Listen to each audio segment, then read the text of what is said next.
Hi, everybody. Welcome to the very first 12-hour Stratothon here at the Stratosphere Lounge. I'm your host, Bill Whittle. We've just gone live, so we'll let some people check into the room. I've got a couple little housekeeping things to do, including up a notification on Facebook, so we will see what we will see. But the live button is live, so let's see what happens here. Of course, this program has been extremely carefully crafted with a great deal of preparation and care, and we expect nothing but smooth sailing. Let me what do I do about this? I'm going to get this thing a little better framed. It's going to be a fun night. We are Hi everybody. We are going to be here until it is 6 p.m. Pacific time, and we'll be here till 6 a.m. Pacific time. And lots and lots to talk about. It's going to be an interesting day. Hi, Eric. Hard-boiled entertainment. Okay, I'll keep that in mind.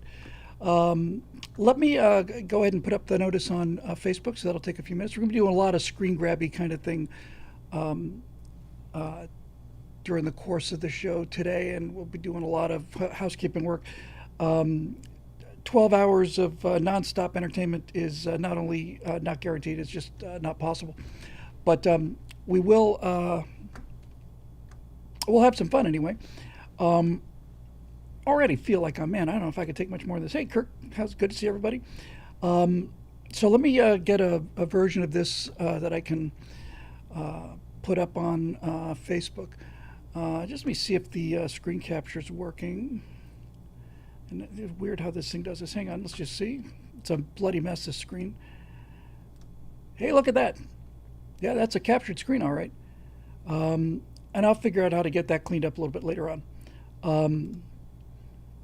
Am I well rested? Yes, actually I am. I set my alarm for a couple hours ago, and if you know the iPhone alarm, you can set an alarm for a certain day of a week. I did. I got some sleep. You can set an alarm for Monday, Tuesday, Wednesday. And sometimes if I've got something coming up, let's say it's a Monday and I've got to be up early on Thursday, I'll set the alarm for Thursday morning and, at 7:30 or 6 or whatever. And then it'll only go off on Thursday morning. And I set my alarm for 3 o'clock this afternoon. And it was one of those Wednesday only alarms. So I didn't get up till after that. But anyway, I've got a Burger King milkshake here, which is really nice. Got to fortify me through this adventure, which I'm really looking forward to. So let me see if I can find something I can just pop up on Facebook, let everybody know.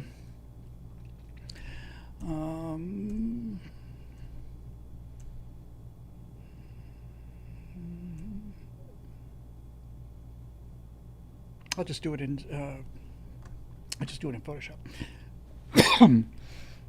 So anyway, here we are. Where did whatchamacallit go?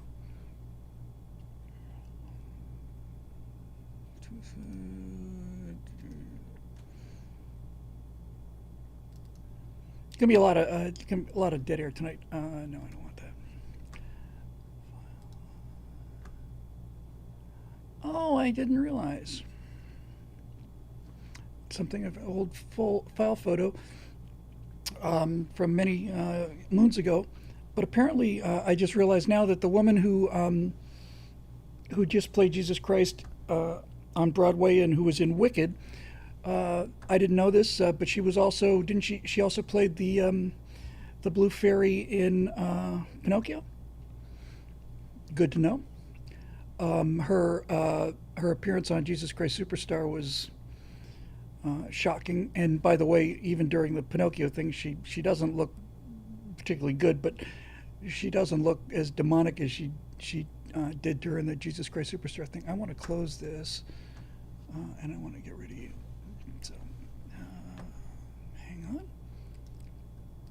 Yeah, I think we should be calling this the Dead Air Special, because there's going to be a lot of that. Where is that bloody file? So yeah, so anybody who saw that was, I wasn't surprised, but at the same time, I wasn't particularly. Oh, duh. I wasn't particularly pleased either. It was pretty shocking. All right, so I'll just make this a little bigger and we're good to go. That'd be, yes. Hope everybody's doing well. We're going to be here, as I say, for quite a while. And lots of stuff to talk about. And I'm really looking forward to, I'm sorry I can't check the comments right now, but I will in a minute. Really looking forward to talking about non-political stuff. That would be really fun. A little bit bigger if I can. In fact, that would make my evening considerably easier. Although, you know, we certainly will be talking about, I'm sure, an awful lot of politics as well. All right, so there's my banner. I'm just closing this out in Facebook, in Photoshop.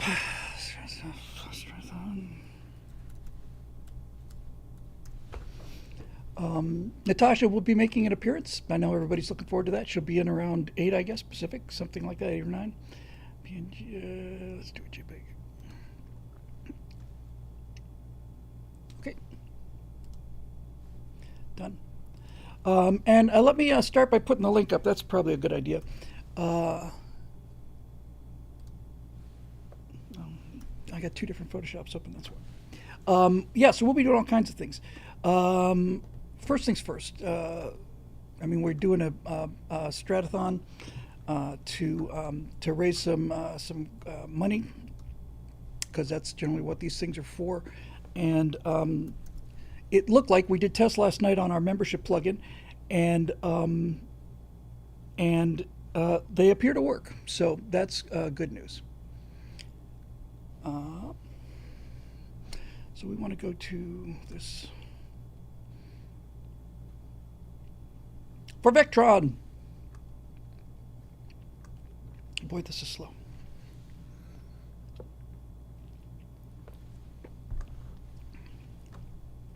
All right. Come here. It's nice to be able to work in only one stream instead of 2. I'll tell you, that's a big deal. All right, so here we go.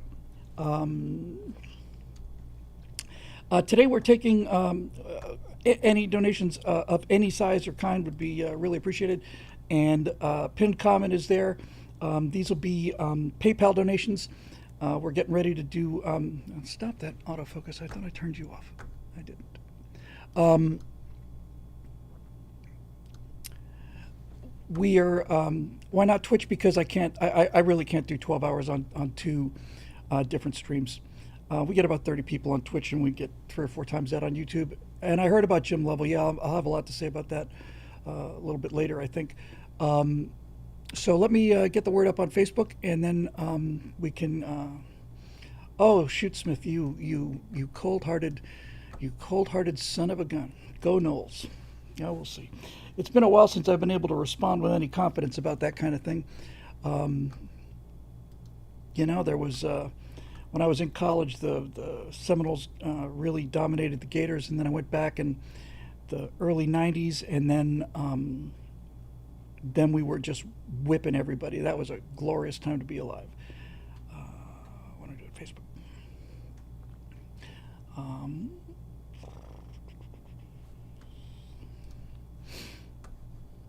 One day I have a dream. I have a dream that one day Bill will be able to have a producer on the show, and he won't have to do all this stuff by himself. I can talk to people and not have to constantly. I'd like to be able to say, Jimmy, pull up that video. That'd be awesome.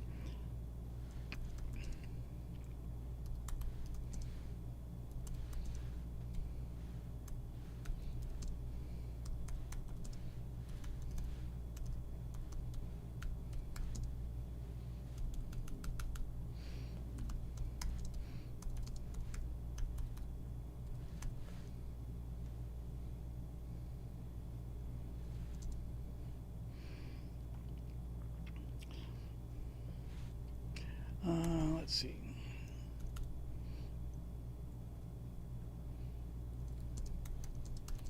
On the air until 6 a.m. Pacific on the 9th.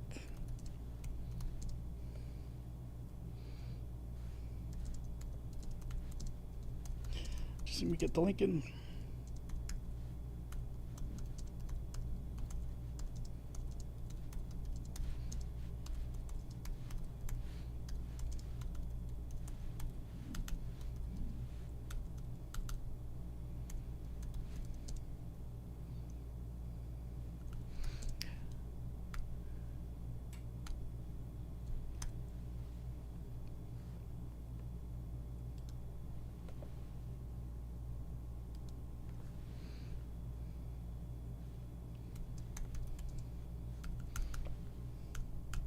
I almost made a joke about they shoot horses, don't they? But I'm afraid that people won't get it, and I don't want to freak anybody out.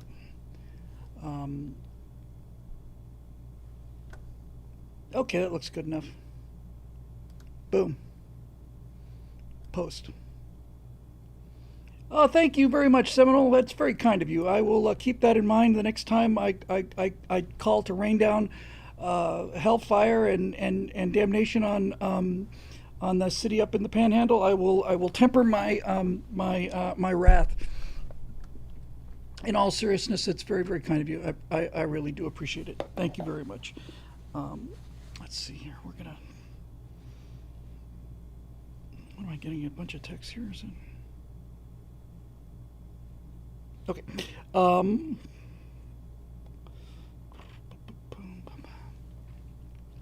And we'll be doing hourly totals. I'm not going to dance.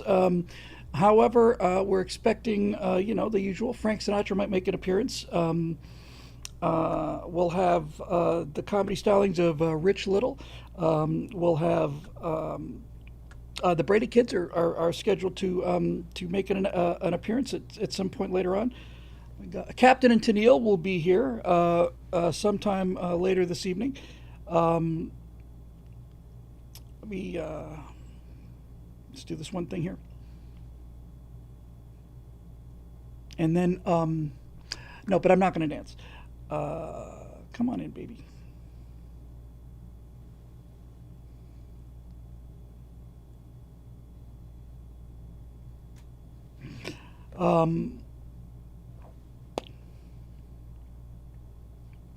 Good Lord.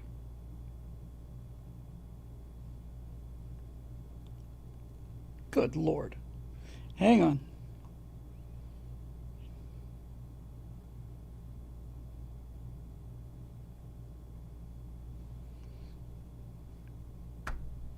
Wow.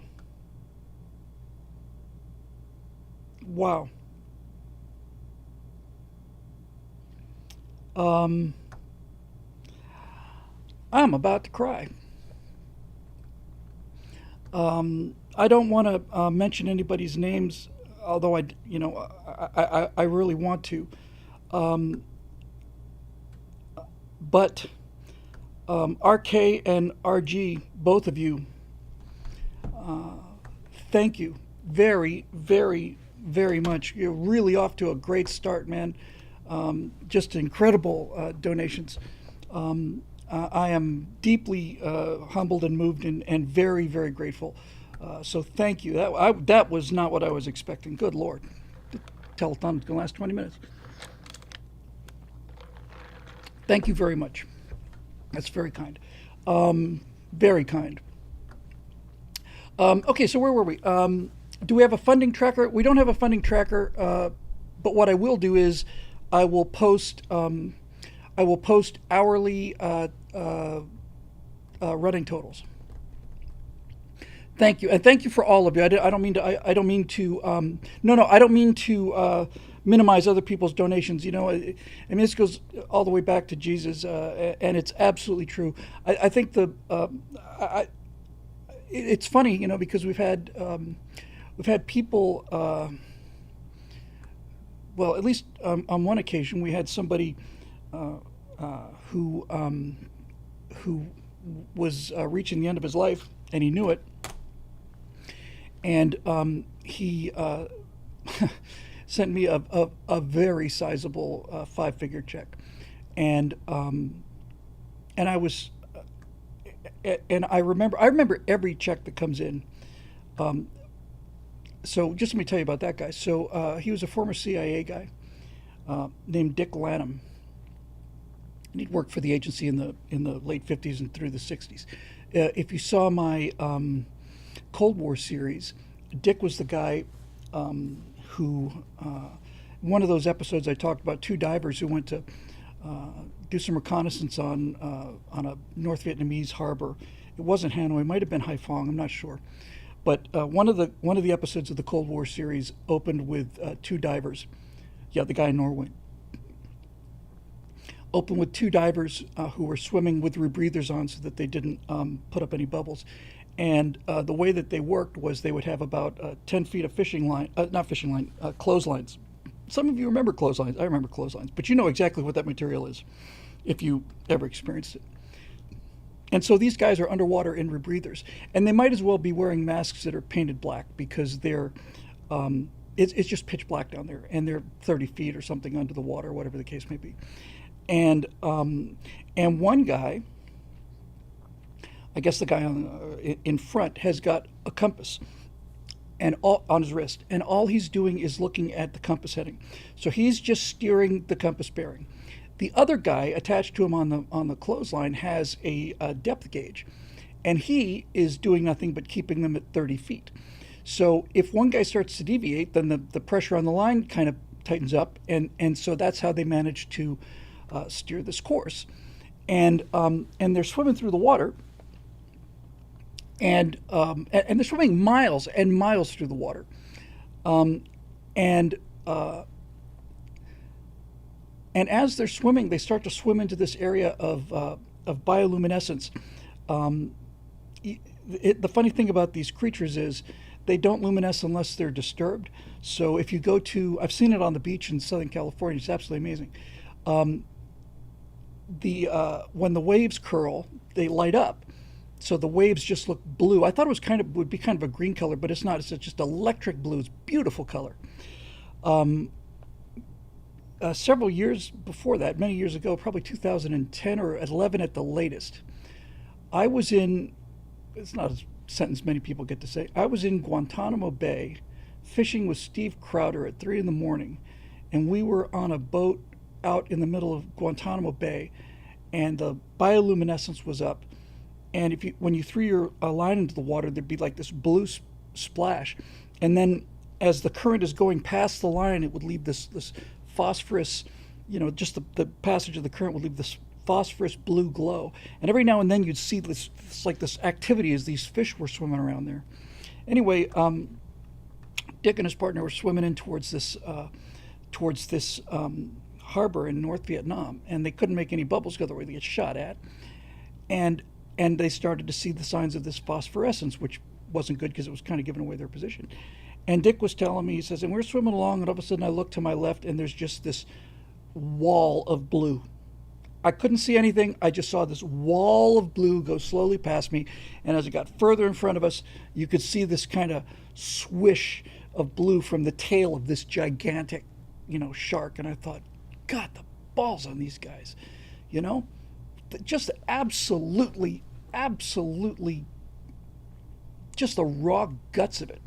And I was so impressed by that.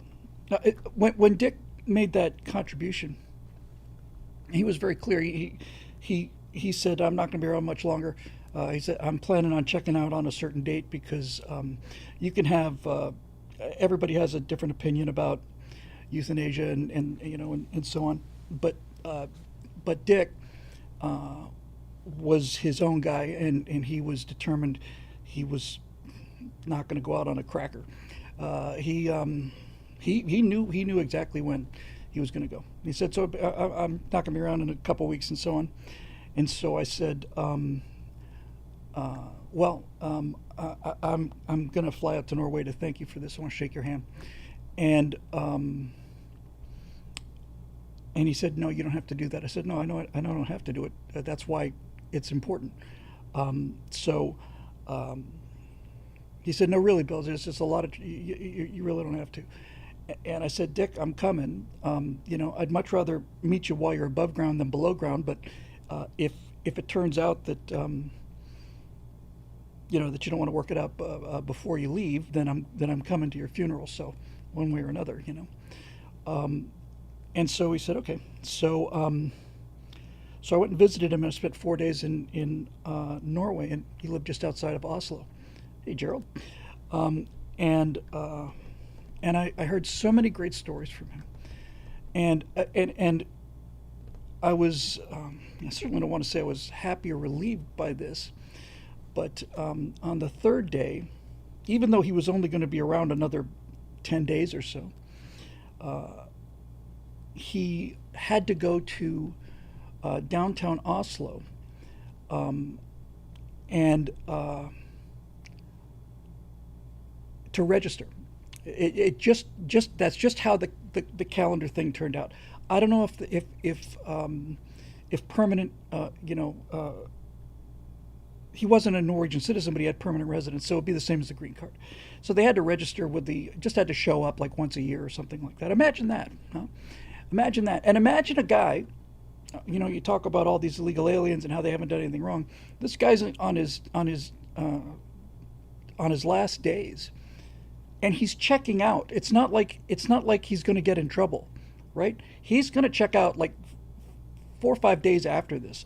But he went down there because that was the day he was required to go register, and he didn't want to leave any, didn't want to leave any.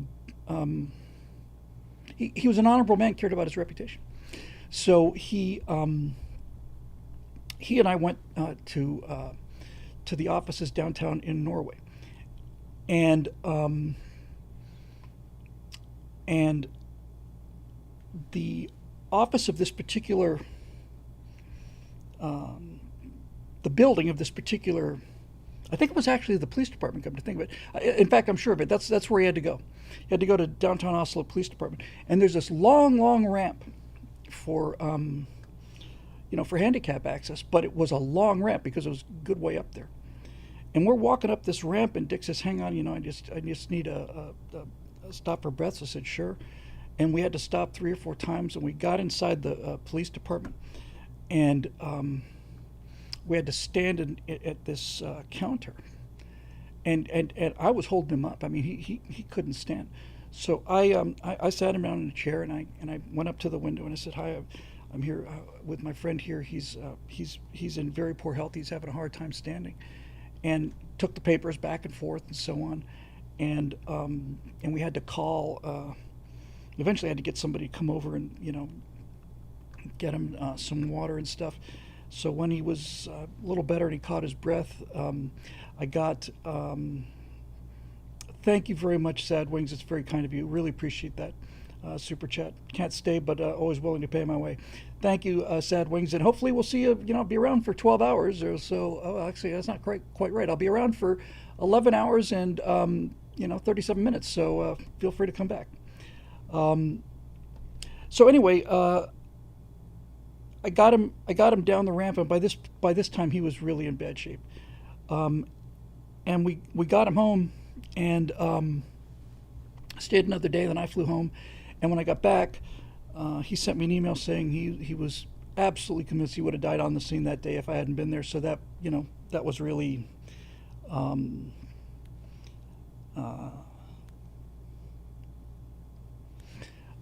don't want to say gratifying, but it was gratifying. He kind of, in the end, he kind of outsmarted himself. He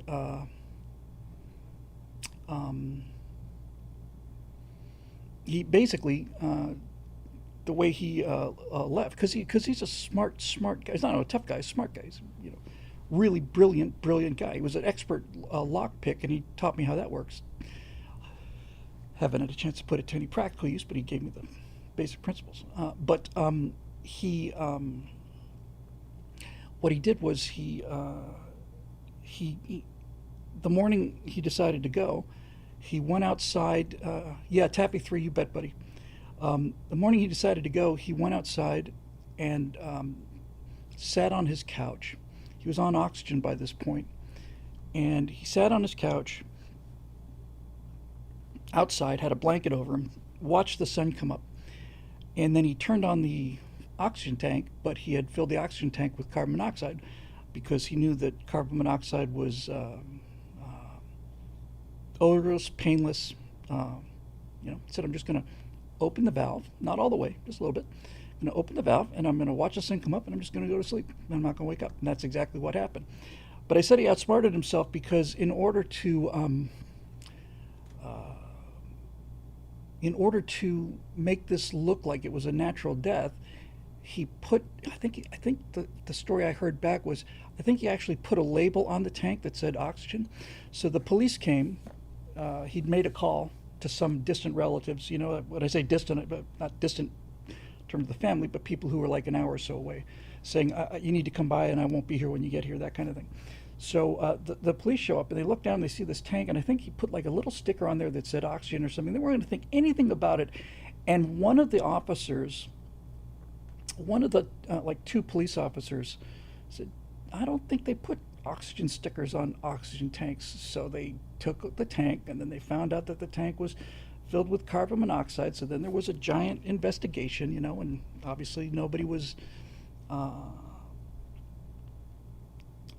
charged or anything, and it wasn't like there was an inheritance or anything that had to be disputed, or a will or anything. And I tell that story because that was by far the largest donation we ever had. But the reason I wanted to tell that story was to tell the other one.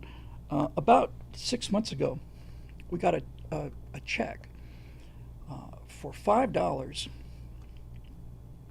from a woman who is on extremely tight budget, very tight budget, living on Social Security, and wrote a note saying, I'm so sorry that this is the best that I could do. Thank you, Catherine. I'm so sorry that this is the best that I could do, but I just wanted to let you know how much I appreciate the work that you're doing. And those two donations are the ones that stand out for me.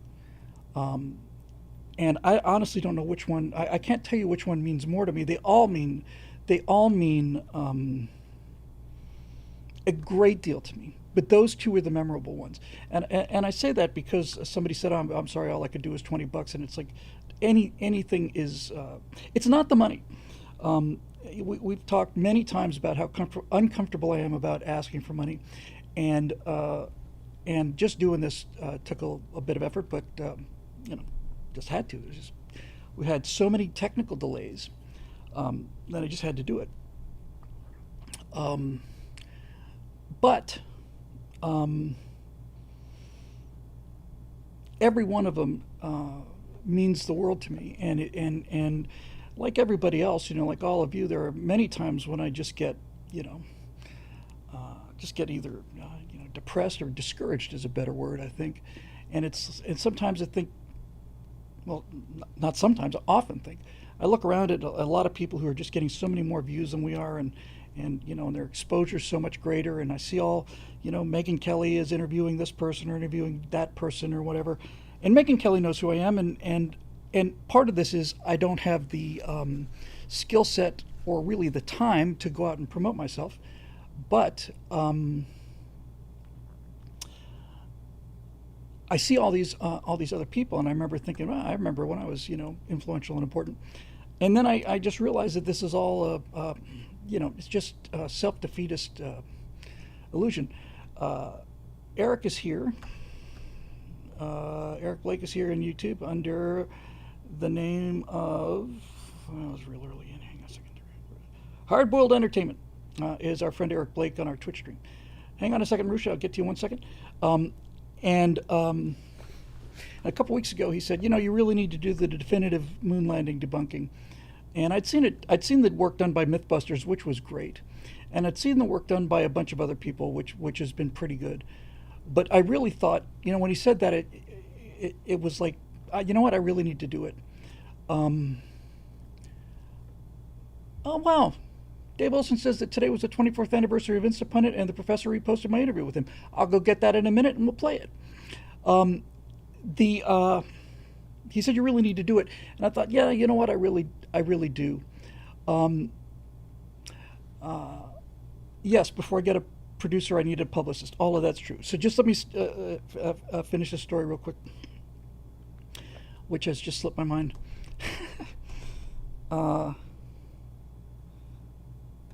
Oh, come on. I hate it when this happens. It'll come right back. Eric said you really need to do it. So I decided, and Jeremy had asked me 6 months ago, 7 months ago, to do this, to go after some of these really bad ideas that are starting to get um, uh, traction. And he said, I can't think of anybody better to shoot these things down. And I just said, look, I don't want to do it, man. Um, I know that just about everybody who is a member of BillWhittle.com believes in at least one of these things, and and I just feel like I just be blowing my own foot off. Um, and but I've seen so much.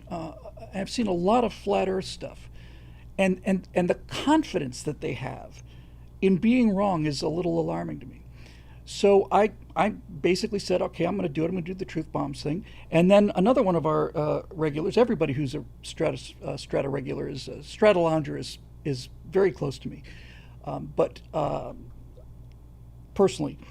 But and then I basically did a sort of an ad lib introduction, and it was Marusha Dark who said, you shouldn't be so insulting. Yes, Steve, I heard about Lovell. I'll talk about him in a few minutes. You shouldn't be so insulting. You shouldn't call it the instupiding of America. It's a term I fell in love with. This is often a problem for writers. They'll come up with something they think is really clever, and they'll stick with it. And then maybe somebody will point out, "Geez, maybe this isn't quite right." And you say, "Oh no, but I love it. I love it. I love it." But you got to let it go. Um, I just love the idea of showing a picture of the statue of Jebediah Springfield. The great American explorer and philosopher. Jebediah Springfield famously said that a noble spirit embiggens the largest man. I just love that. So I talked about the instupiding of America. And yeah, somebody just mentioned that, and I will play it. Um, the but Marusha said I'm on the other side of some of these issues, and you shouldn't just turn people off before you start. And I thought, man, that's right. Riz, the PayPal link. We'll take any donation of any kind, obviously, but the link that's posted is to PayPal, and it's a cash flow situation. I had taken a number of editing jobs, and they were both supposed to have paid during June. We're just in a cash crunch because we haven't had the plug-in, and these other alternate sources of income have been delayed. So if you go to the link, the pinned link, it'll take you to the BillWhittle.com website, and that link will take you to PayPal, and that is money I can get instantly. In 2 weeks, I'm getting paid for 4 editing jobs, and we'll be over this hump. But because we had problems with the plug-in and everything else, it's just a real a cash short situation right now. I should modify that. Let me modify that that pinned comment. Hang on a second.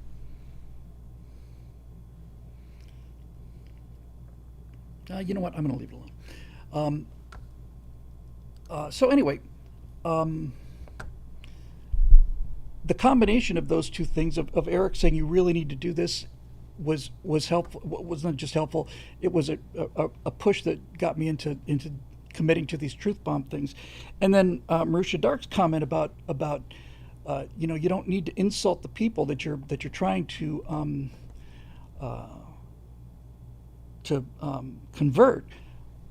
Made perfect sense to me, and I'm grateful to Marusha for that as well, because when that sank in, and it sank in pretty much instantly, I realized that the most effective way to do these truth bombs, the most effective way is not to make fun of the side that I'm against.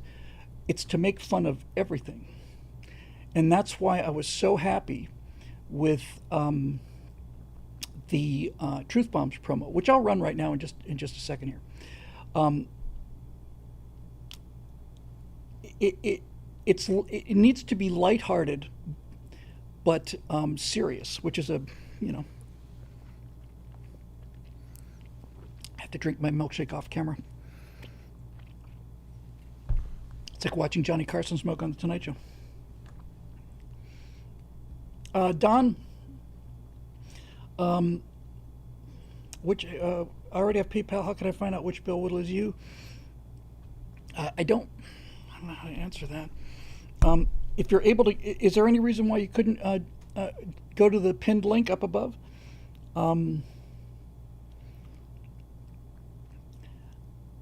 If that's all right with you, that should get you right there. Where was I?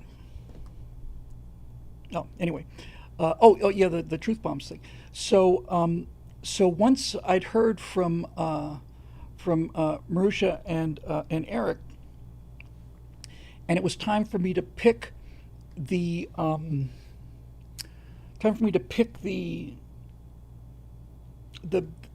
way I wanted to handle these topics, I was able to pick kind of funny ways to do it. Some of them there's no funny way to do. There's no funny that I could think of. There's no funny way to handle the Kennedy assassination. There's no funny way. It led you to make an account, Don, at PayPal. Most everybody's able to get to PayPal. Maybe it's because you already have an account at PayPal. Hang on a second. How about this, Don? Does Bill at BillWhittle.com get you there on PayPal? How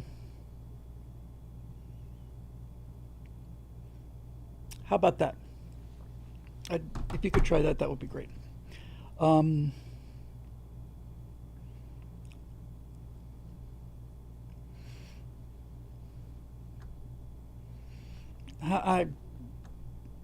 Maybe you can give that a ring. Hang on a second.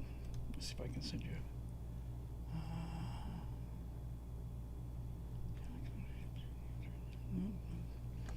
Is there a way to direct message?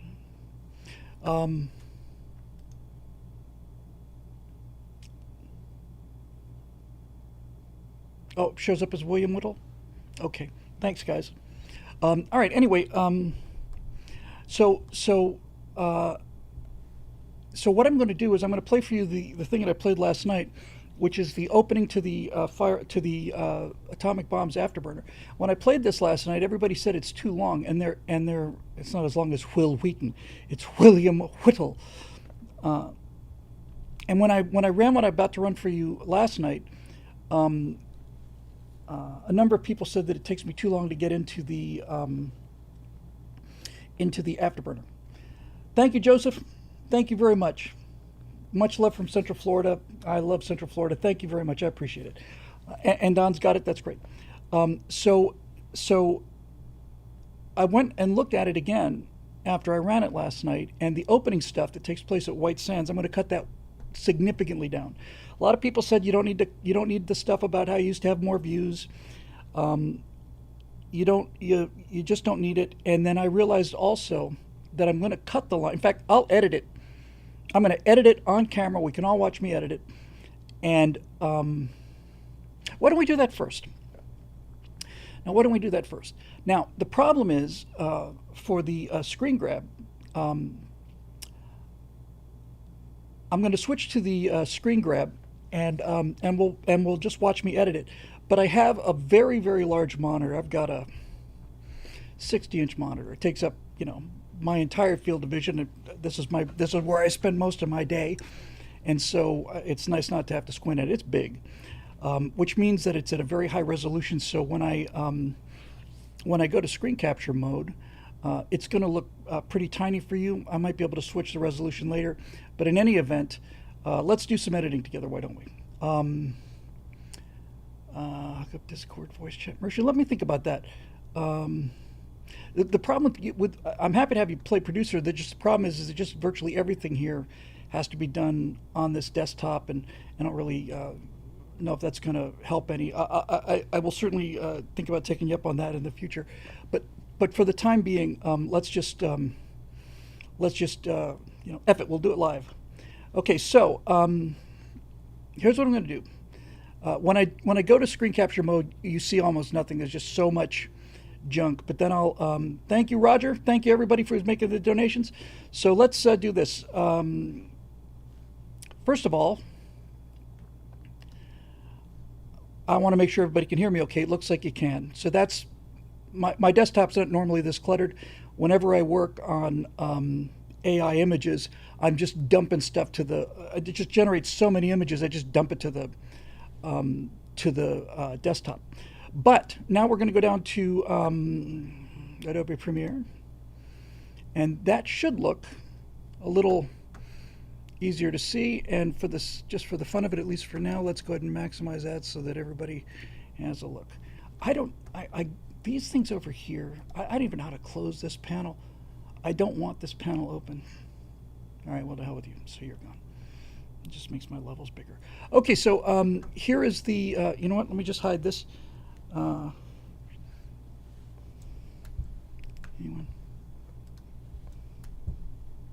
Oh, come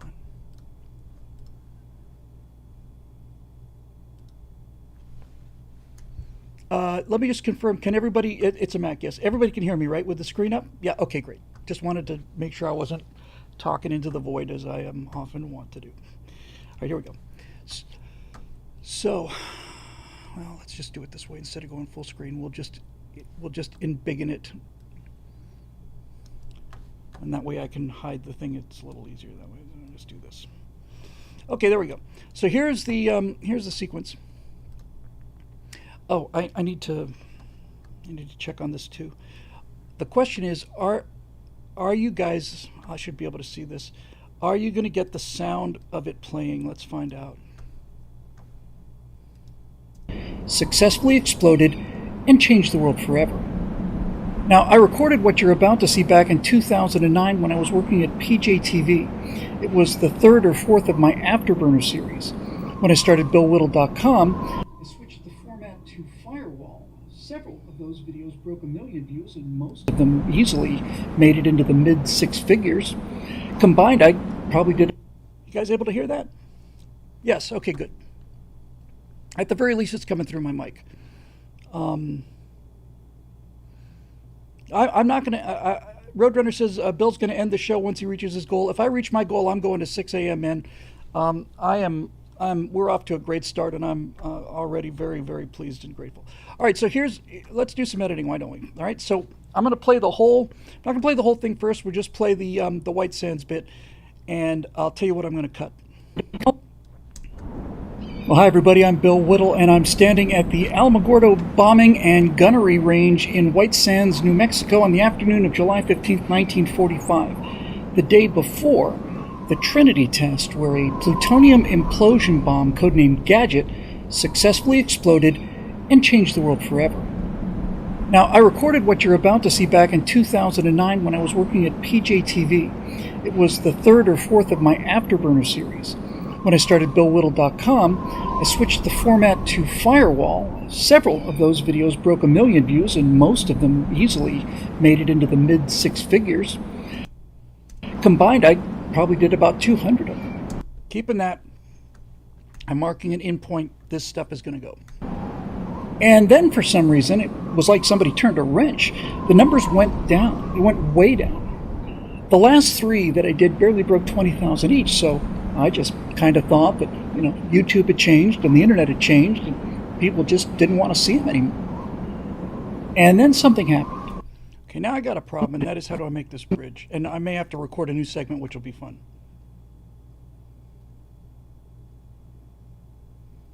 People just didn't want to see them anymore.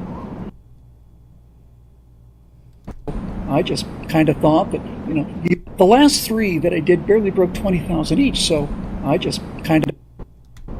The last three that I did barely broke 20,000 each, so I just kind of thought that, YouTube had changed and the internet had changed and people just didn't want to see them anymore. I might have to write some new stuff. We'll see. And then something happened. All right, well, let's just take this out first and we'll see how it plays. So I've got an in point and an out point here. We're just going to eliminate that. I'm going to have to change the shots here. Combined, I probably did about 200 of them. And then something happened. You see, I'm not actually at Alamogordo. I'm in my studio. You can no longer believe your own eyes, and the great deception is about to get much, much worse. Now I'm going to take out this next sentence because it's pejorative. The flat earth thing is pejorative. This goes to Marusha's point. It turns people off. So I can cut this down. Now, it pains me to say so, but some very, very bad ideas have been gaining traction out there. For example, this is going to be a tough cut. But some very, very bad ideas have been gaining traction out there.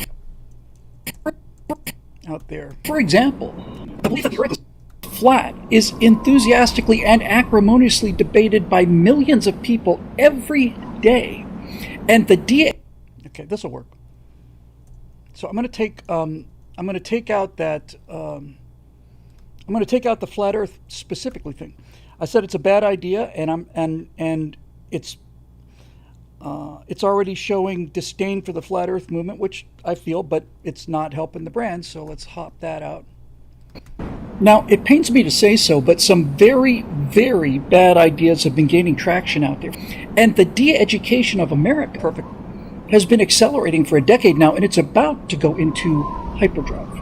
So I want to bring back the in-depth, long-format videos like the one you're about to see, but with a lot more visual sizzle to compete for eyeballs in the modern world. Now, if you want to know what that would look like, well, just stick around until after the atomic bombs video, because I'm going to need your help. Until then, here's how Fat Man and Little Boy ended the war. Okay, so the only problem is that we got two shots here that are pretty short. Figures. Combined, I probably did about 200 of them. And then something happened. You see, I'm not actually at Alamogordo. I'm in my studio. You can no longer believe your own eyes, and the great deception is... Okay, I can live with that. So what I'm going to do now is I'm going to output this, endpoint here, and an endpoint there, and I'll save this. I'll save it as version 2. Just save it. Yeah, I'm not going to put that back. I'll just save it. And then we'll output this. We'll go to, what did I call this?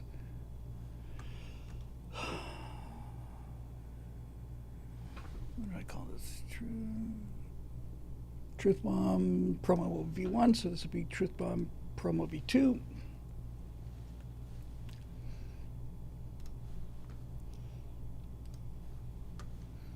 There it goes.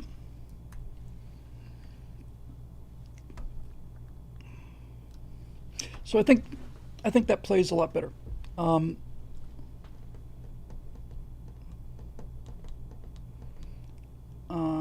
I don't think I need to make many changes, but what we'll do is, whoops, we'll just play it, and we'll see. Here's what we're going to do. We're going to run version 2 of the promo. Now, if you weren't here last night, Dave Olson says maybe you need to remind people who Jon Stewart is. He was Colbert before Colbert was Colbert.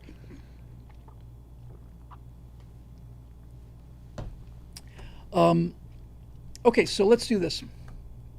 I'm going to run the version that I just cut. I can already tell it's much better.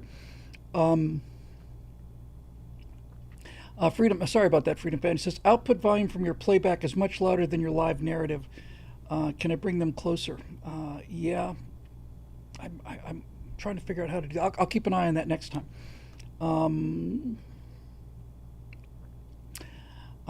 Take frequent breaks, stretch and walk around the room. Thank you, Marusha. It's great advice. Okay, so here we go. Let's have a look at that, shall we? So here's the Truth Bomb promo. It's not finished. We'll do some work on that during the course of the night because it's fun to watch how we do the how much easier it is to do these kind of things with AI. Although it's very it's not a peanut butter shake. It's just I have not gone back to those things. I had my last one a year ago before I went to Oshkosh, and I've sworn off them. Let's go ahead and drag that in and see how it looks. I'm going to do something here. I'm going to switch to a different feed, and I'm just going to delete this and put it there so I can go back to it in the future. Otherwise, I have to drop it over this. So hang on one second. You're going to see it start. It's going to start. I'm going to delete the old file and replace it with a new one. So everybody just hang on here, and it'll just be there in 1 second. So don't be alarmed by this false start. Well, hi, everybody. I'm Bill Whittle, and I'm standing at the Alamogordo bombing and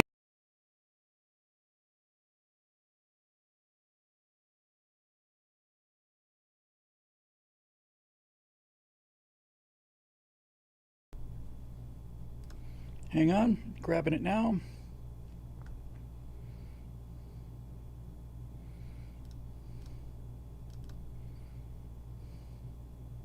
All right, here we go. Here's version 2.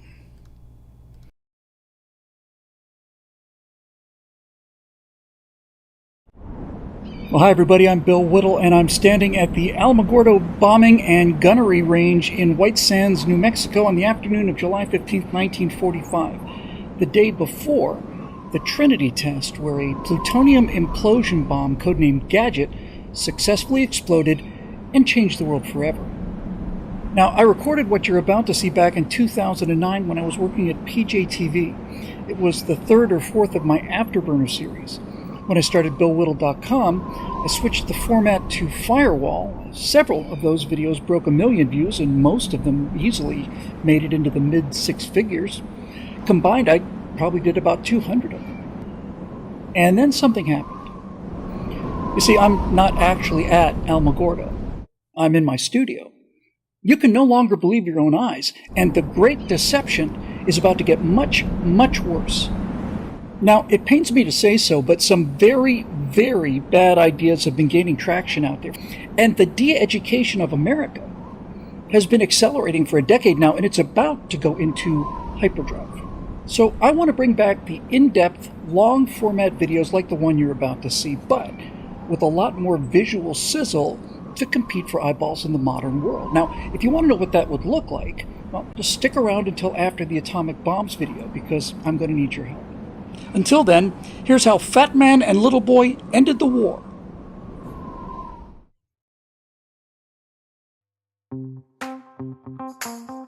Hey, I'm back. And with the new tools I now have at my fingertips, I think it's time for a third rebranding of the Afterburner Firewall series of videos. I want to call them Truth Bombs. We'll take a series of topics, virtually all of them controversial, and then we'll state the claims fairly and examine and weigh the evidence on both sides, and then see if we can come up with either a definite conclusion if the evidence is good enough, and if it's not, then at least the most likely case answer. And we're not ever going to use the term conspiracy theory either. That's just got way too much baggage. We'll call each case a speculative hypothesis. Now, some of these speculative hypotheses don't on the surface appear to be true, but some of them don't appear to be false either. That's why we're going to break it down the way we did with the atom bombs. Now, some of those hypotheses are in no particular order.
I just like looking at those.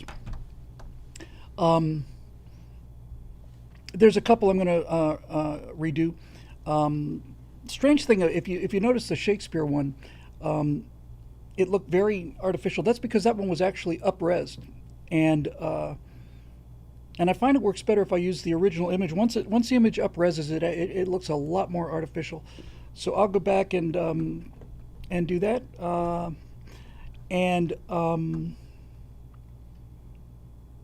Yeah, I'm a Younger Dryas believer too, Clark. I think there's a really excellent case for the Younger Dryas. Will I do a deep dive on TWA 800? I almost put that in there. I am going to look at TWA 800. Um, I I I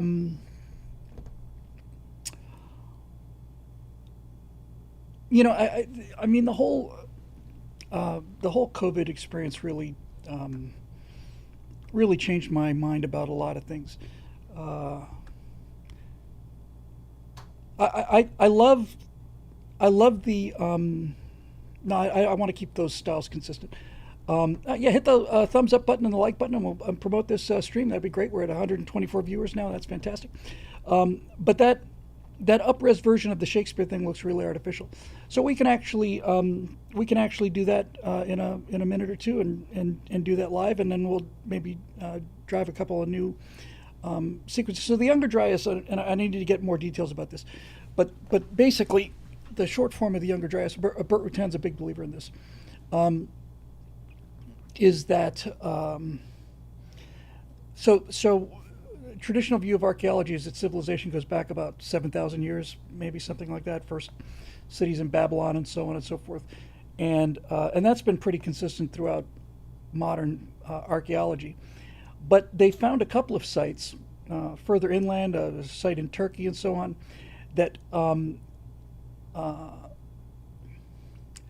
that seem to indicate cities. Now we're not talking about anti-gravitational cities. We're talking about advanced primitive cities, but that they existed 12, 13,000 years ago. There's a number of sites that go back 12 or 13,000 years. They're unusual, but they're there, and that doesn't make any sense. So either it's a dating error, or there are a couple of sites that indicate an advanced civilization, but not many. So how do you explain this? And the people who've really dug deep into this have come to the conclusion, and I think the evidence for this grows every day, was that we all know about the Chicxulub asteroid impact that knocked out the dinosaurs. That impacted in the Gulf of Mexico, but there is every culture on Earth, apparently there's 127 different cultures have a flood catastrophe in their mythology, in their ancient mythology. Every one of them does. And putting all the pieces together, the essentials of the Younger Dryas impact theory is that there was a comet or an asteroid impact that that struck in the ocean. And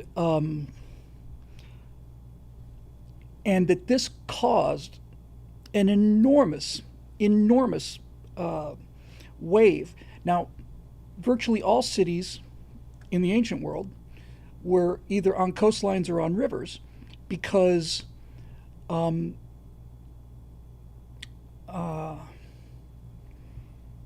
that's how you would move goods. And you could either do it by caravan, but if you can float it, it's much more efficient to take it by boat. So what the hypothesis, Younger Dryas hypothesis is that during the Younger Dryas period, which is about 12,000 years ago, there was an asteroid impact that hit the oceans, and that these floods wiped out most of these cities, put them underwater. There's the area between Great Britain and France. Battle of Jutland was fought at a place called Dogger Banks. It's not very deep there, and not too long ago in history, when the glaciers were here, since the ice was locked up in glaciers, the water level went down, and there's a whole area between Great Britain and France called is it Doggerland, I think, and they think a significant number of civilizations might actually be in that area. There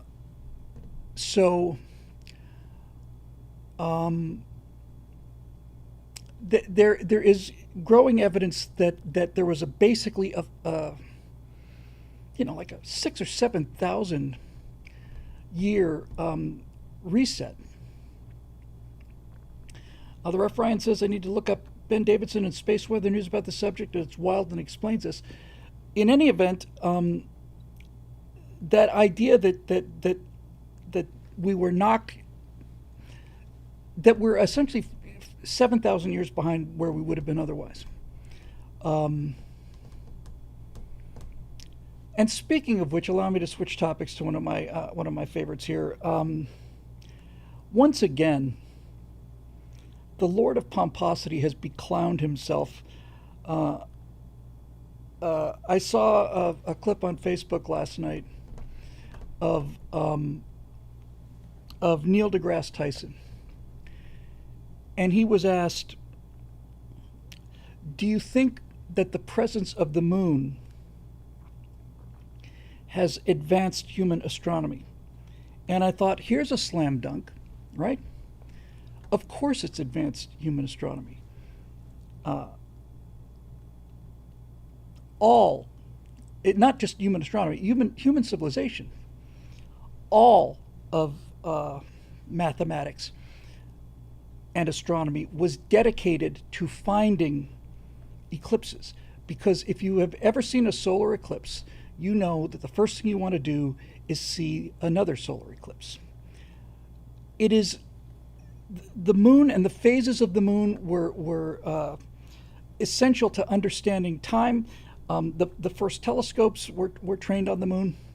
But Neil deGrasse Tyson said the presence of the moon didn't advance astronomy, the presence of the moon set astronomy back.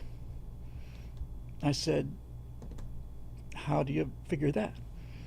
And he says, well, you see, the presence of the moon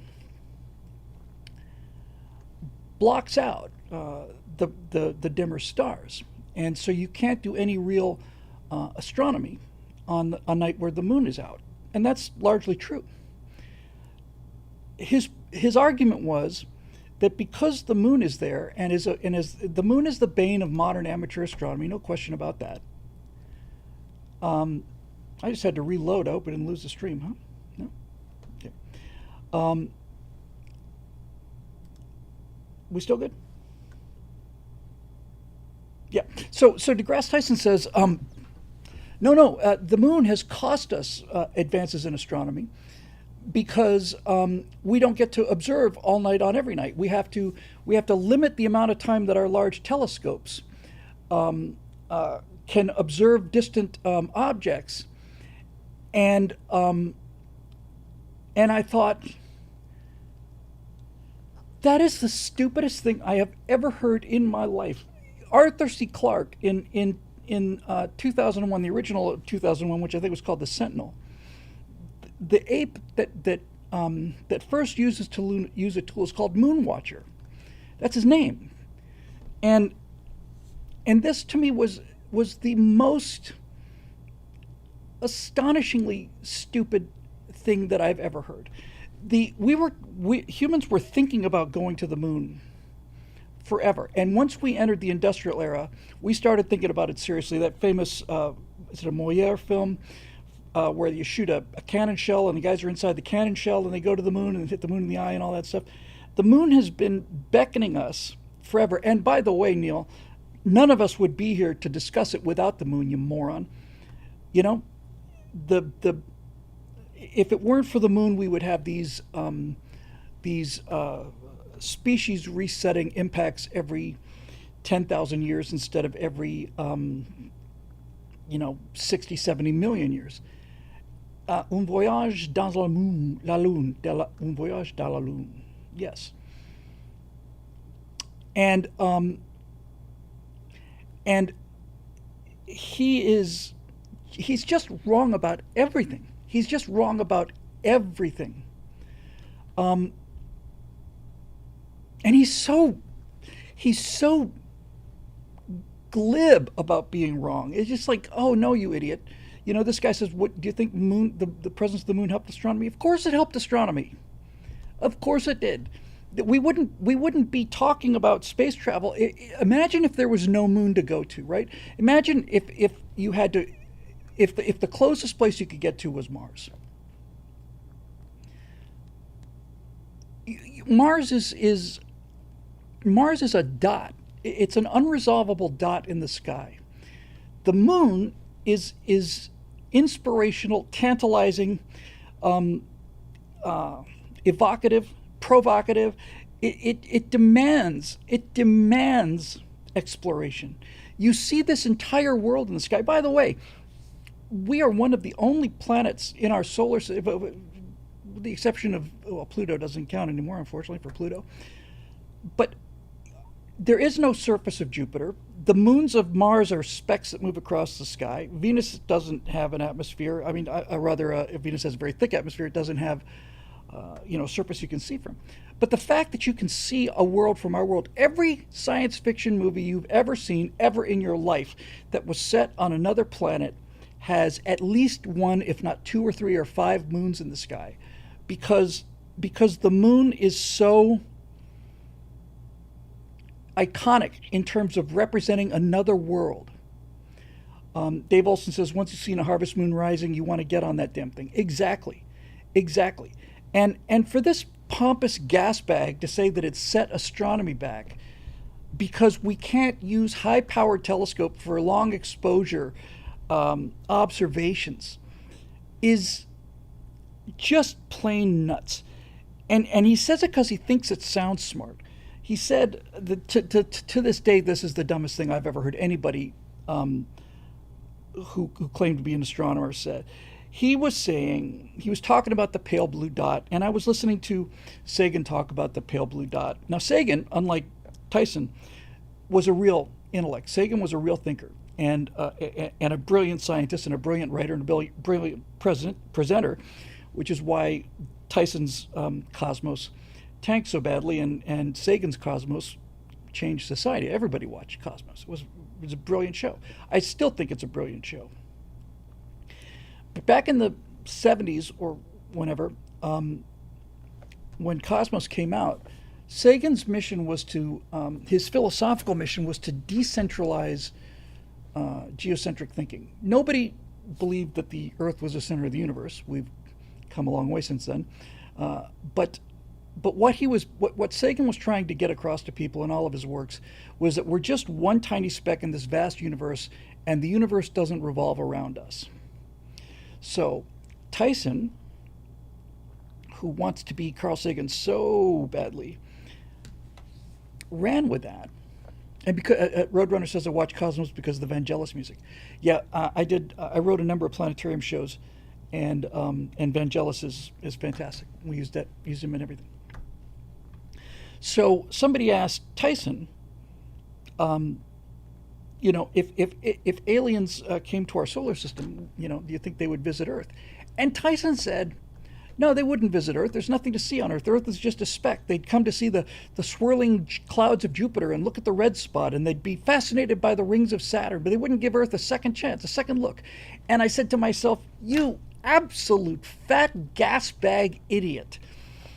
Every system in the galaxy, in the universe, has gas giants and has rings. Our rings around Saturn are spectacular, but we've already found large numbers of exoplanets with far more extensive rings than this. You moron.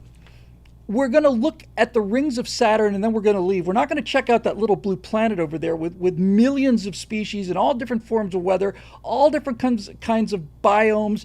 We're not going to look at the Earth because it's just a tiny little blue dot. It's a blue pixel. Of course, it's the center of the universe, you moron. Even if life is everywhere, you're not. The amount of this diversity on the Earth is extraordinary. It's just extraordinary. And I could just see him with that smug kind of smile of his, just kind of gassing out about, oh yeah, Earth is nothing, we're nothing, and so on. Anyway. Hey, it's before we go on, it's 7:00, so it's a little after 7. So let's get our total up there. I'm going to change shirts because you cannot read the 12-hour Stratothon from because of the blue and white that I've got and that I'm wearing. So yeah, I will get to level, but let's do this. How are we going to do this? All right, I know how we're going to do this. First thing I'm going to do, I have to do this live, is I'm going to turn that off. Good. And then I'm going to go to Photoshop. I'm going to go to the other Photoshop. And I'm going to turn, I just have to, I'm trying to keep this as entertaining as I can, despite the fact that, come on. Okay. And let me shrink this down.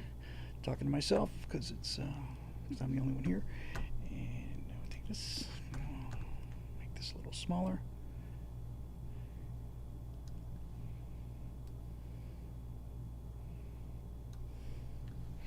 And we'll add this.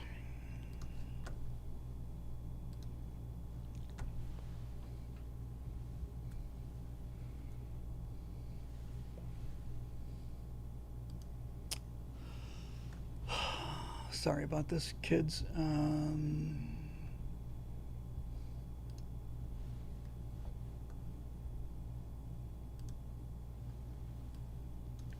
get the totals. Oops.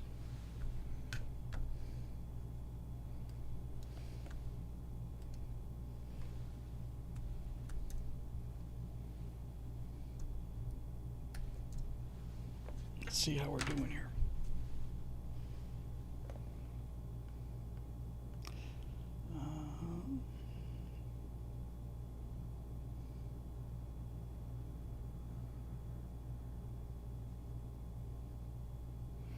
Working.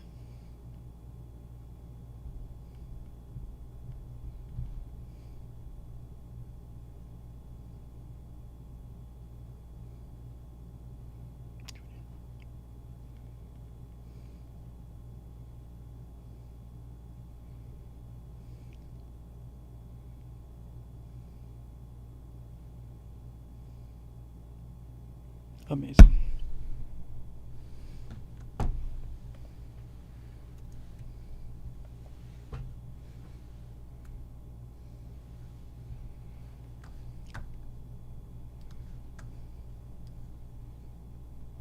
Make this a little bit smaller here. And then we will reveal the new totals the way they used to every hour during the Jerry Lewis telethon.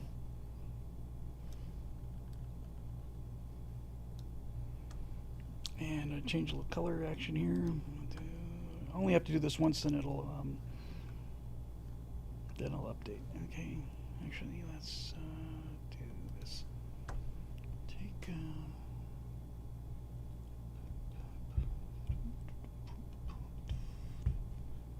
you copy layer style, paste layer style.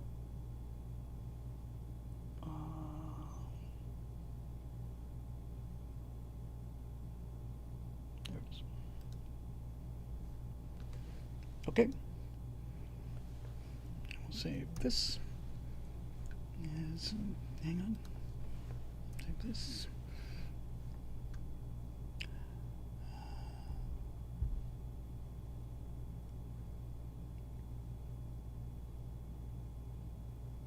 Save it to the desktop.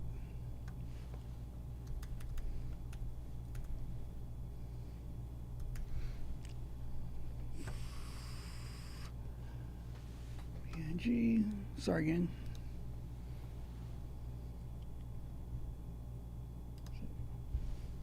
Okay. Hide this. Hide this. Come on.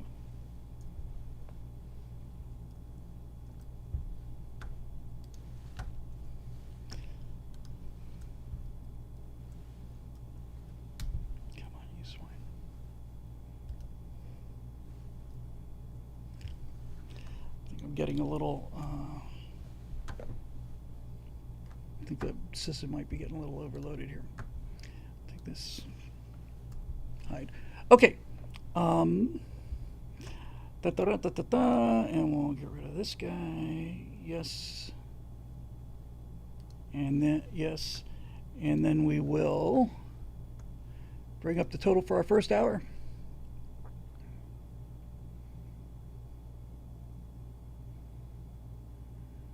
Only have to do this once, then I can just update the file.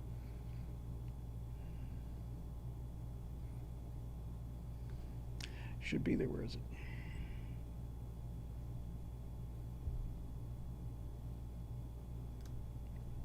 Come on now. All right, we'll do it again. Sorry. Save. Desktop. There it is. Okay.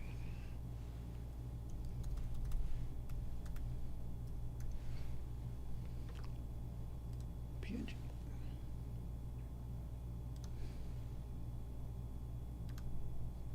Got it.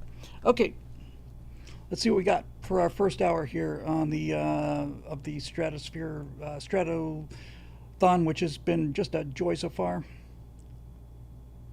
Here it comes. Ready? Drum roll.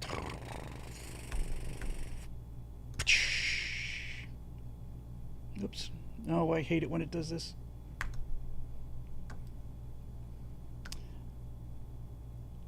Dun, dun, dun, thank you very much. 1,000. Oh gosh, Mark Lehman, thank you very much. Thank you very much for that super chat. Let me get my video centered again here. Ba-boom. Hooray! I'm now going to go off camera and change to a more video-friendly shirt. Thank you so much, Mark. Really appreciate it. It's just great, and that's a terrific start. So let me put on something a little darker that will show up a little better, or some different color, because it looks like it's completely camouflaged. So hooray! Da-da-da, that's a good start. Yeah, it should be $1,701. Hang on a second. Let's find something.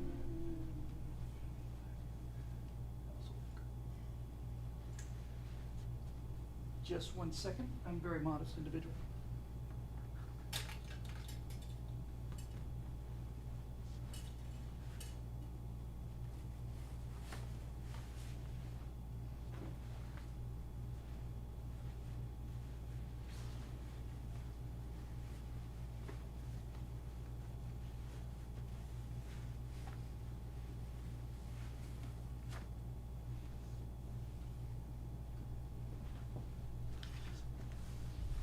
Probably need to do an outfit change every hour, like they do on Broadway. Yeah, it needs to hide the moobs. Good. So that's great. Yeah, that's really wonderful. Good start. So let's keep her going, baby. All right. So what do we want to do next?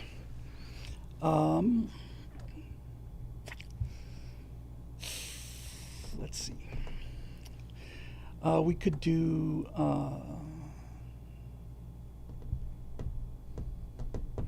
I know. Let's fix that.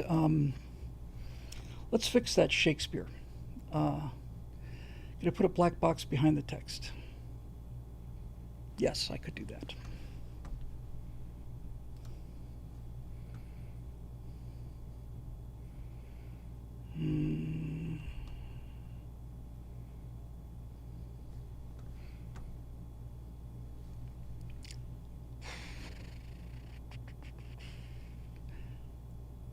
Hang on.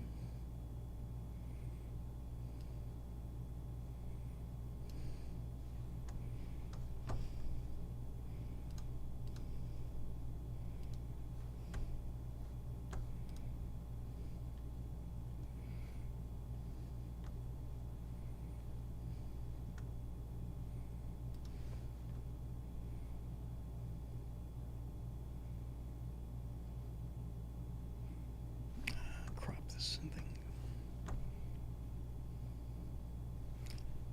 Move it down a little bit. Hang on, everybody. I'm working on this. Make it a little easier to see. I think that's right. You. You. And you.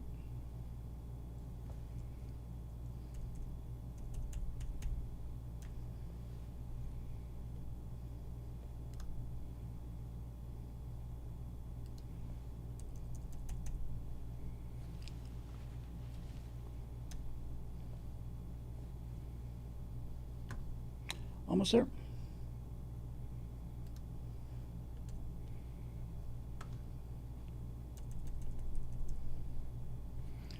And I'll just crop this puppy like this.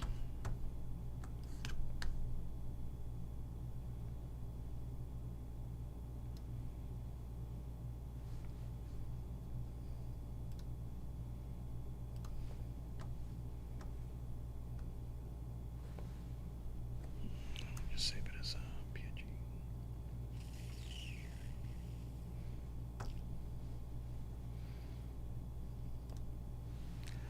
Let's see if this works.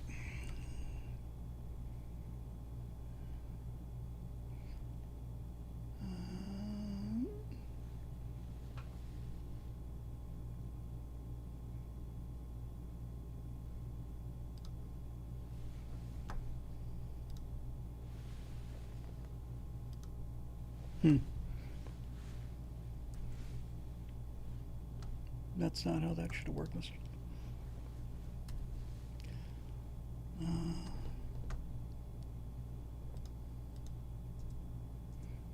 Why didn't that work?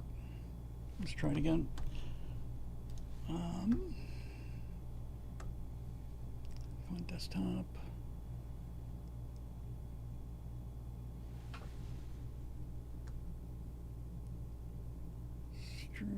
Where'd you go? Stratototal, right. PNG, yes. Save as PNG. Yes. Save. Replace. Okay. Hide. Now, I just have to do this. That is, you go away, right? Yes. And you need to be deleted. Why didn't you just go away? Delete. Okay. You go away.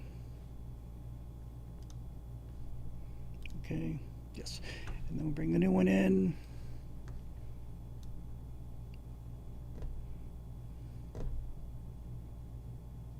That's just very strange.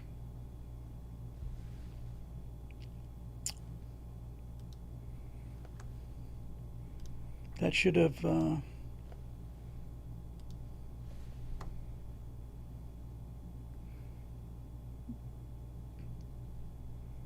right. You want to play that way? We'll try it one more time. Save to the desk. Oh, that's fine.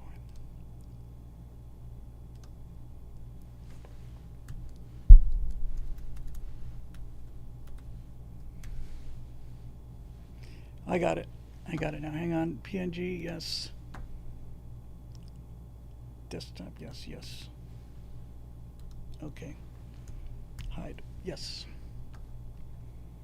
Try it again. Boy, this thing is so quirky. Hang on, kids. And then we'll take this one.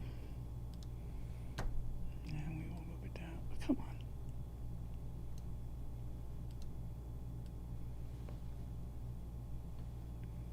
There we go. Okay, got it.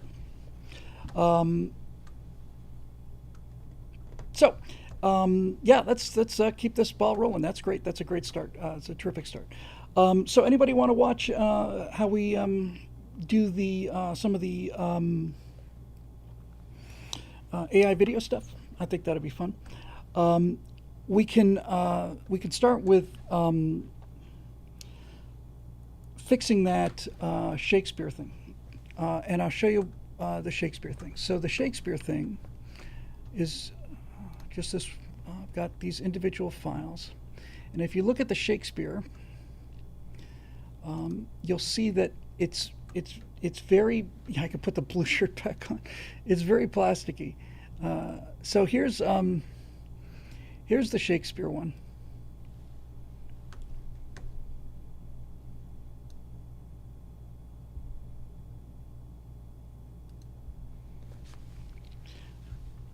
Now, I didn't like that laugh. I just wanted it to be a tight little smile. And see, the thing about AI is that it is miraculous. It's just miraculous. And then it just doesn't behave itself. So the hair looks very stylized, the skin is very stylized, and all of those things appeared during the up-res. So what I'm going to do is I'm going to go back to the low-res version, and I will animate the low-res version. So let's go back to our screen cap here. What I'm going to do and let's I'm going to hide this so that we get rid of that for the time being. go back to Yep. Okay. the I can hide this because the low-res version, being repeated. There we go. and I will This is the animate the script. low-res version. So, and then we're going to let's go go back to our our screen cap here. Oh gosh, look at all this stuff. What I'm going to do, and let's I'm going to hide this so that we get rid of that for the time being. go back Browser to and do all this. yep, Okay. the I can hide this because the low-res version. being repeated. Thank There you, we go. and I will CJ for the animate the script. low-res version. So, and then we're going to let's go back to our and we'll open up. screen We're cap going to open here. up a Zoom window too. So let's go to what I'm going to do. This window, and let's I'm going to hide this so that we get rid of that. and we'll for go the time to being. go back Browser to and do all this. yep. Now I don't have to generate this still The, again. uh, I can hide this because the low-res I already version. generated all this. Thank you. Want to see how and I DJC will is animate the script. low-res version. So, Stills it and takes then, to find let's one go back good to still our to do and we'll an open up. screen We're cap going to open here. up a Zoom This window still too. So is what I let's use for go 9/11. to what I'm going to do. This window, and let's I'm going to hide this so that we get rid of that. and we'll for go the to time go being. back to these are the 9/11. Now I don't have to animations. generate this still The, again. I can hide this because the low-res I already version. generated all this. Thank But you. let's see how and many I stills will I animate animate the low-res low-res just to get the stills it 9/11 takes to find animation. one Let's go good back still. to our And we'll open up. screen We're cap going to open here. up a Zoom This window still too. So is what I use let's for go 9/11. to what I'm going to do. So it's this one, miraculous, but it's I'm going to tedious. hide this so that we get rid of that. And we'll for go the to time go being. back to these are the 9/11 Now I don't have to animations. generate this still The, again. I can hide here's some of the because Younger low-res Dryas already animations. generated. Thank But you. let's see how many and I stills will I animate generate the low-res just that I to did. get The the still nine takes to minutes find and one back good to still. our And and we'll we'll open up. We're screen going to cap open up a Zoom This window still too. So is what I use let's for go 9/11. to What I'm going to do. So it's this one, miraculous, but it's I'm going to tedious. hide this so that we get rid of that. And we'll go for the to time go being. back to hundreds. these are the 9/11 Now I don't have to animations. generate this still The, again. I can hide here's some of the because Younger low-res Dryas already animations. generated. It doesn't look like Thank me, you. but this is how and way I of will doing it. animate the Generate low-res just that I to did. get The the still nine just minutes takes to and find back one to good our still. and And we'll we'll open open up. up. We're going to open up a Zoom This window still too. is what I use let's for go to 9/11. and you'll see I What I'm generated. going to do. So it's miraculous, hundreds but it's of here's an places. animation I tried. I didn't like. Of Go all back these to hundreds of the Now 9/11 I don't have to animations. generate this Animation, still animation, again. animation. Here's Here's some of the because Younger low-res Dryas already animations. generated. It doesn't look like me, Thank but you. this is how way of doing it. Animation Just that I to did. get The the still nine just minutes takes to and find back one to good our still. and And we'll we'll open up. open We're going to open up a Zoom This still still so is what I you can use for see 9/11. and you'll see I There's a generated. lot. So it's miraculous, but it's of here's an places. animation I tried. I didn't like. Of And all maybe these some of these are better. I hundreds don't know. of But see, I don't have to generate. I can't have the wave animation. curl. Here's some of Because the the Younger low, Dryas and again, it doesn't look like frustrating. This is kind of way of doing it. Just keep bringing it in. Let's take it one good still. And we'll open up. We're going to open up a Zoom still so you can see and you'll see I generated. So it's miraculous, but it's here's an animation I tried. I didn't like. Of And maybe some of these are better. I don't know. But see, I don't have to hundreds generate. I can't have the wave curl. Here's some of Because the the Younger low, Dryas and again, it doesn't look like frustrating. This is kind of animations. way of doing it. Great job. Just keep bringing it in. Let's take it one good still. And we'll open up. We're going to open up a Zoom still so you can see. This thing is supposed to look like it goes in. So it's miraculous, but it's here's an animation I tried. I didn't like. Of And maybe all some of these are better. I don't know. But see, I don't have to generate. I can't have the wave curl. Here's some of Because the the Younger low, Dryas and again, it doesn't look animations. frustrating. This is kind of way of doing it. Great job. Just keep bringing it in. Let's take it one good still. And we'll open up. We're going to open up a Zoom still so you can see. This thing is supposed to look like it goes in. So it's miraculous, but it's here's an animation I tried. for fun. I didn't like. Of And all maybe these some of these are better. I don't know. But see, I don't have to generate. I can't have the wave curl. Here's some of Because the the Younger low, Dryas and again, it doesn't animations. look frustrating. This is kind of way of doing it. Great job. Just keep bringing it in. Let's take it one good still. And we'll open up. We're going to open up a Zoom still so you can see. This thing is supposed to look like it goes in. So it's miraculous, but it's here's an animation I tried. for I fun. didn't like. Of And all maybe these some of these are better. I don't know. But see, I don't have to generate. I can't have the wave curl. Here's some of the Because the Younger low, Dryas and again, it doesn't look animations. frustrating. This is kind of way of doing it. Great job. Just keep bringing it in. Let's take it one good still. And we'll open up. We're going to open up a Zoom still so you can see. This thing is supposed to look like it goes in. So it's miraculous, but it's here's an animation I tried. for I fun. didn't like. Of And all maybe these some of these are better. I don't know. But see, I don't have to generate. I can't have the wave curl. Here's some of the Because the Younger low, Dryas and again, it animations. doesn't look frustrating. This is kind of way of doing it. Great job. Just keep bringing it in. Let's take it one good still. And we'll open up. We're going to open up a Zoom still so you can see. This thing is supposed to look like it goes in. So it's miraculous, but it's here's an animation I tried. for I fun. didn't like. Of And all maybe these some of these are better. I don't know. But see, I don't have to generate. I can't have the wave curl. Here's some of the Because the Younger low, Dryas and again, it animations. doesn't look frustrating. This is kind of way of doing it. Great job. Just keep bringing it in. Let's take it one good still. And we'll open up. We're going to open up a Zoom still so you can see. This thing is supposed to look like it goes in. So it's miraculous, but it's explanation. I tried it for fun. Of all maybe some of these I know these generate the same wave. Here's some because and again, it's so frustrating. This thing away is does a great job. Just keep I wanted something. We're going to open up this, but this thing is supposed to look like it goes in. So it's miraculous, but it's explanation. I tried it for fun. Of all maybe some of these I know. Okay, so obviously, something happened. Was it like a feedback loop?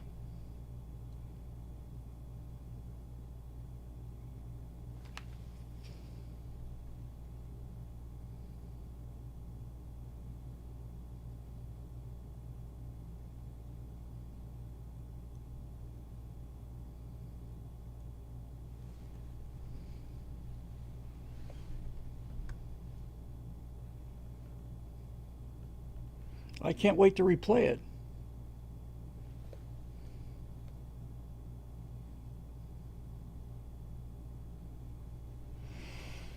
Wow. Okay.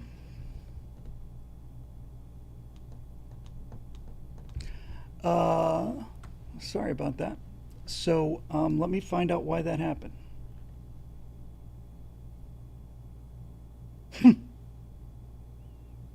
Yeah, apparently caused quite a reaction.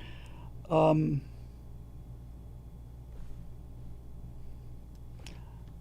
bet it's because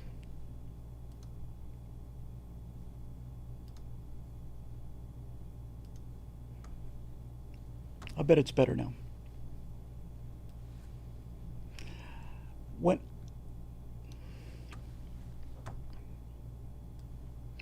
So what happened was I was playing the YouTube stream, and it was taking my audio from live, and it was also feeding it back through the YouTube thing. So I turned off the speaker on the YouTube thing.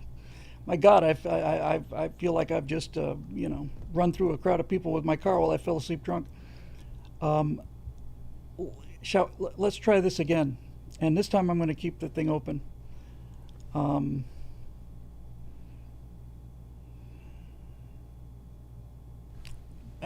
really okay. I think I know how I can fix this.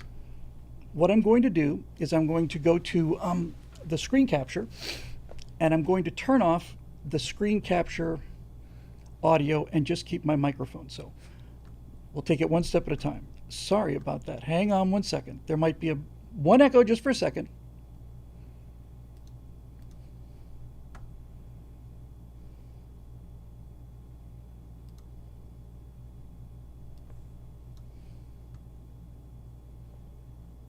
How about now?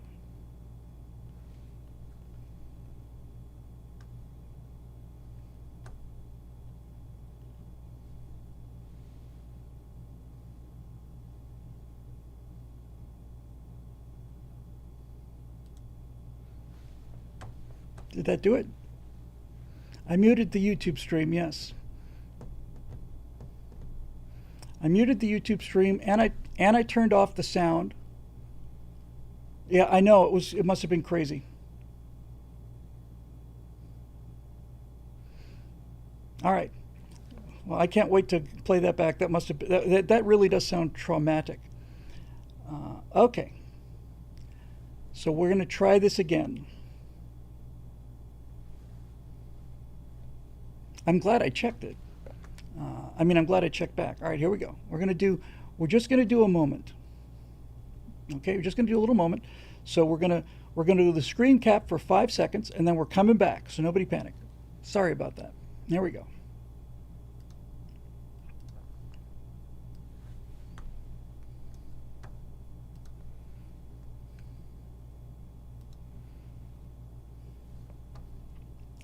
Okay, there's an image. There's more images.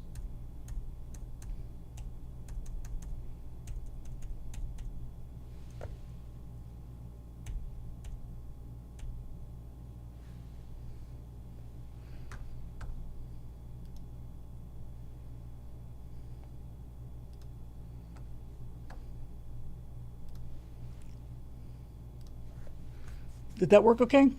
Was that not? Yeah, I did reread the comments. It was horrible. Voices are gone? Okay.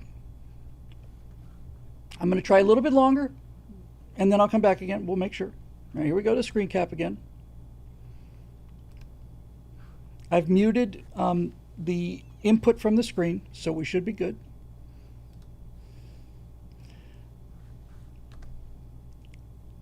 So, what I thought we would do is, just as a quick test, animate this image because I think it looks pretty good. We still good? Yes. Okay. So, what we're going to do is we're going to go over to animate manually, and I'm just going to type in a prompt here. Let's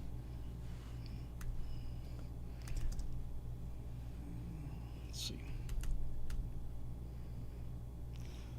The wave continues.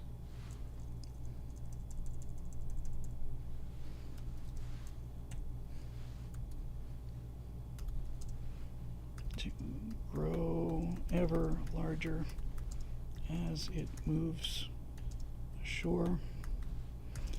After a moment, the man turns and looks at the approaching wave. And we'll do that at high speed, and we're in mid-journey, and we'll hit submit. Now we'll come back to the comments. This is all a still image, yes. Okay, we seem to be okay, so we'll go back to the screen again. We'll go back to the top where the images are being generated. And you can see it's generating 4 versions of the command I just gave it. So I'll get 4 different movies, 43% complete.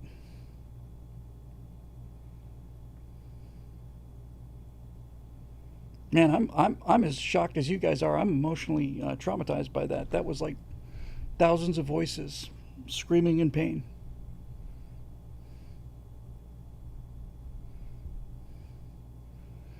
But as I was saying earlier, the problem, as saying many, many millions of times earlier, the problem is that it just looks like a big wave on the beach. I didn't want the wave to break. I wanted it to just keep coming. If the wave breaks on the beach, it's just a big wave. It's not a planet-killing wave. So I picked the one that I could that was best. All right, let's see these guys.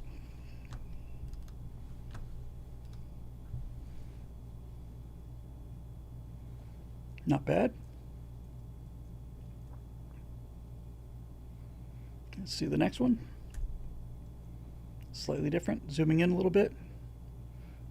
That's a big wave, but it's not the end of the world, especially when you see it wash up around my ankles at the end there. It's like, yeah, okay, whatever. Get out the boogie board. Oh, walking this time. See, it's making its own decisions. It's kind of a cool shot. And it has more of a tsunami-like flood to it. Like it's washing ashore, but it's still not what I wanted. I mean, if you look on the horizon, the thing is hundreds and hundreds of feet tall. And then here's the final one. Cool.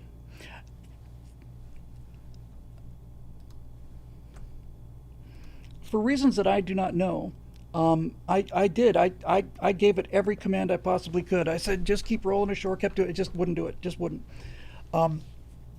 So I'm like completely freaked out now about that last instance. So yes, command. Maybe can I zoom in on an image? Yeah, I can do that.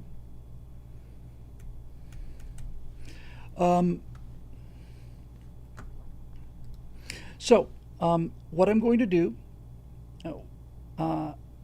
I gave it every prompt I could, guys. So let me go through what I went through before, when everybody was when I nearly caused a break in the space-time continuum. Let me show you how many images I have to generate in order to get something that I like. So let's just go back through We seem to be okay, right, on the millions of voices screaming out in terror. Yeah. So I'm going to do this. First, go back to the screen capture. Okay, good. Then I'm going to take this screen and I'm going to maximize it. And I'll just check here. Okay.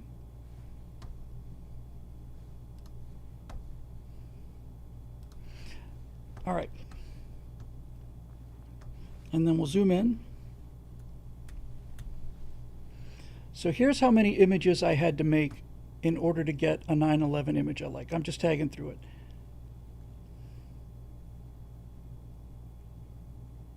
I don't know which one I used. It was one of these. But these are the number of 9/11 images I had to generate in order to get my 9/11 movie for that 5-second sequence.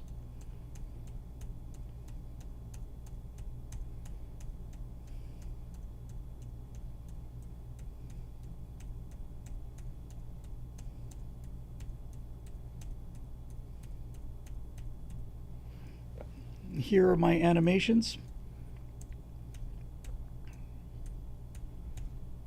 This is all the stuff I ended up using. Didn't use that because it doesn't look like me. Once I turn away, it loses the image. It looks nothing like me.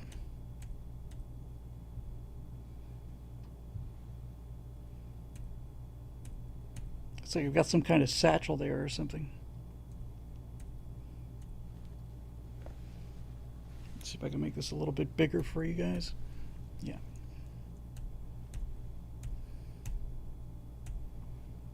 That's the still that I ended up using for the,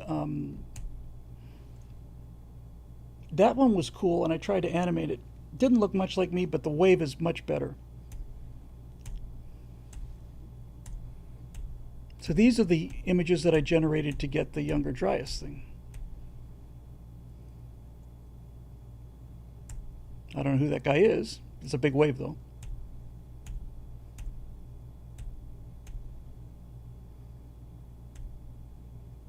I like the slow motion. The slow motion gives it a sense more style, but I'm moving too fast. Those people in the background are in some trouble. I have plot armor. So here's another animation. The fall of the water gets a little funky there.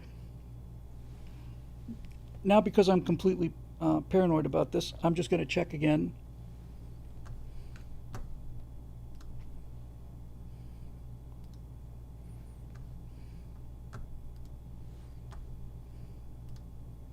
We good? We didn't have any, I can go back to that. We didn't have any, no, we seem to be okay, right?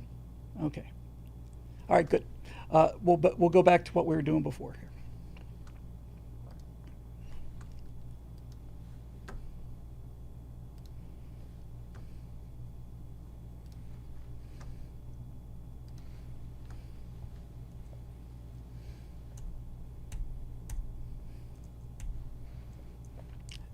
I could have gotten rid of that stuff on the coastline, but the wave wasn't tall enough. Good image, though.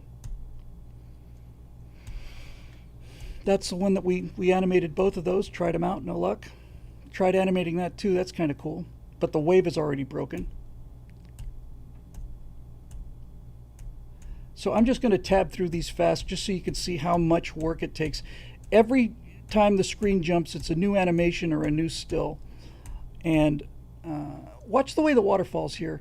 It looks really cool, a little bit artificial, but again, that wave shouldn't be breaking on the coast. That wave should go inland. And I tried for 2 hours to talk it into doing it, and it just wouldn't. So it sees the way, I've got a cap and now I've got a beard, now I'm Lennon. The Midjourney sees the curl of that wave and wants to animate it, and so it's a problem with the still. Yeah, I might get my feet a little wet here. But again, the wave breaks, so. That's a still. I tried animating it. That's a beautiful still, it's just gorgeous. Now look a little gray there. One of the problems that I've got is that I'm using a gray reference photo. I'm using this photo for the face reference, which is a close enough likeness of me, but it's black and white and it kind of fools it. That looks quite a bit like me. I'm going to download that for easy access later. Might try animating that one, see if I get a better result. There's that. Yep. We're going backwards in time, by the way. There I am after 500 peanut butter and acai shakes. I like the wave structure on that one.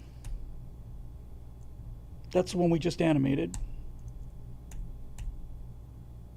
Wore my tuxedo to the end of the world. I could have also blanked out that city in the background, but the wave looks more like a cosmic storm, although that is... See, this is when you turn the stylization way up. You give Mid-Journey a chance. I've body surfed bigger waves than that. You give Mid-Journey the higher you turn up stylization, the more, oh my God, the more room you give Mid-Journey to play. I tried this as a joke, the idea that I would be facing the wave just with a mask and snorkel. That's all. I didn't want scuba tanks or anything, but I gave that 100 tries and just, didn't. That's a cool image. Although there's buildings in there, I realize. So this is with the stylization turned way, way up. That's a big wave. I almost should have photoshopped that. In fact, I'm going to download that image for potential reference. Maybe I just Photoshop that guy out and put myself in there, but that's what I was looking for. That wave hasn't really broken yet. It looks like it's just getting bigger. And you can see the prompt in the upper right-hand corner, so lots and lots and lots of these. Yeah, it looks like me. I see bigger waves than that. Is it Portugal where those gigantic waves come ashore?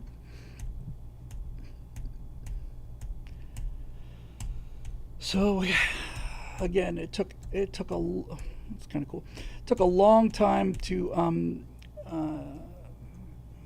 I got my suit on underneath my wetsuit, and that's a big wave too. But the problem is, it doesn't come ashore. It just curls there.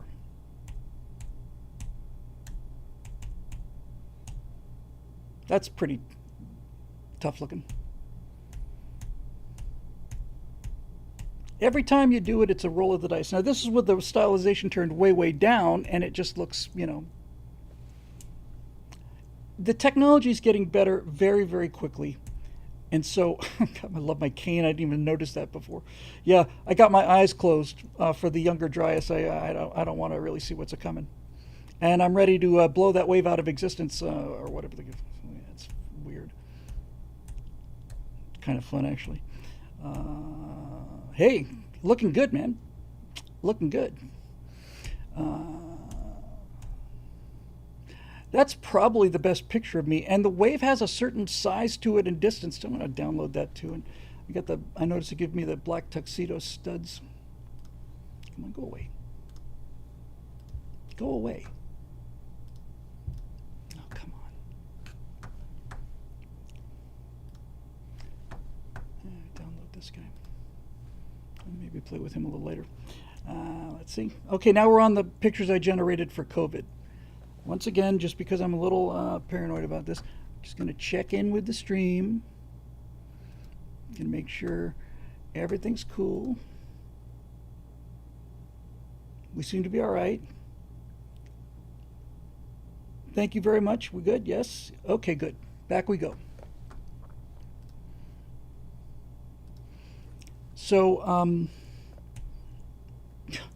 a fetching pose. I wanted the COVID thing to look really extreme. My initial prompts was that I would be wearing a mask on top of a mask on top of a mask. And it wouldn't do that. And then I said, okay, put me in a plastic bubble. And it gave me that, and that's the image I ended up using for COVID. I like that kind of cyberpunk from 1940 kind of look, actually. And I almost went with that image, too. I just thought the other one looked more ridiculous, and I wanted it to look ridiculous. So these are all the COVID images. It looks a bit like me, actually, and so does that. COVID. Here I am with one of the Deathcore of Krieg, comforting me in my COVID depression. It is. I don't know what. I don't know what that is underneath the covers. It looks like a combination of a cat, bat, rat. I do like the vibe for the COVID thing.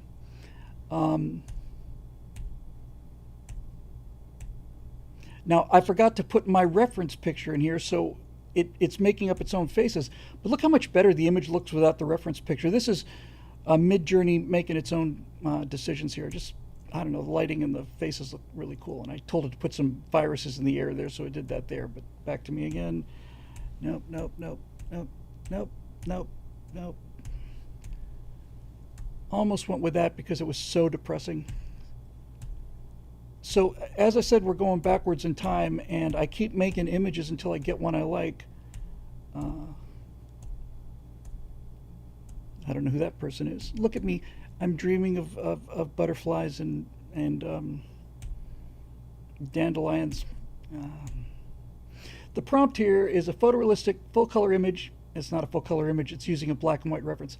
Of a man lying down on a couch in a dark room at night. He is wearing pajamas and has a blanket over him. The room is dark, lit only by the light of an off-camera TV screen. He's wearing a medical mask on top of a mask on top of another mask. The mood is gloomy and depressing. Doesn't look so gloomy and depressing. Okay, this is the Bigfoot stuff. I really like very much the idea that I'm looking for Bigfoot as I'm being carried by Bigfoot. That doesn't look like me. And that doesn't either. That doesn't either. And I think I used this one, even though a guy ran through the background. Yeah, that's the one I ended up using. So again, you generate the still picture first, and then, you can see how hallucinogenic and weird it is. Run, Bigfoot, run. I don't know what he's doing there.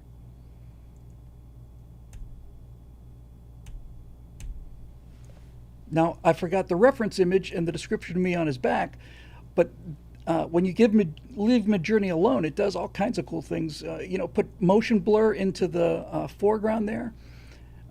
That's what the frickin' Ewok should have looked like, by the way, don't you think? I mean, that's really what the Ewok should have looked like. Also, if I were to animate that, and I'll save that too, if I were to animate that, that should give you like a real sense of speed, I would think. Because it'll understand the motion blur, that radial motion blur. Whew. But again, that's without a reference picture because I forgot to put it in there. When you add the reference picture, here's some more animations. Yeah, it's not me. See, the problem is, in this case, it generated me with the binoculars up to my face, which is what I told it to do. But when I take the binoculars away, it doesn't know what I look like. So all of these Bigfoot references, just tabbing through them, changing the stylization to very low stylization, that just looks ridiculous. And then, the binoculars are a mess, but almost went with that one. That was my second favorite choice.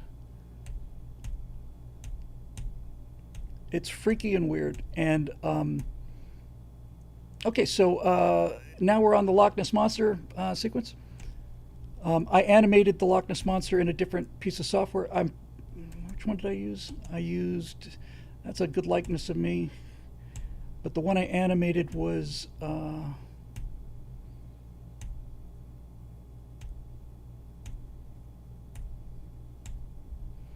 that one. That's the one I used. And I took it into software that not only, and I didn't think it would get it to go below the water, but it did. It went below the water, and it made noises. It's amazing. Somebody said he needs some work on his eyes. What I might do is I might just Photoshop out that second eye, or maybe I'll Photoshop out that eye. But the animation thing got it to go right under the water. It was really cool. Again, I'm changing with different. That's a big Loch Ness Monster. Changing the stylization settings and just reiterating and reiterating and reiterating. it doesn't know what I look like. It has no knowledge of me. It just has my facial features, tries to reproduce them. Look at that. I look like Toulouse-Lautrec. So you just have to keep going until you get it right. I gave it a reference image here for plesiosaur, and it forgot to put me in there. It's a cool plesiosaur, though. And it gave it the two sets of eyes, which is kind of... his body's a little messed up. But you could make a really good documentary on the Loch Ness Monster, and we will. So again, it's just trial and error. By the way, see that writing there? I have no idea why it's there. It referenced some image somewhere that had writing, and it doesn't know what letters are, so it put something that looked like writing in there. I didn't ask for that. That's a pretty good likeness of me. But the Loch Ness Monster looks like a Loch Ness Duckster. And that's a good one. I would have gone with that, except I don't like Nessie, and I don't like the spots on the tie. And I appear to be wearing handcuffs or something. But it's a cool shot.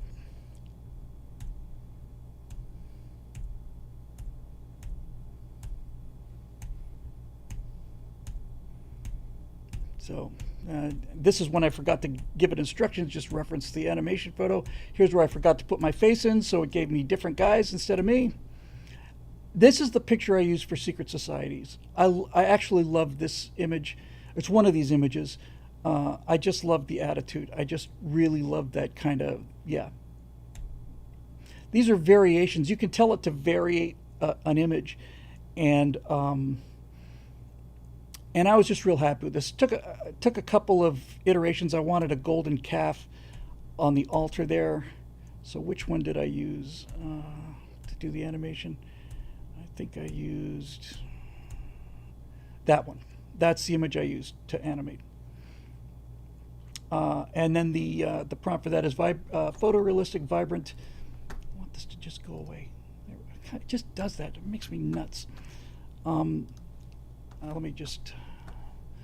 Photorealistic, vibrant, full-color image of a slim man in a white suit, black blazer, black pants, a plain black tie, and black shoes, standing in a very mysterious, ornate, ancient temple lit only by burning torches. Maybe that's why I didn't get more burning torches.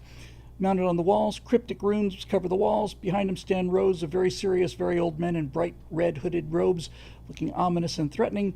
Behind them is a burning golden altar with a golden goat's head. Close enough. The mood is dark, spooky, and ominous. I'm not in that image, but I'll bet you some of those people are famous. Okay. There I am being led to either my coronation as Grand Vizier, or I'm going to be ritually sacrificed. Not sure which one that is. Again. So it's a dice roll, folks. That's a pretty good image. I like my attitude pose on that. But look at the guy on the left. He just... The computer doesn't know what things really look like. It only knows what digits look like. So it knows what red is, and it knows what a robe is, and it kind of knows what faces are. But it doesn't have any real sense of the real world. Now, this is getting better and better by the day, so I'm not too worried about that. For example, it looks nothing like me. But you can see over here, here's the reference image of me. I almost went with that. The leather jacket is out of context, and I like better the one I had. That's a really good likeness of me. I like that one quite a lot. And I liked it so much I did variations on it. Kind of cool too, but it's basically the same thing. And I don't know why I'm in a trench coat here. Okay, now we're at the simulation theory animations. And it took me forever to animate the background stuff. I wanted all of those galaxies to be in motion.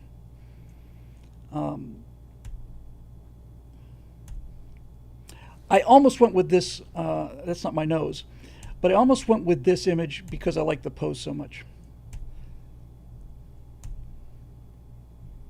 So all of these are just backing up, going forwards. So this is what I wanted for the simulation theory. Was I wanted a world that looked like it was made up of digits, and it gave me all these different variations This is closer to what I wanted, but I wanted everything in motion.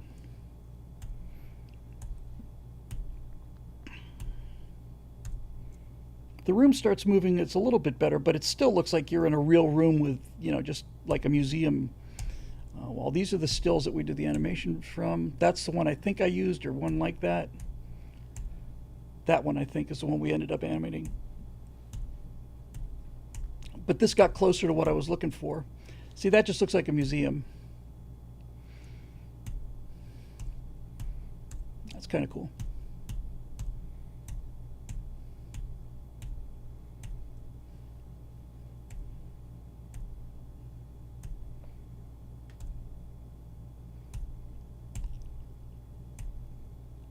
The reason I never look the same twice is because it doesn't know what I look like. Once again, I forgot to put the reference image of me in there, so I just drew a guy. I like that picture a lot. I almost went with that just because it's so informal. That's cool. Start tabbing back through these babies a little bit. See, that looks like me. That looks like me. That really doesn't so much. The closer the image, the closer the camera is, usually the better. That's freaky weird. And that looks nothing like me. So again, we're going backwards in time. So it's kind of a cool jacket, actually. And my seriously cool necklace open shirt there. I'm ready for a night on the Roxbury after.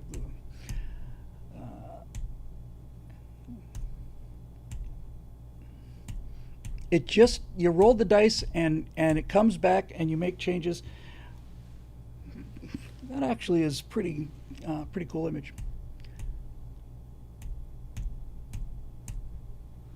Here I am with some other distinguished gentlemen from the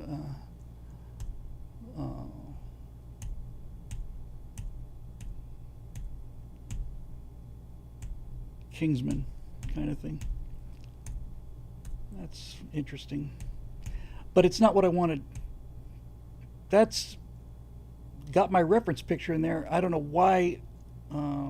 It's highly stylized. Kind of how you wish he looked. Okay, here we go. Now these are the animations I ended up using, and look at the prompt for this. The man looks at the camera for a moment, then smiles a very tight smile. He does not open his mouth, and we never see his teeth. I don't know where this big laugh came from, but I couldn't get rid of it. So I have to find this original still in order to fix this thing, because I've up-resed it and it looks kind of plastic. And some of these are just plain bizarre. I mean, they're bizarre. Like, that's just weird.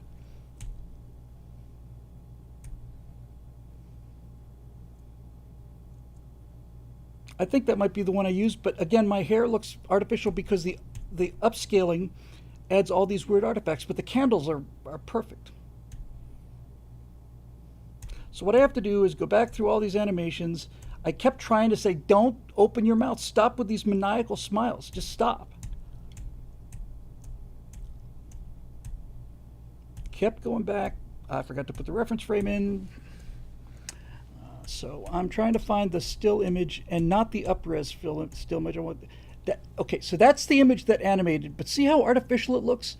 It looks like a painting, and that's why the animation came off looking so, just so weird. So now I have to find the low-res version of this, download it, and then we can try animating it again.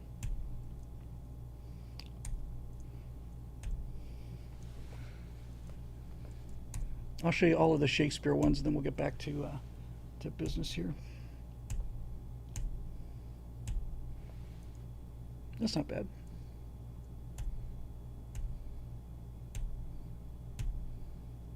That's not bad. I'm going to take that one just in case.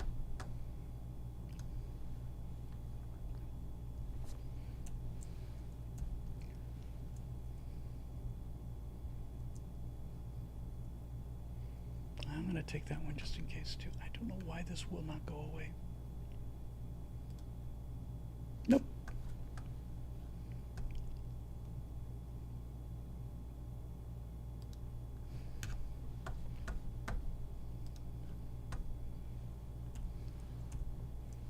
There it is.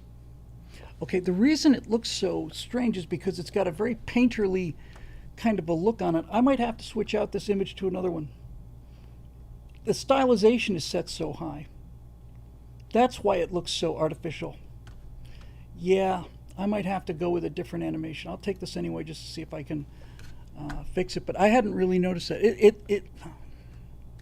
Well, that's the end of that. The only way to go back to that is to go back to, so we're not going to do that. So let's get rid of that. And let's go back to this, and we'll go back to that. Okay.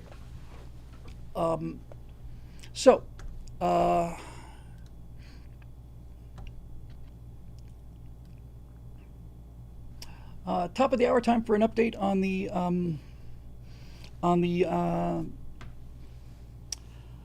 Stratothon totals.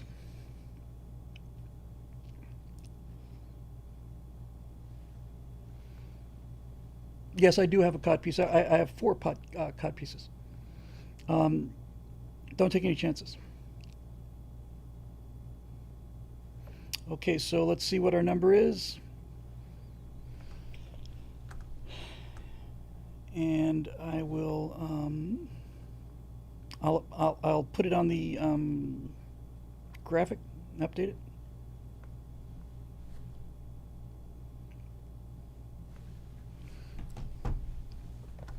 Okay, stand by while we get our little update here.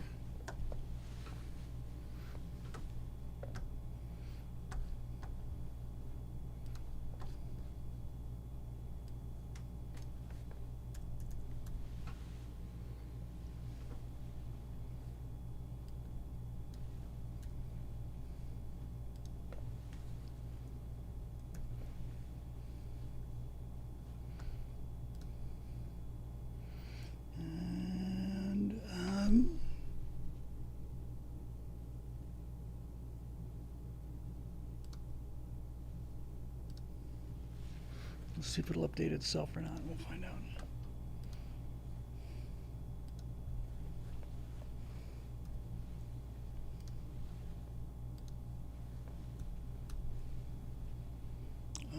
Did it do it? Yes, automatically updated. So there's our new total. It slowed down a little bit, but we're grateful for anybody who. Yeah, I need to clip my nose hairs, right? I might need to get on that. So 2337. It's a little slower, but it's a gain, so we're going to stay at it, and we're gonna keep staying at it until we get there. We're going to be here till 6 a.m. and so on. So let's go ahead and animate the Shakespeare things, and see how that goes. So we downloaded a bunch of Shakespeare things.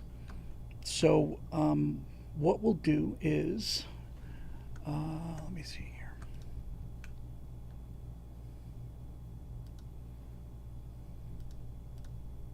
So I'm gonna just move some stuff out of the way.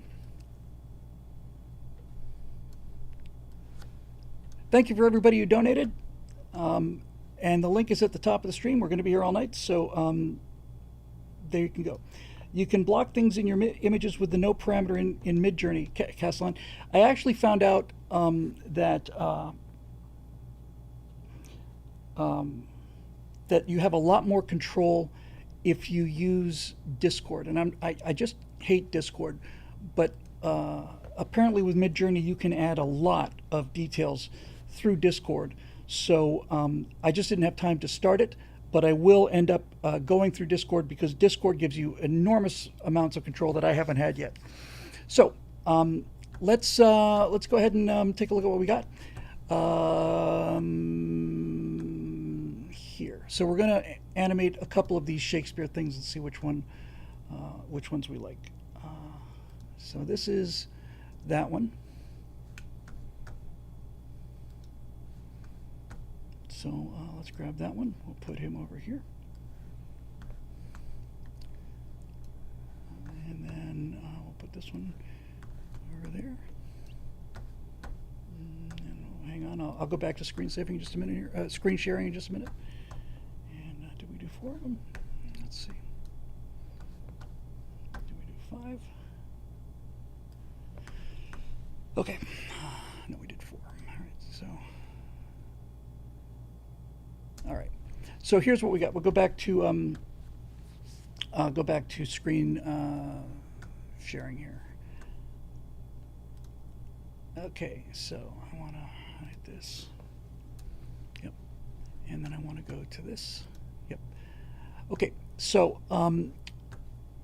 we've got 4 Shakespeares and we have this wave. So why don't we just let's just try the wave first. This is the still that I grabbed. It's a different wave.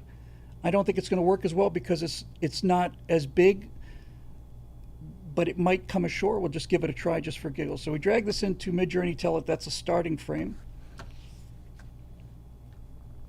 And then I'm going to tell it the huge wave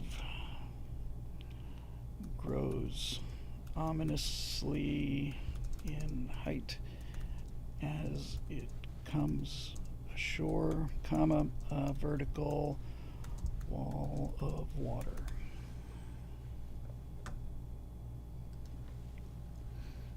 And we'll send that on its way. And then while that's rendering, let's go ahead and tee up our Shakespeare. So we have that one. Is this Bigfoot? Yes. And we have that one. And we have the one that we used, which is very painterly. Let's do the painterly one first. So we're going to drag the still in. Oops, not there. Yes, here, image prompts. And for the Shakespeare image, it's going to be the same prompt. It's going to be the man looks at the camera for a moment, smiles and smiles tightly. He does not open his mouth. After a moment, he looks down at the parchment and continues to write. And we'll keep using that same prompt for all of the Shakespeare things. Okay, so that's the prompt. We're going to copy that, and then we're going to get that animation on its way. Meanwhile, these are ready, so let's have a look at these guys.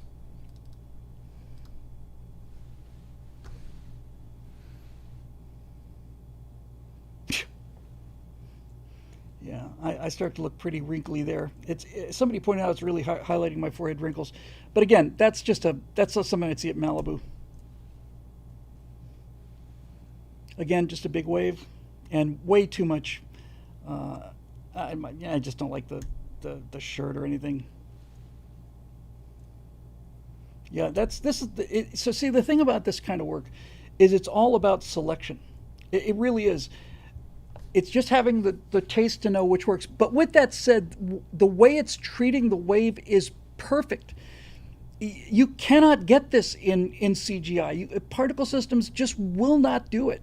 It's perfect. The way the water recedes and the foam on the pebbles, it's perfect. I just can't use it. So let's see what's happening, whether our Shakespeare, #1 Shakespeare things have finished yet. Let's see what we got. Okay. So I put it in the wrong thing. So instead of animating the first frame, it's just doing the Shakespeare thing. So obviously I made a mistake there. Let's try it again. They're great images, this one especially. Really great image. But let's try it again. So we're going to go and we're going to take this guy, and this time I'm going to put him in starting frame, which is where I should have had him in the beginning. Then I'm going to type in, copy in, there's the prompt. He does not open his mouth. For a moment he looks down at the parchment, continues to write. Just lazy or stupid, I guess.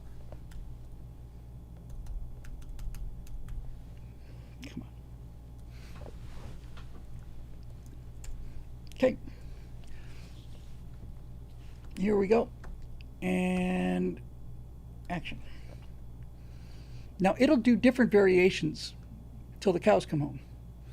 So let's go ahead and just load them up so we don't have to wait so long. We'll take this image, starting frame, it's a different image, same prompt, go. And here's a third image, same prompt, make it the starting frame, and go. So it is rendering out these animations, as you can see. And we'll see if we find one we like. 51% complete, 59.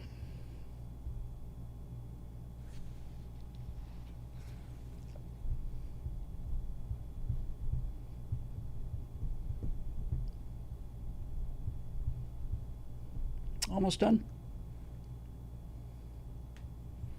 So, assuming we don't do any more iterations, we got 12 potential movies, 4, 4, and 4. So 92% complete. And we'll look at them one by one and see which ones we like. Shouldn't be talking, and I look a little constipated there, so I'm not in love with that one. But it does look a little better. Notice how it's animated the fire in the background, but not really. It's like an oil painting. I should have replaced that in Photoshop with like Queen Elizabeth or something. I do like the painterly look. I think it's kind of cool, and I love the glass and the candles, but anyway, let's see what the next one is from this. Oh, they decided to put oh, it's demonic. And the face looks really, the eyes are just not working. That's creepy and weird. No, thank you. Yeah, it's this. It doesn't know what to do with this oil painting kind of style.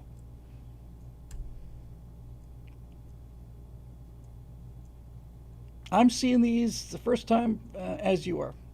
I could tell them to stop talking, and I might try it. Let's see how the other ones look. The other ones are a lot more realistic source images.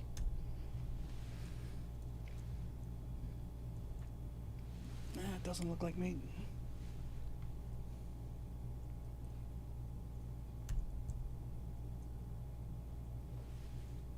Nope.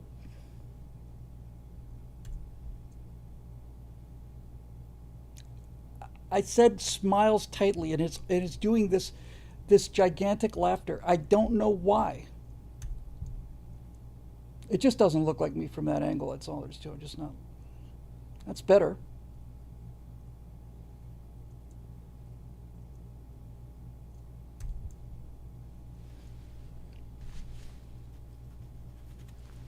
Easy now. Looks like I'm having a stroke here.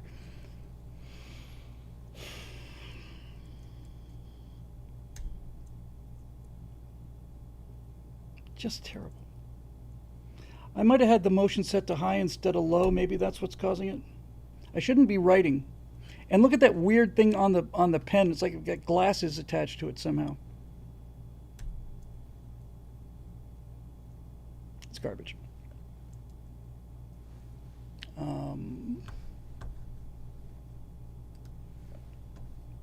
All right. So here's what we're going to do.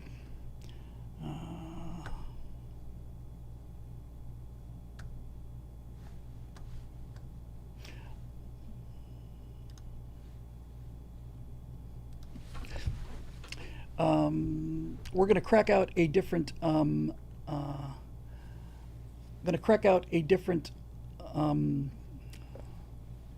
Try smirk. Excellent. That's an excellent suggestion. All right, let's try smirk. I like the oil painting much better. I think it's just a better. Let's try smirk. All right, so back we go to screen capture. I'll make this bigger. So let's try smirk. I gotta move enough so I can get this in here. So we'll go back to the top. We'll grab oil painting. Is that it? Yep. Nope. Yep. Drag it into starting frame.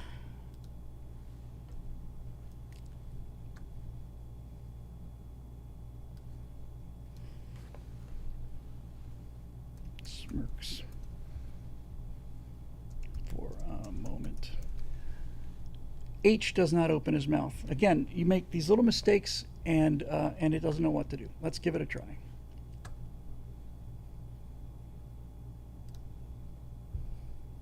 I've run out of hours. I need 5 hours of rendering. I believe I'll buy 5 hours of render time for $20. $20. So anybody who donated $20 at the PayPal link, thank you for making this happen. Use the text, yes. And use the start frame, yes. And go.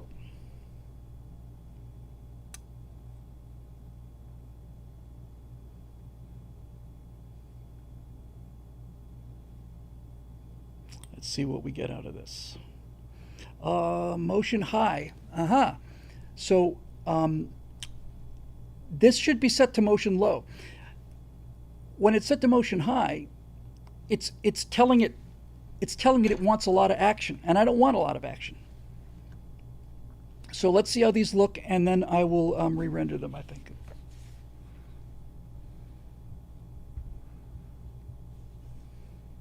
Lots of variables here, and I'm still pretty new at this, so I can already tell this looks much, much better. So congratulations to the Stratus Loungers for once again solving a problem of mine. Smirk, it was smiles tightly. I didn't know what to do with that. I don't see any open face smiling on this at all. So well done, Strata Loungers. 92% complete. Let's see what we get, and then I'll try it again with motion low. No, it's already much better, I can tell. I could live with that. Here's the second one. And let's try this again.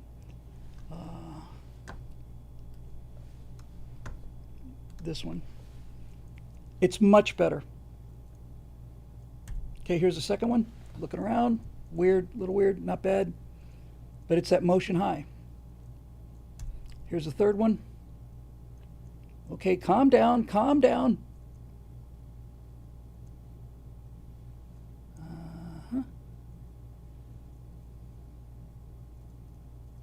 Easy. A little weird, but it doesn't seem to have so many artifacts either. That's because I didn't upscale it. Okay, I think we're on to something here. So let's do this. We'll keep the same prompt. It's animating the painting of the fireplace in the background.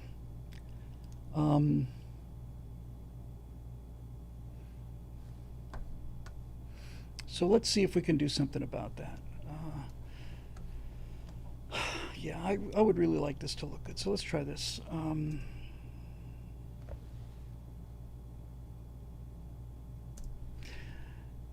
Well, I know this is well, you know, we got 12 hours to do. So here's what we're going to do. We're going to take this picture. This is the animation picture that you can tell it's a painting of a fire in the background. This is much more stylized than anything else. It's a great image. I really like it. I want to keep it. So what I'm going to do is I'm going to go and I'm going to drag this into Photoshop, into ye old Photoshop, and I'm going to come up here and I'm going to go to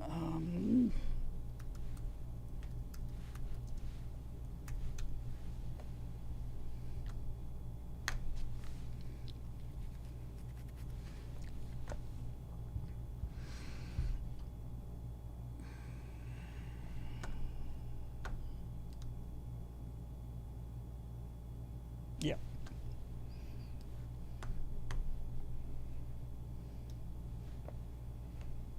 Now, some of you may be Photoshop experts and know how to do this better than I do, but all I do is we're going to take this, bring this in. Oops.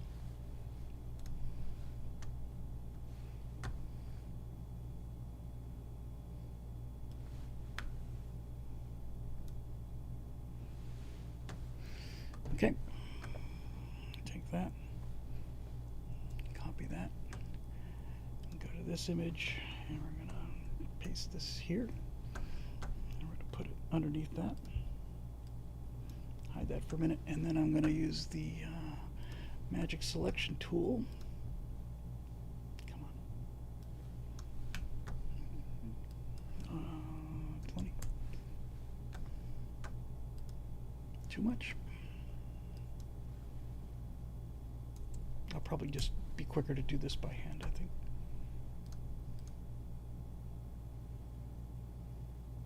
Yep. Okay, so I'll just do this by hand. Take an eraser. I want the hardness. I want a real soft edge, and I'll take it smaller like this. Yeah, smaller than that too. Just gonna get this down to here. And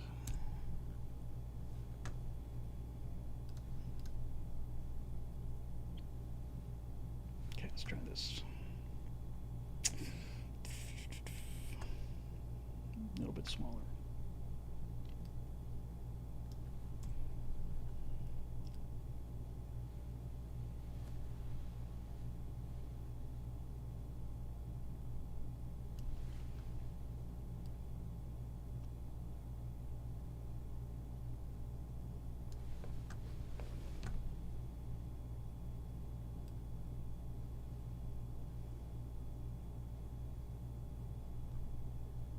Oh, come on.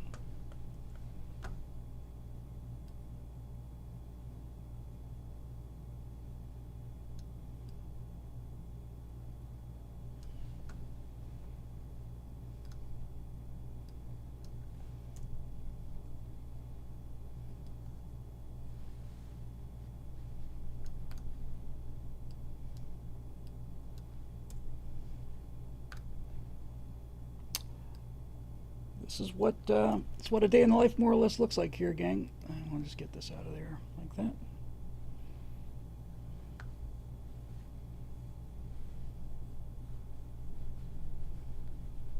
Great. Now,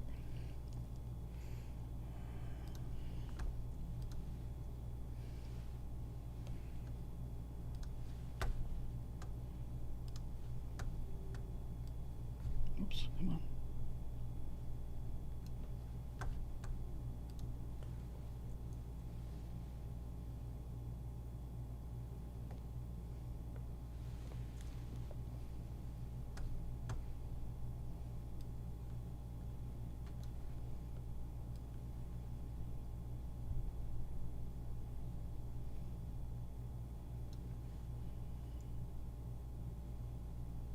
She's a little too prominent. You know, still I don't want to steal too much focus, so that's better. But it still looks kind of phony because she's too bright and she's too sharp, way too sharp. So we'll go up here and we'll take the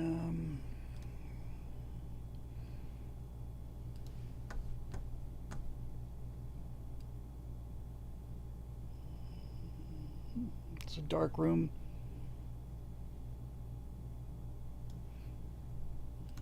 Colors are a little saturated. So we'll take the saturation down on those a little bit. Yeah. And then we'll add some blur.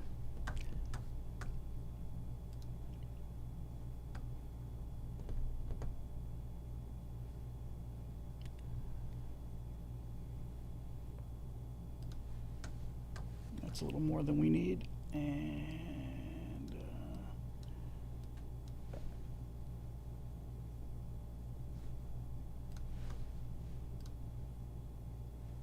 yeah, I think that's probably going to work. Okay, so we'll save this.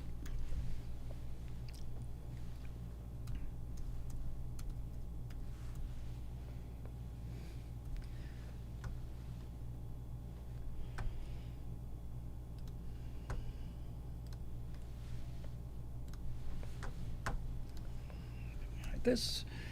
Then we go back here, and we're going to take.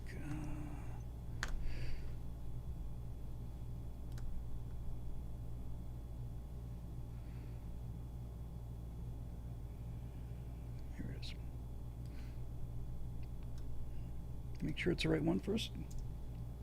Yep. Starting frame. Smirks for a moment. Here's what I should have done. Camera low.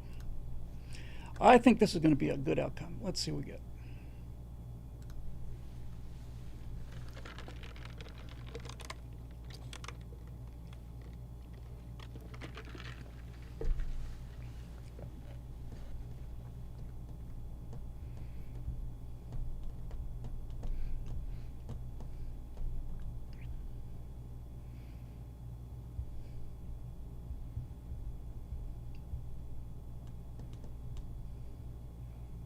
Everybody having fun? I'm having fun.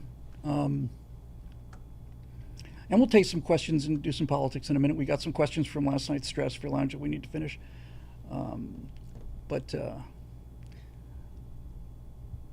Yeah, thanks to the Strata Loungers that said smirk, although he's got his mouth open more than I would like. We'll see. And if we have to do another set, we'll do another set. I think we'll get something good out of this. It's not as frantic as it used to be, and that painting of Elizabeth really helps a lot.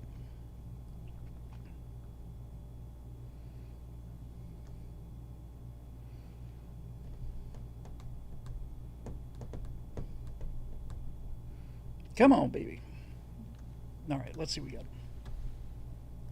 Ye gads. Okay, you're out.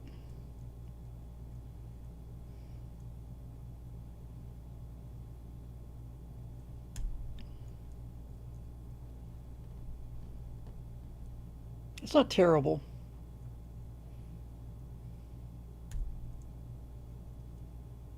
That's terrible.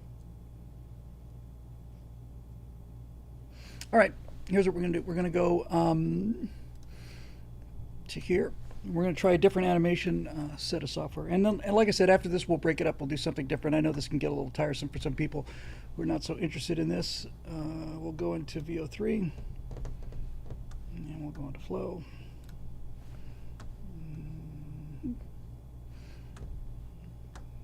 And we'll go into this set, I guess. Why not? And what we want is we want frames to video. So we got to load that first frame, upload that first frame, and we called that Shakespeare, I think. Yep. You go back and grab the prompt. This this software is VO3 software is a little more it's a little more fidelity, I think. So we have to crop this image. Let's crop it like that.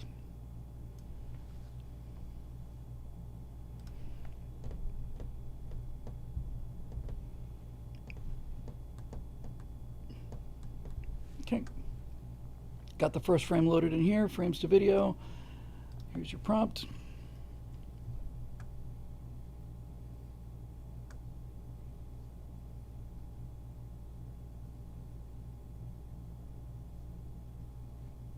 I'm going to add something here because in the other one,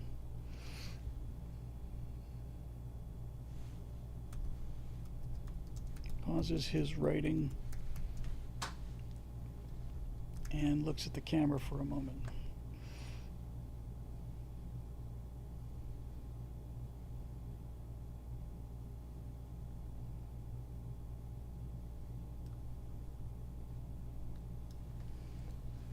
The camera. Man pauses his writing and looks at the camera, then smirks for a moment. He does not open his mouth. After a moment, he looks down at the parchment and continues to wrote. Okay. This one takes a little longer. So let's do this. Let's hide that.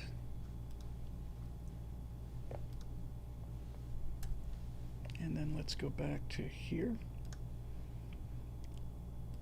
While we're waiting. Okay, hooray. I'm just looking to try to catch up to the comments. Need blue shift. Yeah, animate the Queen Elizabeth. Yeah, Roadrunner says watch the. It's possible that it would animate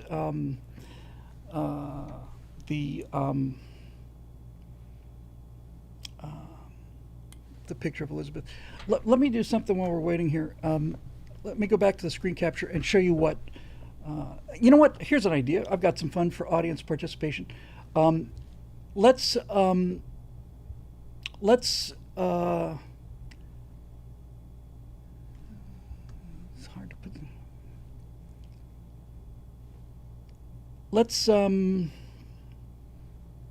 Let's take some audience suggestions.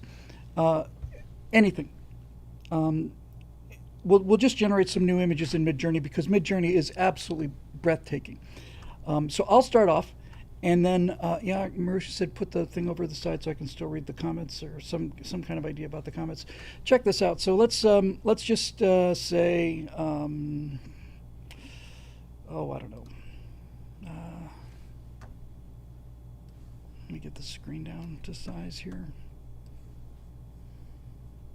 Hang on, I'll go back to screen sharing, and we'll just play around, just because Midjourney really is just absolutely spectacular. So if I do this, yes, and then this, yes, that should be good, although I can't see it. Okay, I can read the screen comments now. So back to Midjourney here. Let's say we want to create an image instead of animating one. Yeah, I'm going to use a color picture of myself as a reference image, but and Natasha's bringing some, but I'm not sure they're gonna match. So let's just say, for the sake of it,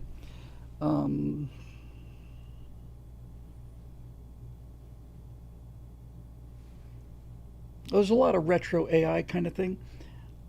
I want to do something like imagination stretching. Let's just say gorgeous woman in an orange jumpsuit is at the controls of a spaceship.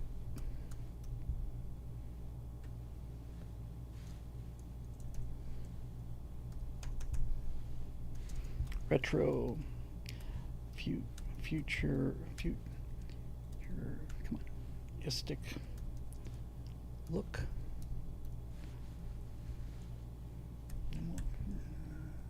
Oops. Did I just lose it? Oh, got it. Sorry. Photorealistic image of a gorgeous orange jumpsuit at the controls of a retro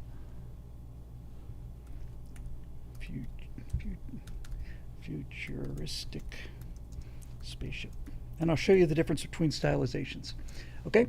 Now there's no reference image here, so that's good. And I'll show you the difference between this, what the stylization is. Prepare for the first one to be really pretty crummy. If we take the stylization like down to like almost zero, well, let's just set it to zero. Woman Ion, thank you. Okay, let's set it to zero. At zero, Midjourney does no interpolation at all. It doesn't do anything other than what you tell it, and the results are just miserable. Let me copy this prompt. Okay, so here it is at zero stylization, and is it my preset? Yes. All right, here we go.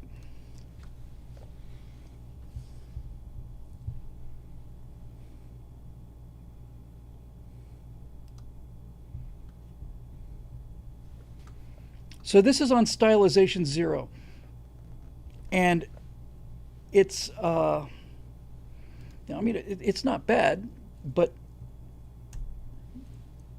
that's actually kind of cool in an animated sort of way. Certainly not photorealistic. So basically, it's a little weird. Basically, at stylization of 0, Midjourney has got no flexibility whatsoever. So let's put in the same prompt. This time we'll go to 100. Now when you're trying to do realistic stuff like the stuff for the colonies, 100 is the sweet spot. It gives it enough room to play around but still stays true to realism. The higher you go, the weirder it gets. And I frankly love it when it's at its like really high stylization. It does some amazing things. Yeah, this one, George Freeland says this one demands the MST3K silhouettes. Yeah, this looks like Attack of the Disco Babes. So let's see it at 100. Same prompt, haven't changed anything. Look at that cockpit, man. That's insane. That's a cool image. So it always does 4. There's a second one. That's very much more stylized with the controls and stuff, but it's still a cool image. Natasha works with fashion. She's been doing a lot of fashion, and she should be here pretty soon. And we'll show you some of her work, which is breathtaking. But that's all right. I don't know, man. That's more instruments than I can track. I had a friend of mine who designed instrumentation, and he said that this kind of information overload was like a cocktail party. That's a lot to track. Okay, all right, you know. So now what we'll do is we'll use the same prompt again, and this time we'll take the stylization to 250. Let's go to 300.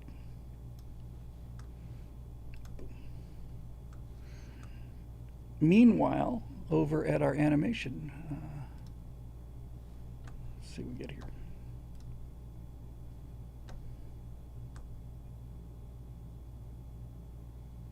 Not bad.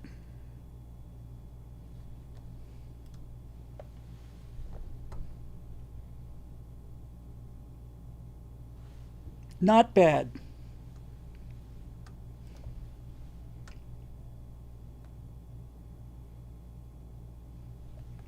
Perfect.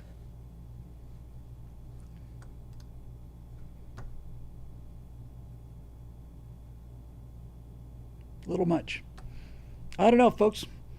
Let's go through them again. I think number 3 is the winner. Here's number 1.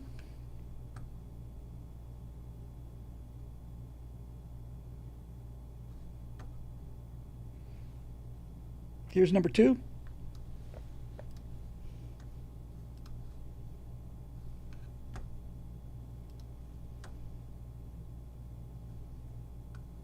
Come on.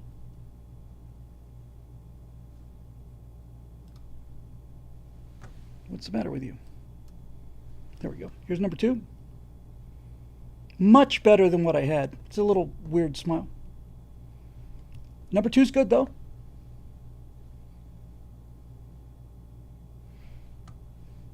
Full screen them. Okay.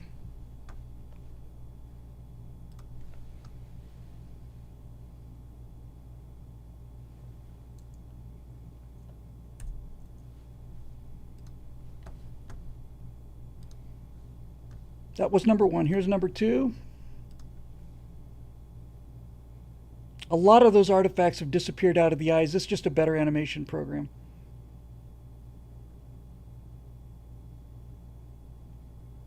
Not bad. Certainly usable. I think number 3 is the winner. Here's number 3.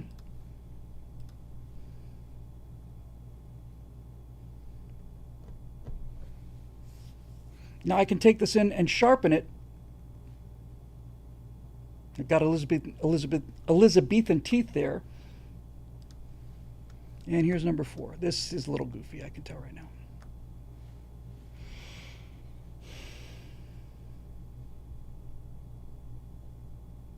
Yeah. I'm voting for number 3. How are we looking here?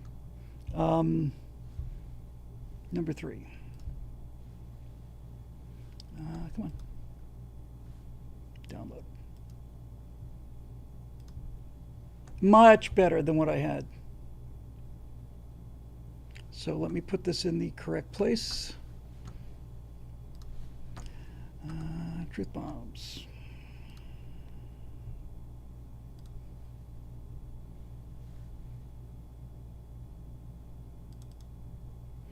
I will delete the old Shakespeare, which was this one. You see all the artifacts around the eyes, and yes, just not even close.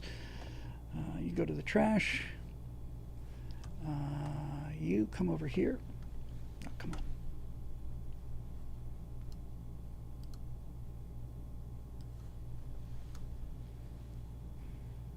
And we'll just check it again.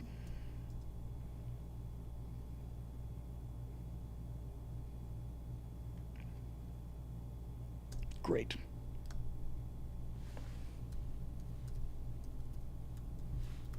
So I'll put that there. And I also need to go and get the low-res version of the source image so we don't lose that. Oh.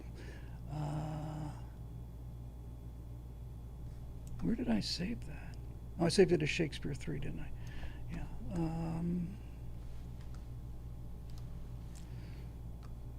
This one. Yep. With Elizabeth in the background, and we'll put this in here. And we'll delete the old one, which is that one, which is that one. Yep. Okay, excellent.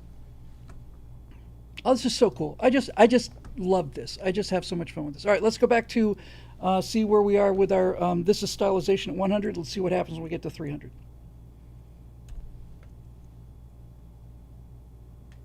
Definitely got that retro futuristic thing going there. The kind of driver you see every day.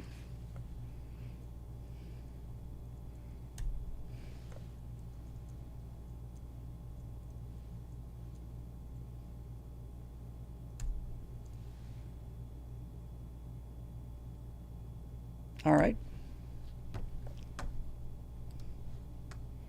Same prompt. We'll go to 600.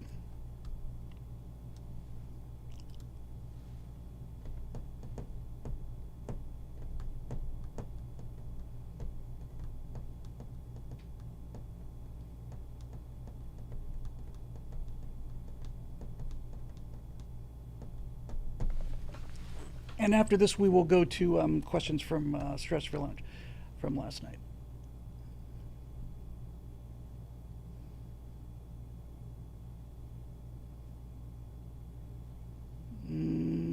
All right, here we go to 600.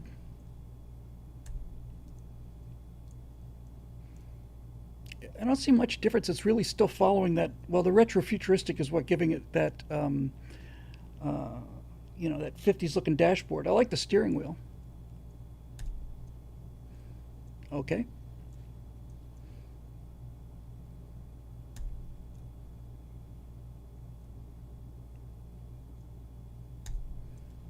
Yeah, that's kind of dull. And then finally, we'll just go all the way up to 1,000, see what we get.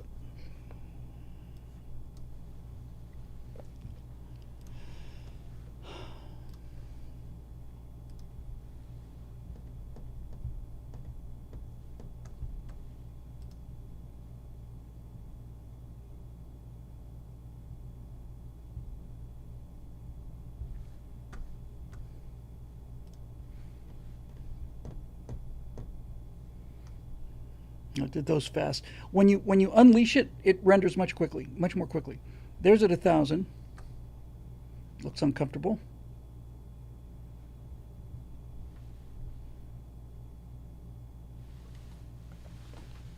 It's kind of wild. Oh, that's fabulous. And then the great thing about this is if you're just in the mood, you can just say animate this, auto-animate it at low motion. So this is a pretty cool image. We'll just animate it at low motion, and then we'll get to the questions here. Just that's all it takes. Just touch that button. It's going to make 4 versions of this. You could work on CGI for 1,000 years and not get an image to look that realistic.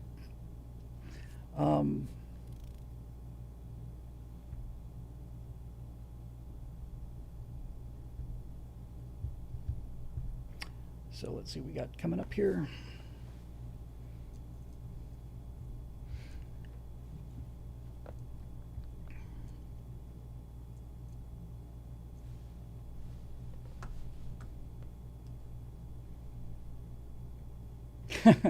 Kirk's Bamboo Bazooka says, "How can I sign up for the Space Navy?" Yeah, recruiting's not a problem for us, actually.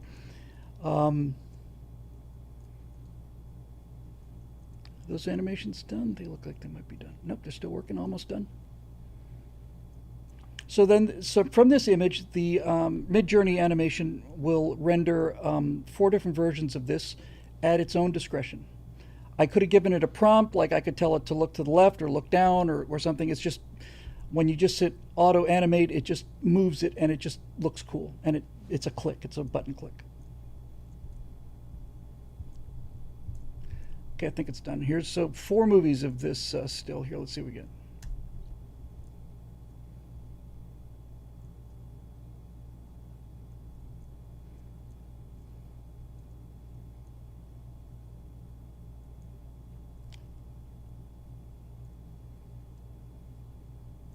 Okay, here's the next one. Something flashing overhead.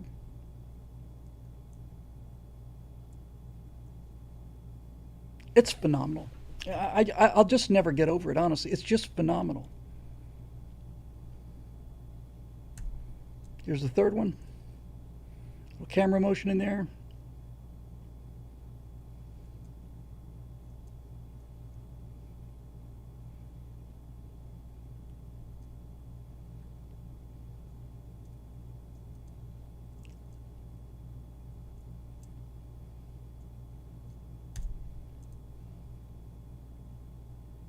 Here's the fourth one.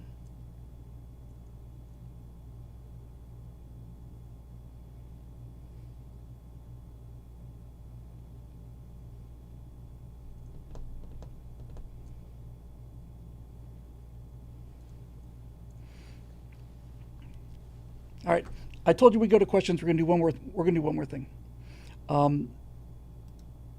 just to show you where we are with this thing. This is gonna be wild.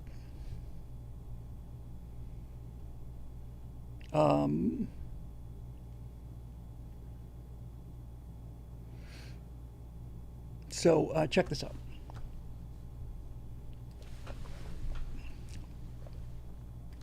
Here's what we're going to do. We're going to take that still image of that girl, and we're going to tell her, we're going to have her do a pitch for making a donation at PayPal right now. All right. So how do we do that? She needs to turn her head to the right. This is gonna creep you out, but it's how it works. So check this out. I can drive this image using a recorded image. So I'm going to bring up the OBS Studio, which allows me to record.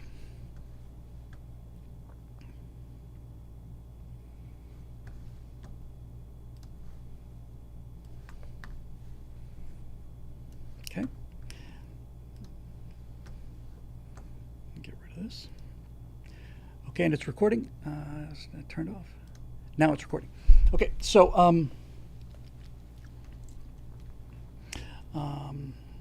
how do I want to put this?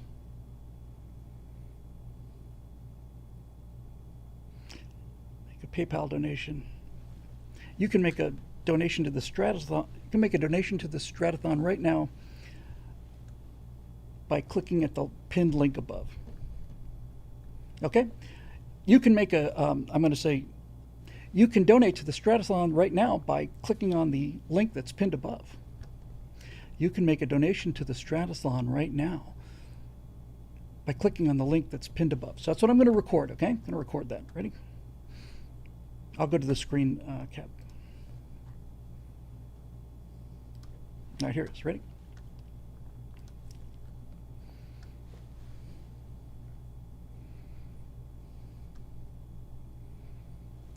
All right, I'm going to start recording.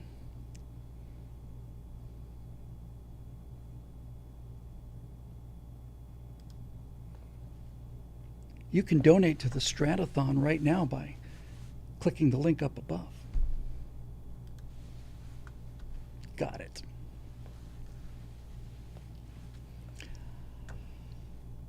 Now, hide this. Let's look at our movies.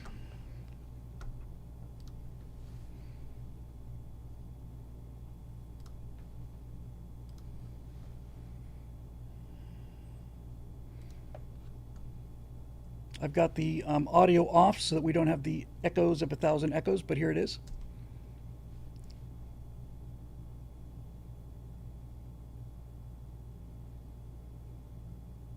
Okay, that's what I just recorded. I'm going to save this as Strat Driver 1. And I'm going to pull this out to the desktop where I can find it. Now we're going to go back to VO. And oops, I got to download this image. So we're going to take the image of this chickie poo right here, this one. We're going to download this. I'll put this over here too. Okay, good. Now we'll go to Geo. I don't need that, and I don't need that, and I don't need that. I do need this. So watch this. This is, oh no, that's not Geo. Watch this. We want to go to Runway. This is, we can do the, we are so close to being able to do the colonies, it's unbelievable. I'll log into my account here. And we're going to go down to Act 2. And we're going to load a driver.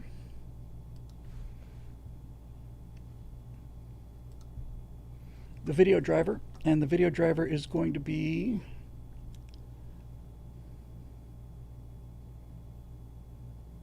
did I put it on the desktop? Strat Driver 1. Okay.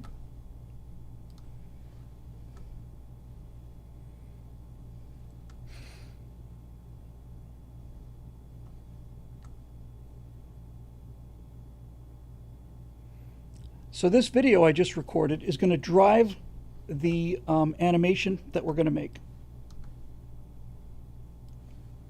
Okay. This is Runway version 2.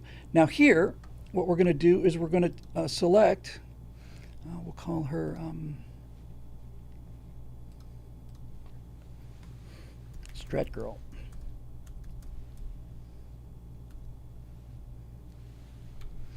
Okay, so now what we're going to do is we've got the video driver, and then we're going to need what we're driving, what image are we driving. So we're going to upload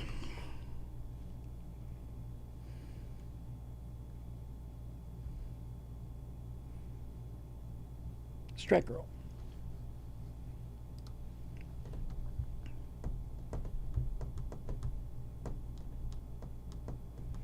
It's Runway. Runway.ml. It's runwayml.com, I think. Okay, so here's our Strat Girl. We have to crop her. We'll take her right there. Okay, crop that image. I'll put it in the. I'll post the link in the comments here.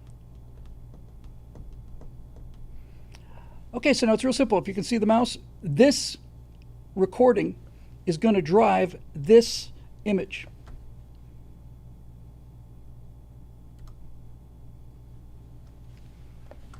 And we'll come back to this in a minute. It'll take about a minute or two or something.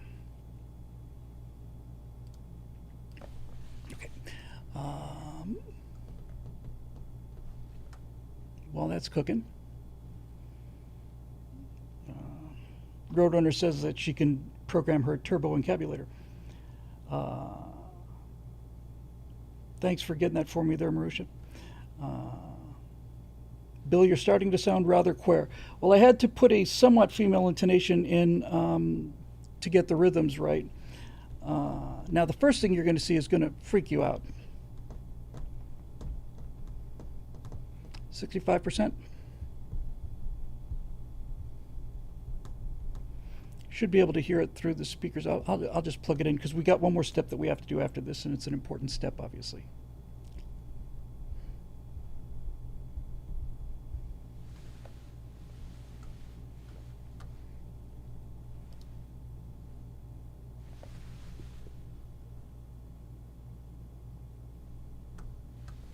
Okay, why am I not hearing her?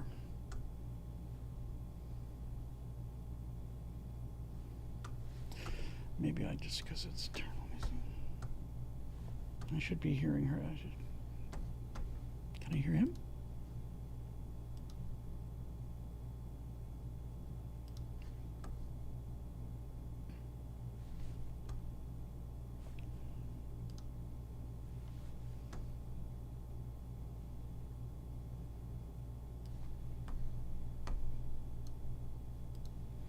Probably because I've muted the mic or something for the.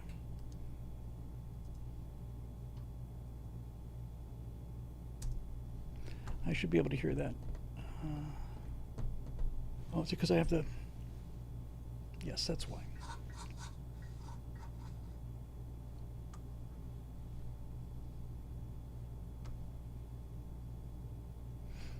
Should play for you though. So let me do this. All right, so here's the first thing we get, and you'll notice this is not going to be great.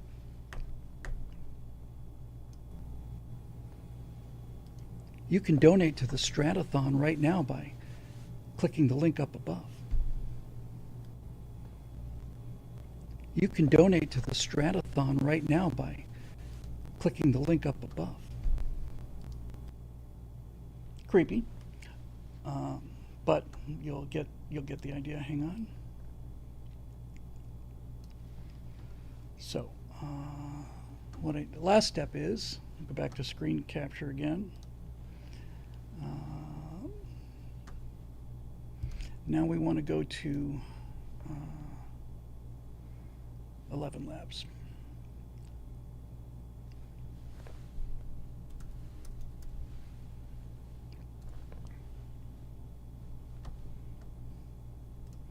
Okay, I'm going to mute my my voiceover and unmute the screen capture.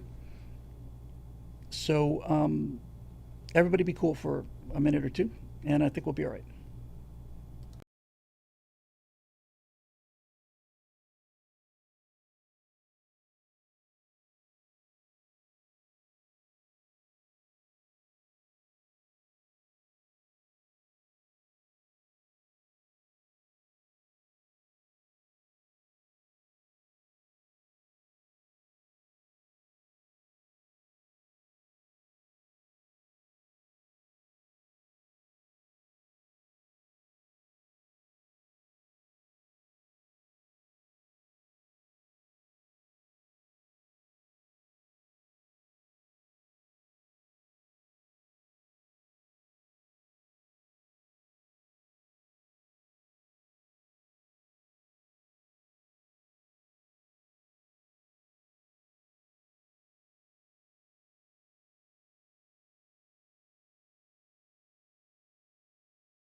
You can donate to the Stratothon right now by clicking the link up above.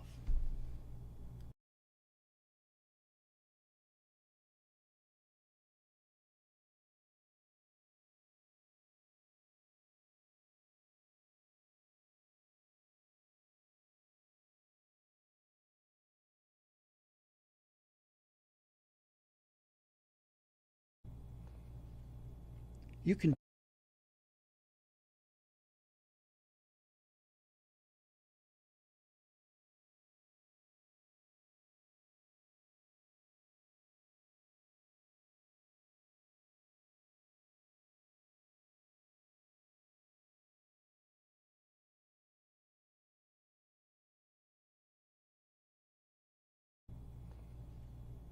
You can donate to the Stratothon right.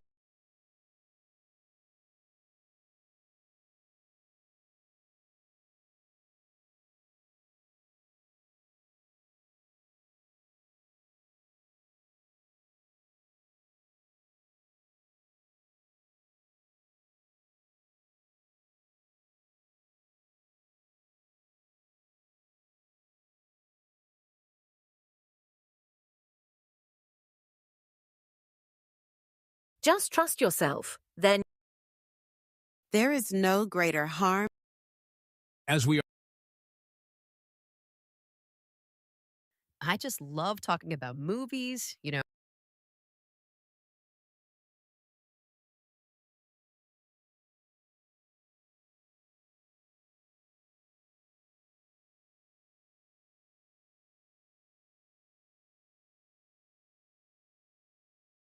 We can do no great things, only small things with great love. Darling, always remember your power. Only a chocolate this intense could be this silky.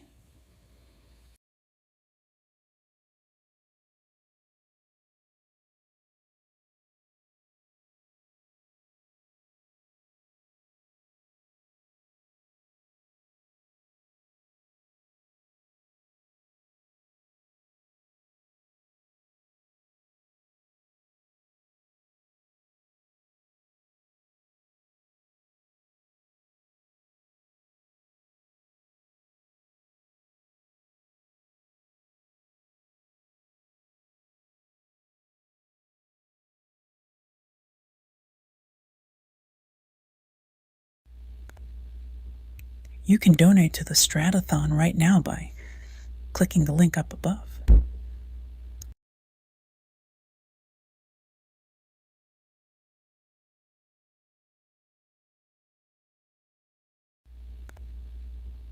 You can donate to the Stratothon right now by clicking the link up above.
You can donate to the Stratothon right now by clicking the link up above.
You can donate to the Stratothon right now by clicking the link up above.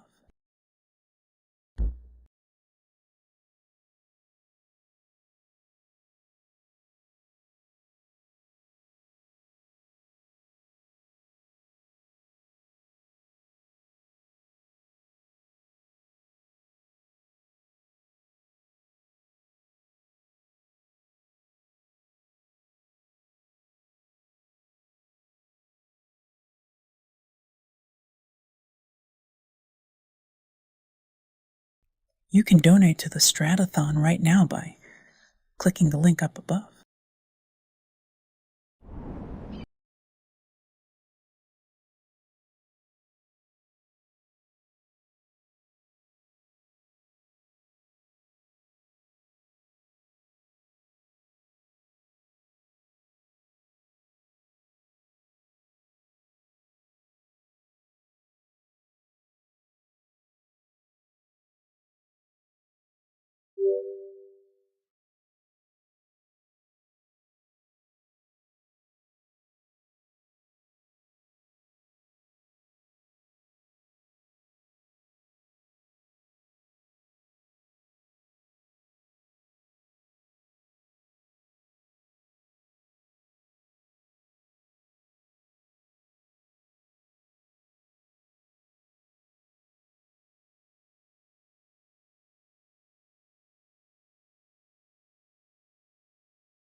There we go. Okay.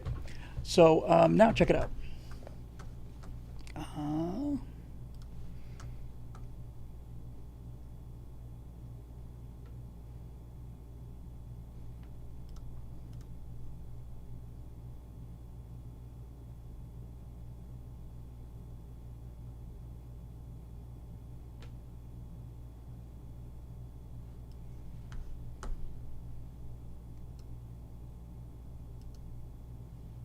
You can donate to the Stratothon right now by clicking the link up above. You can donate to the Stratothon right now by clicking the link up above. You can donate to the In traditional 3D animation, that would have taken me 2-3 days. But that's how it works. And it's amazing, man. It's just absolutely amazing. What do you think? No longer sounds queer. Exactly. A little creepy. Obviously, the best thing to do would be to hire a woman to come in and drive the video, because I had to. You can still hear a lot of me in that, but I mean, that took what, 15 minutes, maybe, something like that, somewhere in that neighborhood. Hey, we passed 9 o'clock. Let's find out what our new totals are. So for the big reveal, and then we'll get back to some questions. Hang on, what's this?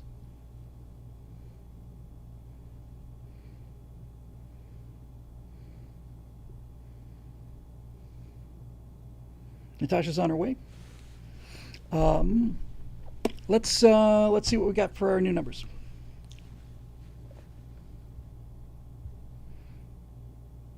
Yeah, I can't get Natasha to do it because no, I could get Natasha to do it. She's very shy about these things, but I can ask her. Let's see.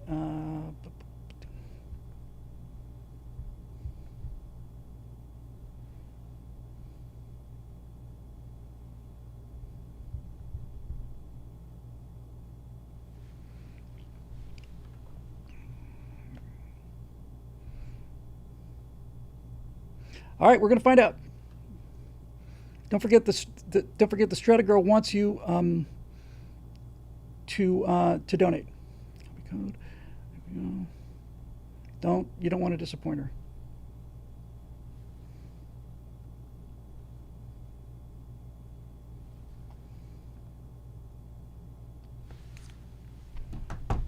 Well, we're definitely falling off, but you know what? I'll take anything I get. So we are looking at a new total of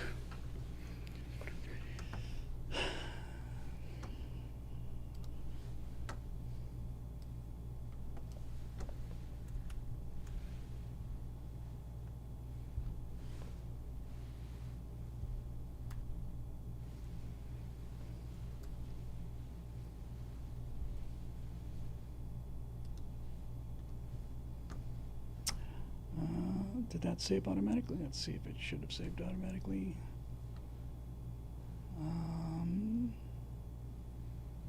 Where are we?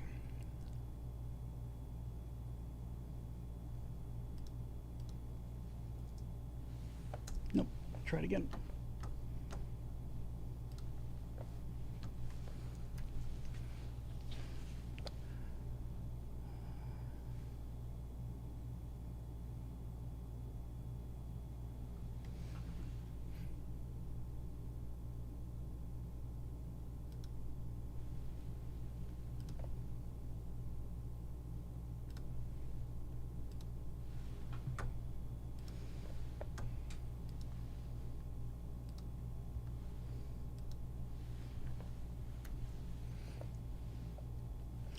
Okay, here's our update. Why did this not work? Sorry.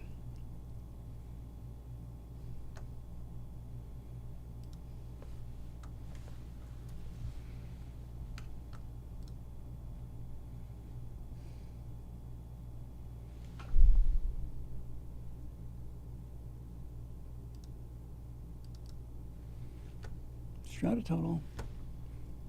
PNG. Save. Replace. Okay.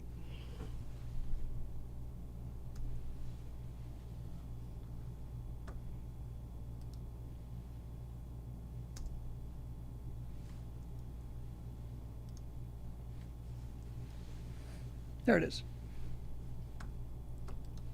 So there's a new number.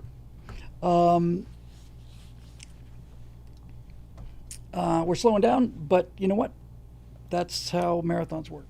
I'm grateful for all the donations, and I'm certainly not complaining. But don't forget, You can donate to the Stratothon right now by clicking the link up above. she told you to do it, not me. I didn't say anything. Okay, so we made $400 last hour. I'll take it. Maybe when Natasha gets here, she will run the numbers up. I think she's on her way, so that's awesome. And when she is on the way, I'm going to have to duck downstairs. I can play. It just takes a few moments. I can play. Let me see if I got it. Where would I have put that? The faces of the colonies. I've got a bunch of. I said we'd do stretch for launch questions. Sorry about that. I forgot. So let's go ahead and do that real quick here.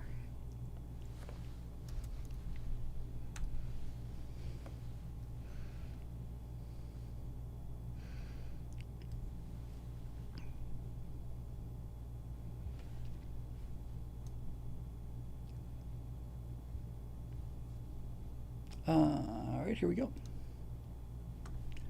So these are Stratosphere Lounge members from last night. We got 100 people watching.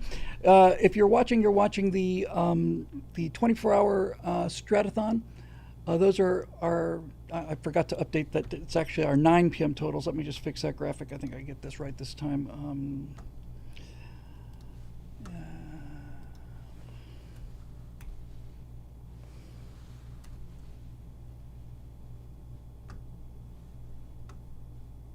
Desktop.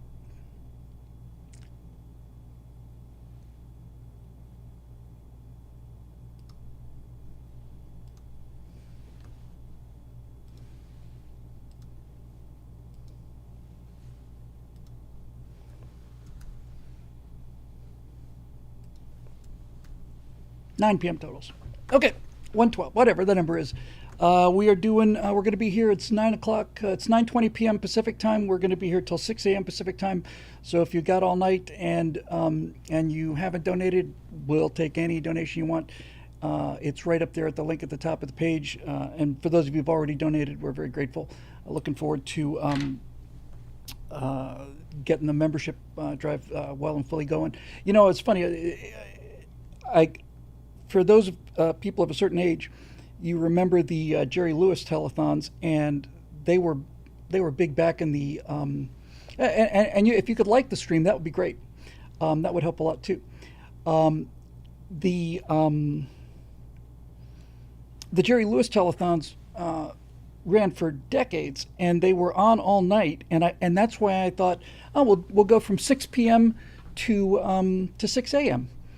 And just before I came in tonight, Natasha said, "Why did you pick that time?" I said, "What?" She said, "Why didn't you do it during the daytime when there are more people watching?" And I just thought, well, duh, idiot. You know, duh. I should have done it from 9 a.m. to 9 p.m. That's a whole different animal. That would have been a lot smarter. But you know, maybe I'll do another one next week. We'll see. This gets us. Look, I'm very grateful for it. So we're going to be here all night, and you know, it's like the thing about the dance marathons is just seeing if the person can do it. We can definitely do it. We've been streaming for. Does it say here? It should say. Let's see on the YouTube page. 3 hours and 21 minutes. Started right at 6 o'clock. Hardboiled Entertainment is probably because they were working. Yeah, somewhere around 4 a.m. Pacific time. We'll start to see people getting up on a Saturday morning on the East Coast, but that's many hours from now. So we're about a quarter of the way. So that's it's going to be fun. But anyway, if you're up watching during the night and there's nothing else to see, we'll be here talking about all kinds of things. And we still have to talk about gym level, but I said I'd get to the questions that we didn't get last night, so we'll finish those up real quick. Then Natasha will come in and maybe she'll let us look at some of her stuff.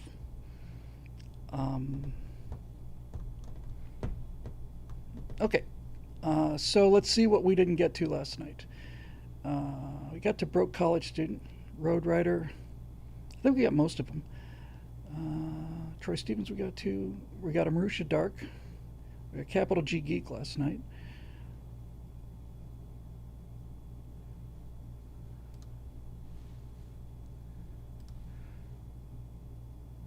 We got a Don Vickery to get to, another Marusha Dark, David Newland, Eric Blake. Okay, let's trot through those guys. Let me just tee up the faces things so that I can just drop it in and when Natasha gets here, because I always go down to meet her at the car. Projects.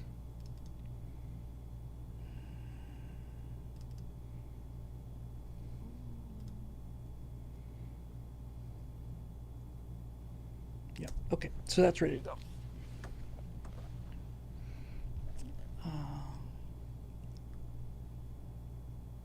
Let me make sure I didn't miss anything here. Got that. Road Rider, got that. Troy Stevens. Nope, got that one. Marusha Dark, Multiverse of Madness. Scott Adams used to talk about the idea of two movies, one screen, in reference to how two people could look at the same set of facts and draw completely different conclusions. Recently, I heard Brett Weinstein invoke a similar idea that he calls the mental multiverse, which he cautioned should not be confused with the concept of a physical multiverse. The idea is that any time there is an event in which two parties can't agree on what happened, it creates a branching path in the minds of those people, not necessarily in actual reality. The result is what Brett described as a mental multiverse, because each party genuinely believes that they have the correct assessment of actual reality. That's really quite profound, yes. Brett further asserts that AI will make all of this infinitely worse as we enter what he calls the Cartesian crisis, wherein we can no longer tell what's real anymore, and thus agreement on anything becomes increasingly unlikely. If you would like, I can give further examples, but I don't want to get into the weeds on any given topic. Just your thoughts on the overall concept and where we're heading. Yes, in the promo that we played earlier tonight, I mentioned that I called it the Great Deception, and I said that the Great Deception is about to get much worse. And so long, Roadrunner. I'm sorry, I'm just getting your question right now. Good night.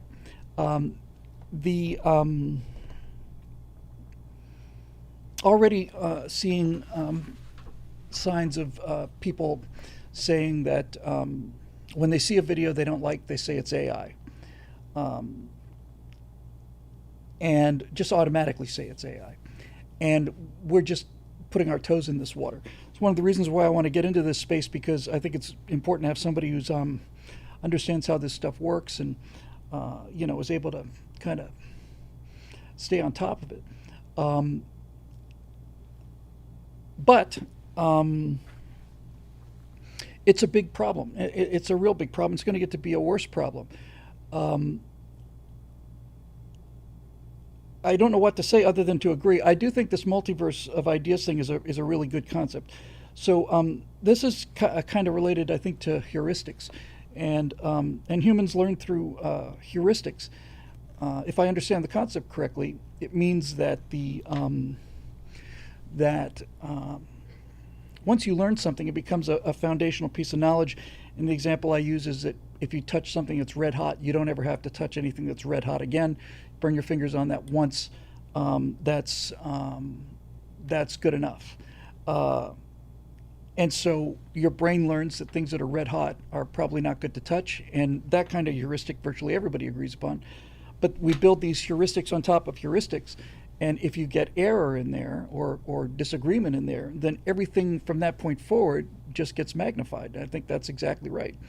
if you believe that Republicans are racist, then all you see and hear, especially since this is all the algorithm selects for you, is evidence that Republicans are racist. And the more of it you see, the more convinced of it you become. And it's very hard to break those bottom level heuristics. It's really, really difficult. In fact, when you see somebody going through that process, you can see the distress and the what's the term? Cognitive dissonance that happens. So once you start seeing, Swamp Rat points out, we're going to rely less on podcasts and media, more on our local community people we have daily contact with. I think so. I think that's true. But we're going to start seeing stuff that's made up that that we don't. That's going to reinforce our prejudices in this. We're heading into some really dangerous territory. Social media has done a lot of damage. AI's ability to mean that you can no longer trust your own lion eyes is going to make things considerably worse. And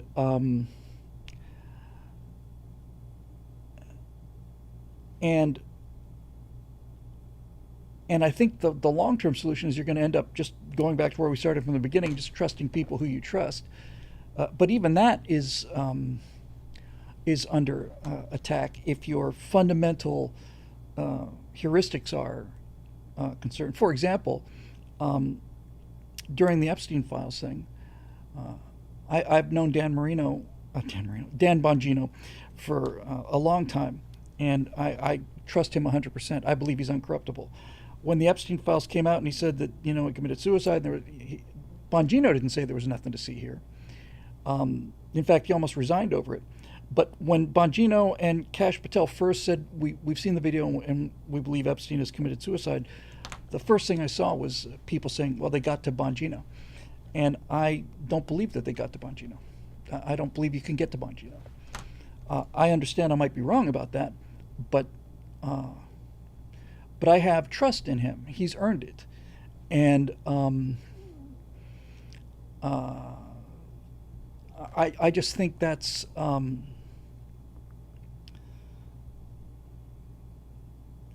would have to see direct evidence that he was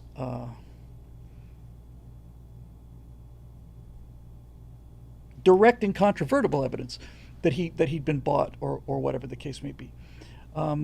There's a sort of a concurrent argument going on or discussion going on in the comment section about authenticity, and Marusha Dark says Steve Bartlett from Diary of a CEO was saying he and other entrepreneurs believe the future of content creation is streaming rather than video, in part for the authenticity. I think there's a lot of truth to that. I hadn't really considered that, but if you can interact with somebody on the stream in real time, then you know that they're real. You're not looking at an AI image or AI generated image and so on.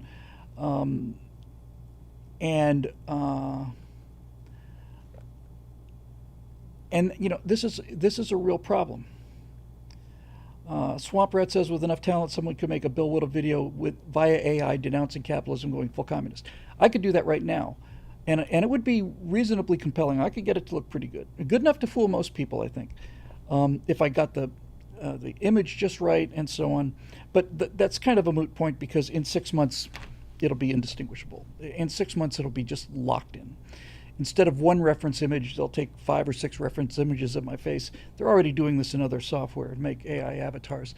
And from that point, they'll be able to get me to say whatever they want to. They can get Trump to say whatever they want to. It's just a matter of time if it hasn't happened already. In fact, it'd be a surprise if it hasn't happened already.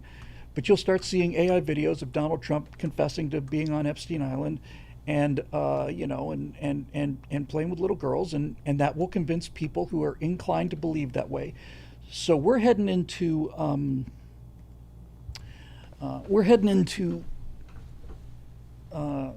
really dangerous waters. Marisha points out it's not just the look, but it's the mannerisms and the effect. I suspect they'll probably be able to train on that too. In fact, the way that would work is instead of doing a driving video, you would just type in the text, and if the AI has enough of my speech patterns, they'll be able to reproduce it. I mentioned on one of the shows, probably Monday night, that I saw the trailer for Starfleet Academy, which looks so woke and so stupid. You know, I mean, there's like 19 candidates and 14 of them are women, and, you know, one white male stuck in the background, you know. And I wanted to do Captain Kirk's introduction to the incoming cadets at Starfleet. And I would be able to write that and perform it the same way we saw with Stratothon girl. But I'd have to get his rhythms more or less correct. Needless to say, there's already millions and millions of usually young men who are in love with these AI avatars, and they know they're AI avatars, but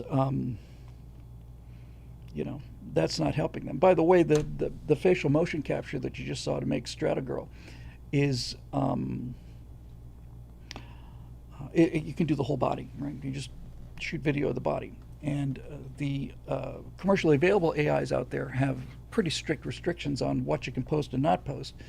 But it is possible to download versions of them on your own machine and generate, you know, they've been generating celebrity porn for quite a long time now. When I say celebrity porn, I mean you take an image of, and it doesn't have to be a celebrity. You can take an image, probably apps that do this. Take an image of somebody from your high school or whatever, and they just map their face onto onto porn videos. And I think there's some legislation that's in place now to counter that. But you know, I think none of this stuff is all of it's really worrisome. One of the things I'm trying to do with the truth bombs is to show how you think through the process of seeing whether something is real or not. Critical thinking. And one of the points we're going to make in critical thinking is that is the ability to weigh evidence. And fortunately or unfortunately, I think fortunately, although some people have a problem with this, personal testimony is the weakest form of evidence. If somebody says they saw an alien at Area 51, I give that essentially zero weight. Essentially zero. And the larger the claim, the more evidence I'm going to depend on. One of the things that I want to teach on truth bombs is this idea of the burden of proof. In other words, who's got to do the proving? If in the case of 9/11, the 9/11 conspirators have to prove that it wasn't what we saw with our own eyes.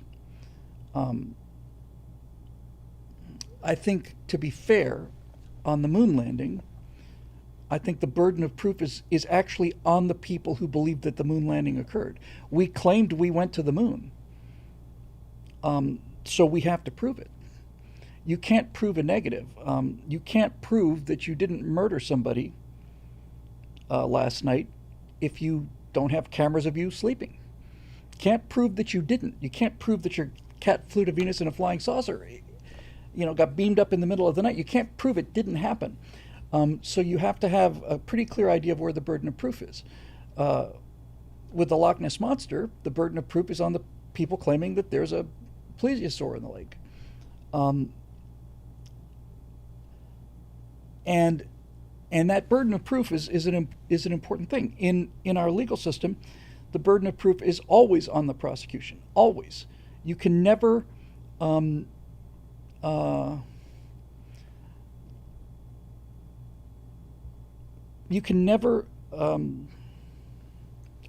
least ideally, and it really does work almost all the time.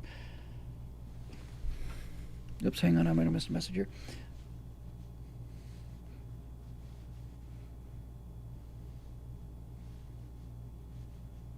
she's been here for 15 minutes.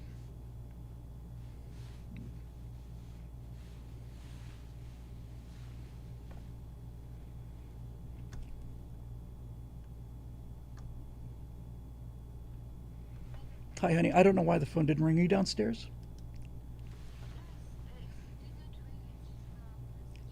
Okay. I am on my way down. I'll be right down. Okay. See you in a second. Thanks. Bye-bye. Got to go get my wife. This will be just a few minutes. She's brought supplies. I'm going to completely off topic, and we'll go to the next question when we come back. But until then, here is the faces of just faces and tests from what I would like the colonies to look like. So I think I've done this before once or twice, but it'll pass the time. And as soon as we get back up here, we'll come right back. Okay. So here you go, and I'll mute my audio. Do that now.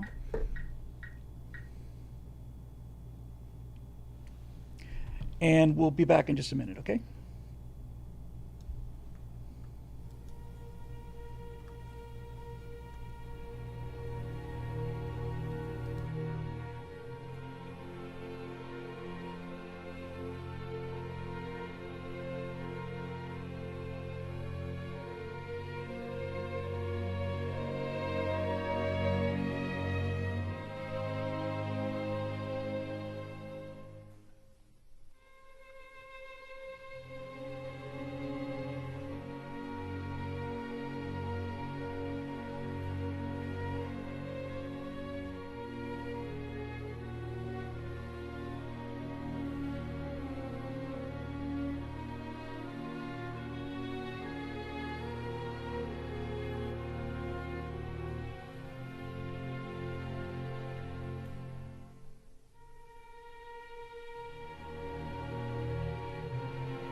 And we're back.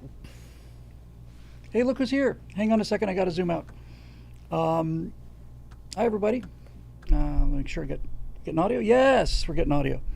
Hang on.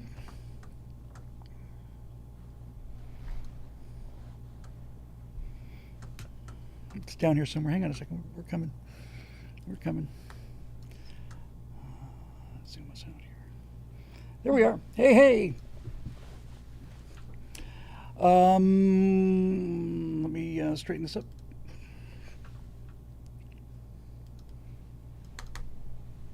Hi, Natasha. Everybody's saying hi. Hi, everybody. We're here back, and we are in the middle of our Stratothon, and look who's here. It's good to see everybody again, and I'm glad you're here, darling, and thanks for coming in. She brought all these supplies. I am a fortunate man indeed. That's right. No, we're not on Twitch tonight, Fasco. We're just one stream is about more than we can handle. These people, this is the number that these kind people have donated so far, which is amazing, and we're very, very grateful. And we're a handsome couple. No, I married up. We had a chance to show people a lot of the Midjourney stuff, and I really have to. She brought supplies and everything. Everybody's saying hi here. Hi. Darth Chuck the Merciless says, "I love the Flower of Life ambient audio." Oh, thank you. Thank you so much. Yeah. So we were looking at a bunch of my work, and it was really Natasha who got me started on doing the AI video. I mean, it was I'd really avoided it, for a while. So since we have the screen capture, I thought maybe we would just check out some of your latest stuff and share it with people. Okay. Let's do it. So let's see what we get here.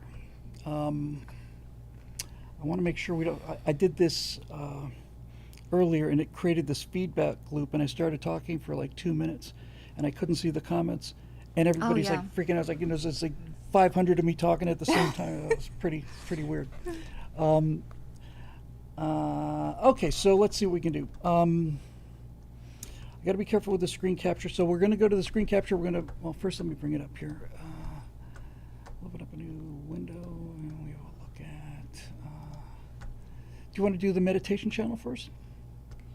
Yeah. Yeah, it could be, yes. Okay, let's see.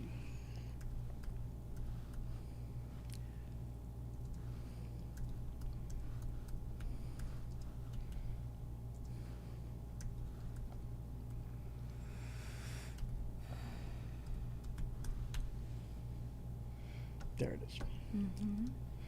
So while I was off doing all kinds of things on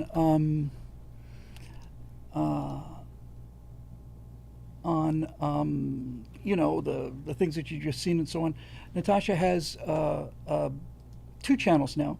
She's got a terrific meditation channel, and what I'm going to do is I'm going to switch to that and play the audio. Actually, you know what? I think what we'll do is we'll keep this audio, and then you can comment on it, even though we won't be able to hear it. Oh, how can I comment? Well, we'll just watch it and we'll just make some comments on it real quick. I'll show you what I mean. So first thing we want to do is we want to go to.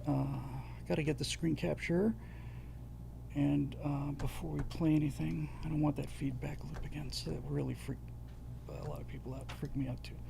Hang on 1 second, sweetheart. I'm almost there. Here's screen capture. And we'll turn the Mac OS capture off. Okay, so you should be able to hear us, right?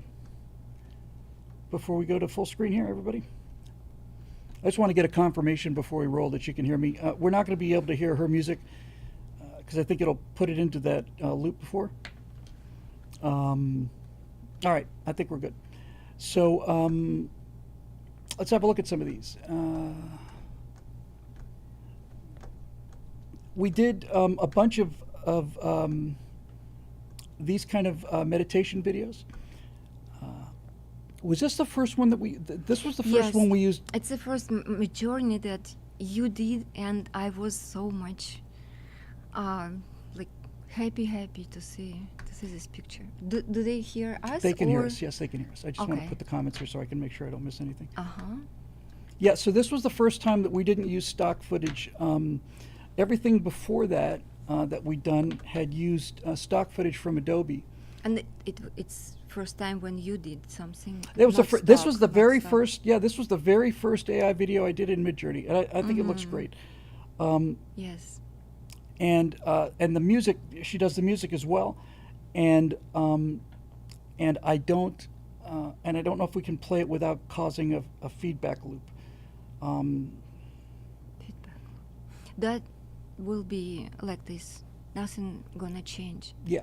So so there's that image, and prior to that, we were doing images like this, which came from Adobe, right? These were Adobe stock Yes. images, and we're thinking we could actually sell some of these things that we've created to Adobe because we think they look really, really great. But those were the images that we were using from the very beginning. I love this one. This is one of my all-time favorites. This is an Adobe image that we just looped. But since then, we've been able to use Midjourney images, and that's helped her meditation channel. But she started a whole nother channel, so let's have a look at some of these new ones. So that one you saw, this is a Midjourney image, and these are 3 hours long, so they're really useful for resting and helping you go to sleep or meditate or whatever. And they're just magical, these things.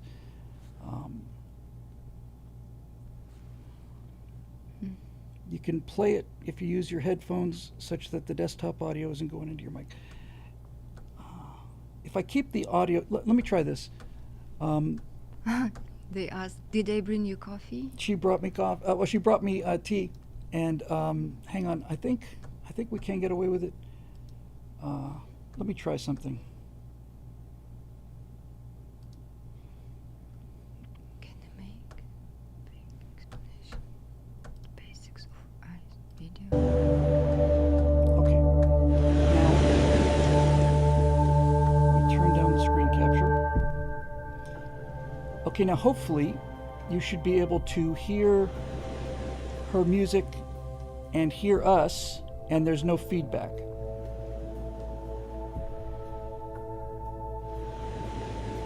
So let us know if that's the case.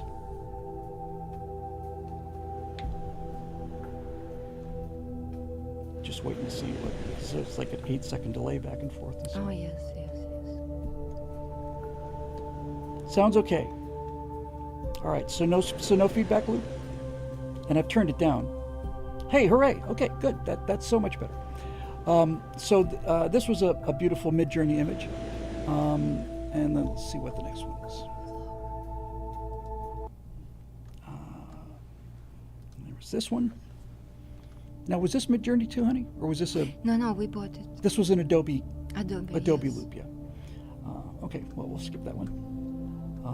My favorite is mushrooms. Of course. Yes, the Mushroom City, and she is moving so fast. She's learning so fast. So this was one of the first that Natasha did that used her images. I love it too. And what she does is so different than what I do. She shows me this. This is the first thing that she did out of the gate, right? And I thought, oh my God, honey, this is incredible. Can't wait to see it. And then she's learning and iterating so fast that I'll look at something she's doing in the morning, and then I'll be gone for 4 hours. I'll come back, and then there's like something completely different. So she ended up starting a whole new channel. But you can see that her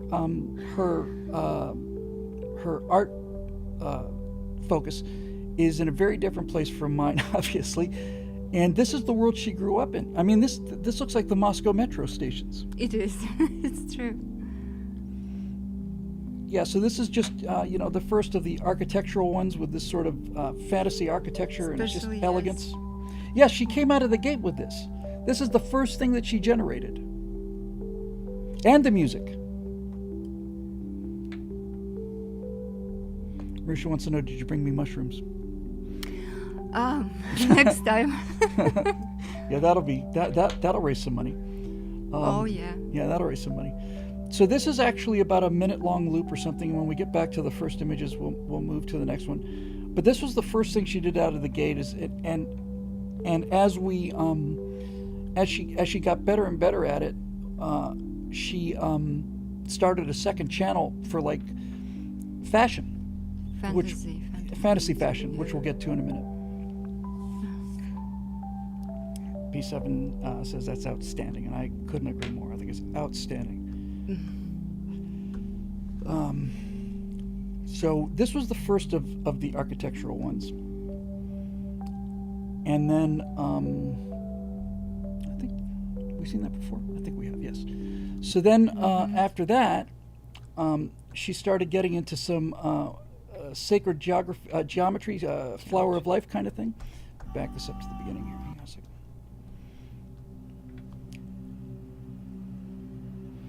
And don't forget that she does the music too, which is, well, I actually think you were more excited about the music than you were about the visuals. You know, I remember when you first got hold of the ability to make music, you just couldn't believe it. Yes, that's a big dream that become truth, you know, and I'm not a musician, but I'm very sensitive to music. And when I heard first time, I didn't believe. And after, it's just such a pleasure. I can't just even... I appreciate it so much. And by the way, Bill helped me with all of this, and I don't know if I would do it if it's not him, because he just make me like, you gotta do it. You have to do it. It's so beautiful, you have to do it, you have to share. So I started, and I love it. And because Bill works in this Adobe Premiere editing. Oh, Premiere, yes. He knew how to help me, and I learned it from him. So he made this possible. Oh, thank you, sweetie. Not really. All I did, that's he gave me, it's like not like a permission, you know, but like a boost. Yeah, like yes, absolutely. Encourage you. Encourage, yes, that's the word I was looking for. And if you look down here, you can see 30,000 views for this, which is bigger numbers than I'm getting, and 4.1 thousand subscribers. And she's about 200 viewing hours away from being able to monetize that channel. So it's Deep Relaxation by Natalia Melnikova. And let me I'll put the link up here. I won't pin it for the other one, but I'll get it. And if you want to go over there and subscribe, that would be awesome. We'd love to have you. Hang on a second. Let me put that in here. So that's Natasha's channel, and if you haven't seen it, go hit that subscribe button. It's absolutely awesome. Okay, but then we get into some cooler stuff. So back from the sacred geometry to here's some more some architecture. More metro, some more metro station. By the way, some of them very close to that. I hear so much about the Moscow metro station, and you know, and I wanted to go so much, and shortly after Natasha got here, you know, there was a window, I suppose, when we could have gone, but then you know, COVID happened, and then the Iraq war, the Ukraine war happened, and but I'm going to Moscow, by God, and I'm going to see these metro stations, because they really are just absolutely breathtaking, and I've just seen pictures of them, you know. So this whole thing is this kind of you know, traditional Russian gorgeousness. And these are what the train stations look like. They're spotless. Yes, and one of their guys who came to Russia, they said once, like, metro is so clean, so I want to take my shoes off and go inside. Yeah, just like the New York subway. It's exactly the same thing. The New York subway is just filled.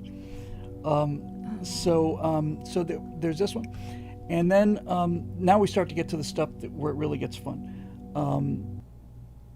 We've got one more kind of a version on the sacred geometry. That Sora did to Midjourney. Sora was the AI that broke the internet when it first showed a woman walking through a bazaar. It was like a 5-second clip, and it looked so realistic. But Sora has just been left in the dirt. Sora is like a hallucination machine now. Yeah, like you ate it's just not very good. So this one's kind of surreal and dreamy. It's still very beautiful, but it's not got the same kind of lifelike quality. But the next one is the one that just blew my mind when I saw it. I came home one afternoon, and this is what Natasha was generating, and I couldn't believe it. Let me back it up. I didn't believe myself too. So I don't remember how I started. I did, Marisha, yes, the Flower of Life, and I've been looking at a lot of that with a lot of other things too. Yes, it's like sacred geometry plus the mushroom world, because it is, you know. It's mushroom structure is very much about sacred geometry and other geometry. So mandala also. This is mandalas. And it's just so beautiful, so unbelievable. And when I felt myself inside, I can't just sit at the same place or run around in the room screaming like, oh my God. And this program show more and more. Honey, you have arrived. What's the name of your other channel? Retro Music Futurism? Or something like that. I think somebody's copied some of your stuff already. Or copied? No, they linked to it. Good for them. Link? Yeah, they put you on their playlist. Oh, that is your playlist. No, it's somebody else's playlist. I don't know, yes. Anyway, that's a sign that you have that you've actually made it when somebody's actually, kind of... No, it's just recommendations. So I see. because you are on my channel. Oh, I see, okay. But this is so cool because it looks like it looks like a real place, and at the same time it looks like an unreal place. It's just fantastic. Look at the detail in that. Mm-hmm. And AI really likes this. It really likes these intricate patterns and these. It just really architecture and structures. Yeah. Yes. And this perfectly white sand and this surreal kind of thing with the bicycles that are driving themselves and so on, and it's astonishing. My favorite one is the last one when they're heading towards like this almost this gigantic city wall.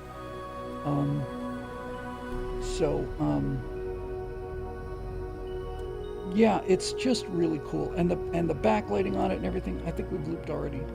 No. It is really beautiful, and I saw it many times, and every time I see some new details. Yes. So is there any questions? No, yeah, everybody's just kind of amazed at it. Nicole says, I ground earthing barefoot every day to try to heal from a rib nerve injury. Slowly but surely, he goes out and walks in the grass. It's good for you, isn't it, to put your feet on the grass? It is. Yes. P7 2017 says, play it while chasing electric faults in a car. It keeps you from hurling hand tools through the window. If you're working on a problem with your car, you play this, otherwise you're going to smash things. I have a tendency to want to smash things, and I get frustrated like that too. So yeah, it's just like this whole other world. So this engine and the music is fantastic. I can't recommend it highly enough. If you get a chance to subscribe again, I'll copy that one more time. We need just to go through questions after. Mm-hmm. Heavy shroom vibes tonight. Okay, so now Okay. she I'm just so proud of her because she got this channel up and going, and it's just so relaxing, and put my whole audience to sleep probably. But you have a second channel. Yeah, okay. And what's that called? Oh, what do you mean? the name of the second channel? Retrofuturism? Retro music. That's right. Retro music futurism. Futurism. So again, she started the mushrooms thing, and then I came in, and the next thing I know, she's doing these fashion things, and I just can't believe my eyes. So let's see. Then we'll play them in order. Is it a playlist here? I think right. Nope. I don't know what it is. Yeah, you go from videos to shorts playlist. Okay, so here, she did this evolution in just like a few days. So these are shorts. Whoa. Is this the last one you did? No, I think it's one of the first. And after I came to fashion, it's so far. I don't see. I think it went to the bottom, so we'll have a look at it in a second. Hang on. So there's one. Then there's this. Is it playing? I mean, can we hear it? We do. But we don't hear. There's some tall women. It's a dream about Burning Man. Oh yeah, Burning. Inspiration. So costume designer for my colonies movie. Yeah, this is just cool. Let's go to this one. Yeah, why not? Look at that. And I did this music like Morocco or something like that. And I made the speed. I changed the speed so speed kind of related to how they move. Sync up with their footsteps. Yeah. Yeah.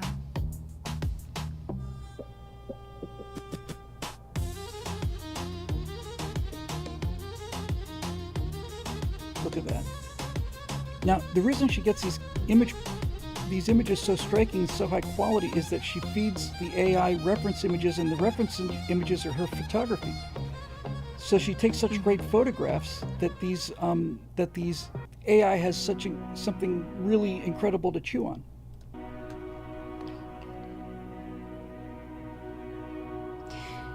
Yes. Somebody said he'd hate to do their dry cleaning. Who does? Here's a little bit of the mushroom world again here. Yeah. And then here's some more fashion. Oops. And then you've got these futuristic cars. Mm-hmm. Love them too. And why I love it, because before I learned makeup, I learned how to make hair, I learned how to do photographers. I did some costumes myself and even jewelry. And after I put all of this on video or on my photos. But now I can do any ideas much easier and much more Satisfying. Yeah, satisfying. And sometimes I even don't expect how beautiful it could be. And it's always like you feel like something is getting boring in front of you. That's just a striking image. That's just astonishing. Yeah. I decided to put kind of different nations.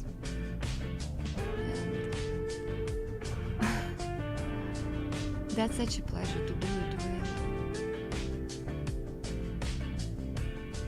Yeah, that is the amazing thing about AI. You just have to generate so many images, but every now and then you'll see something that just appear out of nowhere and just takes your own breath away, you know. Happy birthday there, P7, who's got a late birthday coming. Here's a look at this. Yeah. Wow. That looks like Santa Monica. But it's Santorini. I did some kind of masterclass there. So Natasha did a masterclass photo shoot in Santorini, and then she used those as reference images, and then the AI kind of took off from there. But that's definitely Santorini in the background there.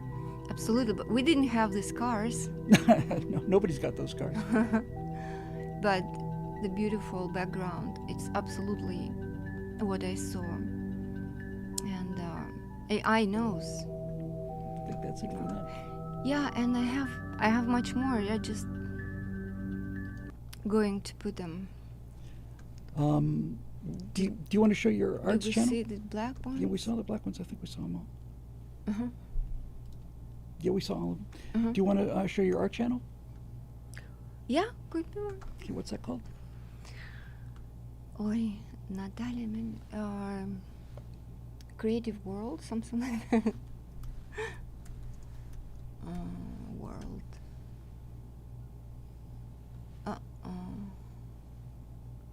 Yes. This one, right? Mm-hmm.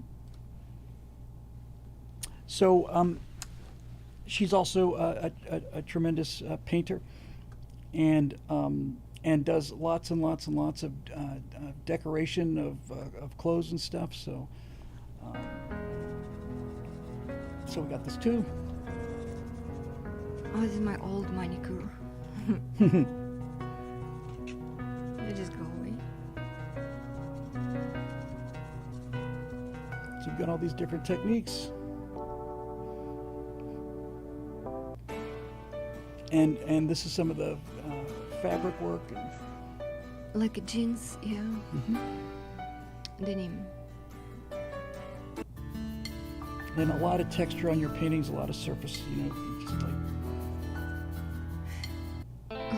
Somebody told me about my voice. Yes, I'm going to use it, and They're spiky. yeah, this spiky. Do you have any Kacha videos here too, I guess? I'm not sure, but it's gonna be. So you can see there's just a lot of this stuff. And she goes into a lot of detail on how she actually makes all this. And some of these have gotten huge views.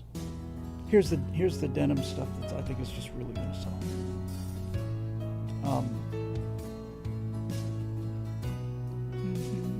Just takes these plain denim jackets and decorates them and turns them into work of art. And that's just epic. Now it's much more. We'll show you.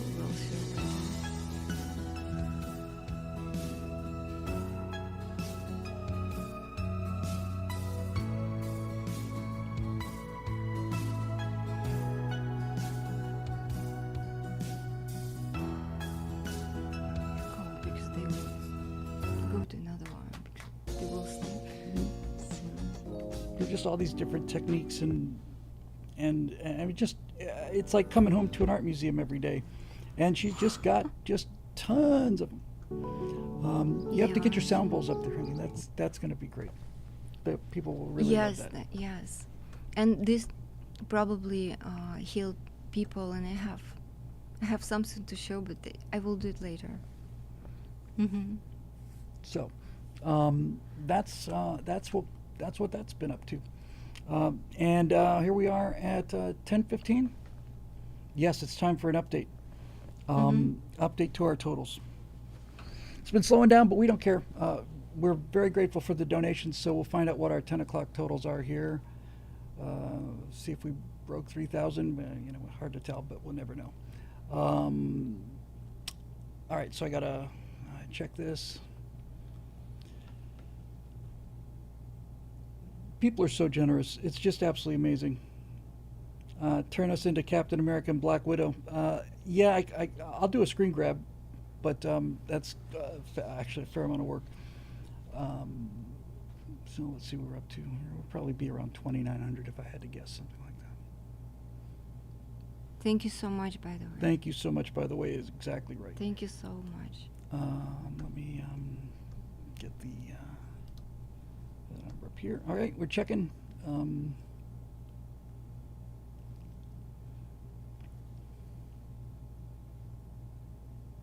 Wow. she didn't see the number. Wow. Thank you. All right, so let's get the new total up there. So that was the 9 p.m. total.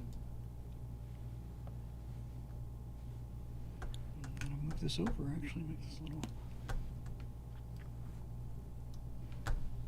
Hang on. That was a pleasant surprise. Hang on a second. Wow.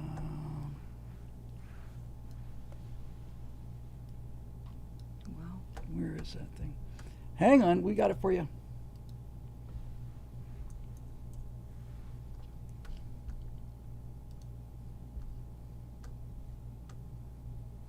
It's going to be a little cluttered, but that's the way it goes. Hang on, we're working on it.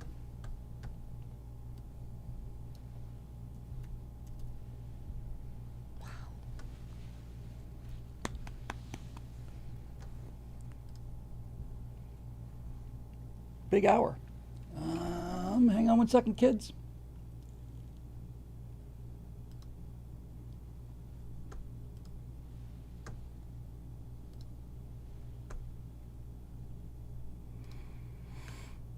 I bet all of this is because of you. So, look at the new numbers. Hooray! Why don't you stay here? Forever. And Yeah, I I'll just will stay bring here you coffee. Thank you very much. Thank you so much. Thank you. Yeah, it's great. And we're not even halfway. It's only 10 o'clock. We've got a mere 8 hours to go. 8 hours. I have no idea what I'm going to do. We'll figure out something. Oh, yeah. Thank you. We're very, very grateful, both of us, for your kindness and your generosity, and that was a real nice surprise. So thank you, all of you that have donated in the last hour or so. I did. Let me see how. I was. Hang on, I have to mute the mic for 1 second just to show Natasha the thing that we built. Hang on 1 second. Just take 1 second.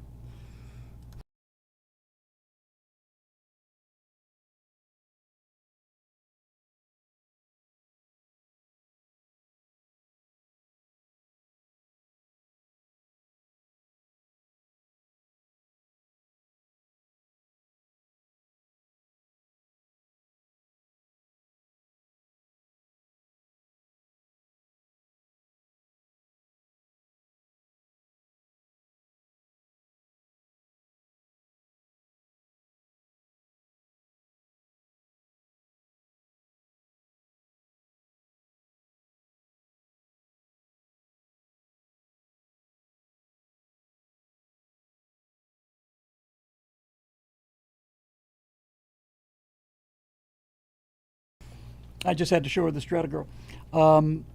And she said, "What's the matter with the teeth?" Yeah, they've animated the teeth badly. Every time we open our mouth, if you take a picture with the mouth closed and you open the mouth, it's not good. Oh, you can read lips like HAL 2000. So anyway, let's see what else is going on. Well, we're working on the family issue, which I really don't want to talk about too much. I wanted to tell something. Go. No, I mean, I forget. Oh, okay. I will remember. So we're both doing this, just hard into this AI stuff, and the reason I think that the truth bombs are going to work is because I have so much fun doing the AI for it. I think it's just fantastic. Mm-hmm. And so we're working on that. What else is going on? We've both been working like crazy. Yeah. You've been doing all the denim and that stuff is fantastic. Is it possible to refresh the members forum page? You added a question. Yes, it is. Give me a second. I'll take a look at that.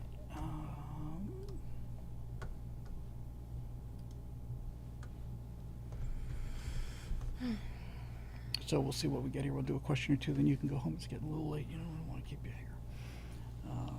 But it was fun showing that stuff off. And we've got some more questions to deal with as well. Oh, look at that. Jaser McFarland. Hello, Bill and Natasha. Couple of questions. The colonies. Is it annoying to offer ideas through the Stratosphere Studio Show? On the contrary, it's great. If you recall, I wanted to save Will's life by offering the idea with the backstory of Jake and Lisa having a son that's older than Claire and Will. That would leave the main family intact while showing loss and tragedy. Forgive me, I'm so excited for this show. I can't help but daydream and share my thoughts with all of you. That's so impressive to me. Thank you. I mentioned that I might have to kill off this boy somewhere in season 3 on this TV show of mine, and everybody's like completely emotionally destroyed by the loss of this person they've seen one still of, you know, and that's just really great. That just. Do you think you will do it? I don't know. I'm tempted, but I'm also tempted not to, you know, because the character that he was kind of based on is a character I grew up with watching, and he was big inspiration for me, named Will Robinson on Lost in Space. And a lot of people have said, you know, you can't just take that guy away from us. You know, he's. Yeah. He can like kind of disappear, and after they found him somewhere else. That's actually a good point. If they believe. Maybe instead of killing him, I'll just chop off his legs or something like that. Come on. Earth Catastrophe Cycle. There's a YouTube channel called Space Weather News run by Ben Davidson. I've been watching his weather forecast as long as I've been watching Bilson's PJ Media Days and Eat the Rich video, which I feel should be done with the current numbers on the national debt and perhaps some ideas on how to fix it. Anyway, I wanted to watch this 2-minute trailer with you all to see what you think. I feel it would be an incredible planetary event to add to the colonies for our heroes to survive through. Thank you, and I wish I could stay up for the whole evening, but I have a 13-hour day tomorrow. I love you all and grateful to each and every one of you. Thank you so much for that. That was very, very kind, and I'm glad we got a chance to read it. I'm just going to bring up the trailer here. Unusually strong. Hang on. Solar. It's when the speaker's on that we get the feedback. So. We can share the screen and we can see it but not hear it. So let's just listen here. I think. Storm hitting Earth could produce northern lights in the U.S. this weekend. The National Oceanic and Atmospheric Administration issued a rare severe geomagnetic storm warning. In the recent decades, the position of the magnetic poles has been. I'll tell you what. I'm gonna. I'll watch that. Afterwards, because we really can't hear it. But in any event, there's that. So yeah, we've been. It's 10 o'clock. I've only got 8 hours left to go. Oh, so you do 12? Doing 12. Yeah. Oh, I thought you did 24. Oh no! I could have done 24 when I was 30 or something. I'll be home. Okay. I'll be home by 6:30 in the morning. That's why I thought I would have to bring here. Oh, thank you. Oh, thank you very much. Thank you. Okay. But you brought me strawberries, right? And all kinds of delicious things. Bananas. Bananas, strawberries. Sweet. Cherries. Something else. I'm a lucky guy. I'm a very lucky guy. Yeah. So here we are. I think. What am I looking for here? That's our comment section. Thank you, Wesley. Give the son a scholarship to the capital of the colony. That allows you to explore the wider world. It's a thought, too. I do have a couple more Stratosphere Lounge questions that I'll get to, but I think I want to let Natasha go home because I don't want to keep her here just reading these things, you know. It doesn't really seem fair. I've got... let me see. Yeah, as we start to get into the late hours, we're going to be talking some more. But I got a lot of work to catch up on. So when I share the screen, I need to edit and post some right angles. So we'll get to that. Get some right angles done, and we'll build some thumbnails for that. And now we're at the point in the so the Jerry Lewis telethon. I told you about this many times, was on when I was a kid. It was on for like 20 years. Mm-hmm. And the way it would work is every hour you'd have Jerry Lewis on the National Center, right? And he would do like half an hour. And that would be where the big stars, you'd have Frank Sinatra and all the rest of those guys come out and all that stuff. And then they'd go to the local stations where it's just nothing but answering phones. Hello, hello, yes, thank you. Here's a $7 donation from Myrtle E. from Manhattan Beach and so on. So it wasn't exactly like earth-shaking news. Hey, look at this. This is interesting. President Trump has a meeting in person with Putin in Alaska next week.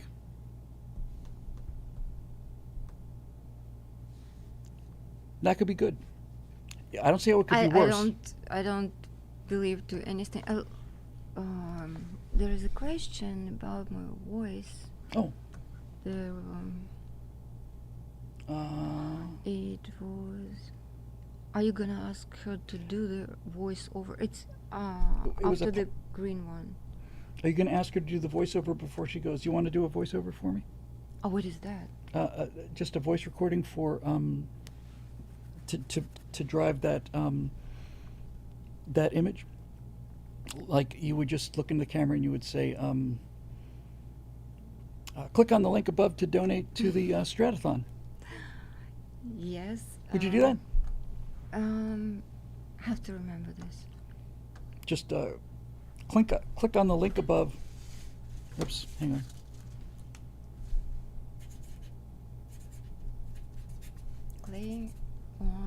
Click on the link above.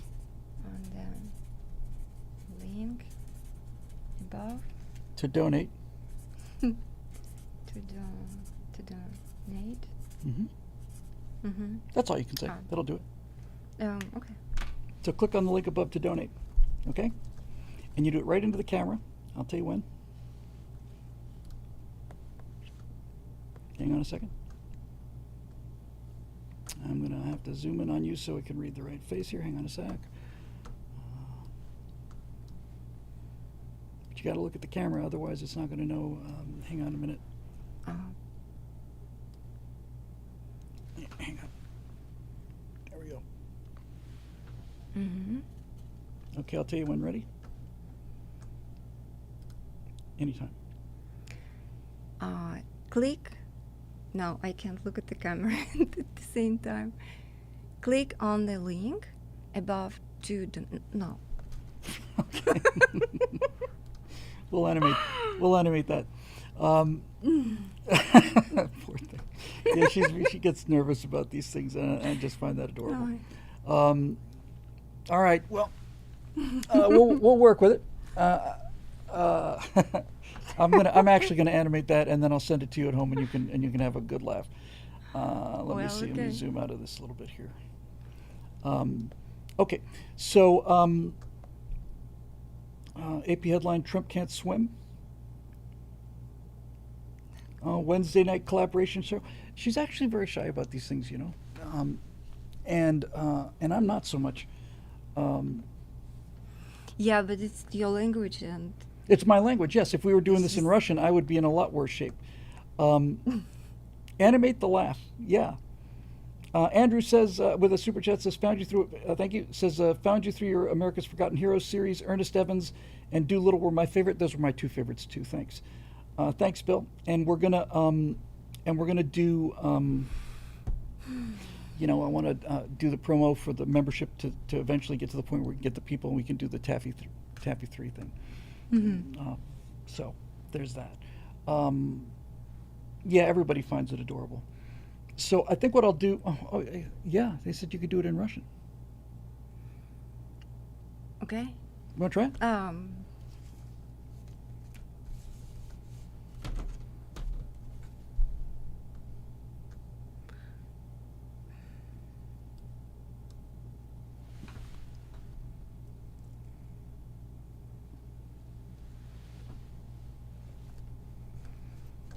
Это ссылка. Кликните на ссылку. Let's do it next time. Next time? All right. You want to try? Mm-mm. Okay, we'll do it next time. We'll do it next time. We'll give her some chance to study, and I just adore this. Yeah, I understand things in English, but when I translate it to Russian, I need to be more precise. So she's that's very. She's always been very, very dedicated to getting things right. Perfectionist, yeah. It's terrible. Yeah, it's terrible, but it's true. Anyway, thank you, Andrew, for that, and we're looking forward to bringing that Taffy 3 story. The nice thing about the AI that we're doing is that we can actually have Ernest Evans looking like Ernest Evans and not just an actor. I mean, it'll be him. It'll be him, and I've got pictures of Hogan, or Hagen, his gunnery officer, and it's just, it's amazing what we can do. Marisha Dark says, not sure if you saw this, but Trump helped a new peace agreement between Armenia and Azerbaijan after fighting for 30 years. There's a real shot he could bring peace to Gaza and Ukraine within the next 3 years. I think within less than that, but yes. Next 3 years. He's going to be. This news about him having a summit, a talk with Putin in Alaska, is nothing but good news. I don't see any. I don't see anything could be worse. So there you go. All right, so I'm gonna find something to play. I'm gonna walk my beautiful wife down to her awesome car. And by the way, she had I mentioned before that when you were in Russia, you'd been in a couple of bad traffic accidents, and that driving here is really challenging on the freeways. And then you just decided to do it, and then you got your license, and then 2 days later we went looking for a car, and we found exactly the car you were looking for. Is a quarter mile from our house. This red Buick. Is it an Encore? I think. Encore, yes. So she's got this red Buick Encore, and we at first we started driving on the freeways, and if it was like a tough place to go, we'd drive the night before, and I'd drive with you just to make sure you found it. And then like that, it was over. Next thing you know, she's just driving to Orange County, and she's down in Malibu, and she's just driving. Where did you go today? Or yesterday? You were at today.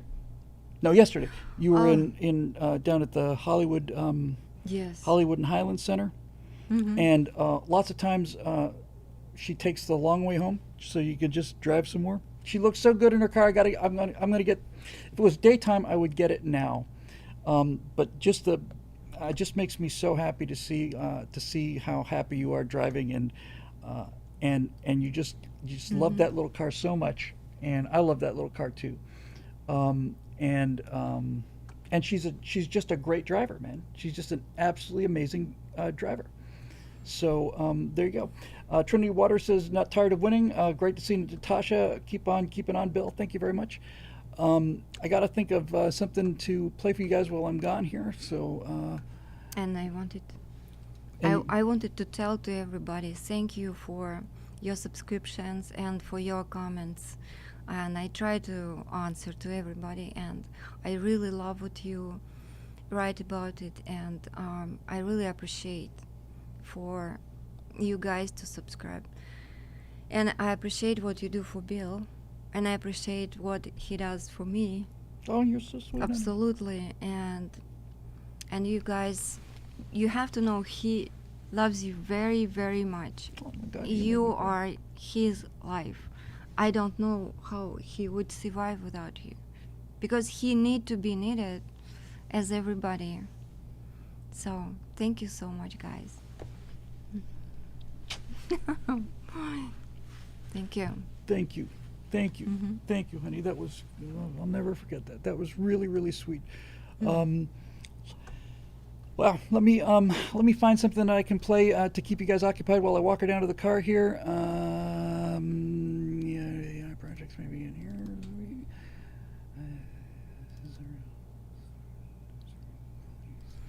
That was really, really, really, really sweet. Because it's truth. Thank you. Oh, I know what I can play. I'll play the L.A. fire movie thing. Where did I put that?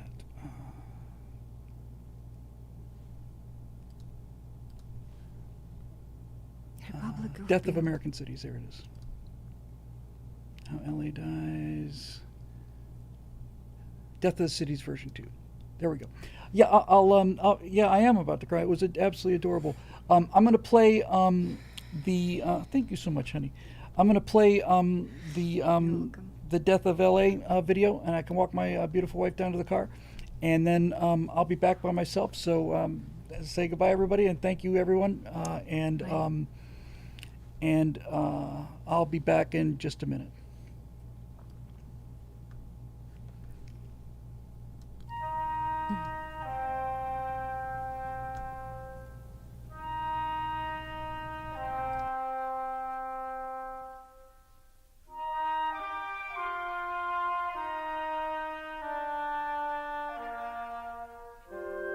Long before AI had made them obsolete, the cities were on their way out.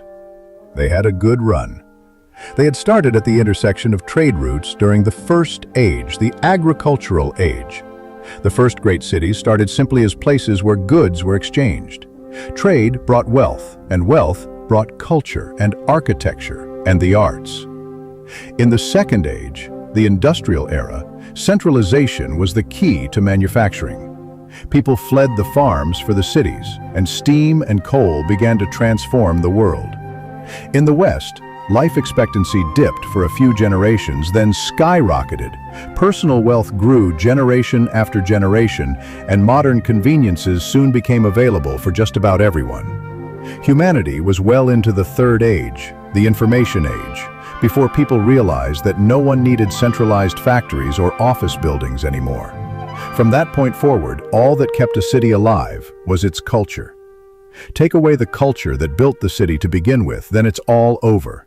If it was no longer safe to be on the streets at night, if the people that built the cities were told that those cities no longer belonged to them, and if the identity, morals, philosophy, and customs of their citizens were mocked, degraded, and demonized, then the cities no longer had a future other than being abandoned.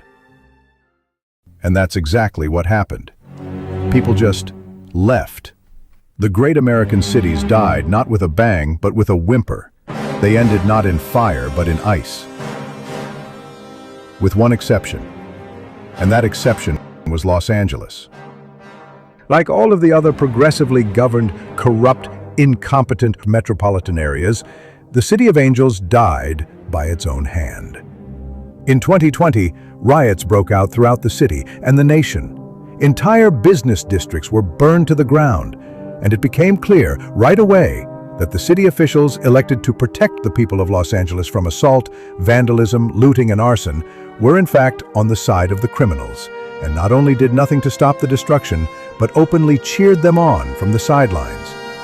5 years later, in 2025, that same incompetence, graft, and criminal neglect burned out the scenic heart of LA, Pacific Palisades, Malibu. That's when the death spiral really began.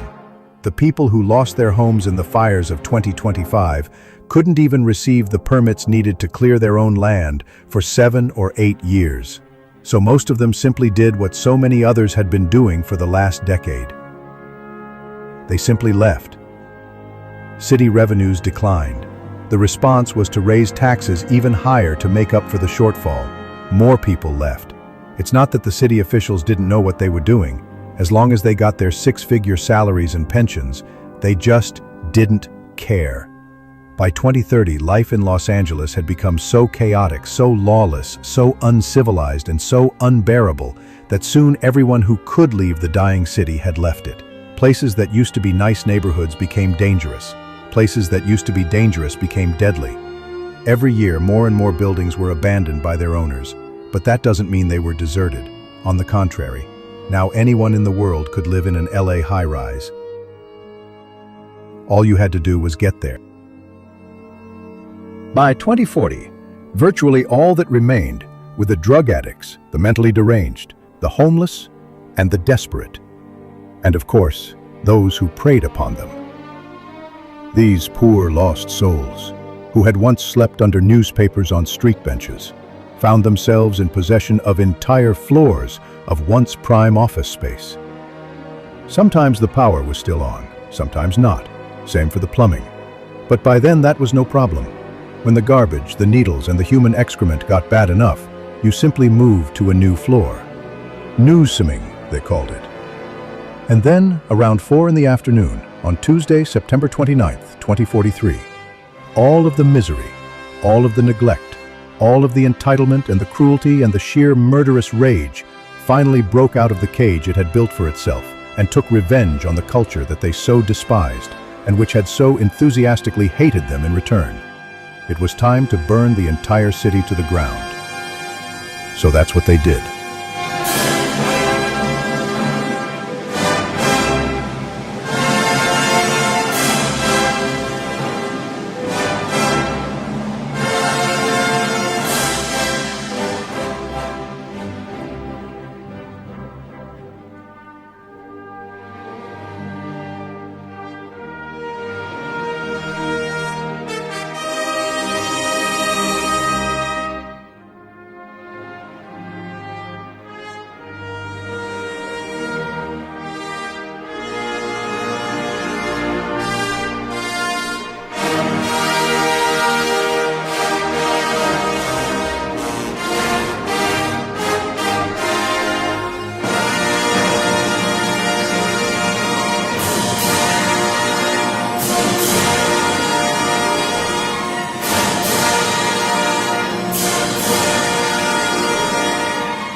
The fires burned for 11 days.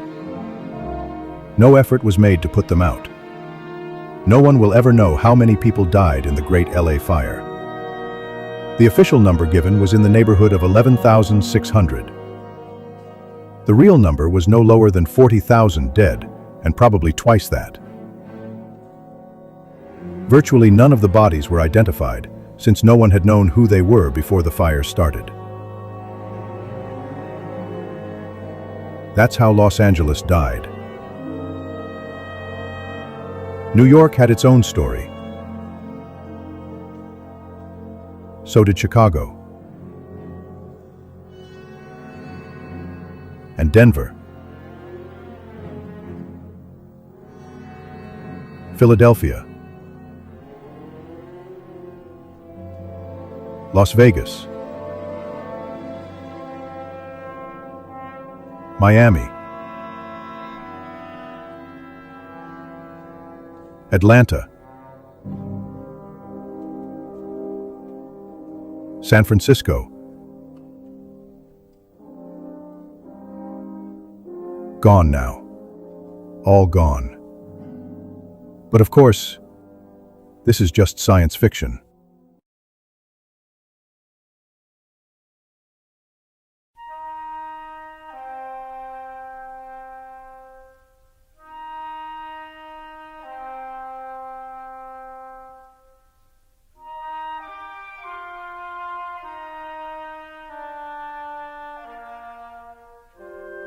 Long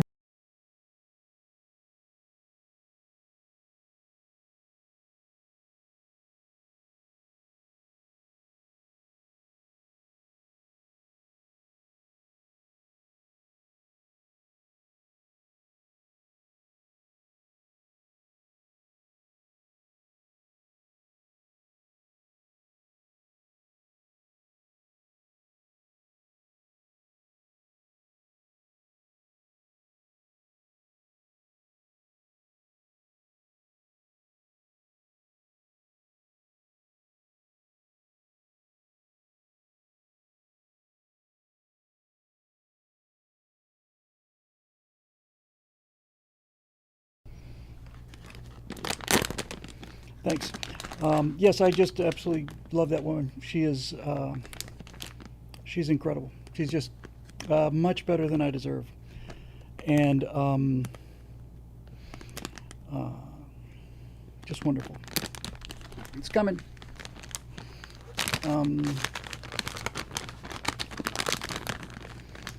I love these things. These are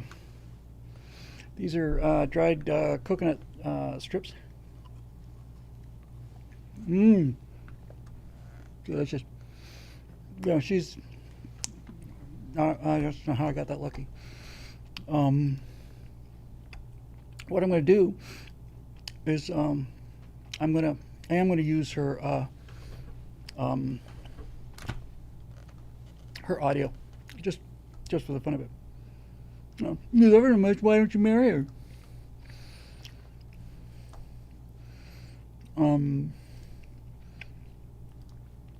Yeah, I proposed to that woman after 9 days. I would have been prudent to wait longer. And I mean, after 9 days after meeting her, but she was getting on a plane. No, these are coconuts, dried coconut. So, yeah.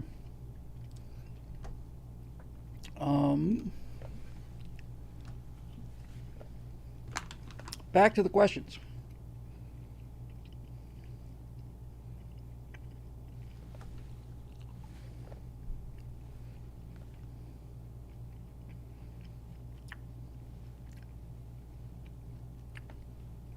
Scrolling to make sure I didn't miss anything.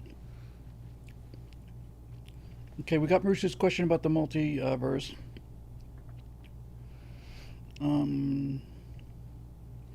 Don Vickery and Marusha have the same question about redistricting. David Newland's got a question. Eric Blake's got a question. We took the one from Jason McFarland, so let's see. Sorry, I'm a little peckish.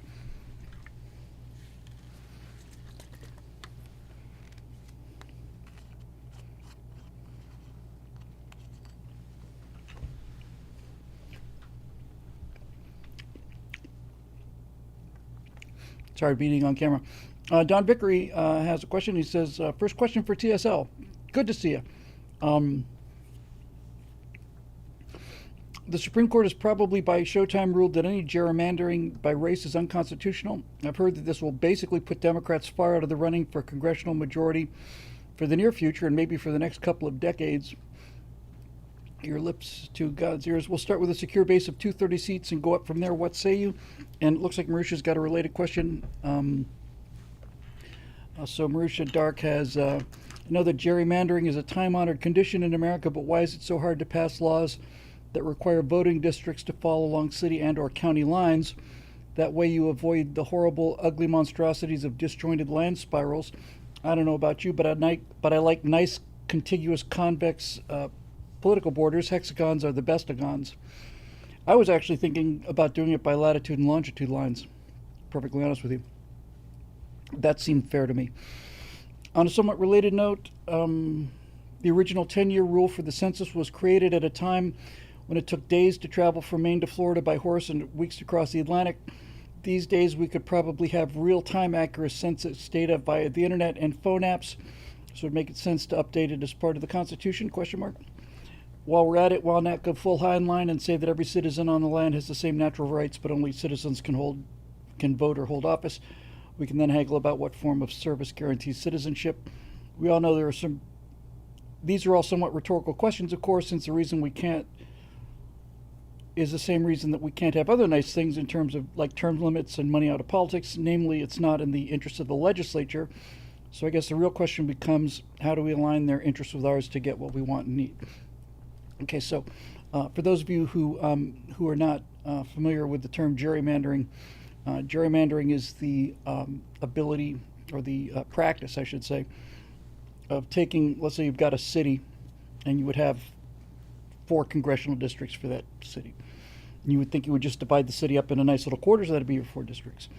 But what gerrymandering is it's the ability to draw lines around neighborhoods so that if you take, for example, if you take the neighborhoods that are high population white, let's say, you can draw a line that looks like this and curls around here and goes down to here and so on and so on and so on, so that you would get a white representative for that. This is racial gerrymandering, or a black representative for a particular district, or so on.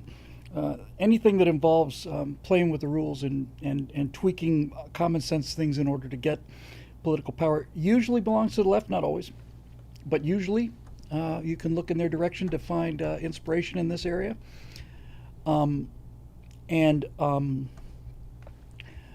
And so, if I understand the recent case correctly, somebody in Louisiana said, hey, this is unconstitutional for Louisiana to do this, took it to the Supreme Court, and the Supreme Court looked at it and said, you know what, it's not only not only unconstitutional for Louisiana, it's also unconstitutional, period. Marusha Dark points out this is the most extreme example, but it's true, nearly true in California as well. Massachusetts has 40% Republicans, and there are 0 Republican representatives. Think about that. Massachusetts should have 40% of the total number of people that go to the House of Representatives for Massachusetts should be Republicans. But the way that these borders are drawn, there are no Republicans for Massachusetts. So it's just, it's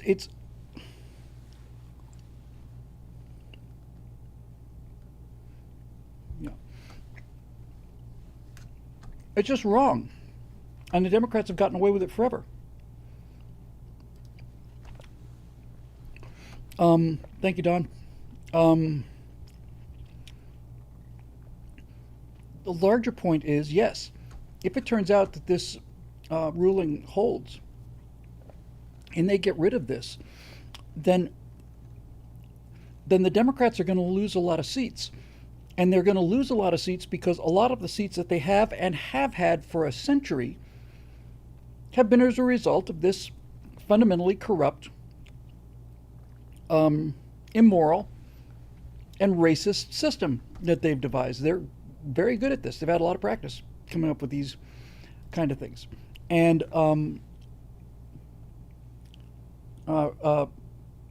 Progress says Connecticut is almost 40% voted Republican, 11% House representation, and 0% in the Senate.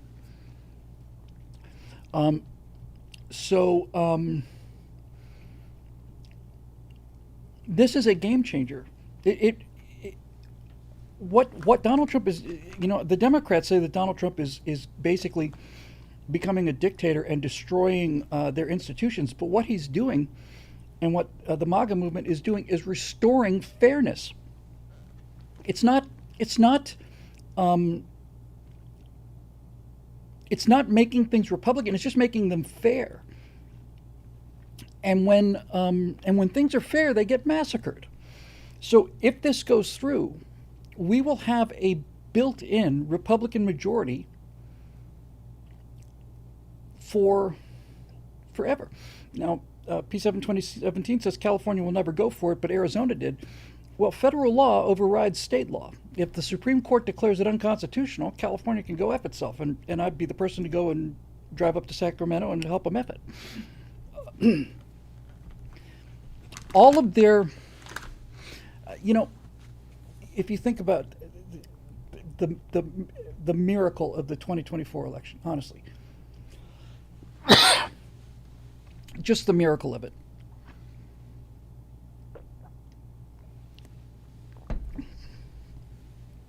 It takes your breath away. Excuse me. A little piece of coconut went down into my lungs, and it also makes your blood run cold. If Trump had lost that election, in fact, if they hadn't stolen the 2020 election, we would never have been in this situation. What's that old line? God looks after fools, drunkards, and Americans. There's a lot of truth to that, man.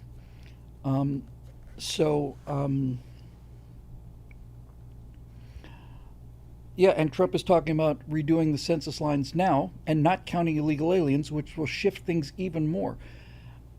The greatest part of this, because it is a tectonic shift all across the board, not to mention the fact that Tulsi Gabbard has brought incontrovertible evidence of the coup that happened in 2016. It's going to be tough to get Obama on this because of presidential immunity, although if he took place in if he did any part of this after he was out of office, he might be held responsible, and I suspect he didn't just simply drop it the second Trump took office in 2016. But there's actually a pretty good chance now, and I really mean this. I think there's a better than even chance of seeing Bill and Hillary Clinton, in jail, because the evidence is overwhelming. It's kind of ironic that she wasn't in the room when they decided to do that, but I refuse to believe she had no input on it. And she certainly was the voice of Donald Trump won because of Russian interference. So I'd rather see Hillary in jail than Obama, even though Obama is more responsible for more damage. That's just a personal thing. Marisha says the House has already subpoenaed Bill and Hillary. That testimony is going to be interesting. I think Hillary should say something like, what at this point does it really matter?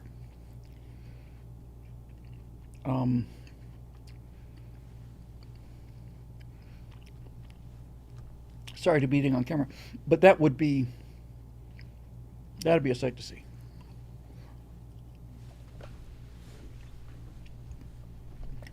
If Hillary Clinton were to go to jail, and Comey and all the rest of them, that would restore virtually all of my confidence in the rule of law. So we'll see. But my God,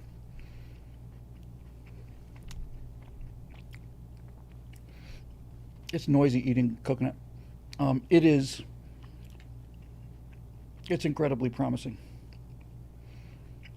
Progress says they'll say they don't recall to everything. That's fine. It's evidence. So, we'll see. Now, P7 says at this point, I want to see someone in handcuffs. At this point, almost anyone will do. I'll take Hillary first and Comey second. I think there are other people that were even more guilty than Comey, but his smugness and his childishness and his narcissism, I'd really like to see that guy take the walk. That'd be great. Marisha says, so how do we make it in the interest of the legislator to do things like term limits, money out of politics, and fair districting? We talked about this before. The qualities that make a good citizen make a bad politician, and make a good politician make a bad citizen. The MAGA movement in the 24 election was a earthquake. And I think, look, the Democrats are in complete disarray. They are absolutely lost. They're looking at, AOC as being a presidential candidate.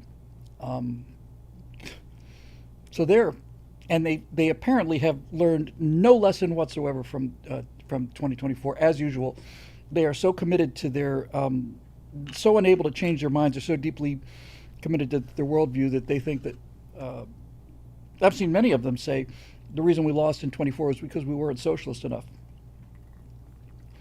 Okay, good. So they're not in any danger of learning any lessons from this.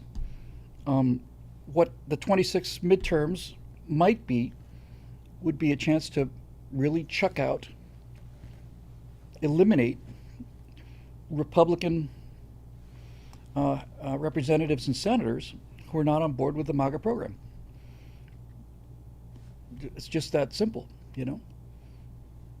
and I think Trump is in a position, and certainly has an inclination, when these things start really getting into motion in another 6 months or so, to basically start saying, I'm calling out this person, this. These are the individuals that have prevented the will of the people from being mandated and primary him.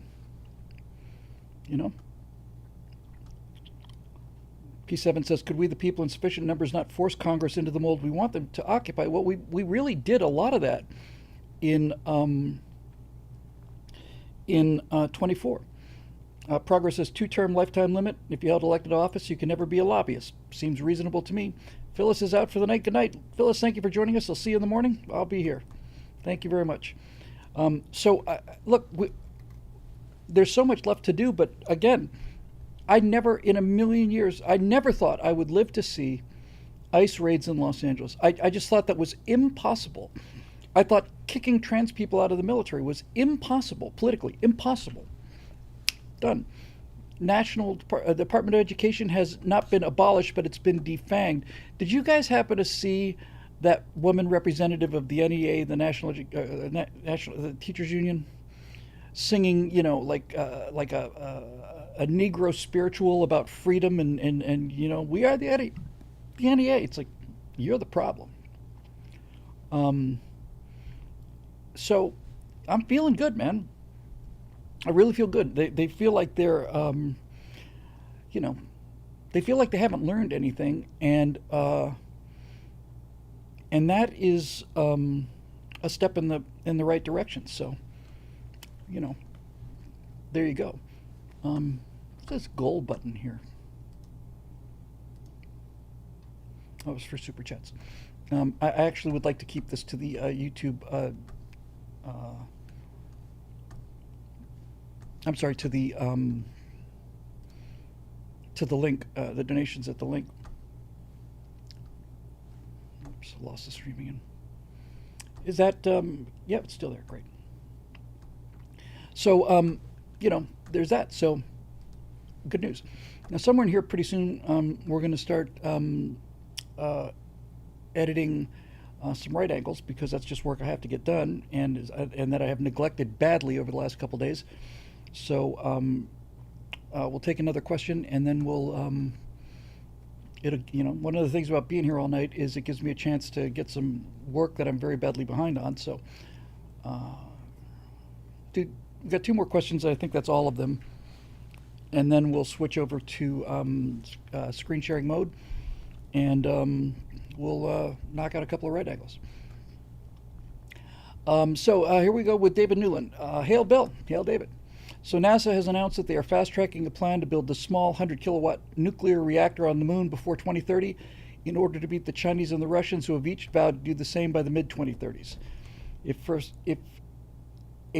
you discount the one that Mace Mattingly and the gang already have there, well, needless to say. By the way, this video driver thing that you saw earlier that I did with Strato Girl, for those of you who are joining us recently, that would be You can donate to the Stratothon right now by clicking the link up above. Please tell me that was actually the girl's voice and not my voice. But this makes Major Mace Mattingly really doable. In fact, I'll get to the questions. In fact, the smart play with Major Mace Mattingly, because it's the recreation of the environment that's difficult. I need to redo Mace's face so that they're not in spacesuits. Then I can put him over into anything, and I need AI renderings of the background. And then I'll render Mace and the rest of the characters against a green screen, composite them into the various backgrounds that I've rendered, and that will give me continuity and hip hip hooray. That's absolutely awesome. So yeah, so back to the question here. I know that we'd all like to see SpaceX or some other private company take over manned spaceflight in lieu of NASA due to their near infinitely greater efficiency, but this is a case where NASA might actually have an advantage given the political minefield of such an endeavor, representing the most powerful nation on Earth instead of a private enterprise, question mark. It pains me. Don Vickery says thorium would be great as Elon's next step. I got a chance to help a former Stratolounger on, I don't know how many of you remember Ice and Fire, but he's working on thorium reactors, and I helped him a little bit with the script he's working on. And thorium is just unbelievable. It's just really amazing. There's the uranium reaction and the thorium reaction. They're 2 different pathways, and thorium is unbelievable.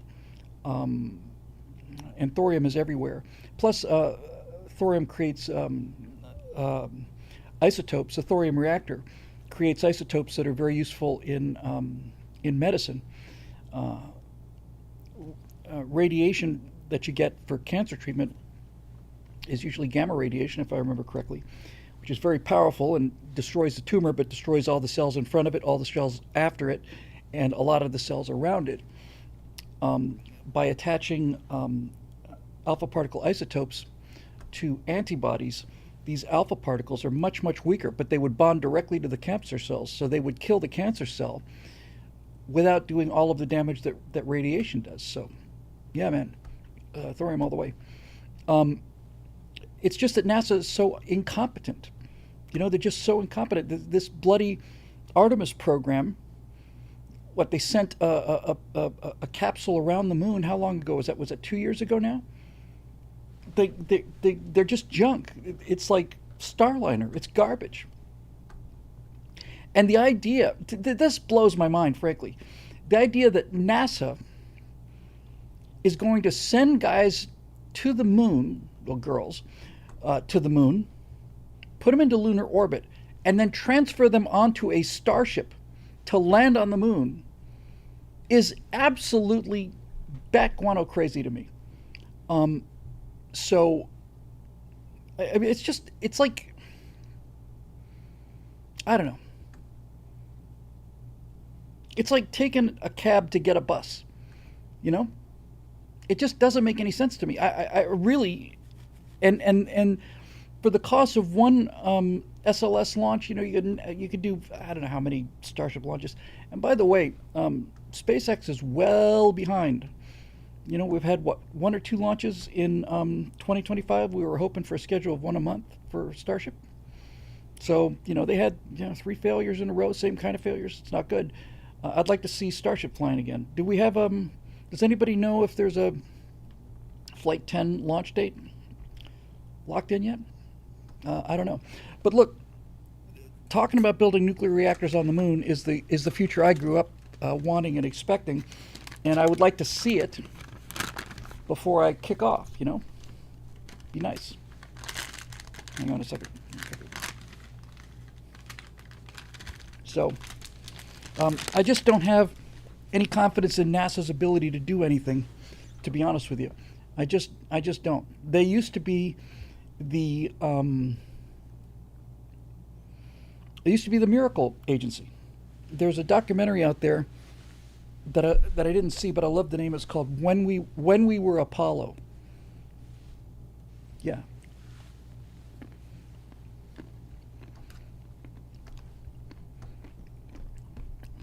When We Were Apollo, boy. I still got that right.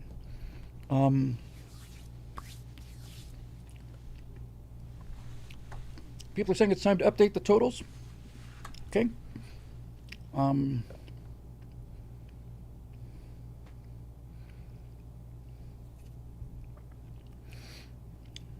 Let's see what we got.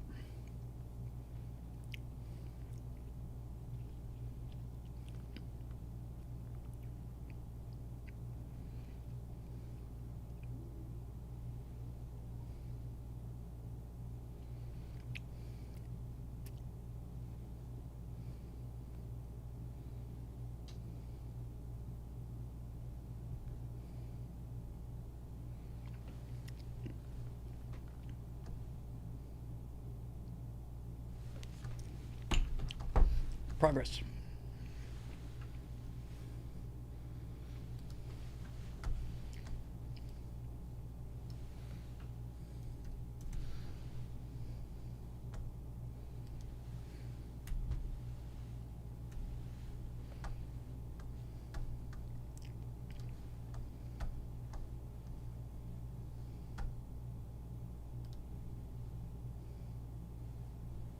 Hang on one second.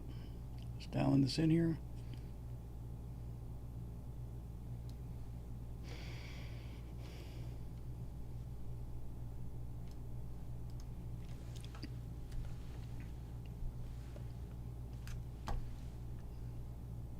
Good news, everyone.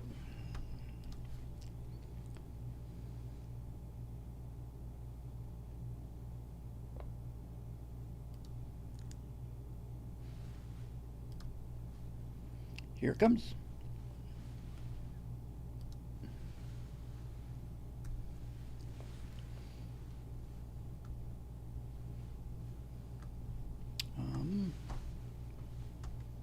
for the life of me, do not know why I'm having such a hard time updating this. This doesn't make sense to me.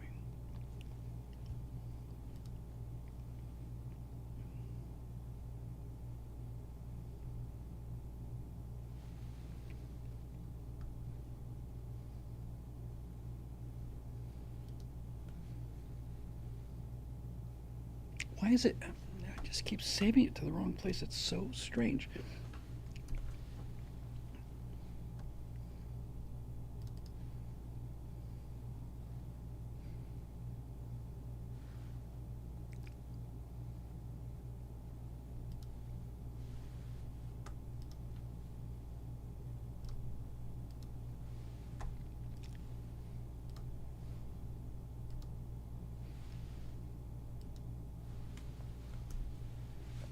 There it is. So, hooray.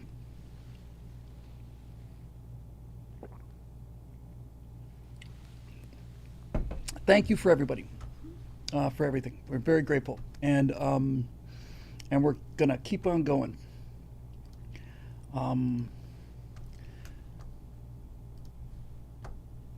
Update should be there in just a second.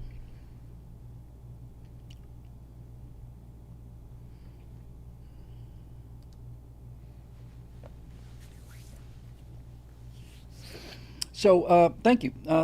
We may have to do one of these a month. It's been fun, and it's going to be more fun. And we're not even halfway yet. We're still about 11:15 Pacific time.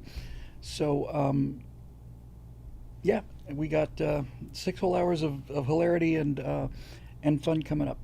So let me do Eric's question, and then we'll do a little firewall editing. So you can see why, it takes so long to do that stuff, and then we'll come back and we'll take some more questions, and hopefully we can take some non-political questions. It'd be fun to talk about personal stuff or personal questions or things like that. So still waiting for the stream to update it and get back to me. A little bit of lag there. It's much worse. The lag on YouTube is much worse than the lag on Twitch, but should be showing up.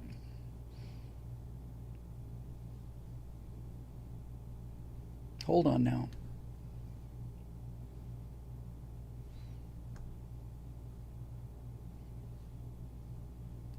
It looks like I'm behind the stream. I'm going to have to refresh this because I'm definitely behind the stream.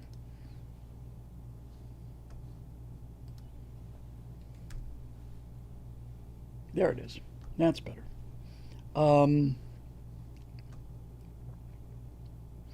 Okay, so let's get Eric's question. And thank you for the donations, and let's keep her going, boys. That would be absolutely great. But you've already just saved the whole farm here. Those of you who donated tonight, and if you haven't yet, every little bit helps. The link is at the top of the comments, and I'm certainly happy to be here. And as Natasha said, both of us are very, very grateful. We talk about this all the time. Just the gratitude that we have, not just for the members who give us the life that we have, and Scott and I talk about it, and Steve and Shelley, all of us. We're just very, very grateful that we have a small group of people who have just been incredibly supportive and generous over the years, and despite my many character flaws and delays and so on. And they just means the world to us. So thank you very much. Okay, Eric Blake, tonight, the case of the 1600 overhaul. So Bill, as you probably know, Trump has been talking about renovating the east wing of the White House to include a ballroom purely on his own dime. He's also mentioned a new and improved and potentially relocated Rose Garden. And to top it all off, this week he was spotted on the roof, like a good New York City real estate developer, talking to reporters on the ground about beautiful plans he's up to describe just yet. I'd much rather show you. So beyond speculation, what else do you think he may have planned for 1600 Pennsylvania Avenue upgrades, and how would you articulate the value and the virtue of his investments here? Well, good night, John. We'll be here in the morning, but thank you for the support, and thank you for everything. We're very, very grateful, and thanks for everybody as we start to get a little later here. Okay, so the first thing about it is Next time I see him, tell Steve I said hick. Okay. The first thing about it is the White House has a history of real neglect. It's not been maintained to the standards that other residences have been for other world leaders, and I think it's way overdue for a facelift, if nothing else.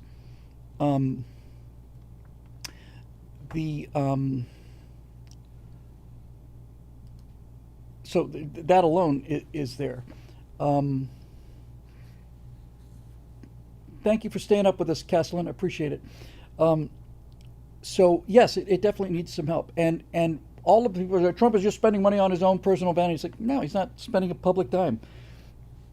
This is the way to run a government, man. And you think about how much money has Trump brought to the United States since he's been president? How many of these deals? Every time he goes overseas, he comes back with $500 billion. Every time. And the Dems are like, I think on some level it's dawning on them. Certainly on some level, I saw Fetterman say, well, we thought tariffs would ruin the economy, but looks like we were wrong about that. Fetterman has become a really reasonable guy. I think you could probably make a pretty good case that if every Democrat in Congress were to have an extremely severe stroke, they would probably, bet you 80% of them would recover, reset into normal human beings. Just a theory, but I'd be willing to try it. So, yes, the White House needs an overhaul. Yes, we need the ability to have functions. And yes, he's not spending public money on it.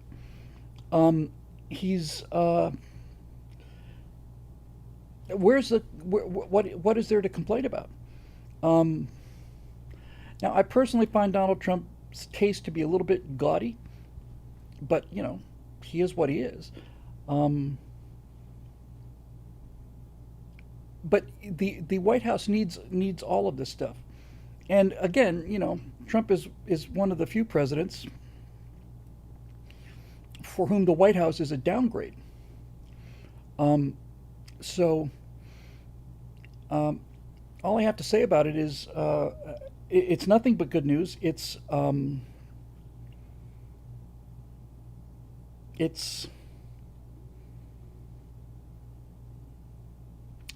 I'm curious to know what he's going to do with it.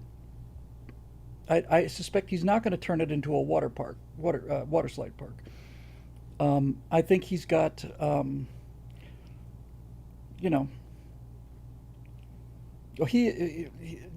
he is doing amazing things, and that period with the Epstein files was annoying, but we'll see what's going to happen with that. But that's the only complaint I have. I mean, he's just been knocking it out of the park. I was very pleased, needless to say, to hear that he's got a meeting with Putin.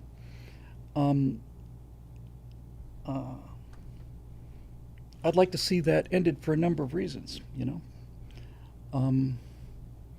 and not the least of which that I have family over there that I can't visit, and that my wife can't really visit because of what her husband does for a living. It's tough. Now, Natasha's a U.S. citizen, which gives me enormous comfort, and which she took as seriously as everything else she does. But I would really like this Ukraine war to end. And those sanctions have hit regular people in Russia really, really hard. All of them, not just the ones that were imposed after the Ukraine invasion, but the ones that were imposed during the Georgia thing, and then the annexation of Crimea and all the rest of it. There's been so many sanctions on Russia for so long. If Putin would just get over his megalomania, it'd be real nice to lift those things and reopen travel, and it'd be real nice to have Natasha's daughter and my stepdaughter come to America and be able to visit. that would be nice. So we'll see. But I'm just real glad to see that the White House is getting a facelift, and I think that Trump's idea of doing it using private donations is, as usual, brilliant, and there is there's no way to criticize the guy for bringing in outside money, donations essentially, to improve government infrastructure. How do you criticize the guy for that? Just can't do it. Stay on that side of the issues there, Don, and you're going to be doing great. Eric Blake says, in Putin's Russia, law breaks you. All right. So I have to get a little work done, and it's not something that should be uninteresting to you guys. I want to avoid that feedback loop thing. I could put my earpiece in. That would definitely solve the problem. In fact, that's the only solution, because I need to hear what I'm doing. So let me try this so we don't go through. For those of you who are joining us late, earlier on in the evening, we had a situation where I was showing something and there's a feedback loop, and there were like thousands of Bills yelling, and people in the comment section were screaming at the top of their lungs, and it was just generally pretty ugly. So let's see what happens if we switch this up. So this should solve the problem.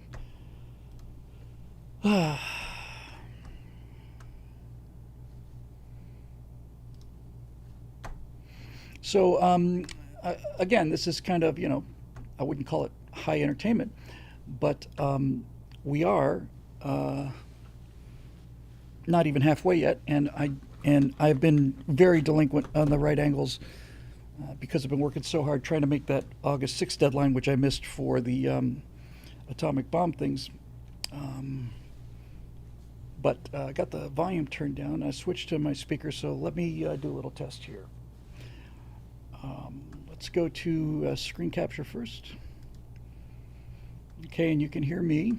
And now I'm going to go to, let's see.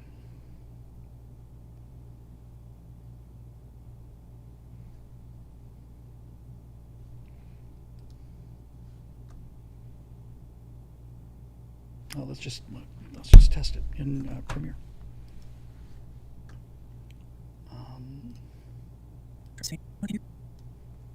You can donate to the Stratothon. Hang on. Okay, I can't hear that. I should be able to hear that. Why can't I hear that?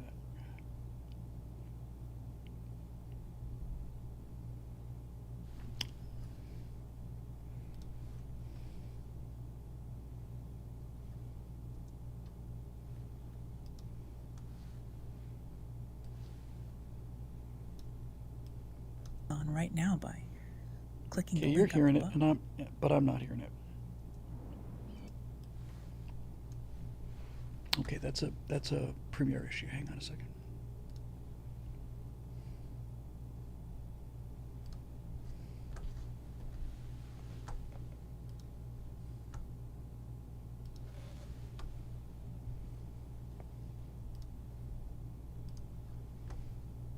Standing at the Alamogordo Bombing and Gunnery Range in White Sands, New Mexico, on the afternoon of July 15th, 1945. Should be able to. The day before the Trinity test, where a plutonium implosion bomb.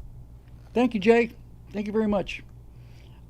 So you guys should have been able to hear that and hear me and not have any feedback. And I'll wait till I get that message come pinging back before I go ahead and edit these right angles that we have to do. Can you hear it? Good. Yes. No feedback. Hooray. I think we got a solution here.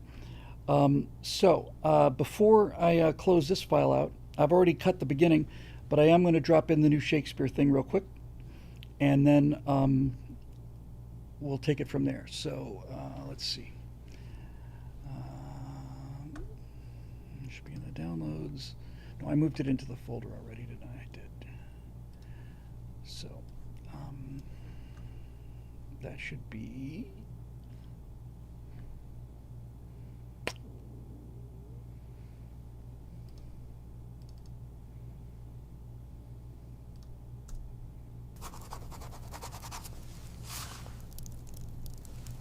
Oh, it did give me black teeth. But it also put a nice scratch on there. Do you want me to turn it up? It's a little quieter than me. I kept it low on purpose. I'll bring it up just a little bit. So, let's see here. I want to get this. I want you into.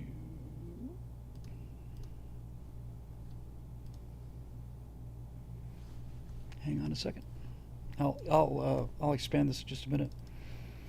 So I want the old Shakespeare out of here. I'll just bring the new one in.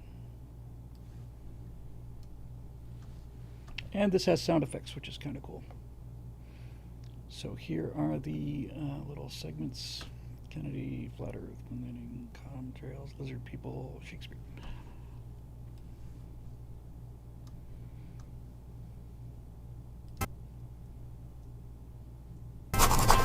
Boy, that's loud.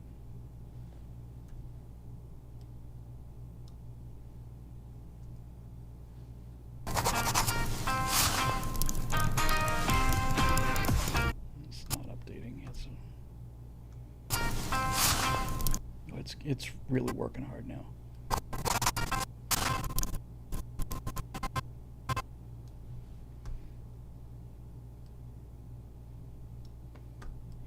So we'll start off with me looking up.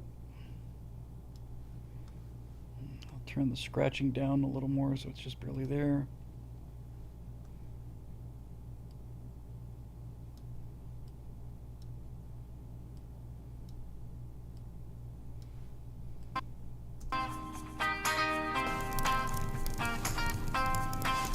Boy, it's not liking that very much, is it?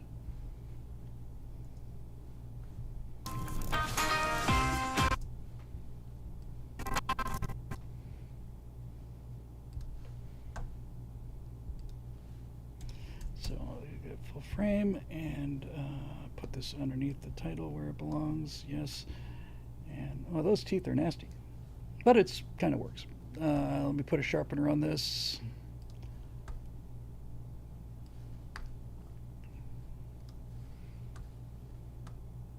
So we'll add some sharpening. Yeah, it's a little better.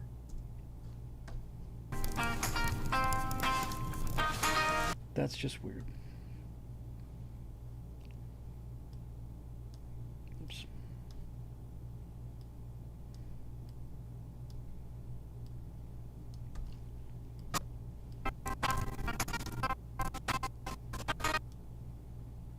It's still not enough.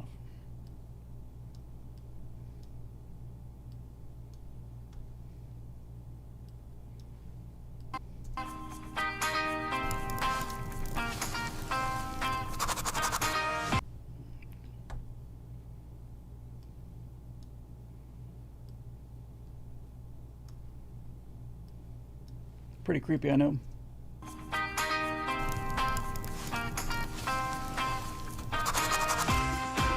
So we'll have to render that. Let's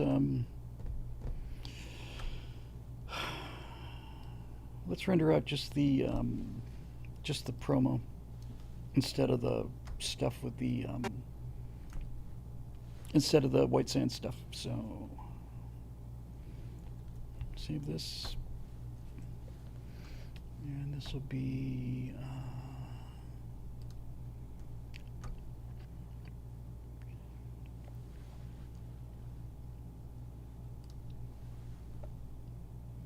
hang on.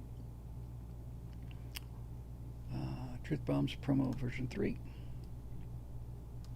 won't include, as I said at the top. We'll have a look at it and make sure it's working.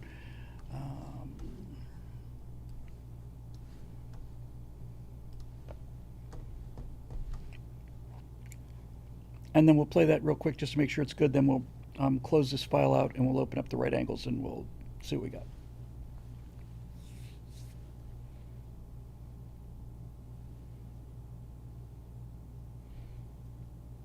Why are you stopping? You shouldn't be stopping. Error retrieving plus other errors. Okay, I think I'm probably going to have to restart this. Let me try it again.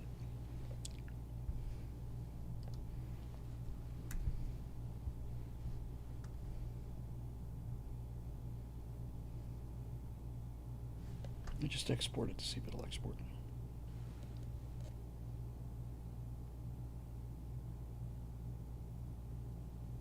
Nope. Okay, so what we'll do is we'll save it, close it. I got a lot of stuff open. I got a bunch of different with that. No. And then I'll close out this Photoshop too. I think it's a little heavy.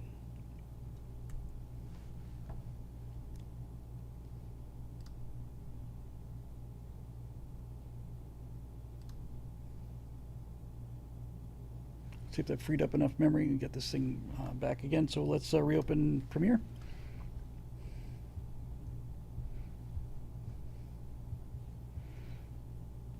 I could just go right into the right angles, but I'd just like to get this output and then I can move on. Okay.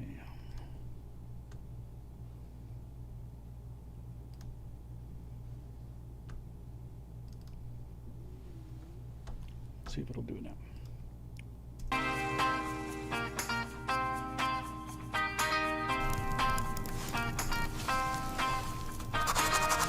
There you go. Good.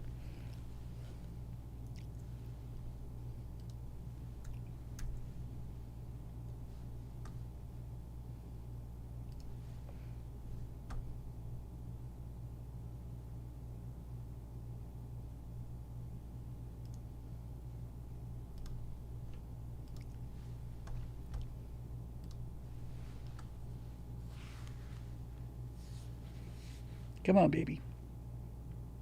Yes. Okay. We'll just hide this. Have a look at that. It's just the tail end of the promo. It's not the whole thing. See how this looks.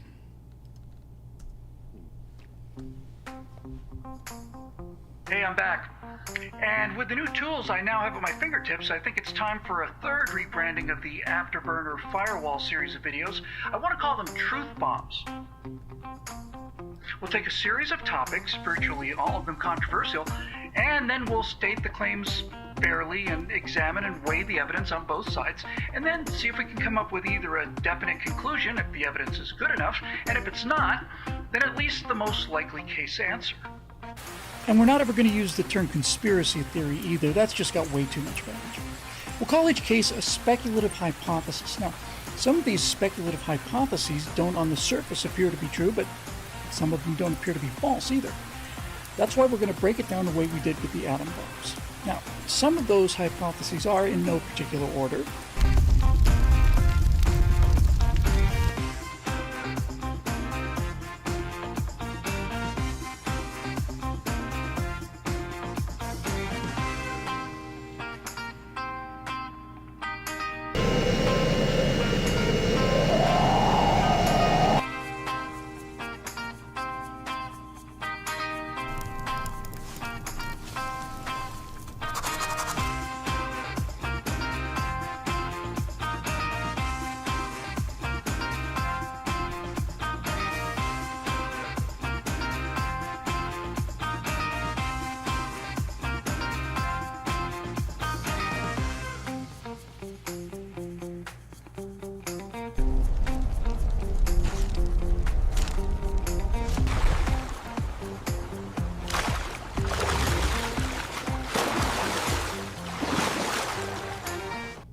All right. Love it. Love it. It's awesome. Okay, great. So that seems to be working, and nobody's having a heart attack. Bill's blocking. Not. I was blocking the chat. Yes, I was not able to see it. So that. Take care, Eric. Goodbye, everybody, and we're going to stay here. So let's go ahead and cut some right angles, why don't we?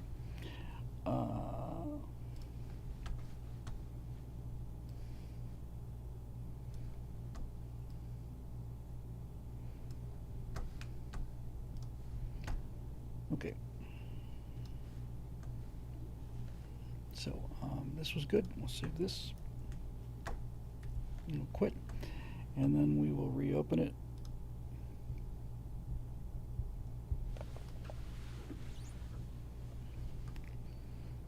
So I have been so far behind on these right angles that we've got some from, we've got a couple from the last session that I have to edit before we get to our next session. But the ones on the next session are more topical. The one that Steve Green did about the New York Times editing photos, I think is the one I'm going to do. So what I'm going to do is I'm going to, we got 2 unfinished right angles here from last week. Here's the topics. Imagine losing 1.6 billion. One of the things I have to do with these right angles is I have to reformat them so that the person who's telling the story is in the center frame. So got to worry about that. But in any event, so this is from last week. Imagine losing $1.6 billion and sounding pretty jazzed about it. I get mad when I can't find that $20 bill that I got stashed in my jeans pocket. It gets all wadded down in there. But I am not the CEO of a major defense contractor with a very big secret. Hey, everybody, I'm Steve Green with Bill Whittle and Scott Ott. This is Right Angle, brought to you by the members of BillWhittle.com. It's about Lockheed. And this one may be obsolete. 50% of all federal regulations wiped out. Hi, I'm Scott Ott with... No, it's not. That's not. So that's good. I want to get to his New York Times article so that we're not constantly behind. So, so what I'm going to do is, how do I want to handle this?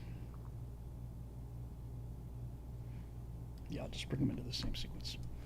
This sequence here is my Tom Lehrer sequence. So this is the old backstage show. I hate this guy that they have. So I don't need this anymore, so I can just delete this.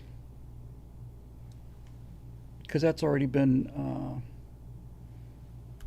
aired. And I'm going to take the old stuff. I'm going to move this over. Then I'm going to have to go get the new stuff. And the new stuff is in various places.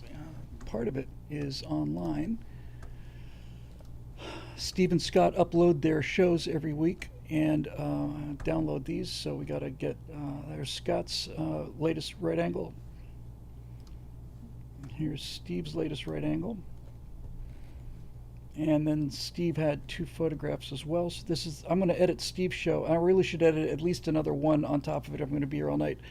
But we'll at least get started with we'll do the first one, then I'll post it, and then we'll do a break, and then we'll come back to get the second one later or third one. All right, so those are downloaded, so I can hide this. Go back to the comment section.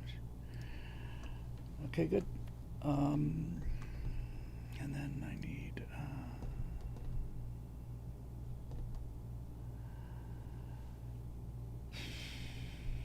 let's put them in the same folder, I guess. Yeah, why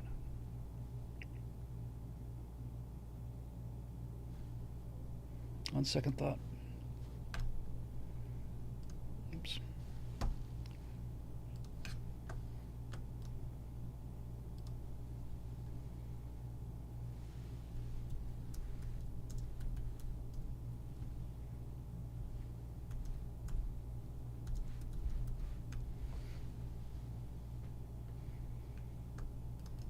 So we got an open bin. Now we have to get the files together. If we go into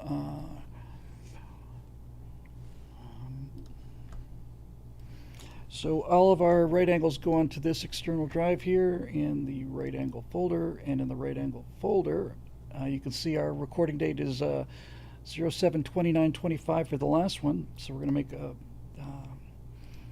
new folder, and our last recording date was, let's say, the 2nd.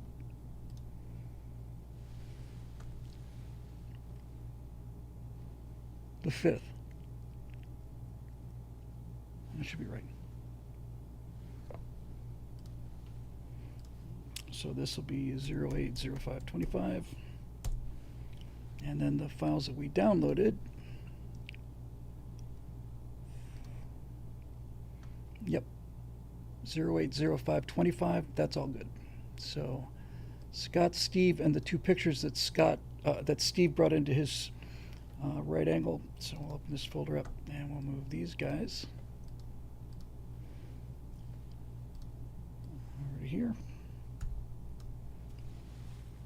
And then I need to, I can glance at the comments, but I'm not really looking at them too carefully right now, to be honest with you.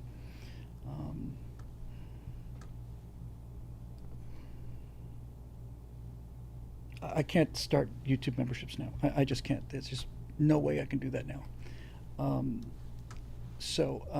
In fact, I'm going to turn off these work lights, these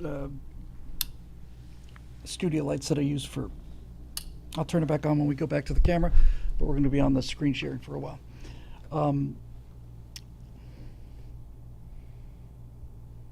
P7 says he tried to donate, but it didn't seem to go through. Well, that's not good. What's going on over there with...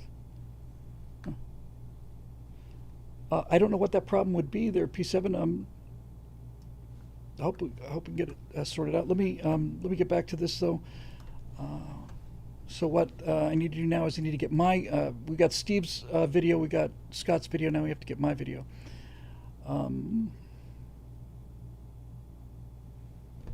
Which is August 5th, right? Yep. 2.05 megabytes. Okay, here we go. That's it. So I'm going to rename this 080525 Bill Raw. Format I use. Down there. Drag this over into the new... Come on.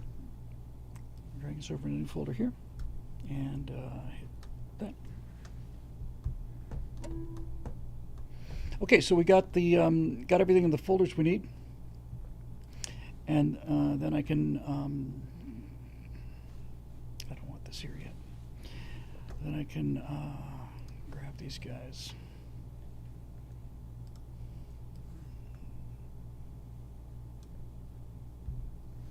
Boy, it's a little laggy.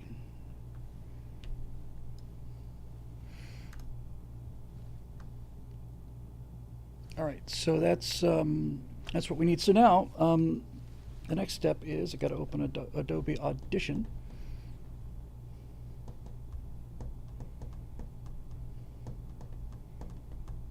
Audition is the audio tool for Adobe.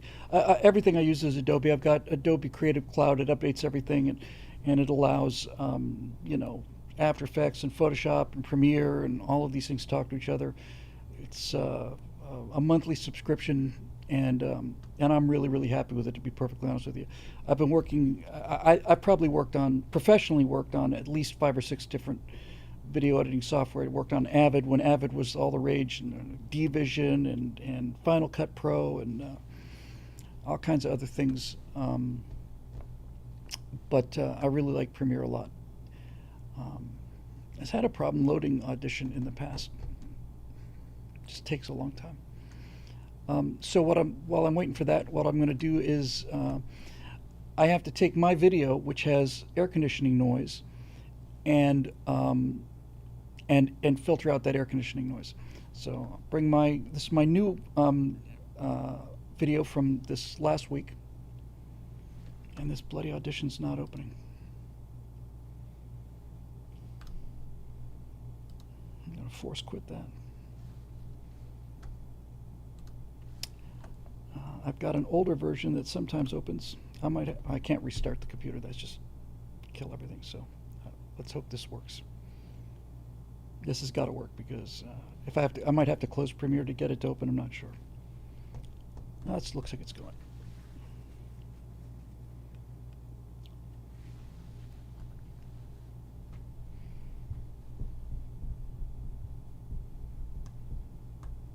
This is very recent. Adobe's been hanging up. Adobe Audition's been hanging up, but it was only recently.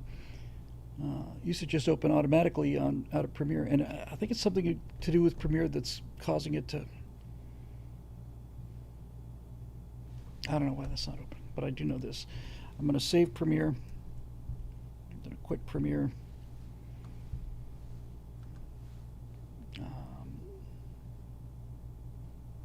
What the devil is going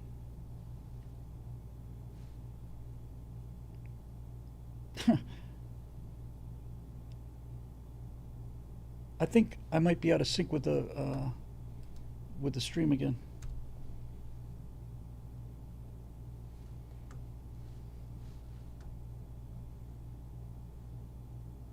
I'm actually starting to get a little confused here.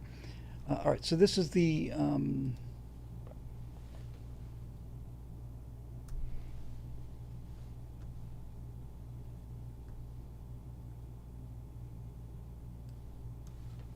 let's force crit this guy too.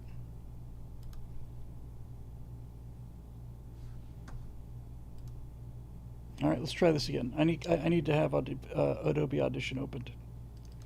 Try 25 again. Please load.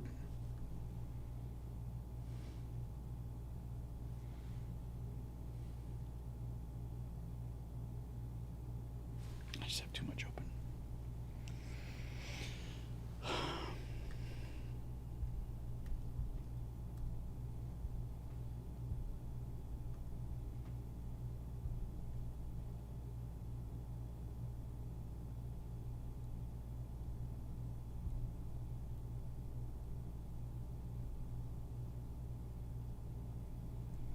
Come on, damn you.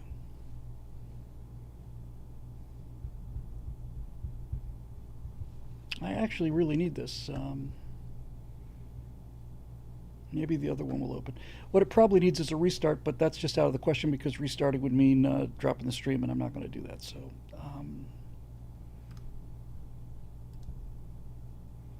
let's see if I can get the older version to open.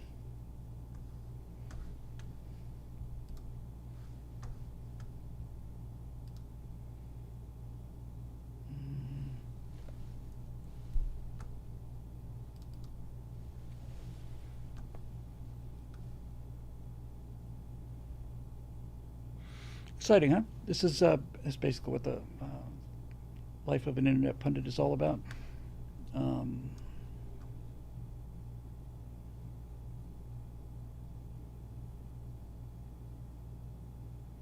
That's a little worrisome, to be honest with you.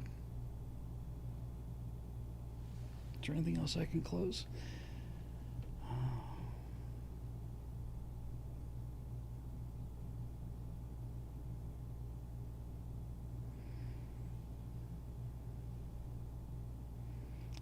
I suppose I could close the other Photoshop and save that file, and maybe I'll do that.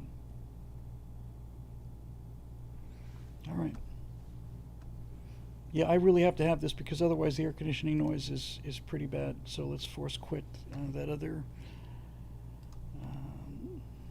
And then the only thing really left is the stream, and I can afford to quit Chrome. I got a lot of Chrome windows open. I'll just open it up again. As long as the stream keeps going, that should be fine. So let me go ahead and close Chrome.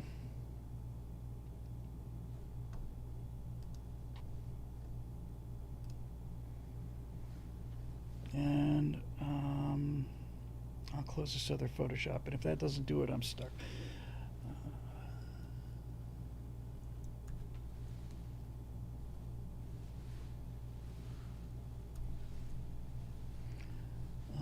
Let's call this total. It's in Strata stuff. Save. Okay. Quit. Come on, Adobe, you got to do this for me. Hey, look at that. Bammo, just like that. Okay, so now what we're going to do is we're going to open Premiere.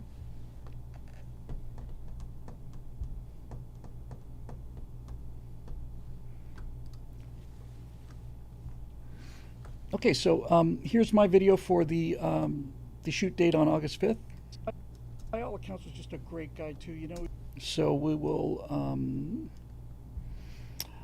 I have to take this entire soundtrack, which has some audio sound on it. Has obviously audio sound on it. It's got air conditioning noise, and I'll edit that clip in Adobe Audition.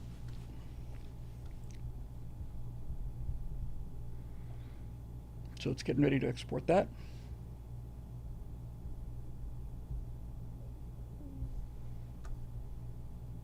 How did that happen? So here's the ambient noise where I'm not talking. It's hard to hear, but it's there. So what I'm going to do is I'm just going to mark it in and out there, and I'm just taking a sample, just taking a little sample of the air conditioning sound with nothing else on it. So then if I hit Shift P, it's going to take the air conditioning sound here, which is the background noise I'm trying to get rid of. Then I do it for the entire sequence, and I go up to Effects, Noise Reduction. I've already captured the noise print, noise reduction process. Apply this, and what it does is it goes through the entire track and it takes out that particular sound frequency of the air conditioning. So you'll see the waveform get really, really clean.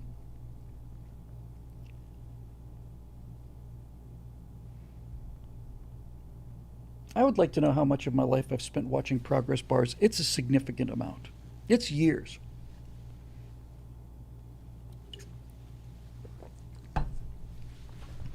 Okay, you can see that that when I'm not talking, there's no sound. It's taken it out there, and it's also taken some of the sound out of when I am talking.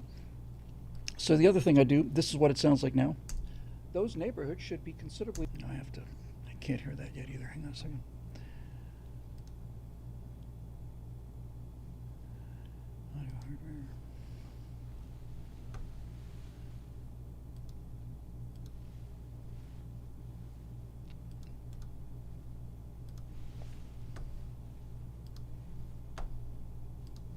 Nicer than they were back in 1964. So this is what I sound like normally. The evidence is in front of everybody's eyes. And I take multiband compression,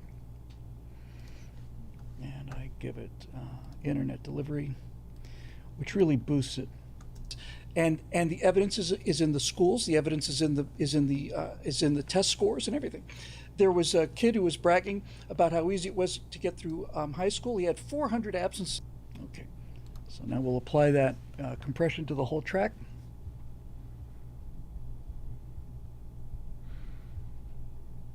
Crazy thrilling stuff, isn't it? Oh, let me open up the comments again, sorry.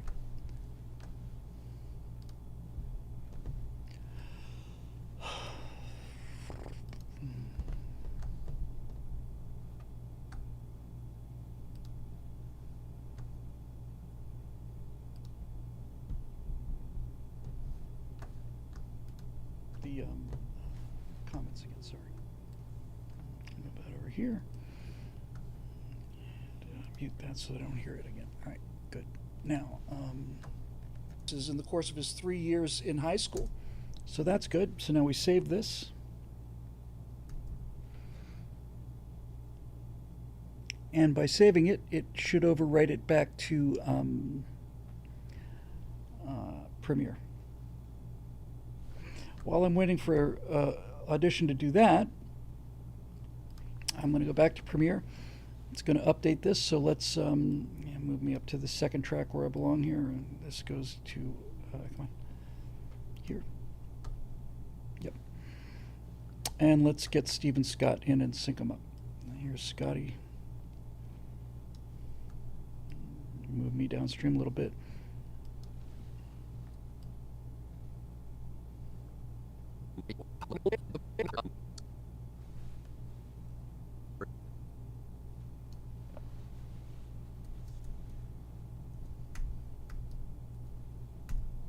Nice. There we go. Check, check, check.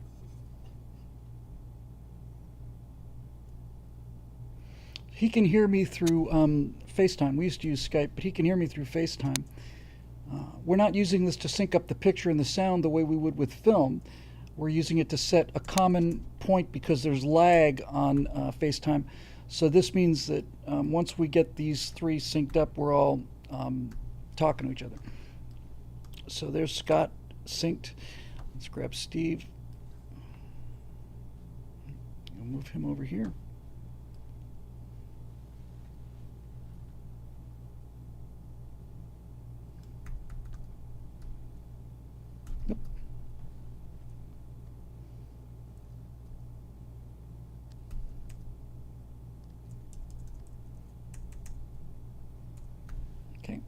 That's him. And he can go next to Scott. They're synced up. I gotta put on snaps so they lock together here. Steve and Scott, and we'll move these guys downstream, and that leaves me. If Audition is finished saving, no, not you, and now the other one opens like a charm. How about that?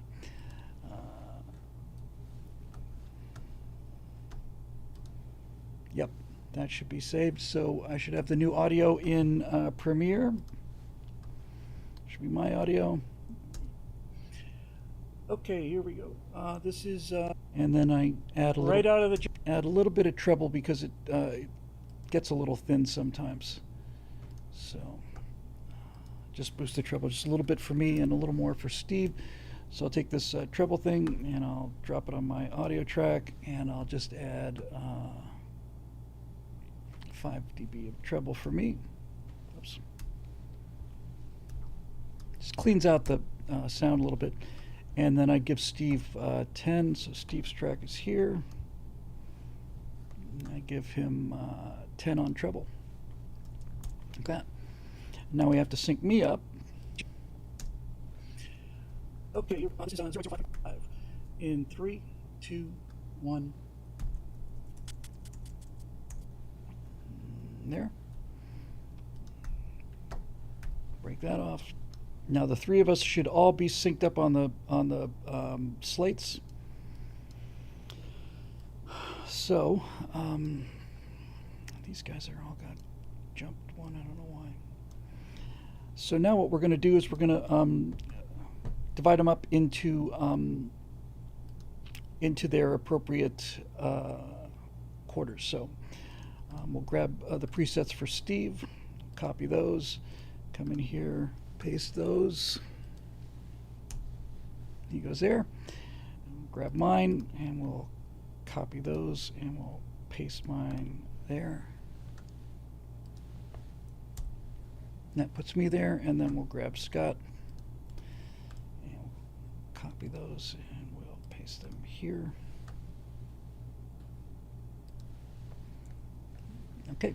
Make a couple little adjustments because it's never the same twice. We'll make Scotty just a little bit bigger. That looks pretty good. Steve and I are more or less aligned.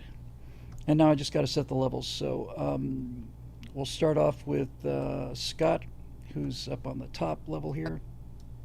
Anyway, Wendy Chase was #1 in the school. She was a year ahead of me. She was my best friend's big sister, which, you know, just annoyed me no end because I would go over and stay at their house. Okay, that's pretty close. And we'll find me. Either is the guy that I've got a little. They cropped heavy on the right channel. I need to hit the panner on this a little bit.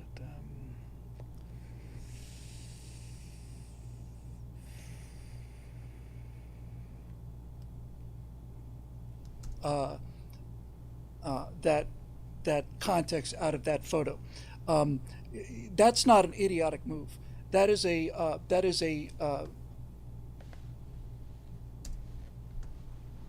okay, and then let's look at Steve. 24-year-old kidnapped from the Nova Music Festival during the Hamas October 7 terror invasion. Now, Hamas starved David for so long that the Hostages and Missing Families Forum estimated. So I need to come down just a little bit. There we go. Okay, so this whole stretch here is all backstage. That's the backstage show right here. That's by far the longest segment. So we'll wait till we get out of the backstage show, and then we'll cut there. Or fill in those potholes. Then you wouldn't have all that standing. die all the time. Yeah. Yeah. And her mother's response was basically, well, Allah wills what Allah wills. Yes, that's right. Inshallah. Yeah, and Allah wants you to get bit by a mosquito and die. Like, that's the corollary to Allah wills it, you know? Like, anyway. So, on that cheery note, ladies and gentlemen, we thank you for supporting BillWhittle.com, making it possible for us to do this show for these many years. We thank you for the ongoing encouragement and support we get from your emails and your comments and discussion forums, both on public social media sites as well as at BillWhittle.com. We couldn't do it without you. For Bill Whittle and Stephen Green, I'm Scott Ott. We'll see you this week on Right Angle. So we'll cut there. And this is the backstage show for the latest recording. So then we all go our merry ways after the backstage shows, and we get changed and get, come back, and we get ready to shoot the 3 episodes. Steve's got the first episode. I'm going to have to reposition him, but we'll find the start point first. Steve's on the bottom track, so I'm looking down here to find his start point, which is probably right about it. And it's Steve's show I want to do first. Right in my ear. Okay. Okay, are we good to go? Yes.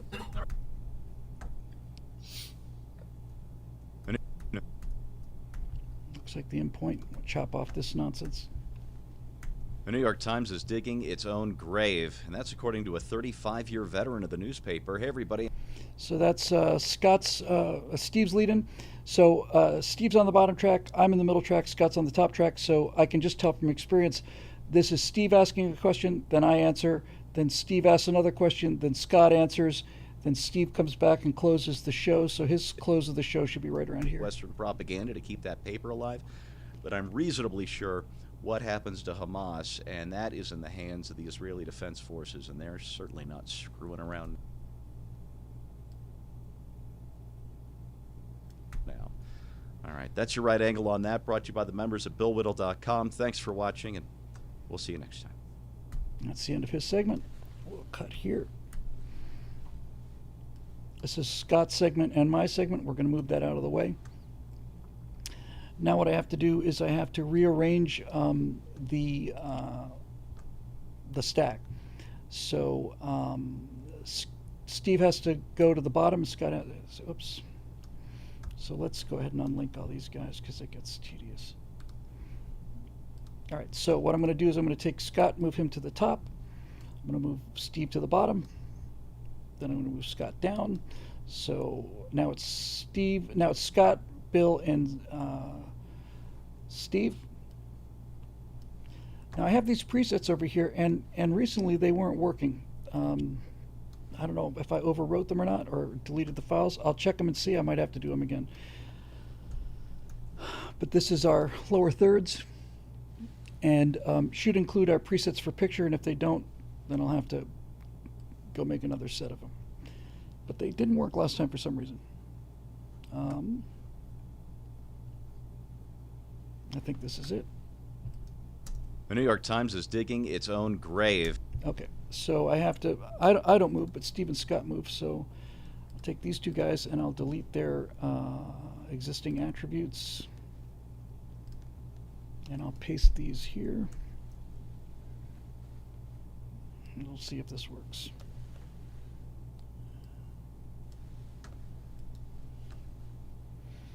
So,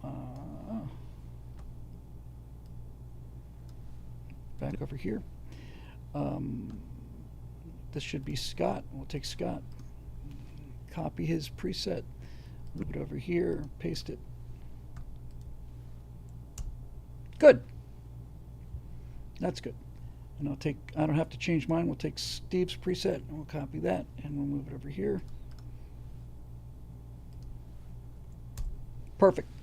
That was easier than I was afraid it might be. Scott's a little low, so I'm going to bring him up a bit. And I'll extend out his bottom crop a little.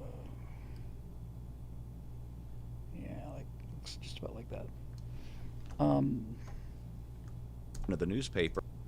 And then these are our lower thirds, so I'm going to wait till he says that. I'm just going to copy these. Hey, everybody, I'm Steve Green with Bill, 5-year veteran of the newspaper. Hey, everybody. I'm You're a veteran of the newspaper. Hey, everybody, I'm Steve Green with Bill Whittle and Scott Ott. This is Right Angle, brought to you by the members at BillWhittle.com. Gentlemen. Okay, so that's working. Now, what we have to do now is we have to come up with a thumbnail. And I do that using Midjourney. And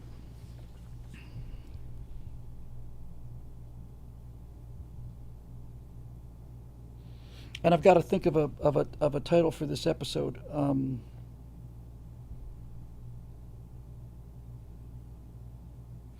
Okay, I'm going to go with what just came to me.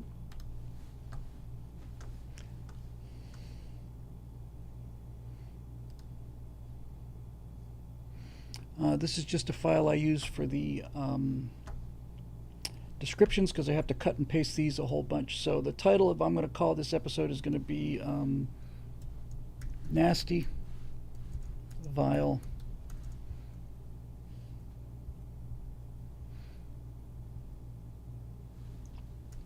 Mendacious, and Disgusting. For reasons that will be clear to you in just a few moments. I'll write a description for the episode here.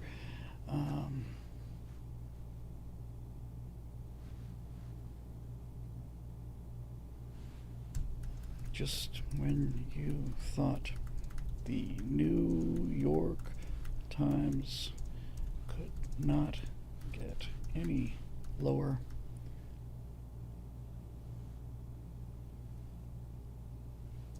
they manage to surpass your wildest expectations. So this episode is about the New York Times intentionally cropping out, knowingly cropping out, details in the photos that run that vindicate Israel and indict Hamas for reasons that you'll see in a minute.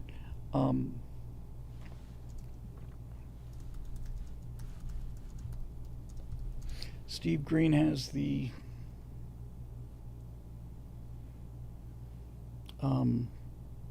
disgraceful.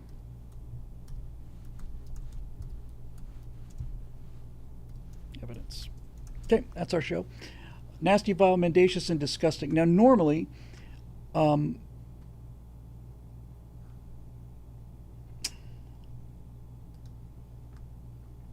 going to go to Midjourney.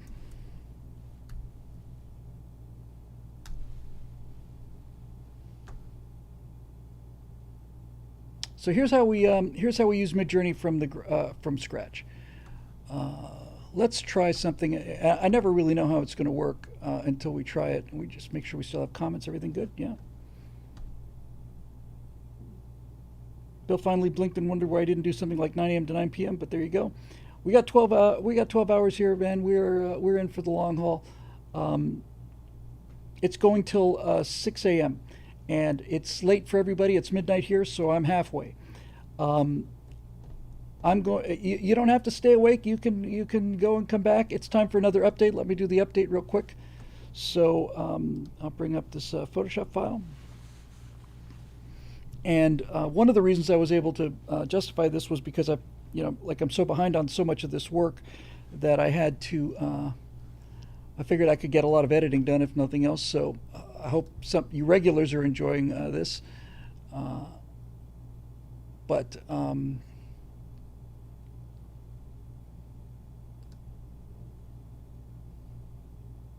Okay. So let's find out what our 12 total is. Just give me a second here. These numbers are going to slow down a lot overnight. They should pick up again around 7 or 8 a.m. Eastern.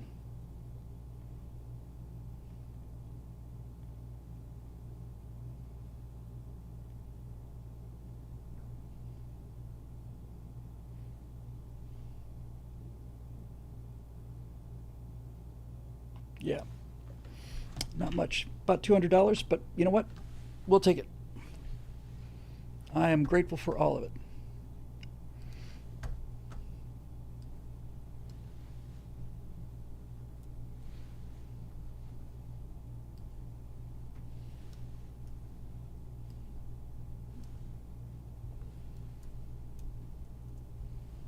I'm very grateful for all of it. We'll save this.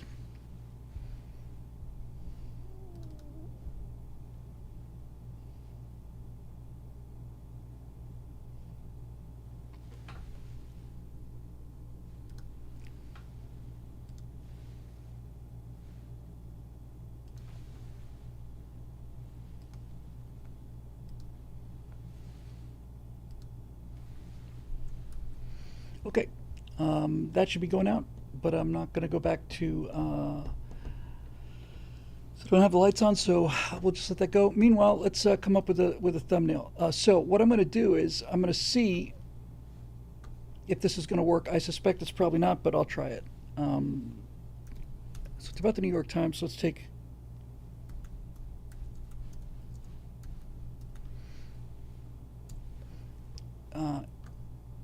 AI does not do well with these kind of things, so it's a reach, but I'll try it. I want a PNG of this.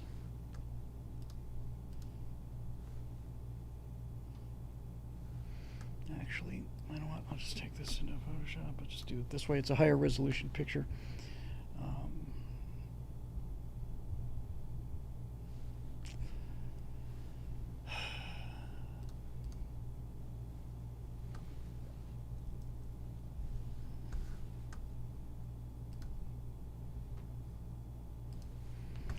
I want this against a clear background. It'll help. It'll help the AI.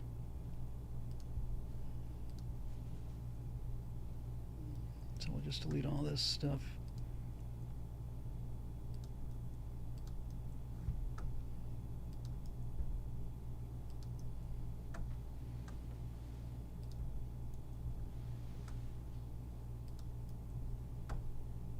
Getting rid of these guys here, making it all clear. I think that's everything. Yep. So we'll save this as a PNG, which has got the transparency.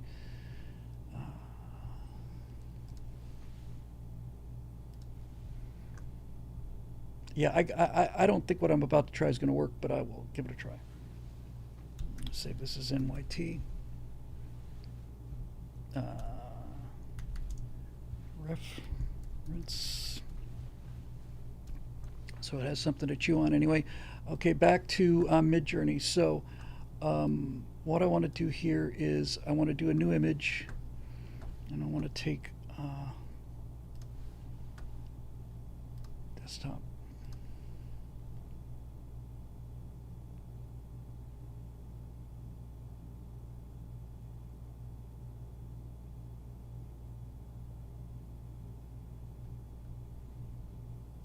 Where the hell did I save this?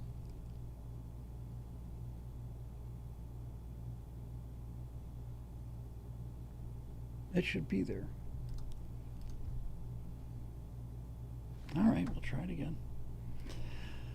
Oh, duh. My fault. As usual. Hide that. New York Times reference is going into image Omni reference. And then I'm going to, like I said, I don't expect this is going to work. I'm going to have to do something really different. But let's try it.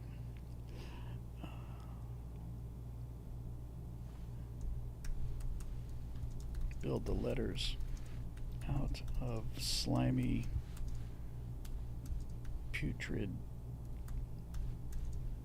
decaying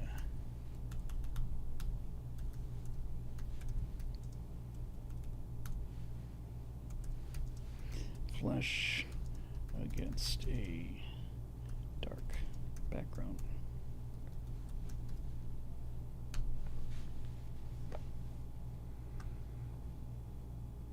Yeah.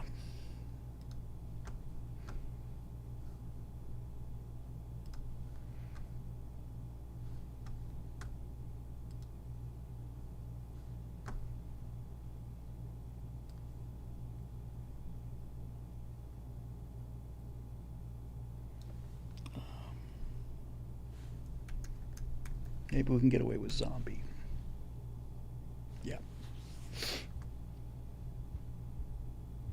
It doesn't know what to do with letters. It just hasn't. Oh, I didn't put the frickin' reference thing in there. Well, welcome to the world. It's pretty cool how it works, though, isn't it? Let's try it again. This time we'll use the reference text.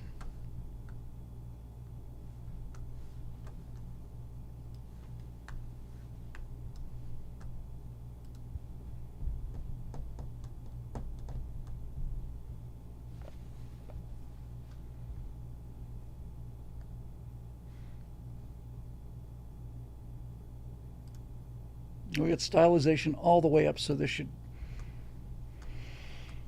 When you turn the stylization up, it does all kinds of things. It gets further away from the prompt, so I'm going to have to turn the stylization pretty much all the way down. Yes, there's almost nothing there.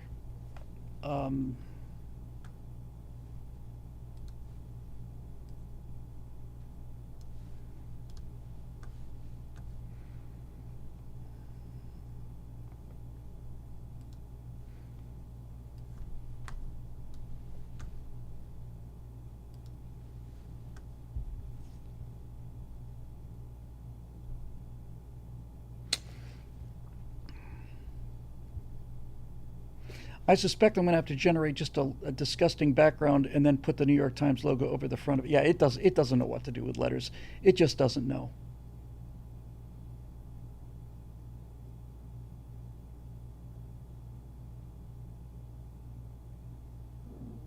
All right. So that's, I didn't think that was going to work, but it was worth a try. So we're going to try a different plan here. We're going to basically say photo real image of the top of a metallic garbage can, which is filled to overflowing with the most disgusting items, and see what it does.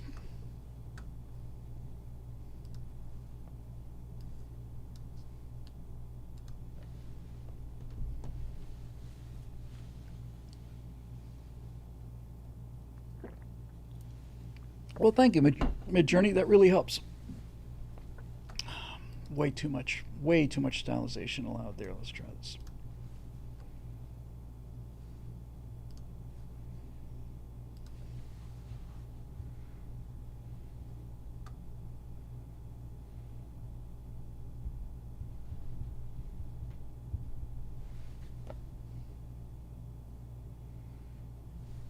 Okay, so this is how the process works. You just constantly refine things.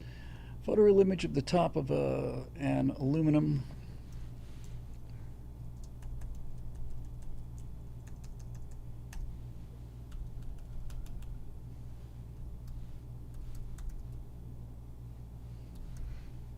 garbage can located in a filthy back alley of a filthy city.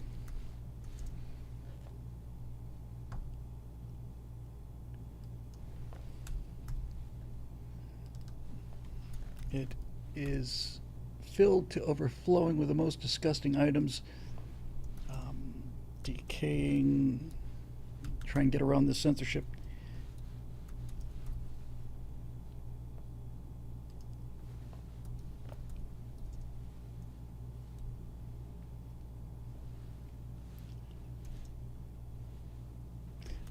Big close up image of the top of a garbage can.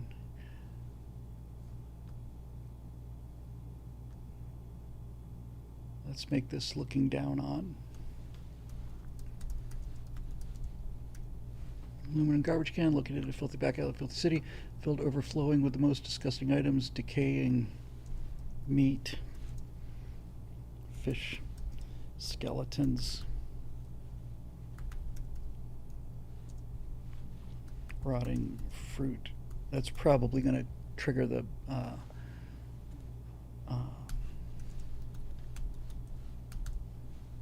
sensor, but we'll see.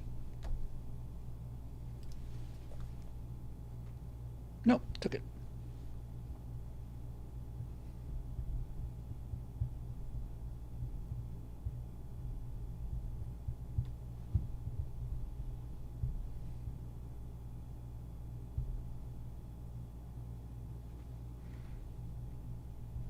It's a possibility.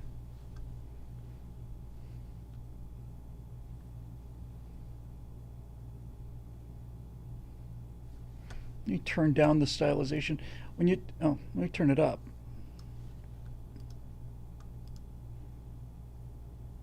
Oh, you know what I need to do? I need to make this a pile of garbage.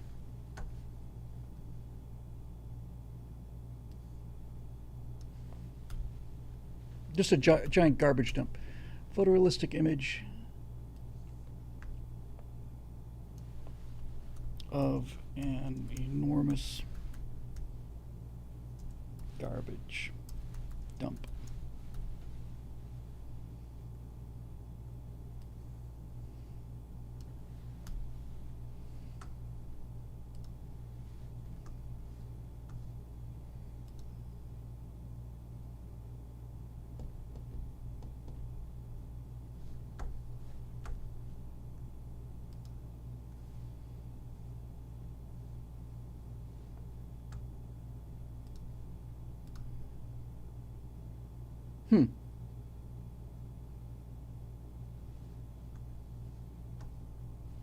Well, it's getting to be suitably interesting. I just like playing, and we've still got 6 hours to fill. So let's just play with it. I turned the enormous garbage dump.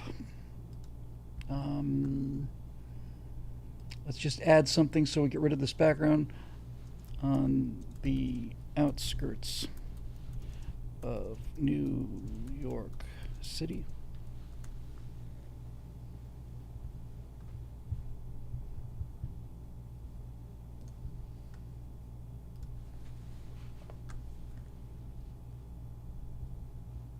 Now I've got stylization turned all the way up, so it should be having a, you know,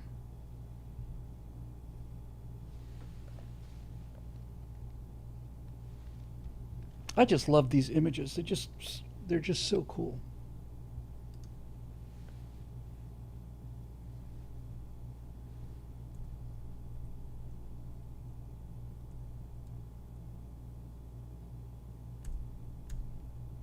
I might change the title of this to Utter Disgusting Garbage.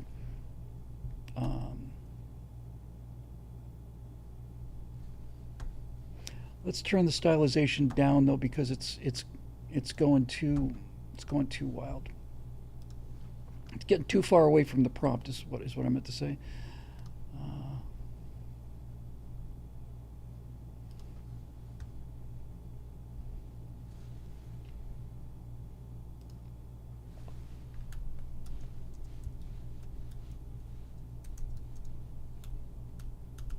Mountains and mountains of the most disgusting items. Let's try that.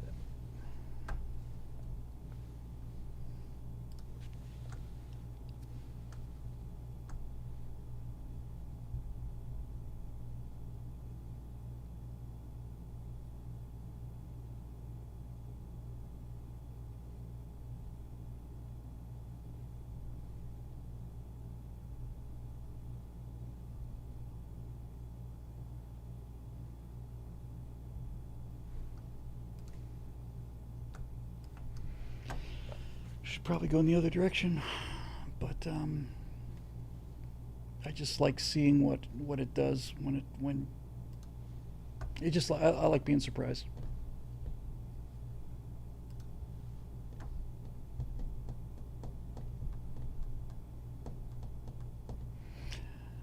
So this AI business, as you can see, is fascinating. It's just time consuming. It just takes a lot of patience and a lot of you know, we're way too stylized here. That's why it's, I mean, it got like alien planets and things. It's missing the whole. That's a weird, interesting skull, though. Okay, let's.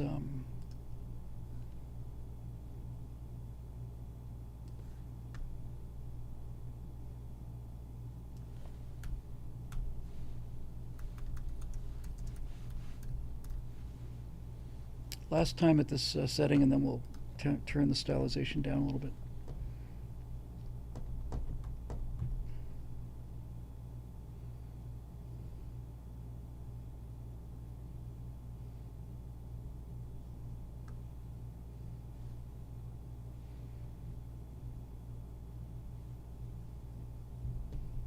That's kind of cool. Oh, that's starting to get it.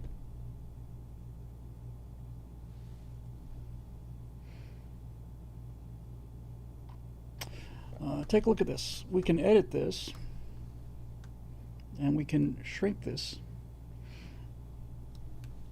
because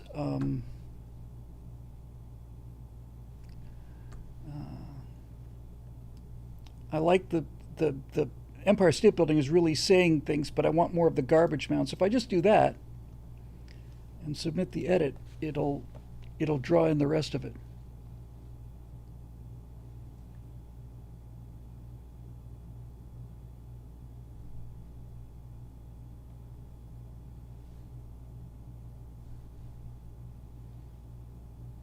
That's on a ledge. That doesn't help.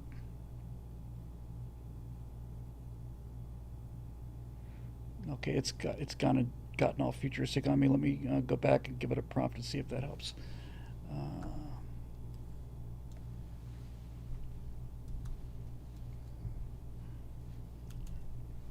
Add routing garbage to the foreground.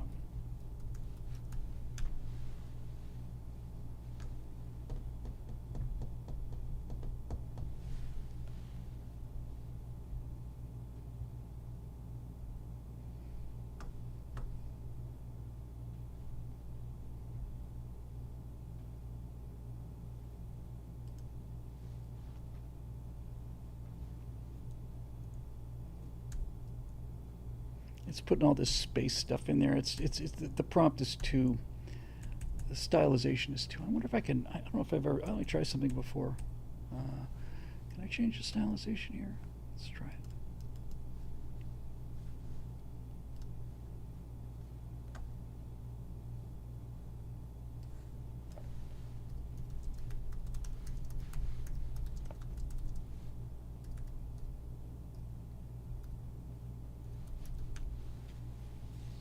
I'm probably just going to have to generate a new image, but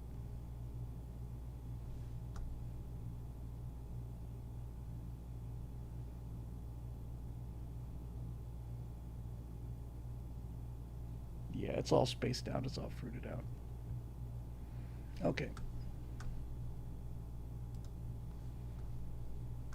We'll go back to our original prompt and we'll just go with a lower stylization setting.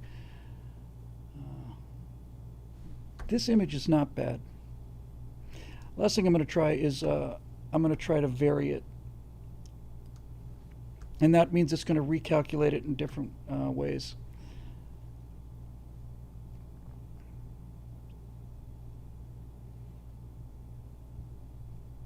Yeah, it's not going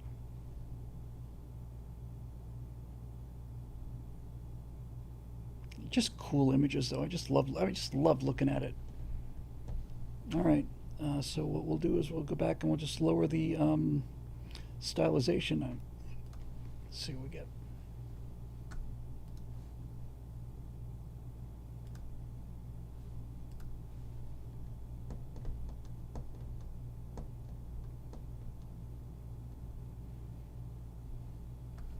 Anybody still with us? We're still here.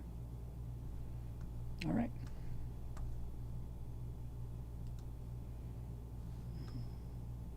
Yeah. That doesn't look like New York, though.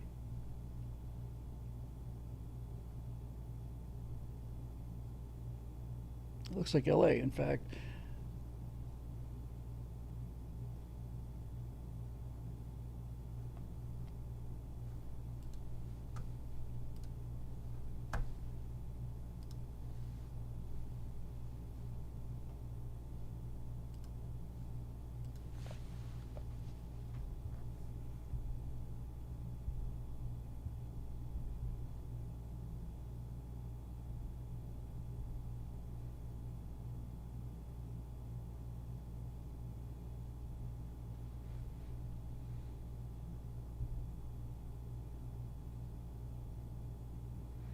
There's no mountains in New York City, stupid machine.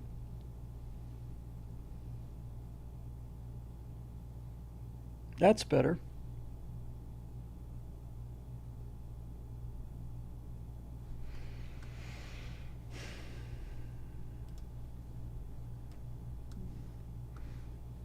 Take it down to 50. It's going to have to adhere to the prompt more tightly if I do this.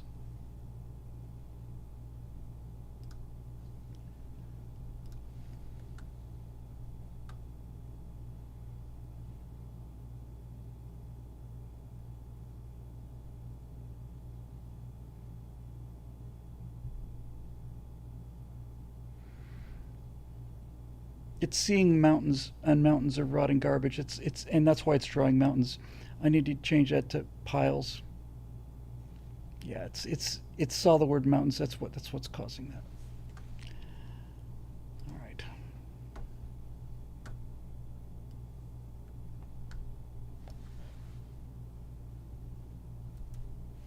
Let's try huge,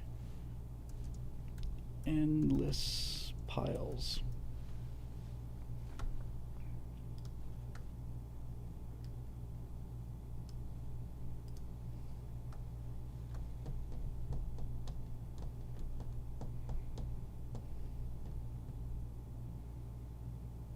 And I can change the mood too. Let's do this.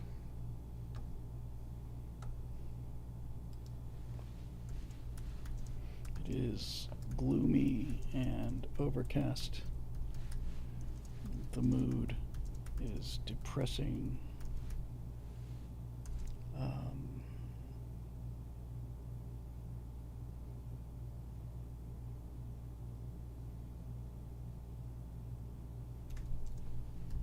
And disgusting.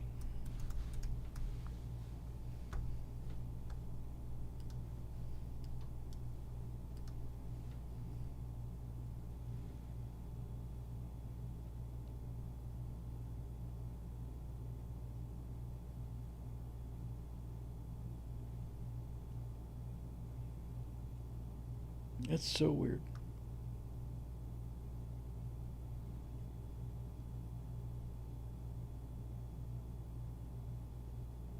Okay.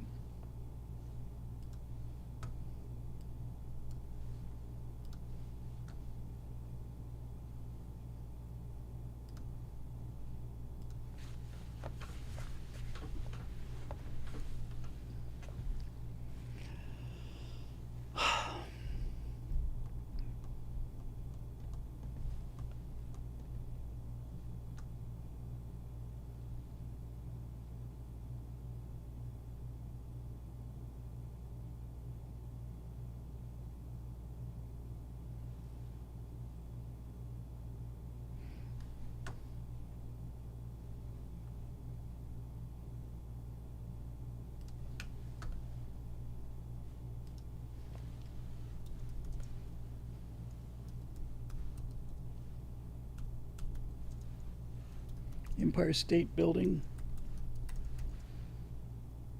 and the rest of the New York skyline is visible.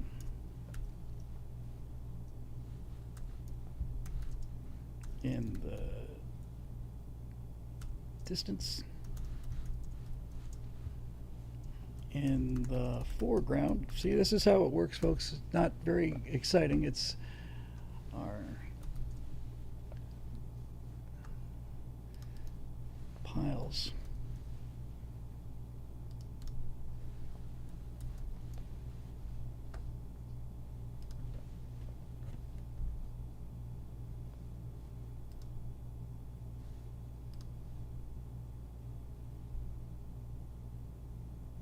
There we go.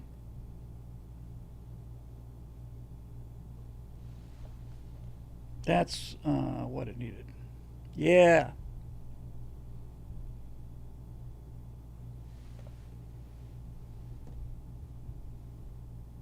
Yeah, we're getting closer now.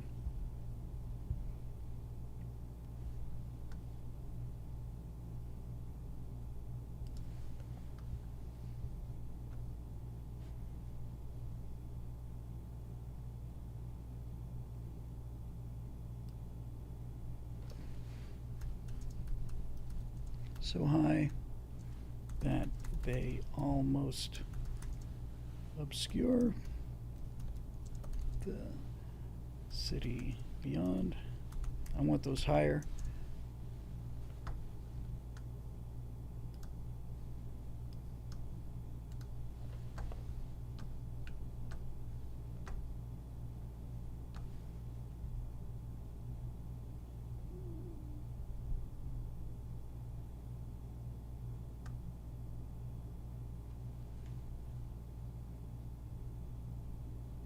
Yeah, I turned it up too high. The garbage is gone. All right. Good prompt, though.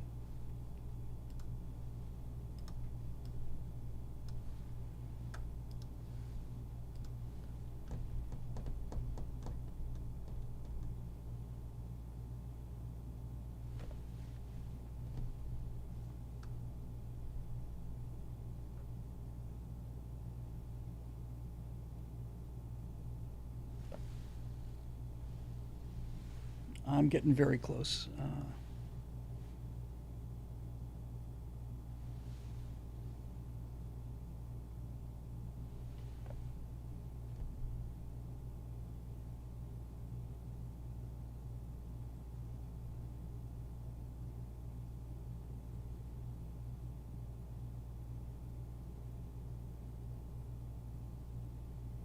Let's vary this.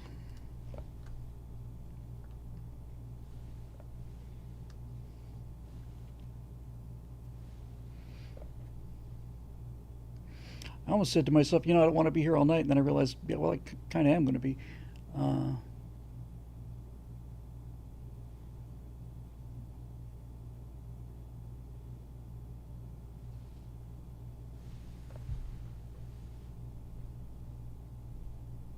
right. Let's try one more time, and then if not, I'll just go with one of these, because this actually can. There does come a point when you have to just stop. But when you get the settings and the prompt right, you hit this sweet spot, then it just starts generating images that are just pretty much exactly what you were looking for, you know?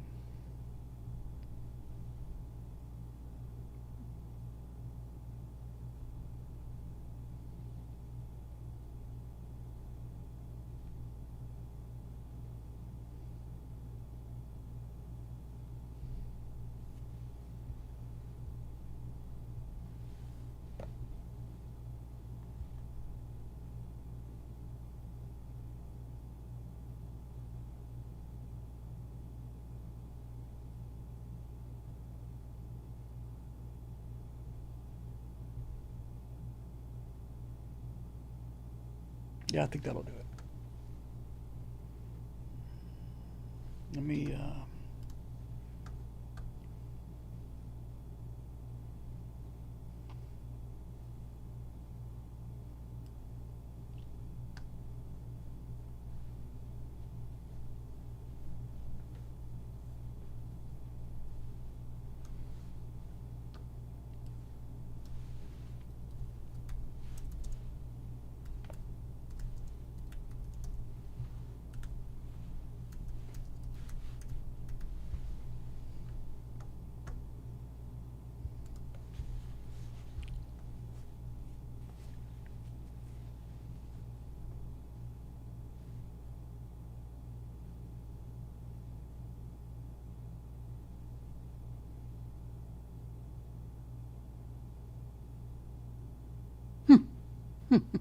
just throw a spaceship in there, why not?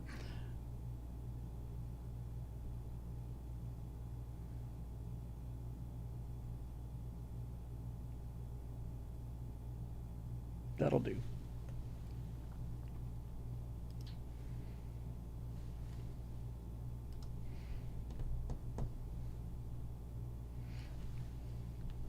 So now we go into Photoshop. Take that.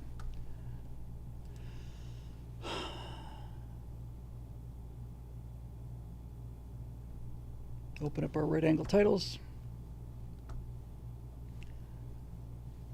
Paste that. Oops.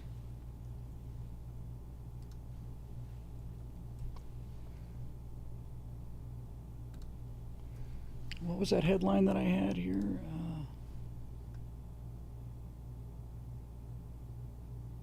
Yeah. I think, I mean, it's really all the, come on. I just want the thumbnail to draw some attention, and this should do it. So we're going to put this here.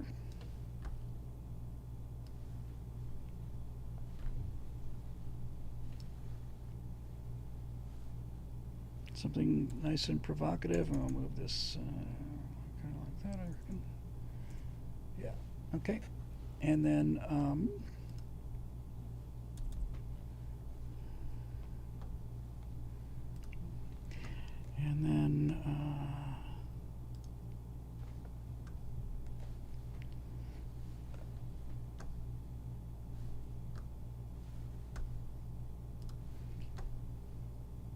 nasty, vile, mentacious, and disgusting.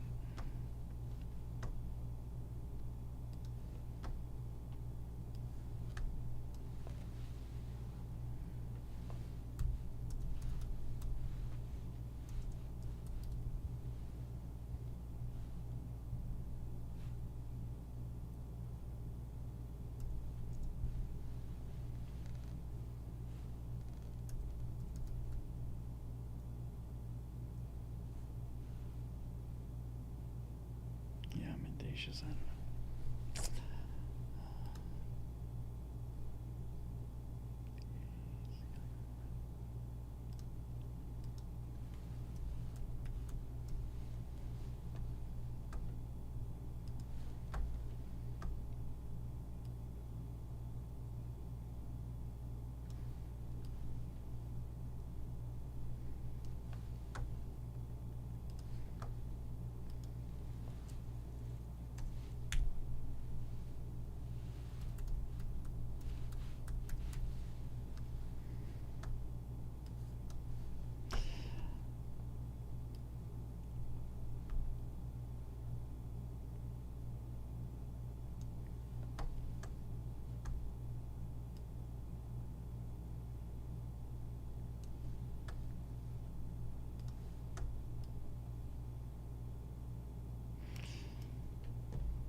Problem is it disgusting? It's just taking the whole frame away.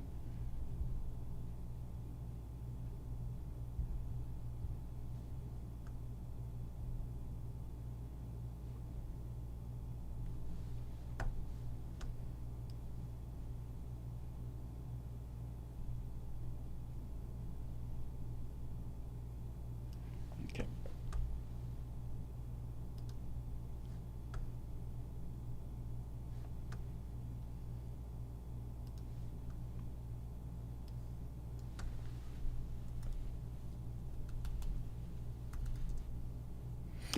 When you see this story, you'll realize how disgusting it really is.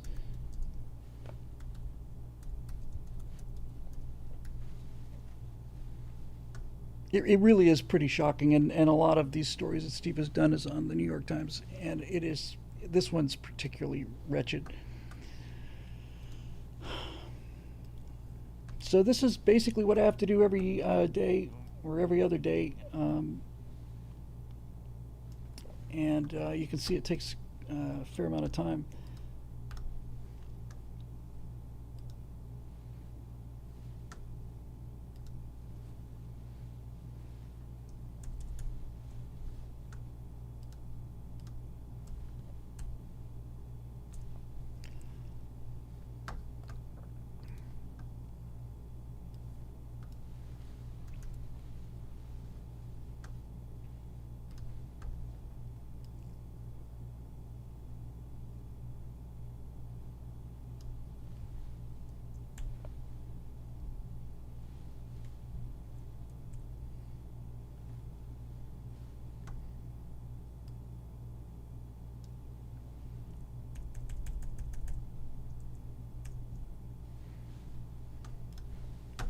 I declare that finished.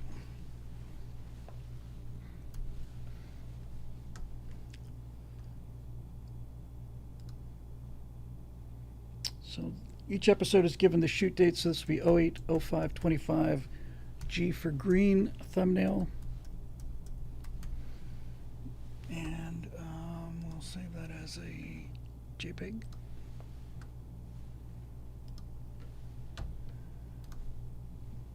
And then we also have to do a square version.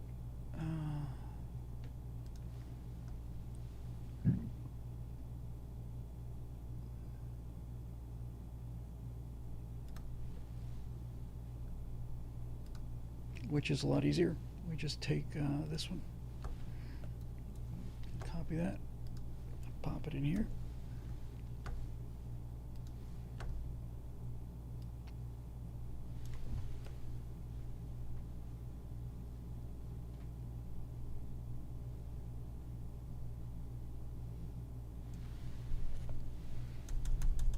Okay. Same folder. JPEG. And this is 080525 G square.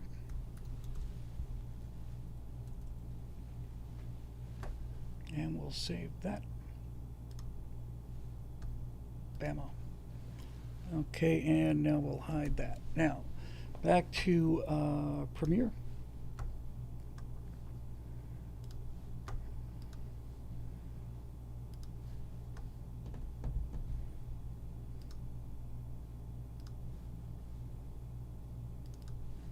There's the thumbnail. So this goes here. Make it a little smaller.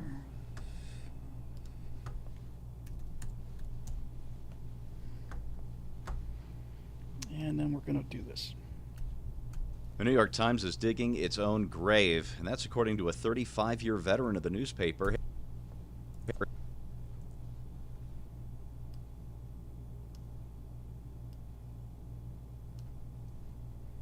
And now we'll play it because we have to insert some pictures here. And the pictures we have to insert are these guys.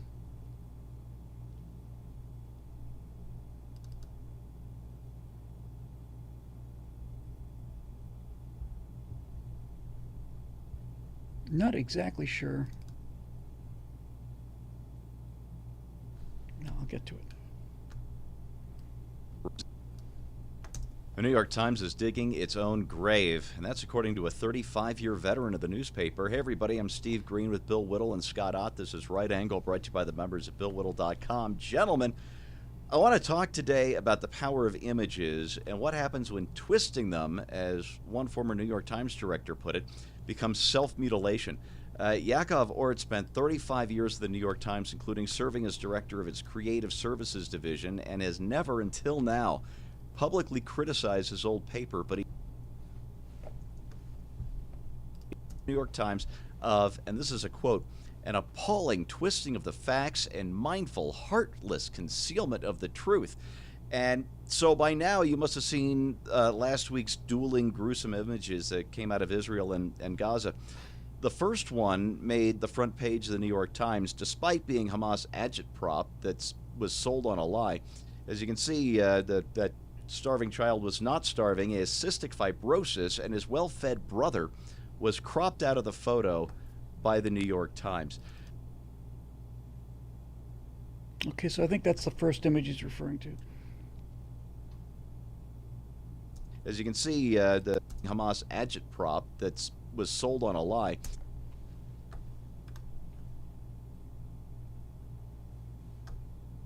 I'm going to need a color matte because I'm going to have to do this vertically. If I just take this picture, I'll show you.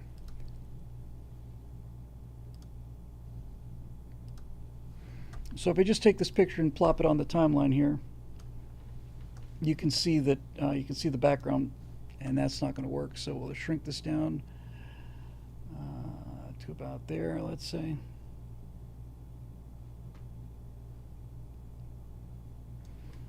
And instead of a black matte, I'll make a white matte, I think.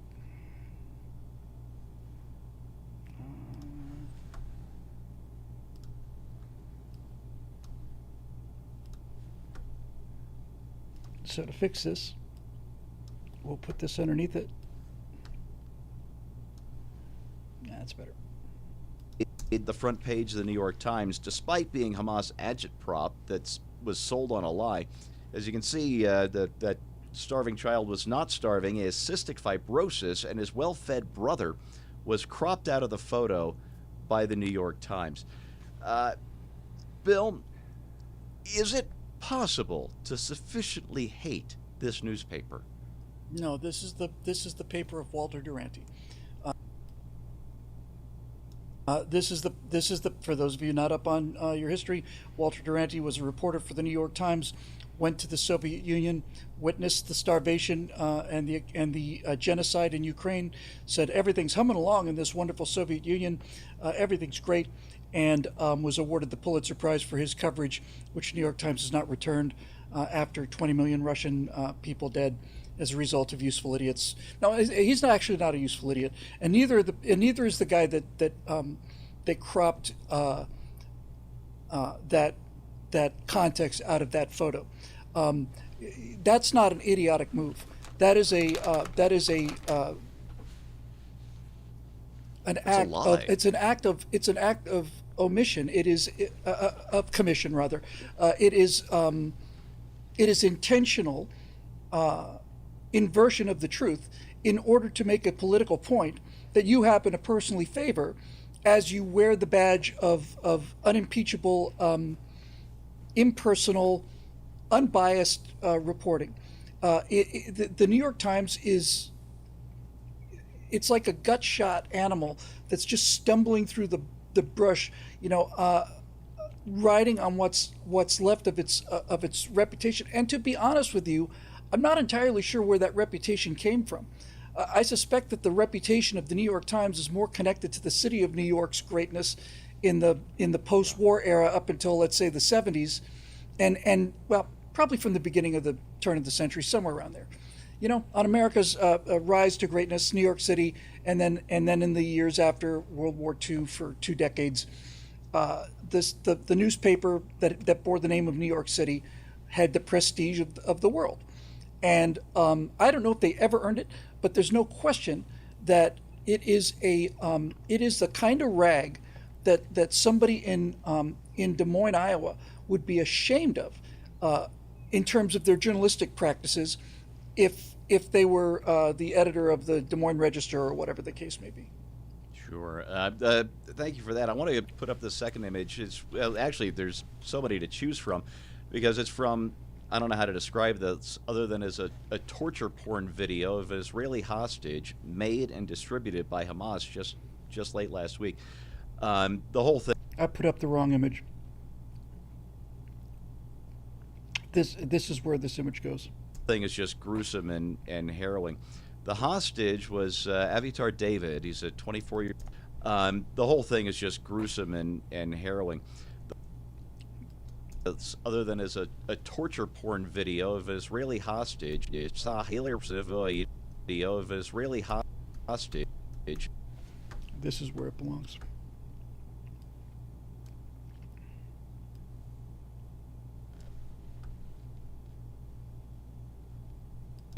Because it's from, I don't know how to describe this other than as a torture porn video of an Israeli hostage made and distributed by Hamas just late last week. The whole thing is just gruesome and harrowing. The hostage was Avitar David. He's a 24-year-old kidnapped from the Nova Music Festival during the Hamas October 7 terror invasion. Now, Hamas starved David for so long that the Hostages and Missing Families Forum estimated, based on pre-war photos of him, that in this Hamas video, he'd lost 40% or more of his body weight. So I'm going to extend that whole thing to here. For so long that the Hostages and Missing Families Forum estimated, based on pre-war photos of him, that in this Hamas video, he'd lost 40% or more of his body weight. Okay, now I have to go put the other picture here. The front page of the New York Times. Last week's dueling, gruesome images that came out of Israel and Gaza. The first one made the in Gaza.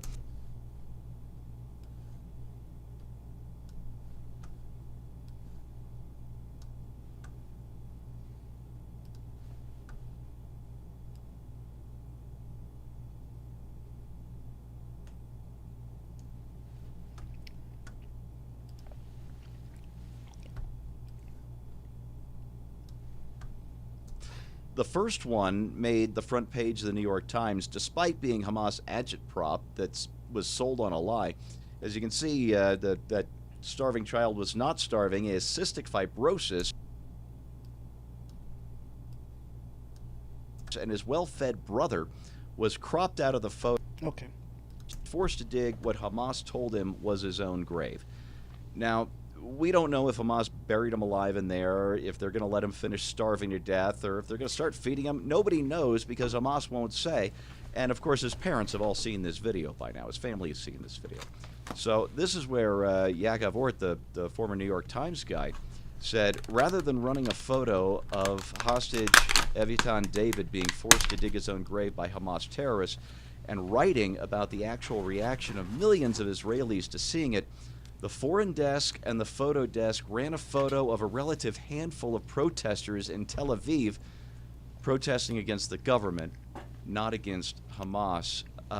That's just shameful. Scott, you and I, we're both longtime readers of the New York Times. I do it mostly because I like to keep tabs on what the enemy is thinking, but is there a point where you've had enough? Yeah, it's called daily. I have to read the New York Times because that's the only way I understand the narrative that most people are swallowing whole. Yeah. And it's amazing that you can do that for years and still realize when you're being used. And when I first saw these pictures of this, especially this one starving child, so-called, that they focused on, I thought, something's not right here. I mean, first of all, look at his mother's face. She's not starving. What mother starves their baby for?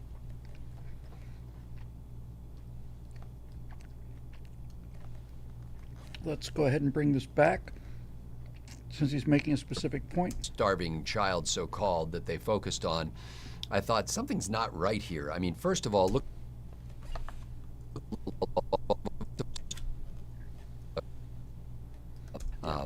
And it's amazing that you can do that for years and still realize when you're being used. And when I first saw these pictures of this, especially this one starving child, so-called, that they focused on, I thought, something's not right here. I mean, first of all, look at his mother's face. She's not starving. What mother starves their baby first? And so there's an article or a opinion piece in the Wall Street Journal related to this, Steve, under the headline, Gaza starvation photos tell 1,000 lies. And basically how the manipulation and the gullibility or complicity of American journalists and editors in this process of terrorist propaganda that they are forwarding and fomenting and encouraging people to drink in. The guy who wrote this article, whose last name is Fishberger for the Wall Street Journal, said, over the weekend I embedded with the Israeli Defense Forces in Gaza, where I saw the enormous quantities of humanitarian aid that the United Nations has been refusing to distribute. What struck me most were the thousands upon thousands of pounds of baby food baking under the Middle Eastern sun. Jar after jar of mashed carrots, pureed potatoes, and fruit blends. This food could have gone to children like this little kid, Mohammed, who was this. But then he goes on to say, Mohammed has cerebral palsy, and like you mentioned, Steve, his big brother was cropped out of the photo, but his big brother looks well-fed, so does his mother. The prisoners, and I've read other stories about this guy who's being forced to dig his own grave, and he's kind of, there's one guy who was writing on a calendar what he got to eat, and when he got to eat. Released hostages who have been negotiated, their release has been negotiated in these so-called ceasefire talks, have reported that they're not starving the hostages because Hamas doesn't have enough food because the U.S. or Israel or the cabal that controls the U.S. and Israel aren't allowing food in. The hostages could smell their captors' dinner from where they sat. While they were, clawing a few lentils out of a tin cup, essentially. And so the Hamas is being well fed. There's plenty of food, as is the problem with the world in general. It's food availability is not the problem. Distribution is the problem, and distribution is hampered by governments that want to make sure that their political points are made before their people are fed. And so, Hamas is starving anybody who's starving in the Gaza Strip. Israel has no interest at all in starving these people. And there was another column in the New York Times today about, or it wasn't today, it was this week, where this person is describing why they're so passionate about the right of return of the Palestinian people to the pre-1948 homes that, their great-great-grandparents enjoyed. And once again, the New York Times is carrying this lie that these poor innocents are being deprived of something that was rightfully theirs, and all they want is to be able to move back into their great-great-grandparents' old houses in peace. All right. Here's how Ort, that former Times guy, wrapped up his Facebook post. He said, "The symbolism of the photo is so apt, since digging our own graves is exactly what the current Times News editorial and op-ed page writers and editors, and those justifiably fearful of the Islamic street in the West, are arguing daily that we should do."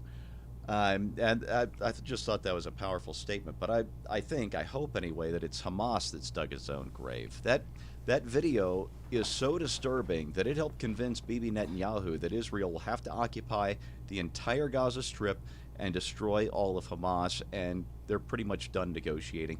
Apparently, President Trump was moved to tears by that video, and I don't see him protesting Netanyahu's decision. So I don't know what happens to the New York Times. Apparently there are plenty of idiots who want to be spoon-fed anti-Western propaganda to keep that paper alive. But I'm reasonably sure what happens to Hamas, and that is in the hands of the Israeli Defense Forces, and they're certainly not screwing around now. All right, that's your right angle on that, brought to you by the members at BillWhittle.com. Thanks for watching, and we'll see you next time. Okay, so that's that's a right angle, and you would think at this point we'd be done, but we're just getting started. We have to remember, I have to do these 4 of these a week, so it does eat into my time. So we're going to save this file, and then we're going to output it. So we got it in the right thing, and we will call 080525G final. And it's going to the right place, and that'll be H.264 video file. And we'll export that.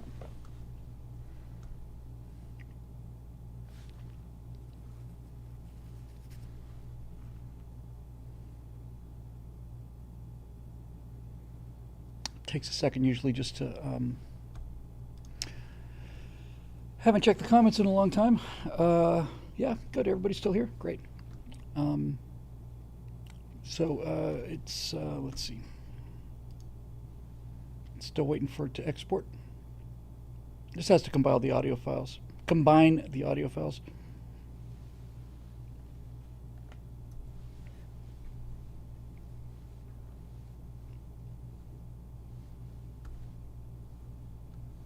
I'm going to refresh the stream here. I hope I haven't lost anybody.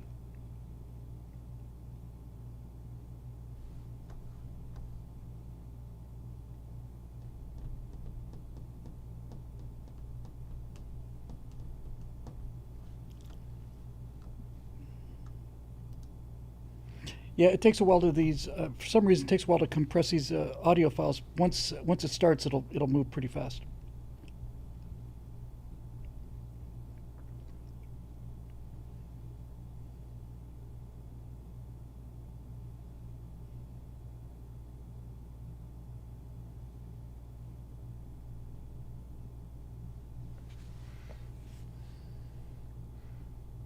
There's much sitting around late at night here. A lot of times during the Stratosphere launch shows, I'll say, I kind of need to wrap this up because I got to be here for a while. So this is usually what I do after the shows on Monday and Thursday night. And here we go. And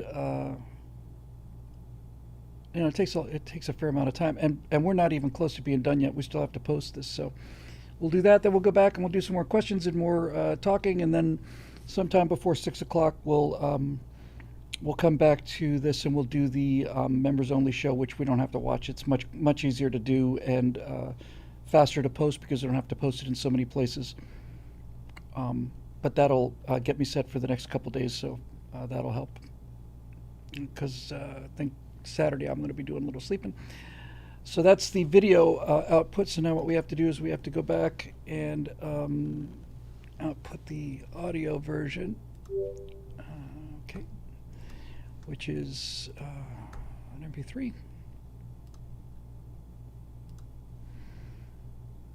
Directory's good, so this will be 080525G audio only, and this will happen fast.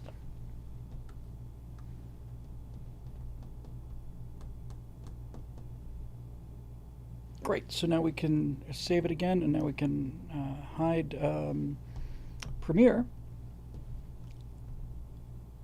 And now what we have to do is we have to get about posting this thing. So I don't need that tab, and I don't need that tab. So the first place that we post it to is Rumble. We embed Rumble on the website. Rumble usually takes a long time to process the video, so we usually get that started first. So we're going to go over here, we're going to upload a video, and we're going to upload the file we just made, which is...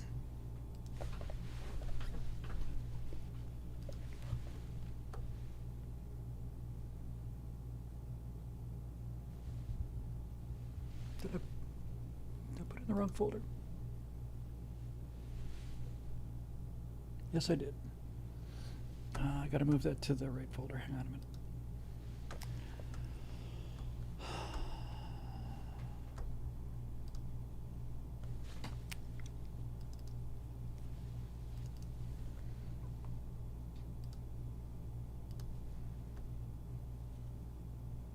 This one I just made. The New York Times is... Yep, and it was in the wrong folder. It needs to be over in the new folder. Okay, so now I can upload this. Final G, yep. The New York Times. Yep, good. So now I go back over to the script, the little blurb I wrote. Nasty, abominatious, and disgusting. Just when I thought the New York Times could not get any lower. I also need to make a little blurb for the newsletter and for the website.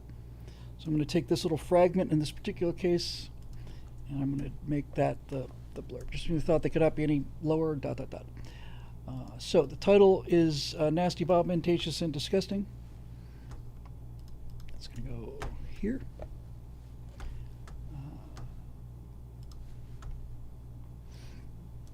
Here's the description. It's going to go here. It is primary category is news. Upload our own thumbnail, which is that one. These are good. Upload that. Check the boxes. Those are both good. Submit, and that's still uploading, so we're going to let that cook for a while. Meanwhile, we're going to go over to SoundCloud. And we're going to choose a file. And this time we're going to choose... did I put that in the wrong directory too? That would piss me off. Yeah, it looks like I did.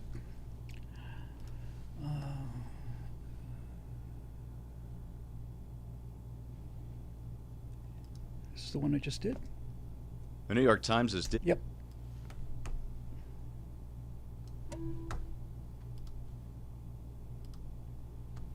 Okay, so we're going to choose a file, and we're going to choose audio only. The New York Times is digging. That's it.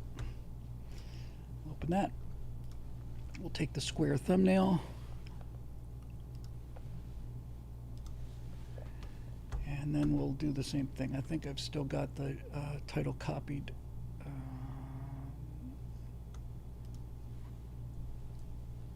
Yep. Go back at the title. Copy that. That goes here. Oops. The genre is news and politics. Permissions. We want to turn downloads on, and then we'll upload that.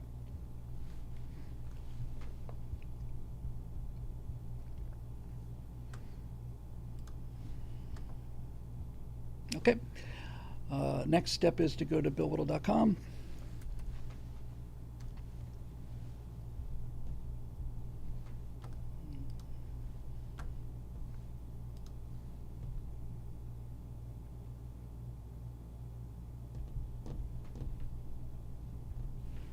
I think I might have mentioned that I made a mistake by moving the website to a faster server. I should have kept it on a more WordPress friendly server. I thought if I went to the faster server, I could find it would speed things up, but the speed is that its plugins are having conflicts, so I'm going to move it back to a WordPress server. I just had this August 6th deadline, which I just didn't make. And I didn't want to move it at the last minute, but I'll probably move it in the next couple of days, and that should bring the speed back up again once you're logged in. Because it's real quick when you're not logged in. But that's exactly the opposite of what we want. So now we're going to create a post at billwhittle.com. We're going to add a post. I'm going to grab the headline here. Yep, got it.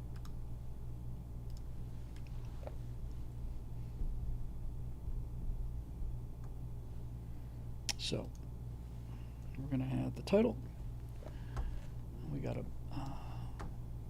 put the blurb in, the excerpt right there. Copy that. Add an excerpt. Boom, boom. Close, close. Do this before I forget. Right angle, and then we'll go up here. We'll set the featured image. Upload a file. Here's all the files that guys uploaded for your member blogs and stuff. Always enjoy looking at those. Select, and we want this one.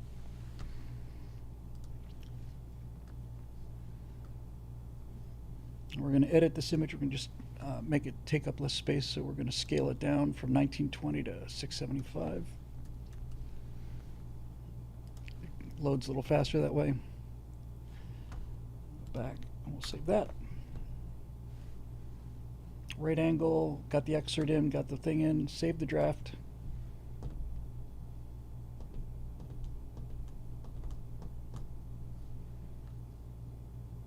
And then we're going to edit with Elementor, which is a formatting thing for the WordPress.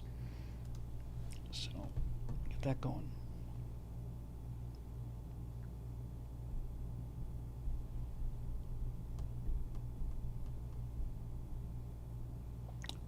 I'm looking forward to getting that speed back. It was when it was working for the members quickly. It's because we had that.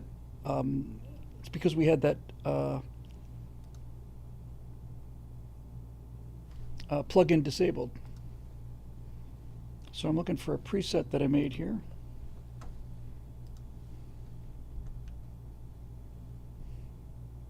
Okay, so there's our web page. Hopefully.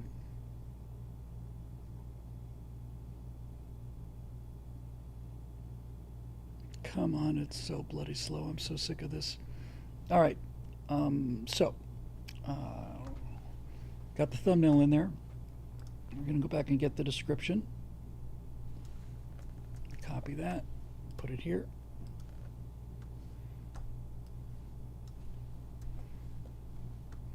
Okay, and let's see if our, I don't think this is ready yet. We're going to copy the embed information, and we'll see if it's, The New York Times. That's really fast compared to, must be because it's really late at night. So we take the embed information and we put it here, like this. Yep. And we want 640 by 420, like that. That looks good. And we go to SoundCloud, which is here, and we'll copy that link. We'll come back to billwhittle.com and we'll take this and we'll put that link here.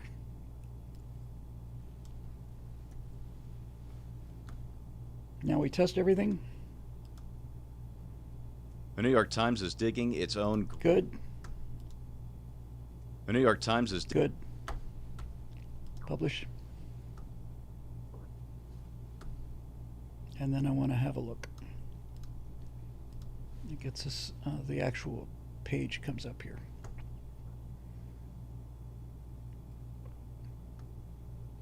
Okay, so while we're, we still got some things to do.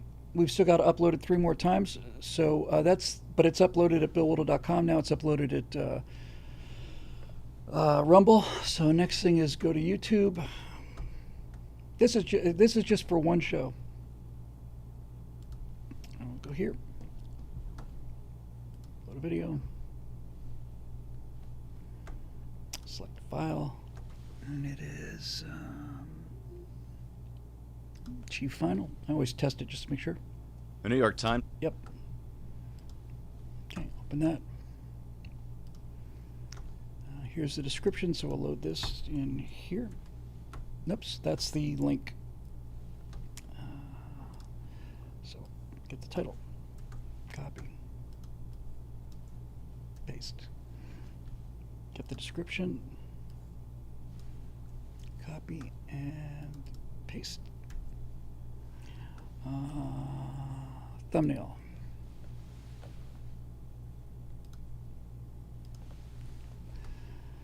Playlists, right angle, bam.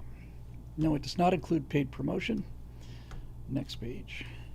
Monetization, yes please, on. Next. Does it have any of these things in it? Nope. Submit the rating. Good. Next, next, next. And we want this to be scheduled. And so today is already it's the 9th, so we want the 9th. Yes, it's the 9th. And we want the 9th at 6 a.m.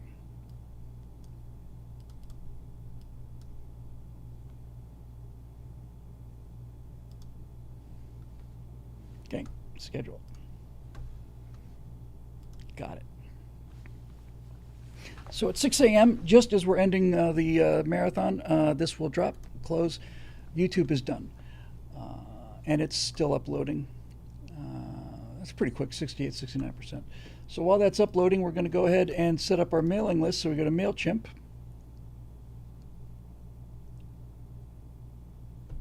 And we'll log in here.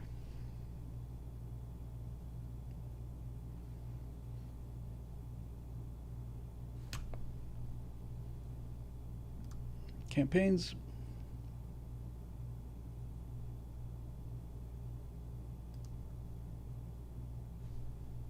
Oh, they've changed the format a little bit. Replicate.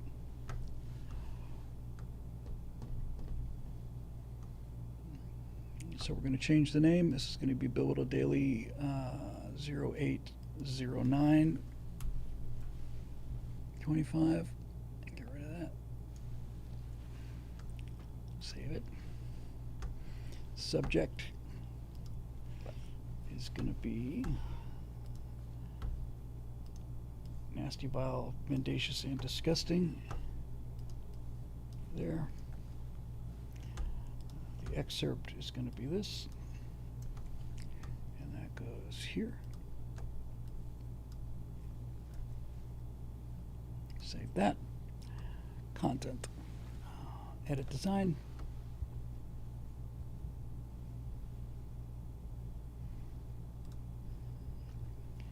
So this is the last one, so I'm going to put the description here, copy that. This goes here. Oops. And that gets pasted. And then I have to put the show title, which is here. Copy that and paste that. And then I have to go to the actual page, which we've already brought up, and I have to copy the link to that page. And back here in MailChimp, I have to make the show title a link. There. Done. And then I have to change the thumbnail. That goes out. It gets a square thumbnail, which I have to upload. And that is that one.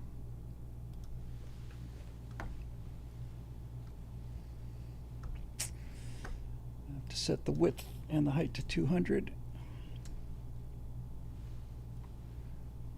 Here's the link so that you can click on the thumbnail. Image style opens our line left, right margin is 10 pixels. Save and insert. That looks good. Continue. And then we have to set the send time, which will also be on the 9th. And we're going to set that for 6 a.m. Save that.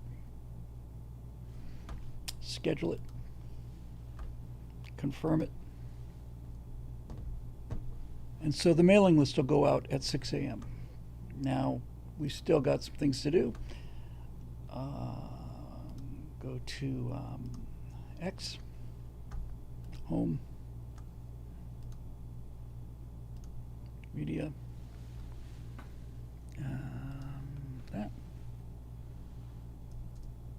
The New York Times. Yep.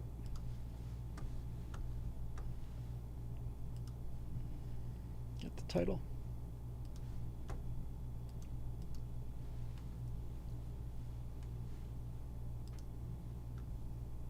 Get the tag.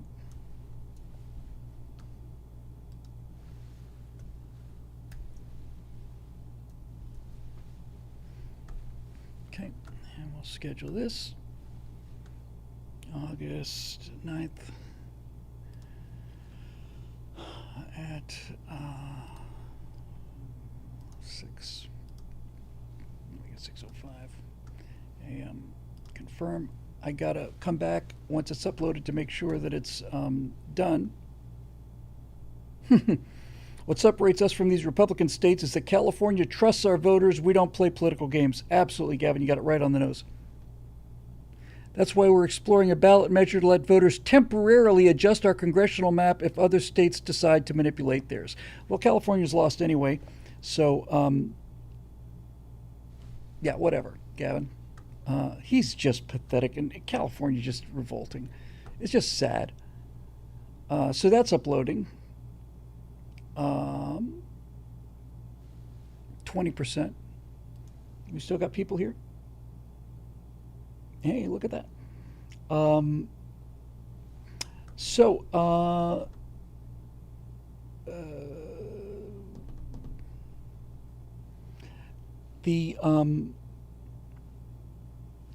time is it? 1:25. I think we're overdue for an update. I'd be surprised if we gained any money in the last hour or two, to be honest with you. But let's find out.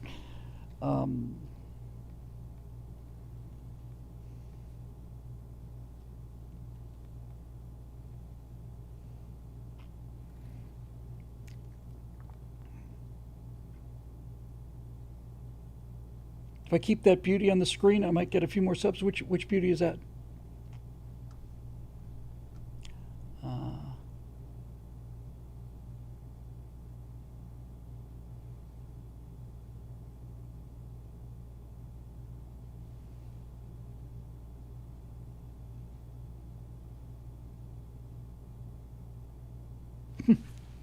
Okay, we'll take it. $50 in the last hour, but we'll update the thing anyway. So 4704, 4754.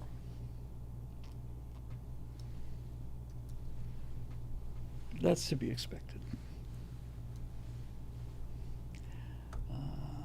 Desktop.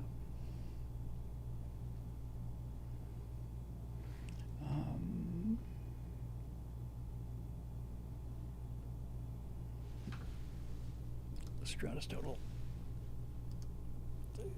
Come on.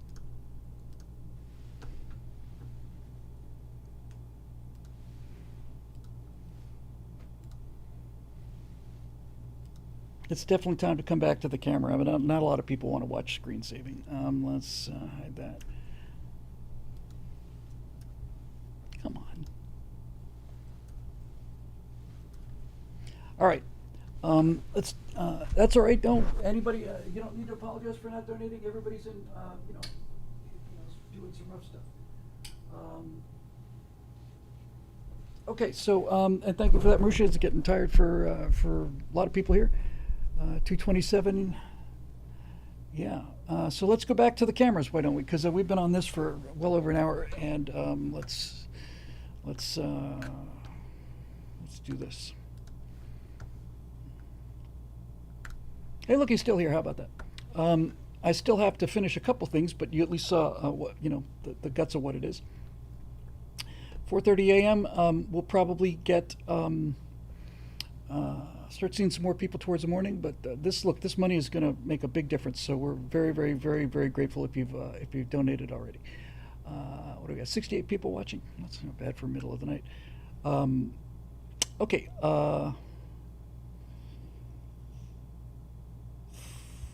Let's see here. Why don't we just take some questions from the chat stream, and how about if we just do different stuff? I don't have any particular suggestions.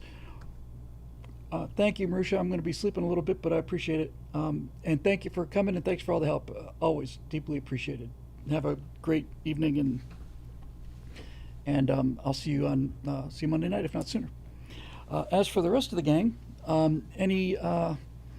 anything anybody want to talk about that's other than normal politics? Although I'm certainly willing to do that too.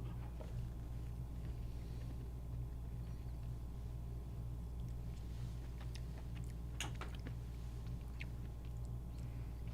time is it? Coming up on 2. So 2/3 of the way.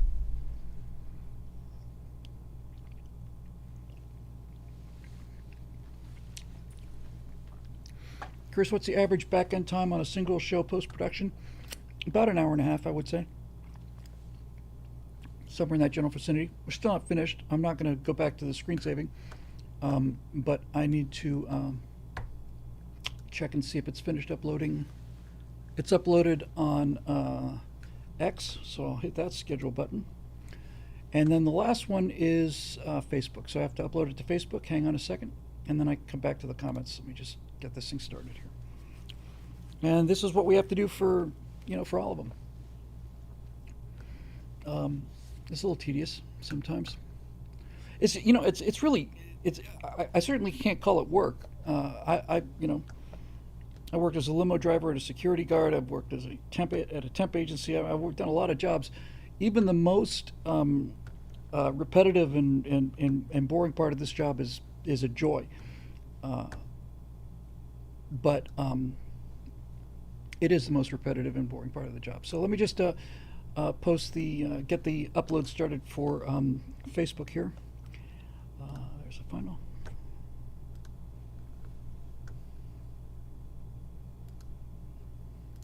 Okay. Just 1 second, and I'll be back to the questions. I just have to go through the same motions I went through before here. Title.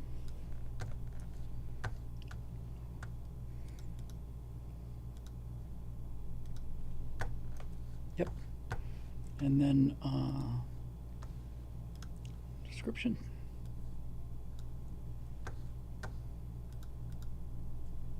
Yep. Thumbnail.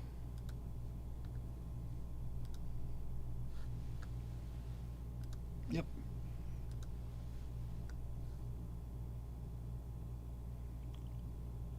And we have to wait for it to upload, so we can go back to the questions here. Okay. Come on, Bill, start a Camaro section on the website. We can bring it back. That'd be great. What are you working towards with this subathon? Anything particular? Just keeping the lights on. Just keeping the lights on, Brian. We've had well, there's I freak out sometimes. It's hard to tell what I'm looking at. I think you should be seeing me. I'm not. I think the stream is lagging. Although, to be honest with you, I mean, what I'm seeing is lagging. Yes, I just needed to refresh. Okay.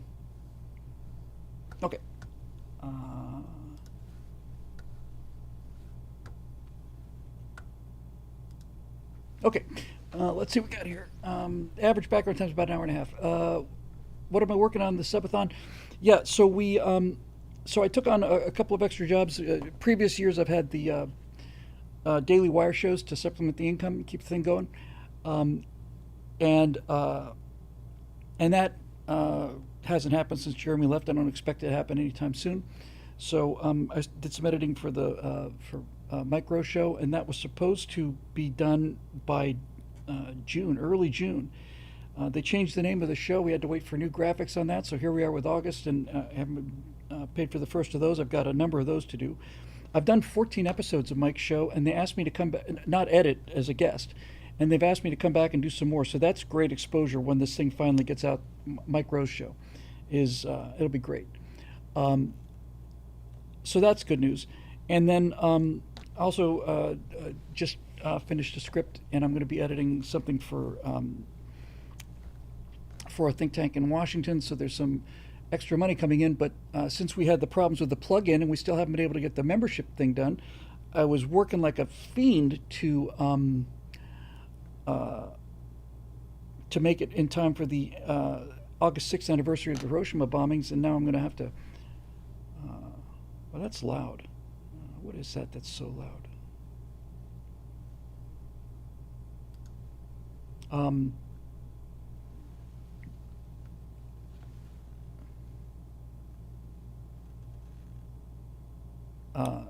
So yeah, so we're just basically, just really kind of in a cash crunch here. So this has really helped us get out of the cash crunch. And if you're joining us, there's a link at the top of this. If you'd like to make a one-time donation at PayPal, we'd certainly be glad to have you. We're going to be here till 6 a.m. Pacific, so that's another 4.5 hours. Yes. So, we're going to be here, and wow, that's a long time. But it's a chance to get some work done. I think there's a lot of stuff from earlier that some people may not have seen, so we'll go back and play some of that in a little bit. Crispy Mofo 1776 says, "What color is the Bill Camaro?" It's silver, and I used to have a picture of it. I'll show you what it looks like here.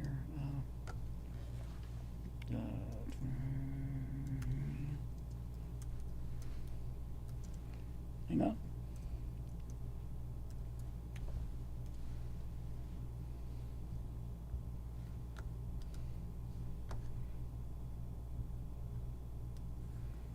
Yeah, here you go. Hang on a second. I'm so happy I don't have to do this twice with 2 streams.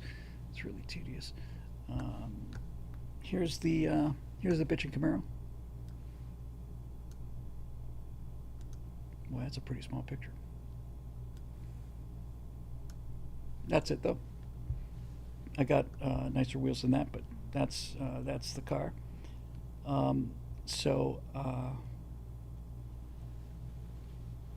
Yeah. Yeah, and a couple people said you should be doing this quarterly or something like that. I'm just going to delete this now since you've seen it, because I'm starting to build up a lot of pictures here. Yes, and I should probably have done it during the daytime when people are actually listening. So I wouldn't be surprised if we see another one much sooner than that. But it's been great, and the money we've raised so far has gotten us out of the immediate crunch, and I expect we'll see a little more as people start waking up on the East Coast. Yeah.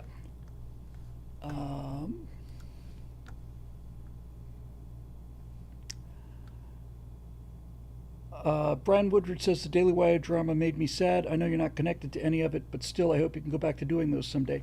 I do too, and to be honest with you, I wouldn't mind doing them on our own here. One of the reasons I'm able to get excited about doing these truth bombs things is because I get to use the AI video. Let me just finish up the posting on Facebook, then I can close these tabs here. Schedule this. August 9th, that's today, yes. Excuse me.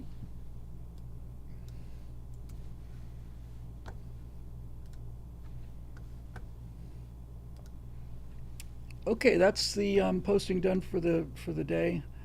So let me close some of these tabs real quick.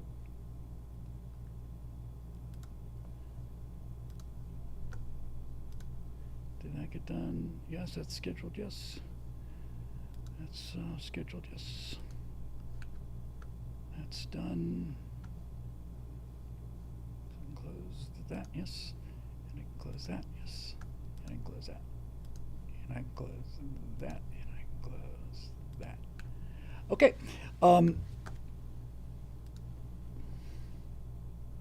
Much better.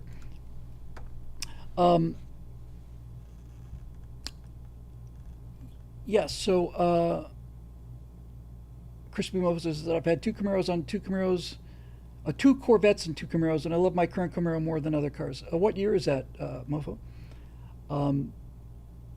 Yeah, the Daily Wire has an amazing production value and so on. Let me show you something that I did for a think tank in Washington. Just give me a second to find it here.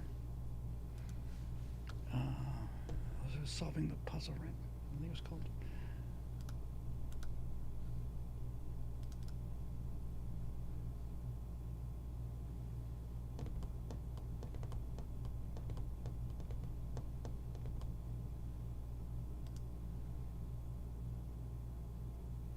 Where did it go?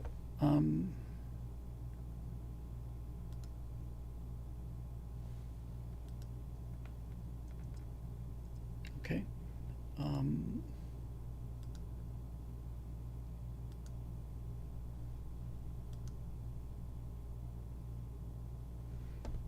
Where the heck did I put that? I feel like Hal in 2001. I can feel my brain slowly starting to slow down.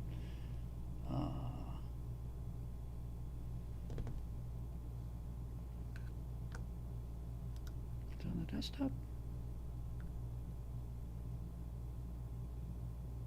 Yes, I think I did.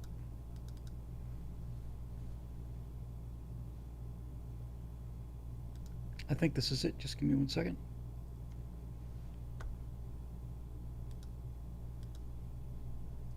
Okay, so let me show you something.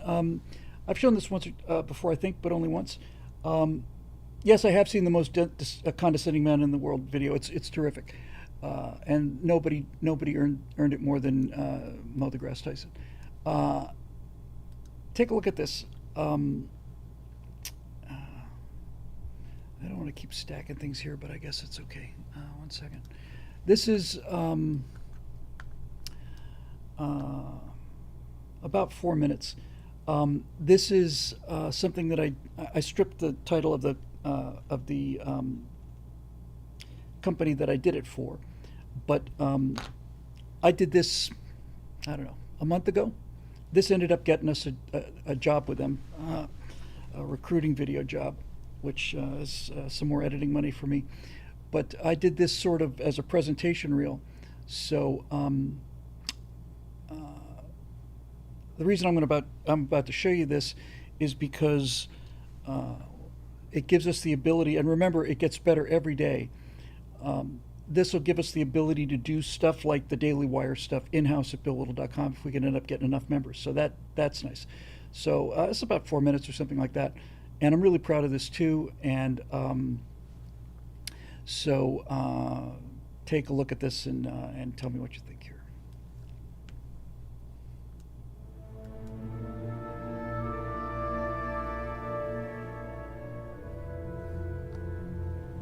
There's a mystery at the heart of Western civilization. A riddle, a conundrum, a secret in a little wooden box. It's responsible for all of the West's wealth creation, all of its medical and technological advancements, all of its cultural dominance, and all of its military power. And that little yet all-powerful secret goes all the way back to the very beginning of Western civilization. It all goes back to the ancient Greeks. How, do you suppose, is it possible that simple hoplites, that is, free men, citizen farmers, who might not ever be called to battle in their entire lives, would, time and time again, go forth into battle and win against overwhelming numbers of professional warriors and their endless hosts of enslaved infantry? Free men, with little or no military training, would get the call to arms, return from their fields to their small houses, and take down the panoply of armor that might have last been worn by their grandfathers or great-grandfathers, and then, standing together, shoulder to shoulder, they would form into a phalanx, each man's shield not protecting himself but rather the man on his left, with the shield of the man on his right protecting him. And then they would march against overwhelming odds into a sea of professional warriors from the East who had trained since birth in hand-to-hand combat, and simply mow them down. It doesn't make any sense. But there it is. Marathon, 490 BC. A vastly outnumbered Athenian army of free farmers marched out to confront a massive invasion force under the Persian king Darius I. Vastly outnumbered, the Greeks killed over 6,000 Persians against a loss of 192 men.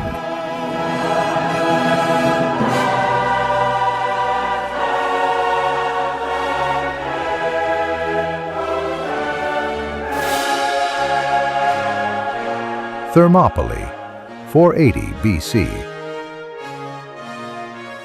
7,000 Greeks, led by King Leonidas and his 300 Spartans, held the hot gates against hundreds of thousands of professional warriors under the Persian Emperor Xerxes for 3 full days until falling, due to treason.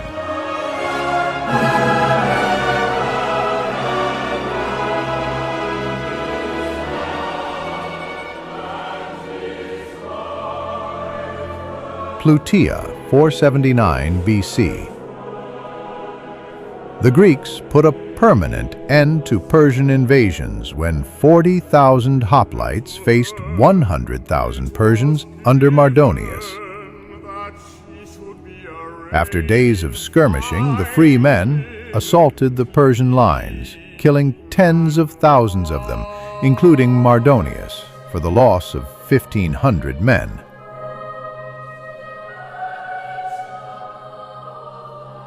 So what does all this mean? Well, it clearly means something. Something very deep in Western and especially American culture. After all, our Western civilization's foundational story is that of the Archangel Michael, in golden armor and wielding a flaming sword, casting Satan into the lake of fire. It is the story of the power of the individual, called by God to do battle against the forces of darkness and evil.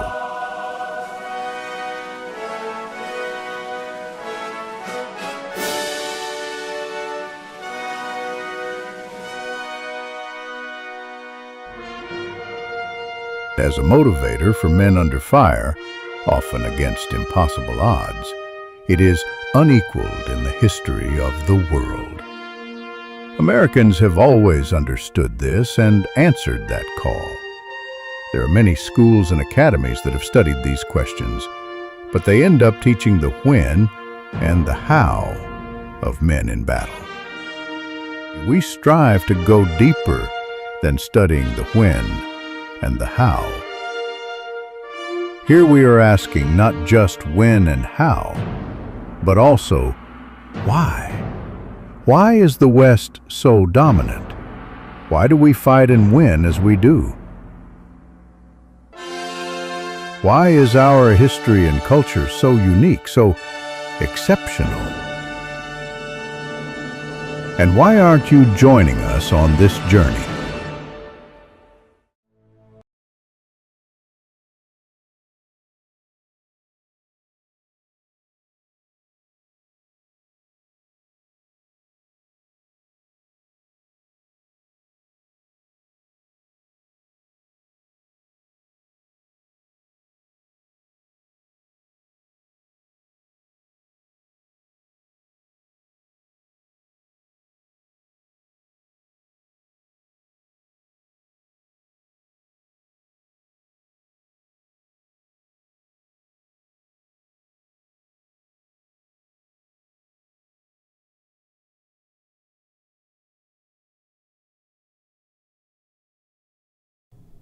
Sorry. Um,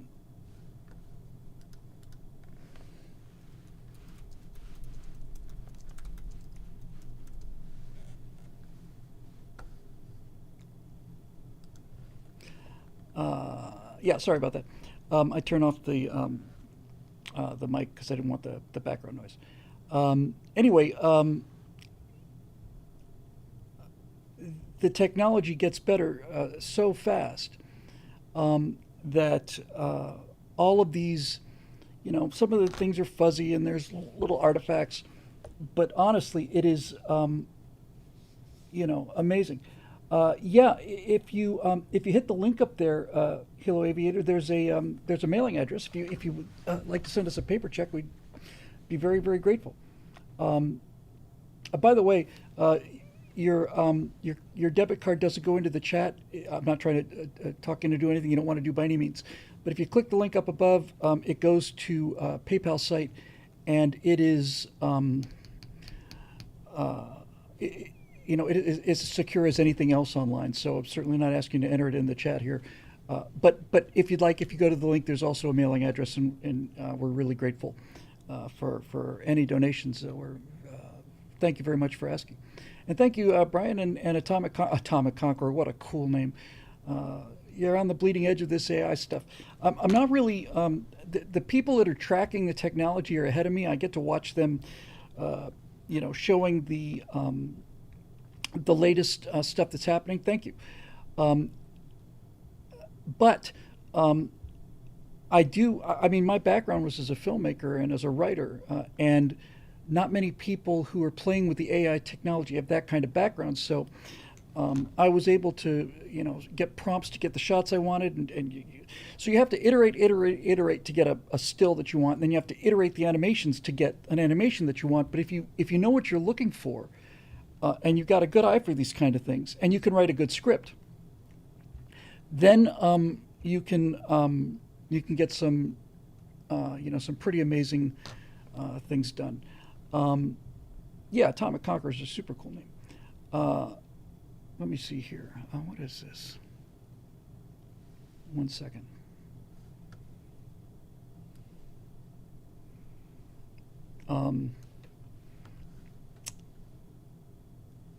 Did I put this? Hang on just 1 second. You're just going to see flashes of frame here. I just want to see one thing.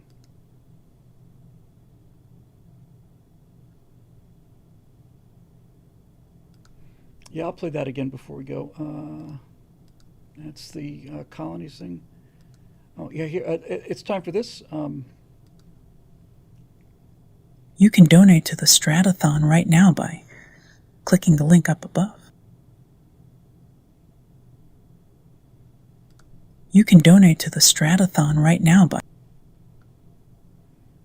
Hooray for that. And then, okay, that stays there. Thank you very much.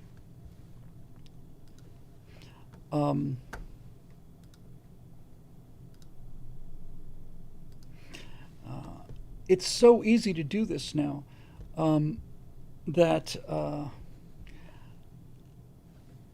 it's just really astonishing. One of the projects that I've had on hold that I've wanted to do so much was Major Mace Mattingly, which has been a CGI project from the beginning, but with AI as opposed to CGI, I can make it, really, really fast and really good. We still got a little over 4 hours to go, and so what I obviously want to do here is I want to keep people entertained and stuff, but I wouldn't mind getting some work done too. So here's something we could do.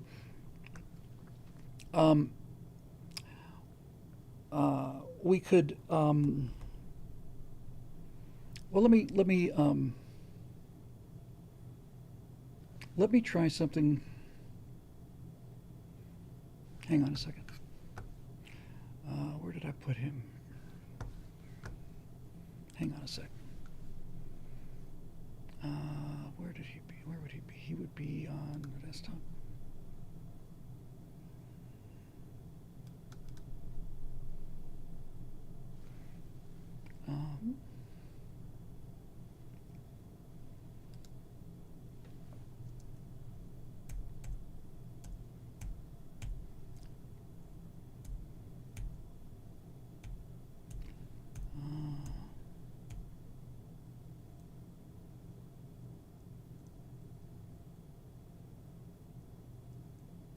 That's a pretty good image.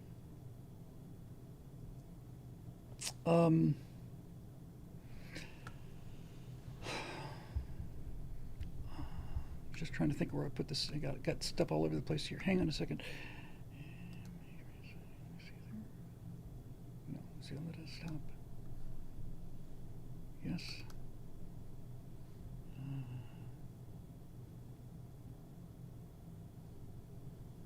Heck.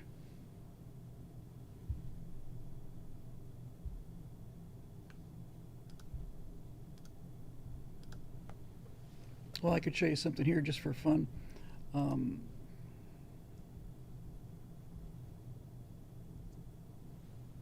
This is my reference picture for Jake in the colonies.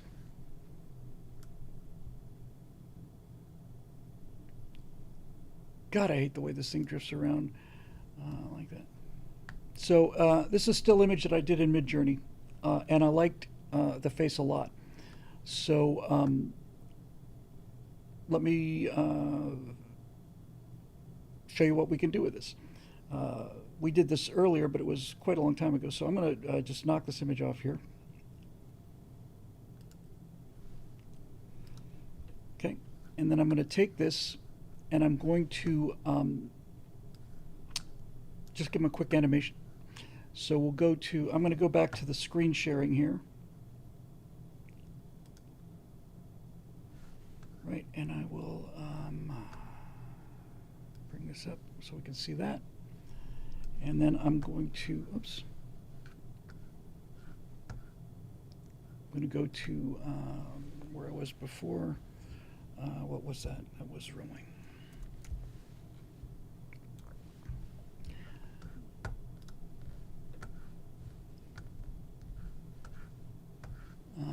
And we'll go to Act 2. This is how easy it is.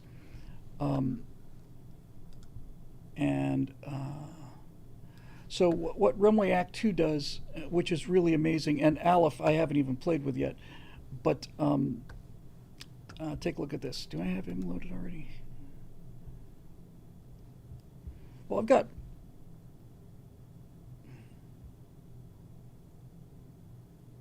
All right, I'm going to take this picture of Jake, and I'm going to load the Stratosphere driver, I think, which is just me saying link above, right?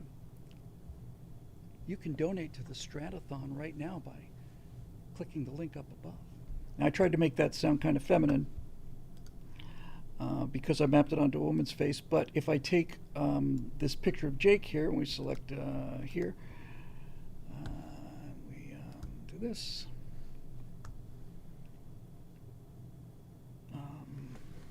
Gosh.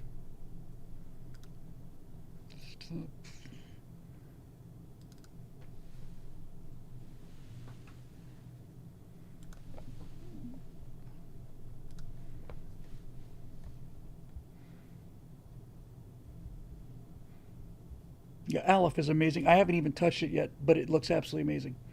So just to show you how easy this is, now it's going to come off a little weird because, like I said, I read this kind of feminine because I was going to animate it onto a woman's face, but here it is again. You can donate to the Stratothon right now by clicking the link up above. Okay, so what I'm going to do is I'm going to take this video, I'm going to map this video onto this image.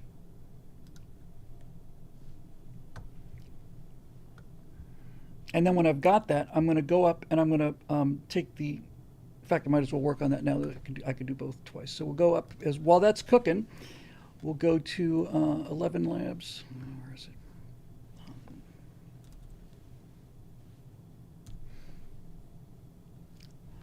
And my voices. Who did I like? I like Jake. I think this was the Jake I used. Carter the Mountain Man is good too.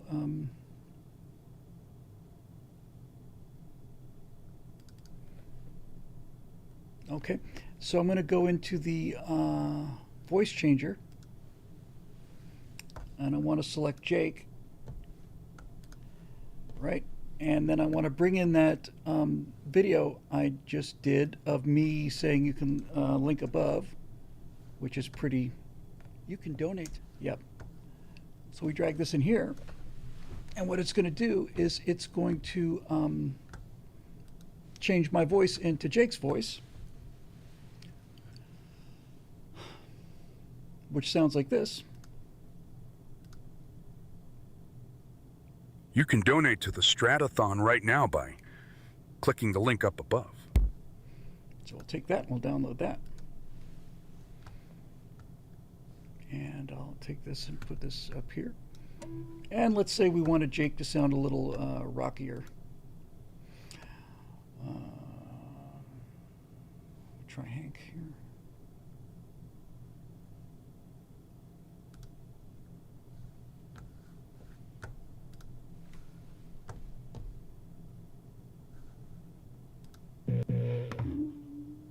You can donate to the Stratothon right now by clicking the link up above. I like the one we had already. I don't know why to put those noises in there. It's weird.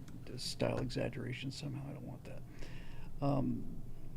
Okay, so we've got Jake's voice here.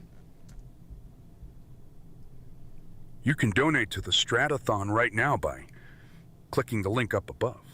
Great. Meanwhile, back here, it's driven this, but it's used my face and my voice. You can donate to the Stratothon right now by clicking the link up above. Boy, it sounds really gay. Let's. You can donate to the Stratothon right now by. But we'll download this, and then we will drag this into Premiere. Didn't want it. Okay, fair enough. We'll drag this into Premiere here, and we'll drag the audio into Premiere here, and we'll go into Premiere, and we'll find ourselves a little spot, and we'll just plunk him in. Very short, little 6-second clip or something like that. And instead of my audio, we'll take the Jake audio, which is here. Same length because it's from the same source. We'll delete this, unlink like that. Goodbye. Bring these levels down, and we get this. You can donate to the Stratothon right now by clicking the link up above. Puts that little bump there at the end. Above. So now, let's just output this puppy.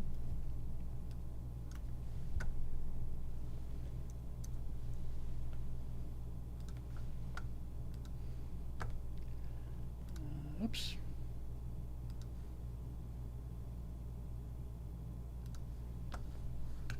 And we'll send this to the desktop. And we'll call this Jake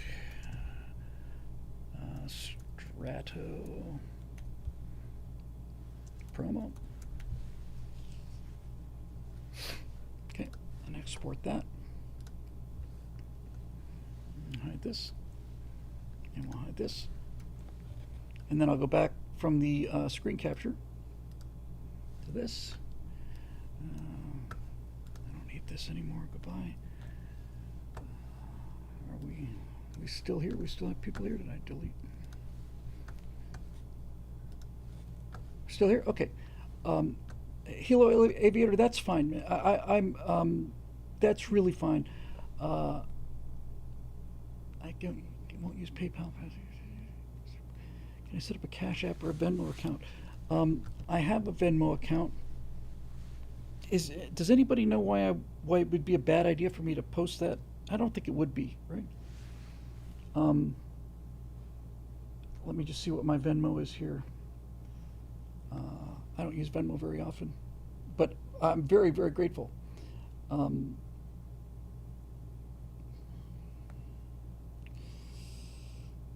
Me. My Venmo appears to be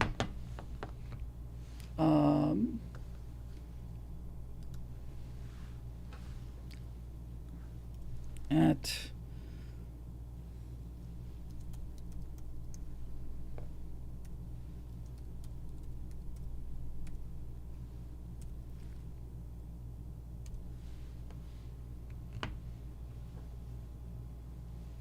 So thank you very much.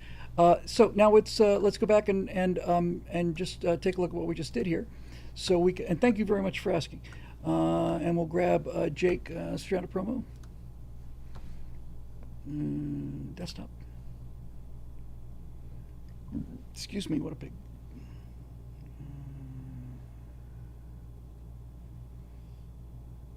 Here it is. Ready? You can donate to the Stratothon right now by clicking the link up above. Thank you so much. You can donate to the Stratothon right now by clicking the link up above. You can donate to the Stratothon right now by clicking the link up above.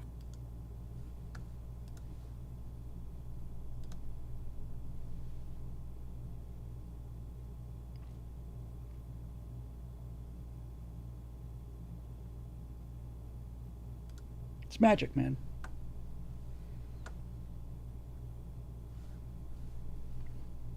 It's just absolute magic. I can't get over it. And every time I look at it, yeah, that's a little off, that's a little off. I just keep reminding myself it's just getting better so fast. Let me show you something here, since we got a little time to kill. I'm going to put this into the promo, but it'd be worth seeing. Let me show you where AI video was 18 months ago.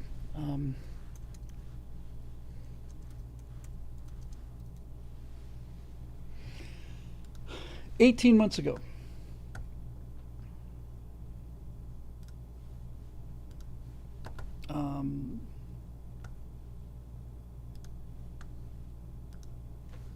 Just a second, I gotta download it.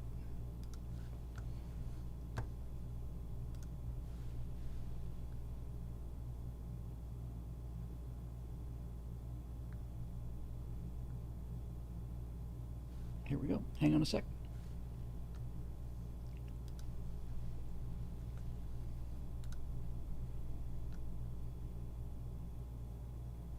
Just take a second here.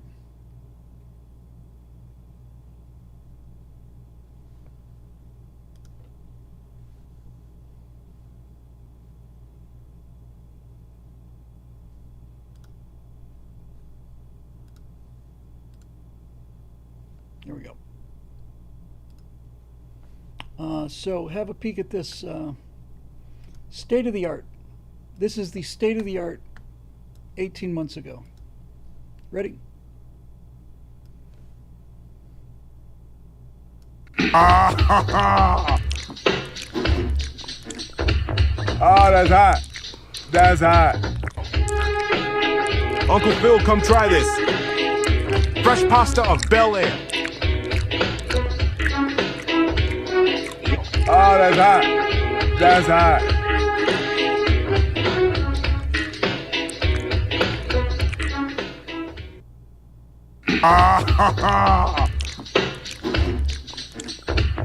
Oh, that's hot. That's hot. Uncle Phil, come try this. Fresh pasta of Bel Air. Oh, that's hot. That's hot.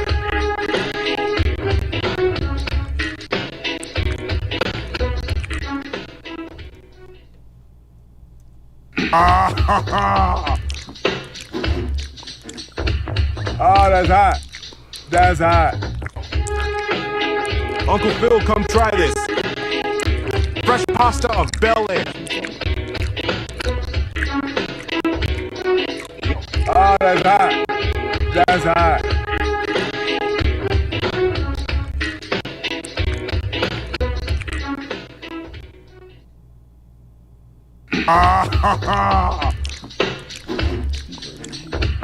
Oh, that's hot. That's hot. Uncle Phil, come try this.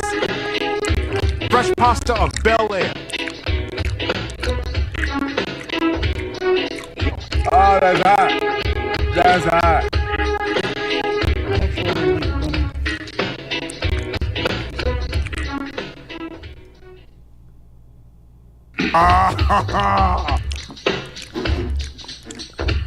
Oh, that's hot. That's hot. Uncle Phil, come try this. Fresh pasta of Bel Air. Oh, that's hot. That's hot.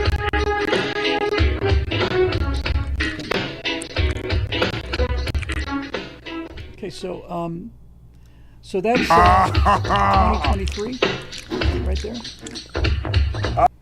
And here's early 2025. Same exact prompt. The same prompt. I hate that. Hang on a second. Will Smith eating spaghetti.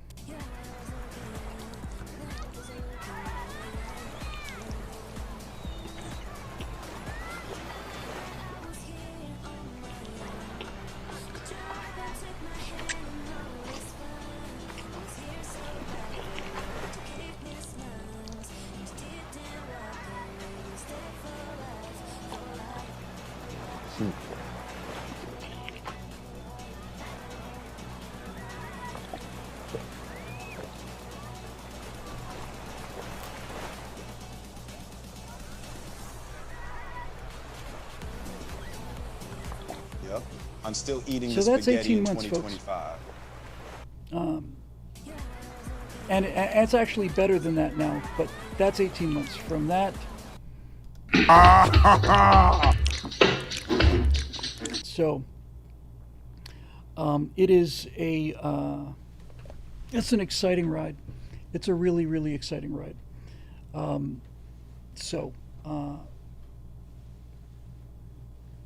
Yeah, it's phenomenal.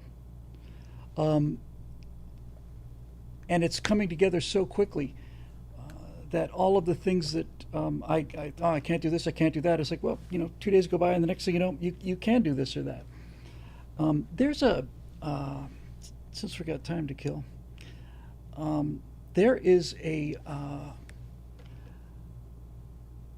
account that I found that I just absolutely love. I just love it. It's so brilliant. It's not like amazing AI. It's just brilliantly, brilliantly written. Hang on a second. Let me see if I can find it. Where would I put that?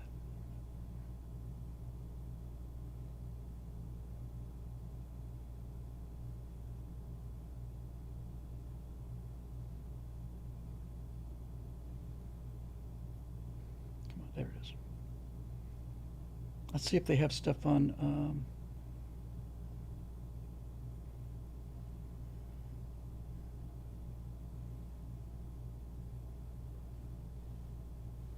Looking for it, sorry.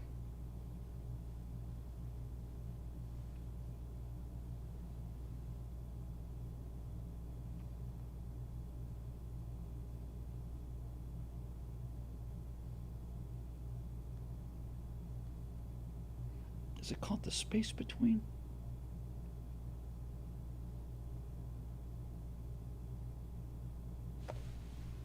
Oh, come on. I know so little about Instagram, people I follow.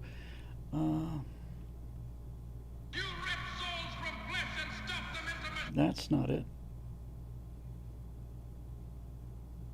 Following.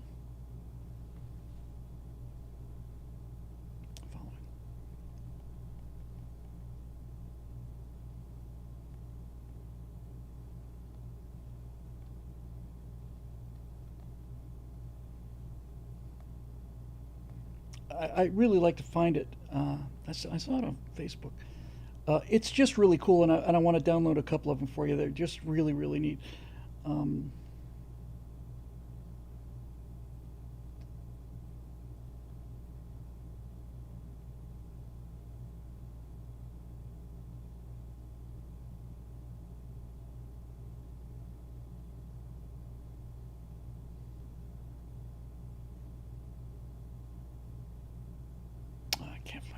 Darn it.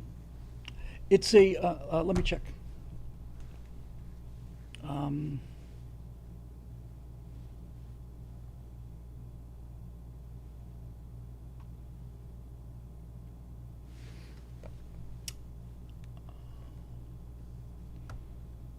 Let me see, Brian. Let me have a look. It's time for another update anyway, so let's have a look at our PayPal scoreboard here. All right. Oh man, we missed a couple. So let's do a 2 a.m. update. Hang on one second.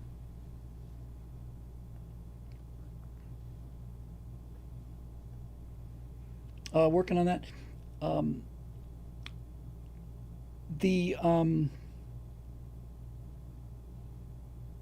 Hang on, I might be able to search for it. Hang on a second.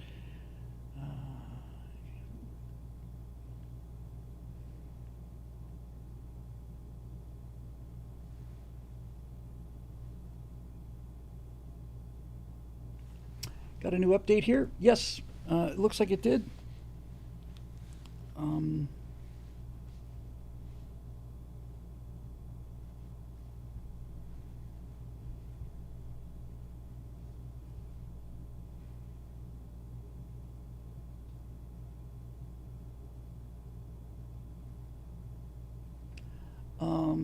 Brian, I don't. Yes, there it is. Thank you very much. Thank you very much. Appreciate everybody very much. This is a lifesaver. So let me update the scoreboard here. That'd be the 2 a.m. update here.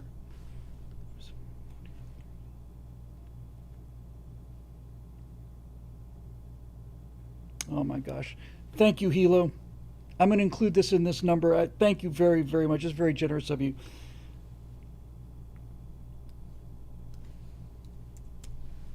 Thank you very much. That's exceedingly kind. Okay, so this is the latest, including the Venmo transaction. Again, thank you.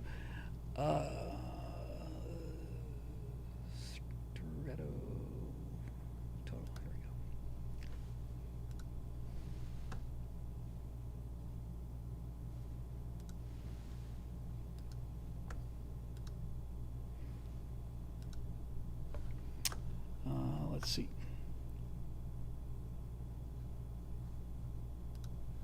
Yes, there it is. Da, da, da, da, da, da. No, it helps a lot, Brian and Hilo Pilot. Thank you both very much. I really appreciate it. Hey, Bill, do you have an opinion on Wally Schirra? Actually, I never talked about Level yet either, as a matter of fact.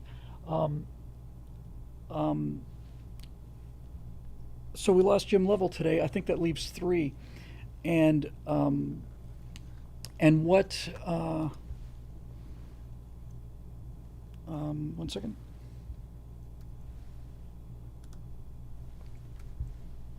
Come on. There we go. 3, right? Aldrin, Dave Scott, and Harrison Schmidt, if memory serves. And it looks like the chain is going to be broken. And I was really hoping that it wouldn't be. I was hoping that there would not be any point in the history of the Earth where there was, from 1969 forward, where somebody wasn't alive who walked on the moon. Yeah, Lovell died yesterday. So as many people said earlier in the comment section, he's going to get to walk on the moon now anyway. He's... Lovell's an amazing guy. Obviously, Apollo 13 in the movie was a really a good representation of that. He's not the only one. But to have gone to the moon is one thing. To have gone to the moon twice, can you imagine?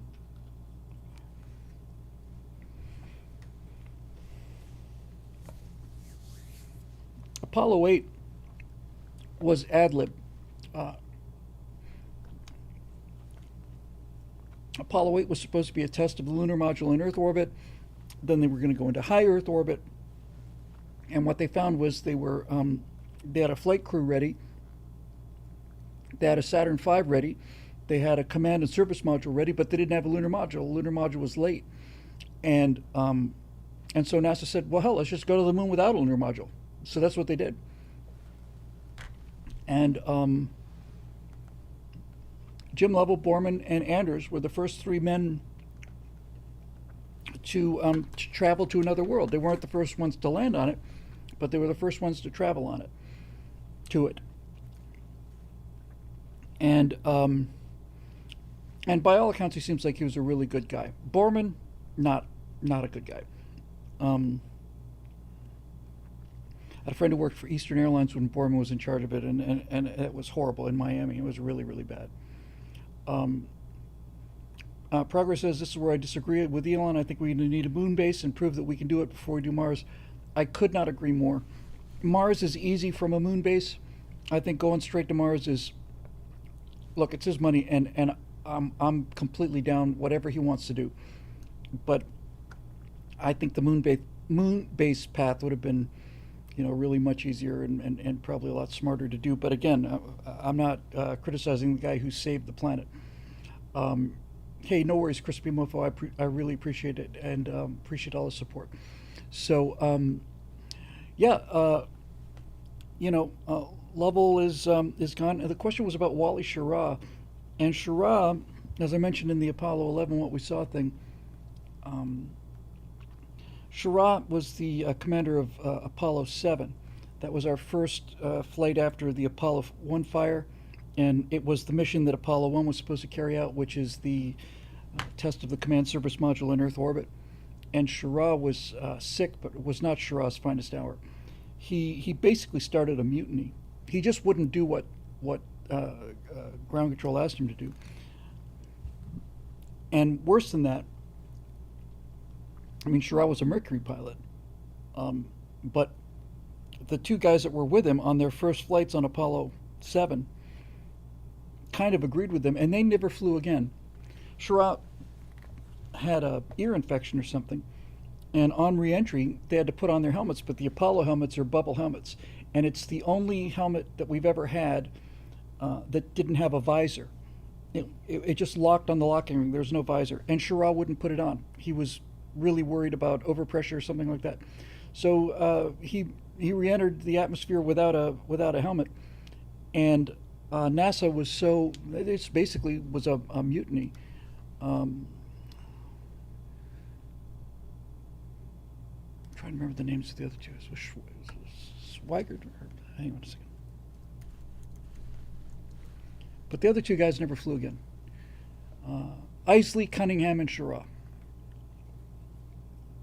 Don Isley and Walter Cunningham never flew again.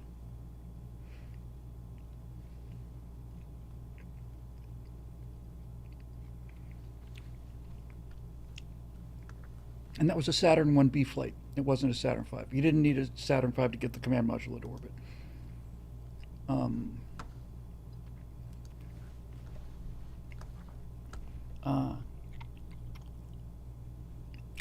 Schirra, to his credit, absolutely true, proved that Gus didn't panic. So during the Mercury program, the second suborbital flight, the first suborbital flight was Alan Shepard's, second suborbital flight was Gus Grissom, splashed down in the Atlantic, and the hatch blew, and the capsule sank, and Grissom came that close to drowning. First he nearly drowned, and then he burned up. But Grissom maintained that he didn't blow the hatch. NASA maintained that explosive bolts have never misfired, ever, in history apparently, and that Gus panicked when he hit the water and popped the hatch before the flotation thing had really stabilized the capsule. So they lost the capsule. It was later recovered, by the way. A team went looking for it, and they found Gus Grissom's capsule, and they raised it. But for a while there, a year or two, I would say at least, people thought that Gus had just panicked. And what they found from testing was that if you blow the hatch without, prematurely, if you manually blow the hatch, this thing kicked back and would put a bruise on your arm. And so they hauled Schirra's Mercury capsule out of the water And before they safe it and open it, Sharab blows the hatch intentionally. And did I get the bruising right? So let me think about that. And he didn't have the bruise, and neither did Grissom. Is that how it worked? Something like that. Anyway, Sharab, I forgot the details now, but Sharab intentionally blew the hatch prematurely, and that proved that Grissom didn't. I've lost the details of how it worked, but it was something very close to that. So, yeah, he was,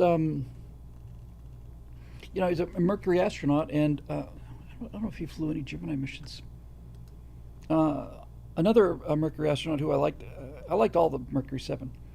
And Crispy Muffin says as he's getting out of the capsule, walking on the deck, he says, "I guess Gus was right."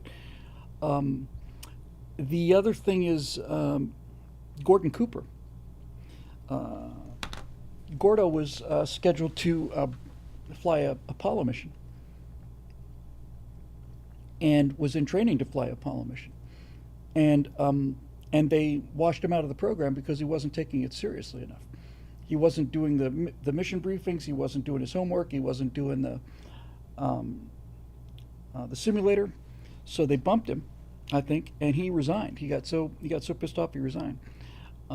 Interestingly enough, Alan Shepard, who was the commander of Apollo 14, was getting ready to fly, and Shepard and Shepard's crew were going to they were going to fly Apollo 13, and Shepard met Lovell in a hallway at NASA, and basically said to Lovell was going to command Apollo 14, Shepard was going to command Apollo 13.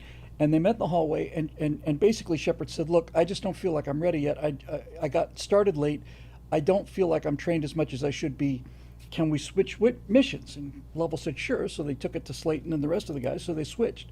So Lovell, if Lovell had not made that agreement with Shepard, Lovell would have been on Apollo 14, and that hardware didn't explode. So that's got to have been hard on Lovell to realize that he lost his chance to walk on the moon just basically out of friendship. So, there you go. Am I the alien guy? No, I'm not the alien guy. Not that I know of, anyway. I might be the lizard person, but not the alien guy that I'm aware of. So, you're welcome to join our all-night marathon here. 63 people watching. We're doing a 12-hour marathon to just help out with a little bit of a cash flow problem, but you're welcome to stay. We're usually a little more interesting than this, but we're doing a 12-hour marathon, so marathons are marathons, and this money that we've raised really has made a big difference. So we're very grateful for that. So anyway, yeah, so that's it for Shara. What I'm going to do is I am going to run to the bathroom, and I'm going to heat up some gnocchi that I have. What are we talking about? Well, we're talking about all kinds of things. We usually talk about politics, and we talk a lot about space and a lot of aviation. We've been doing a lot of CGI and a lot of AI video stuff. So I think what I'm going to do is I'm going to run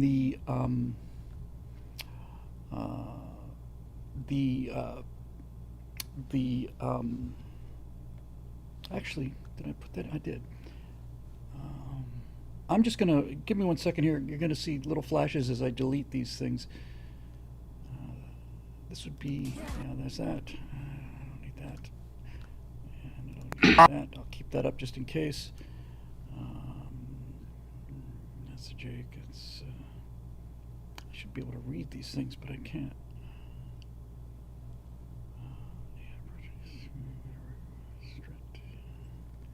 What is this? No, that's that.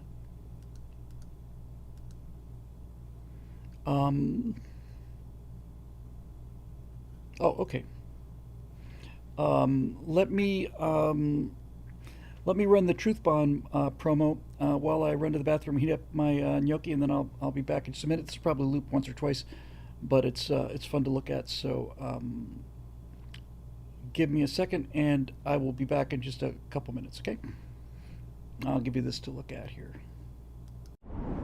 Well, hi everybody, I'm Bill Whittle, and I'm standing at the Alamogordo bombing. Let me change that out to the new one. Hang on.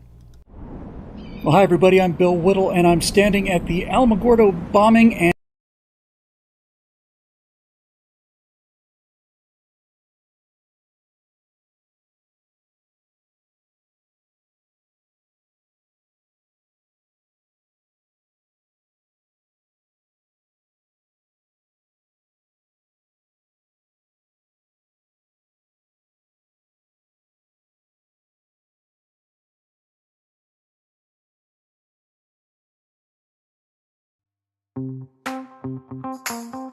hey, I'm back. And with the new tools I now have at my fingertips, I think it's time for a third rebranding of the Afterburner Firewall series of videos. I want to call them Truth Bombs. We'll take a series of topics, virtually all of them controversial, and then we'll state the claims fairly and examine and weigh the evidence on both sides, and then see if we can come up with either a definite conclusion if the evidence is good enough, and if it's not, then at least the most likely case answer. And we're not ever going to use the term conspiracy theory either. That's just got way too much baggage. We'll call each case a speculative hypothesis. Now, some of these speculative hypotheses don't on the surface appear to be true, but some of them don't appear to be false either. That's why we're going to break it down the way we did with the atom bombs. Now, some of those hypotheses are in no particular order.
Hey, I'm back. And with the new tools I now have at my fingertips, I think it's time for a third rebranding of the Afterburner Firewall series of videos. I want to call them Truth Bombs. We'll take a series of topics, virtually all of them controversial, and then we'll state the claims fairly and examine and weigh the evidence on both sides, and then see if we can come up with either a definite conclusion if the evidence is good enough, and if it's not, then at least the most likely case answer. And we're not ever going to use the term conspiracy theory either. That's just got way too much baggage. We'll call each case a speculative hypothesis. Now, some of these speculative hypotheses don't on the surface appear to be true, but some of them don't appear to be false either. That's why we're going to break it down the way we did with the atom bombs. Now, some of those hypotheses are in no particular order.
Hey, I'm back. And with the new tools I now have at my fingertips, I think it's time for a third rebranding of the Afterburner Firewall series of videos. I want to call them Truth Bombs. We'll take a series of topics, virtually all of them controversial, and then we'll state the claims fairly and examine and weigh the evidence on both sides, and then see if we can come up with either a definite conclusion if the evidence is good enough, and if it's not... Hey, we're back. Yeah, I'm one of those boomers that just created that video that you just saw who doesn't know anything about AI. Here's what I want to do. We'll get away from some AI for a minute. I'm going to heat up some food here. We've been at it for 8 hours, I guess. Yeah, 8 hours, and we still got about another 3.5 to go. Yeah, and SH is not 5 years. It's really in 5 months we won't be able to tell it. Here, this is what it looked like a year and a half ago. Oh, that's hot. That's hot. That's a state of the art. Uncle Phil, come try this. Fresh pasta of Bel Air. So things are happening so fast we can't keep track of it. It's amazing how fast it's going to go. No, on the contrary, I'm using this technology aggressively. So here's what I'm going to do. I am going to just heat up some dinner because I've been here for a while. And rather than have you guys sit there and watch me eat, I'm going to put on something that's definitely not AI. I'm going to put on a segment from the story mechanics we did with Mike Rowe. And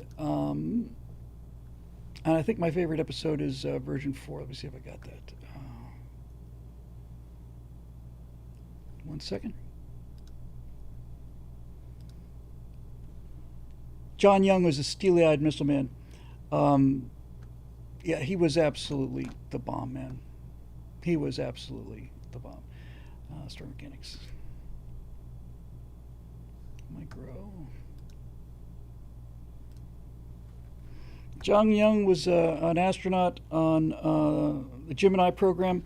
He's been to the moon twice on Apollo 10, and he walked on the moon on Apollo 16. He was the commander of Apollo 16, and he was the first pilot of the space shuttle. Flew a number of space shuttle missions. He's amazing. Thank you, Progress. Good to see you. Thank you very much for being with us. Here's an episode that is not AI. That was really just fun to do, and it's me and Mike Rowe. Where the hell did I put this thing? Mike Rowe. Yeah, I'm actually starting to fade a little bit here, but I'm going to find it. Mike Rowe.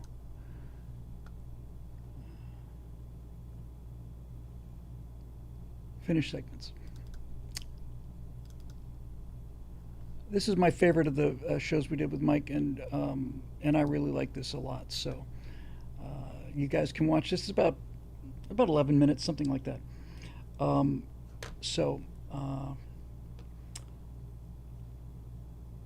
Episode 4, I want to say, right? No, not public speaking. Episode 5.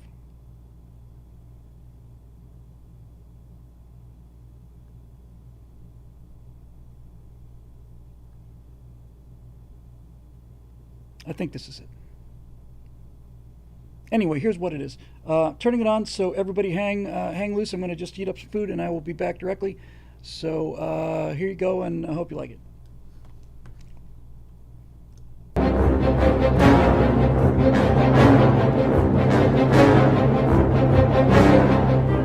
When I was doing the historical series for Daily Wire and Empire of Terror and the Cold War, you've got this. You're like Dorothy in the middle of the tornado. You know, there's just, here comes a cow, here's a woman on a bike, and all of this stuff that you can pull from. And the trick to it is, what can humans connect to?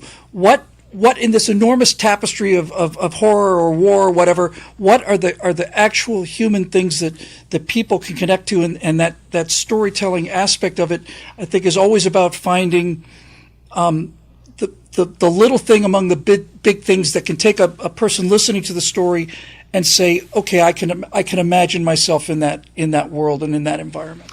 I want to, I mean, obviously we go wherever you want with this, but you mentioned the audience before.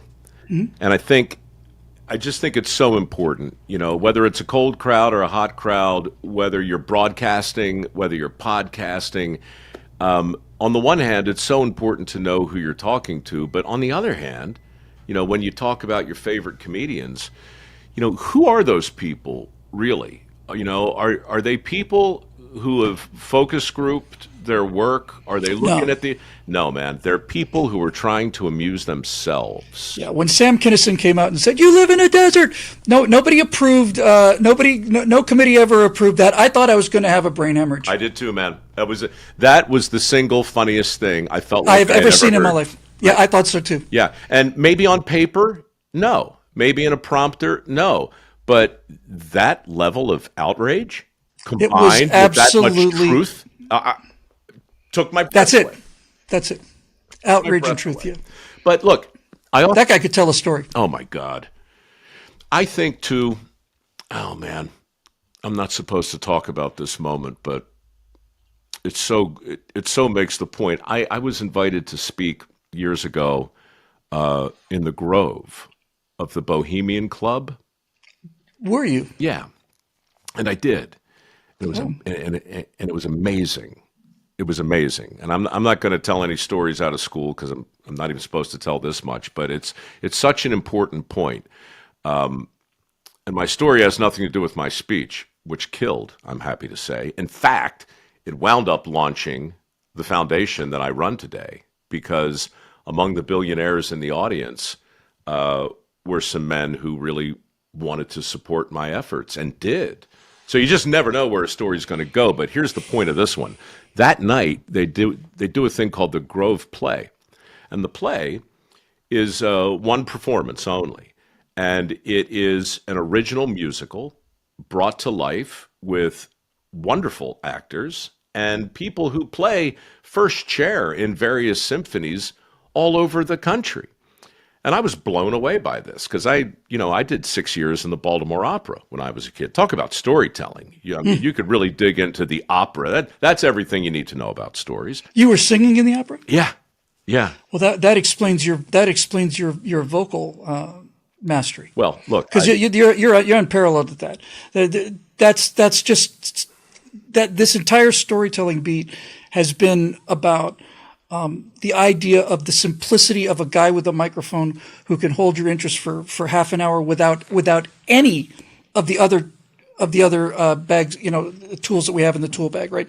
Music, pacing, lighting. No, it's just plain voice and story. So I did not know that about you, but that explains a lot. No, my whole start, I crashed an audition for the Baltimore Opera in 1984. They had open calls every Thursday, last Thursday of the month. And if you could get a union card, the American Guild of Musical Artists, you could buy your Screen Actors Guild card. Oh. And the problem back then was I couldn't get an agent to represent me. I was only 22. I hadn't done anything. And the work I wanted to audition for was under the SAG imprimatur. And I couldn't get an agent if I hadn't done SAG work. And I couldn't do SAG work without my union card. So I learned the shortest aria I could find, Puccini, La Boheme, crashed an audition, somehow got in, and wound up staying for 6 years because, oh my God, dude, the stories and the music combined, and the girls, it was such a unique environment, and I'll never forget it, and I'll never forget the audiences either, because if you're in the audience at the opera, you must be this tall to get on that ride, right? You know what's coming. It's only going to be one of the 7 stories that exist. It's going to be told with unapologetic grandeur. There's going to be, nothing about it is real. And yet, for some reason, when the opera is truly grand, it's actually very modest and very powerful. And I didn't know it till I saw it, When I met my wife, she was living in Russia, and when I asked her to come visit in America, I asked her if she wanted to meet in New York, because I had seen the Broadway version. This would be 2016.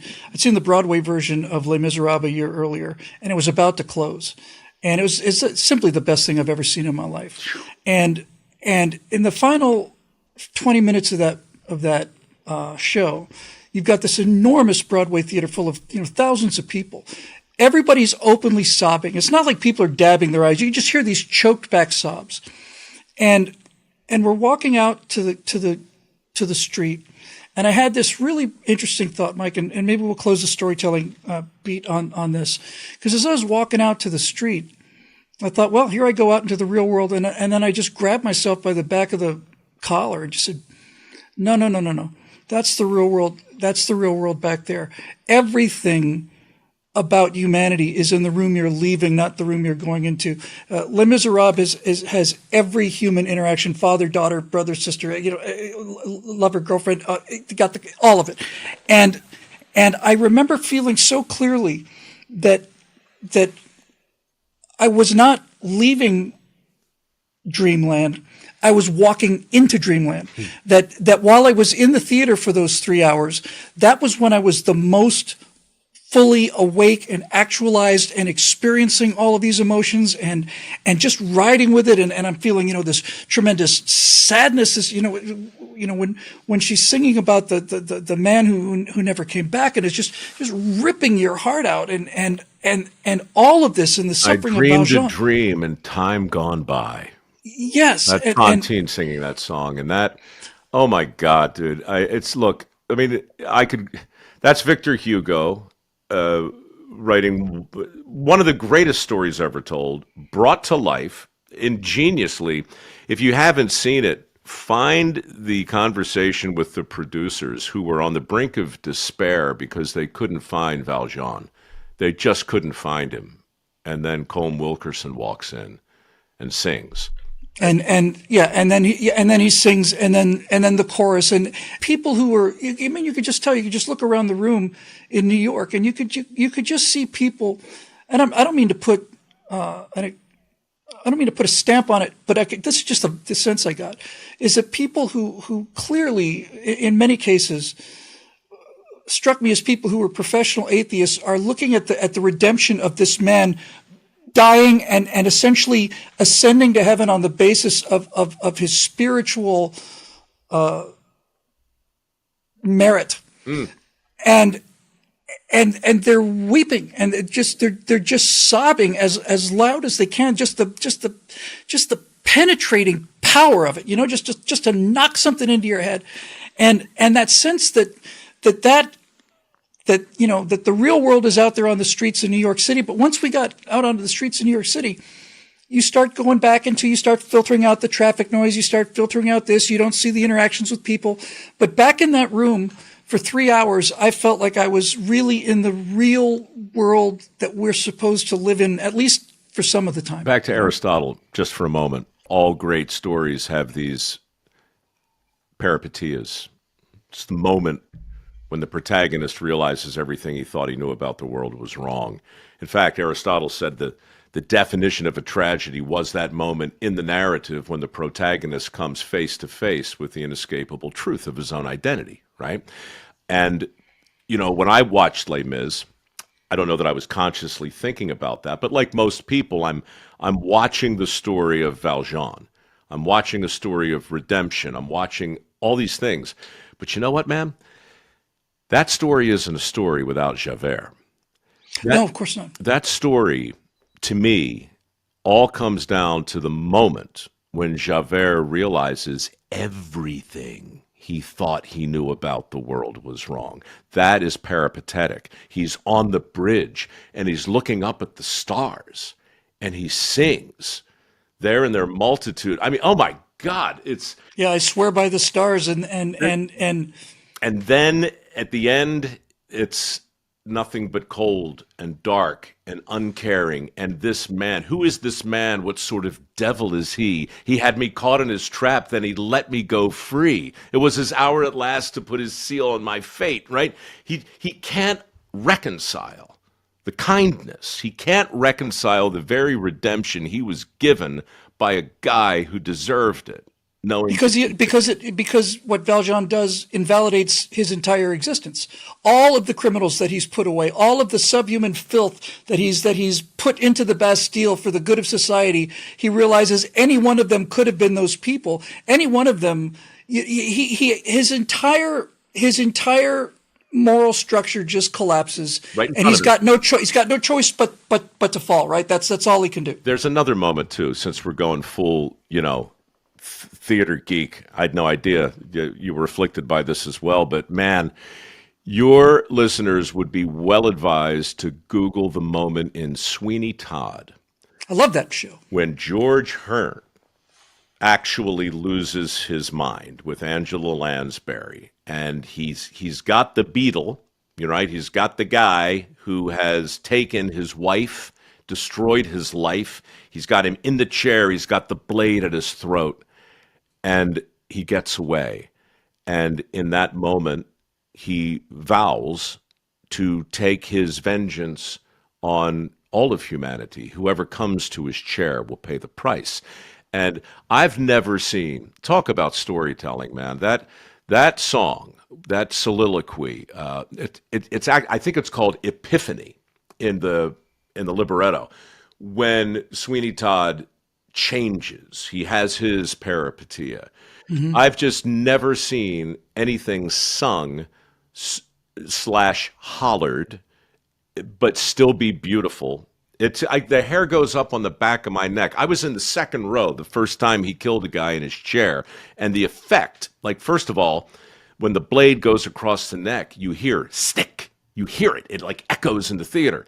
And then little bits of red, I guess it was just red dyed water or something. I don't know what it was, but it flew into the audience. They splattered people in the face with blood. That's how you yeah, that's now you got their attention. Can you hear me now? Can you hear me now? And of all the props I ever saw on stage ever, the one prop that I'll never forget the most was the absolute mirror finish on his razor blade when he says, "My arm is complete again," you know, and it's just a spotlight just hits that mirror, and it's just like, oh, good Lord. Yeah. So let me bring it back around to the audience, just because I love the idea that you shared this experience in Les Mis with a sold-out house in Broadway, and it was communal, and it was powerful, and you went back into the world, all of you, somewhat changed as a result of it, knowing, as you do, that there'll be 8 more performances that week, and more audiences will come, and they'll go into the world, and they will have been moved and touched by this thing. Imagine, that was 30 years ago, Bill. What are the odds that you and I are sitting here talking about it now? And people wonder, regular people wonder why actors and writers would, what's the word I'm looking for, mutilate their lives the way that they do in order to stay in this business. And then you realize, no, you get to make that happen. You get to be a part of that 8 times a week. It's worth every penny. It's worth every penny you never made.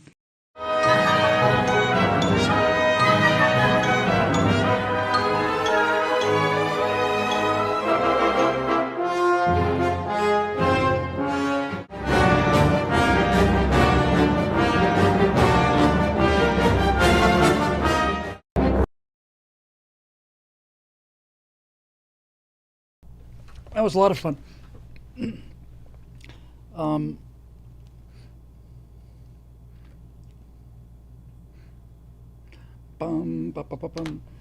Yeah, it was fun, and we got a lot more coming. We've got 6 episodes with Mike, and then another 4 or 5 talking about the common man. And there's a lot of guys I've got lined up who are friends of mine who have already agreed to do it. John Voight and Gary Sinise and Adam Baldwin and Kelly Carlson and a bunch of other ones. So the segments we got with Mike were just terrific, and I'm looking forward to that show too. So we got a lot of stuff going on. We've been so delayed by this tech issue with the membership plugin, but it seems to be resolved. We've done the last several tests we've done have worked, and so that's the reason we're doing the Stratothon, the marathon right now, is because we just kept getting delayed, and we haven't been able to. We've been getting money from recurring subscriptions, from existing subscriptions, but we haven't been able to take any new members since, I think it's like March. So that's brutal, man. The opportunities that we have to do historical stuff as well. I was really surprised at how well there's a military story that I just love. It's a story of Taffy 3 during World War II, and I wanted to do the last thing I pitched for Daily Wire for the next What We Saw series. I wanted to do a show called The Navy, history, 7-8 part history of the Navy, and then they had all of the turmoil and stuff. But if we can get enough members, I really believe we can do the Navy here. One of the things that is, believe it or not, I haven't had a chance to test it yet. I just haven't had the time. But one of the things that is most encouraging to me is taking CG footage and putting it into AI. So we've had this conversation so many times on the Stratosphere Lounge show and on Stratosphere Studio show, but here we are at 3 o'clock in the morning Pacific, and so I'll say it again. I've been working in CGI as traditional computer graphics since 1992 with 3D Studio version 2, which was on 45 little floppy drives, and CGI gives you millimeter precision. You can put the characters exactly where you want them. You can put the camera exactly where you want it. You can change the focus, the depth of field, the lighting. You've got absolute control over it. But no matter how hard they try, I look at the trailer for the last Call of Duty show game that they put out, and that's about the best CGI I've seen in terms of human lifelike characters. But it's not even close to where AI is now, and AI gets better every day. And I mean, it's not even close. But the problem with the AI is you don't have that kind of control. You just kind of throw the dice and hope that it turns out. So you have to iterate. Let me. I'll go back. We did this. I want to do this science fiction show called The Colonies, and I might replay this again because it's only 3 minutes. Colonies is a science fiction show I've been working on for a long time in my head, and would like it to move into the space where Star Wars and Star Trek used to be. But this AI, this stuff that I'm about to show you is I don't know.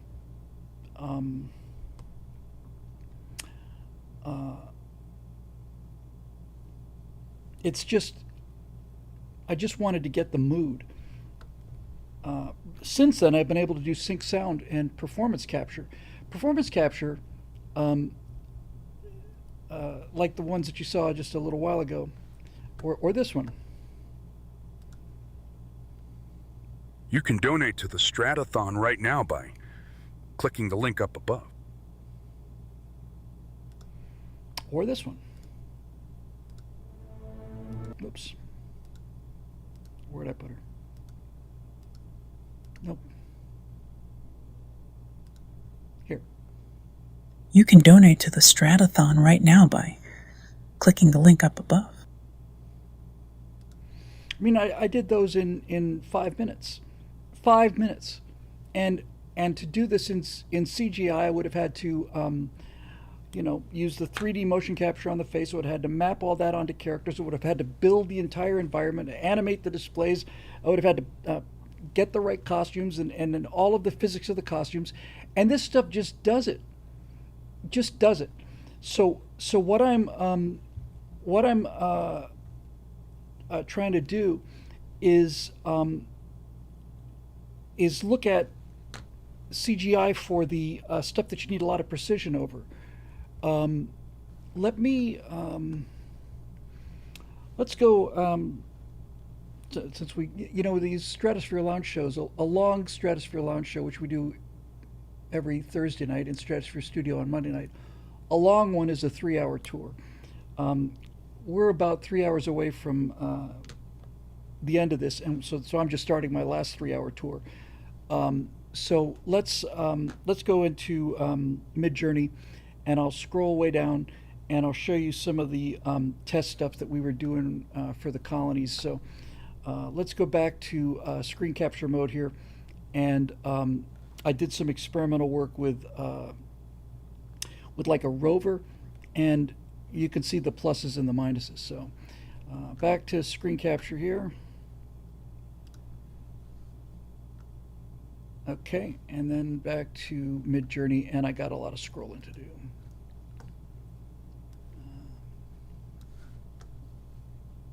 And try and keep the let me keep the comments up so that I don't, have another freak out with the things. So okay, so let me see. So we're going to scroll way down. This is all the work I did for the thumbnails. Here's the fix for this. Here's the 9/11 stuff from this. Here's the Younger Dryas. We got to go way down. You can see how many images and animations it takes to get what you want. Here's COVID-19 from the Truth Bombs. Here's Yeti, Bigfoot from the Truth Bombs. There's Loch Ness Monster from the Truth Bombs. Just tons and tons. Secret societies, simulation theory. Simulation theory took me a long time. There's Shakespeare. There's lizard people. I love contrails. I just love it. But just to give you an idea, sometimes the thing just goes batty. I almost used that clip, but sometimes it just goes nuts. It's like in this one, it's adding a tie that I didn't have or something, and some of them it goes really nuts. There's some where like the jet engine comes apart. So you just like there, for example, it's like you just have to just be patient and refine the prompt. But it looks great. I mean, it looks really realistic. So we go back. Contrails. And it just forever could not get the contrail to come out of the jet engine. Could not get it to come out of the engine. No matter what I tried. That's an interesting variation there, just on the jet engine. You just couldn't do it. And here's the Kennedy assassination, and I had 100 different things of flat Earth and Kennedy again. Let me get to the colonies, which is a long way down. There's Roswell. Took 100 generations on that film noir segment. I mean, a lot. That's a cool image. But let's keep going. Because I did do a bunch of tests.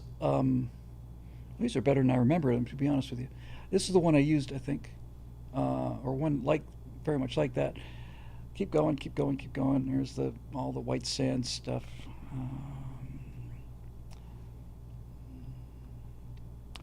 Hang on now. Yeah, Suno is. Natasha used a Suno and has had tremendous success with it. I also tried to do something where I was outrunning the atomic bomb, and I was saying no matter how cool you are, you can't outwalk an atomic bomb, and those things. Wait, I'll show you some animations of. Just, they're just bizarre. I got some. I mean, I just teed it up 100 times, and I just couldn't get it. So this is all okay. Here we go. Now, it's almost impossible. Right now, the state of the art in Midjourney will allow you to do one character face with accuracy. You get to lock one face in, and then the other ones just drift. So how did I get these two faces exactly the way I wanted it? Well, the way I did it was I made two different animations. I locked in his face, then I locked in her face, took a still of it, and then I went into Photoshop and put them both in the same frame. But this actually looks pretty good, This actually looks really good. And so it's the same angle. Here's a different angle. And you can see that the animations, they get a little weirder, and you find the one you like, but every time they extend it, they start to vary it a little bit. But this is, this is pretty much good enough, man. And again, with this image, I rendered two separate images, and I took the guy out of one of them and photoshopped him into the still. So the still that I animated, these are different backgrounds for it. That was just a mistake. So I took a frame of Lisa, and I took took this frame of Lisa, and I put it in together with a frame of Jake. And then once I had them together in Photoshop, it animated them but it can't make them both talk at the same time. So you can see all the different variations it took before I could get there, before I got shots that I actually wanted. And notice that every single time the suit is different. Every time the suit is different. Every iteration it's different. I gave it a reference for the suit, but it couldn't keep it the same. Now, we're at the point where if I put a ton of work into it, this is something that Natasha did, we can get there, but we're close. And every month it gets closer. Some more Natasha stuff here. Hang on a second. I was just practicing on it. Here's some Major Mace Mattingly stuff that I didn't much animate. I would go with this, except I can't keep it the same. If every time I generate it, it comes out differently. But I can use it as a background plate, I realized. So this is the Major Mace Mattingly moon base in various stylized versions of it, and it just looks fantastic. I think I animated one of yeah. So they look great, man. They just look great. All of them look great. But let's keep going. These were set to very high fidelity to the reference image. This is the reference image I used.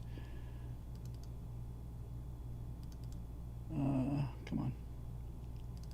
Oh well, trust me.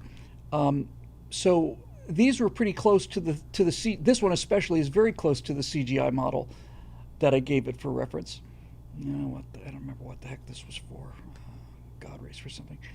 This was a here we go. So this is a rendering of a Fletcher class destroyer, and it's pretty good. The Fletchers are the destroyer that the USS Johnson is. I didn't put that dirt on the side of it. Look at the number. The number's messed up. It doesn't know what numbers are. But that is a pretty good representation of a Fletcher class destroyer. Here's another set of animations of a Fletcher class destroyer. I can live with that. It's a little wonky, but by the time I had the money together, or the membership together to do this, then I'd be able to get this actually done. And here's another good-looking, Fletcher class destroyer cutting through the water for Taffy 3. I did some tests on the firing of the cannon, which had mixed results. So since it starts with a still image, I could, in Photoshop, replace that ridiculous number on the bow. And the AI does water so well. You just can't get particle effects to do that. You just can't. So it's tremendous. Here's another set. These are the stills.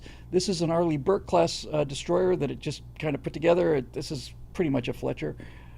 Here's another set of animations of a Fletcher in kind of calmer waters, going a little more slowly. I think that's good enough, man. If I photoshopped out the bow numbers and put the correct bow numbers on there, I'm ready to go with this story. And again,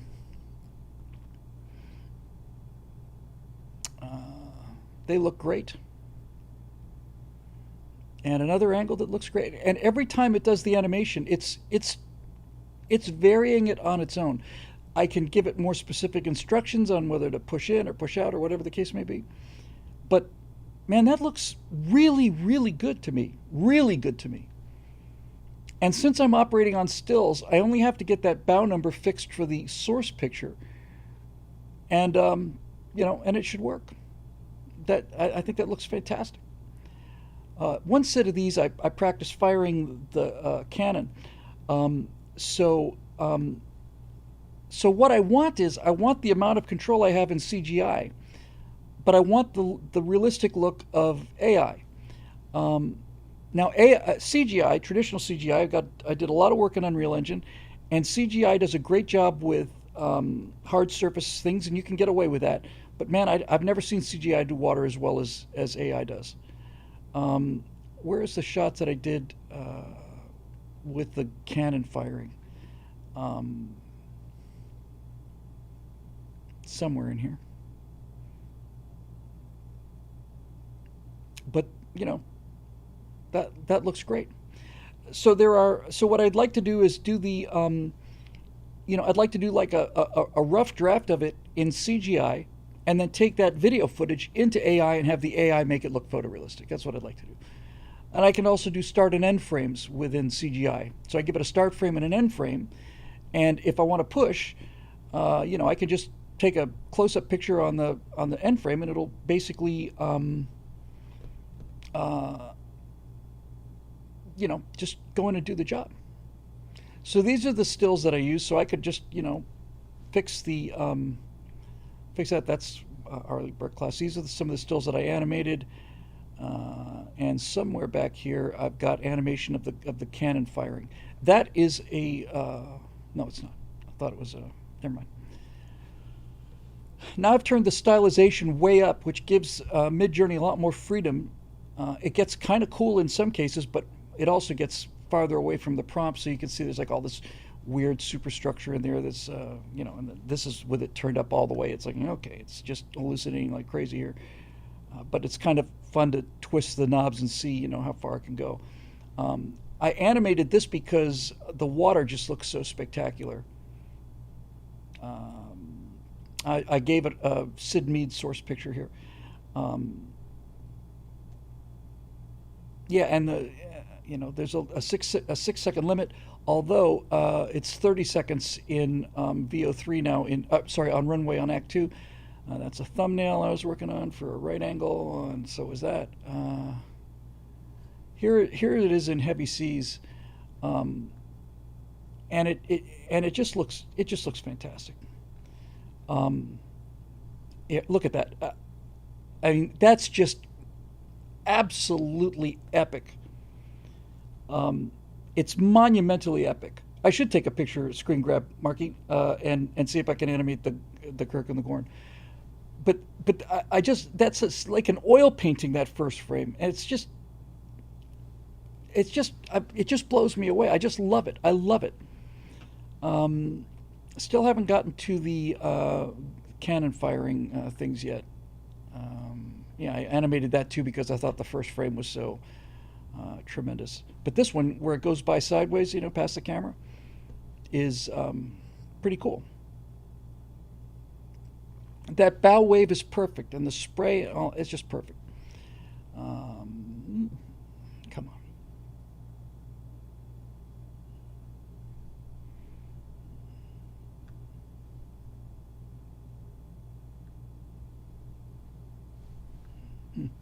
I'll get there. You can see I've had a lot to do here.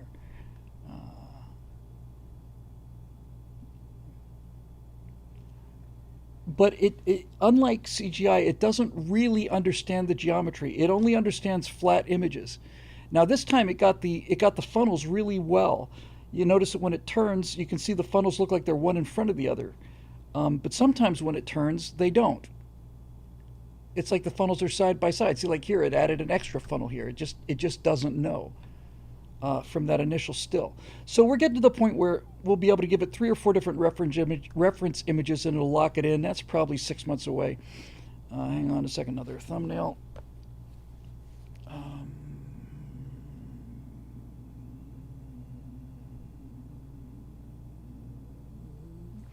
I was just playing with some logo ideas. Hang on a second. There's another thumbnail. Oh, here we go. Okay, so we got, I don't know what happened to the cannons firing. I must have missed it. I'll see if I can catch it on the rebound. So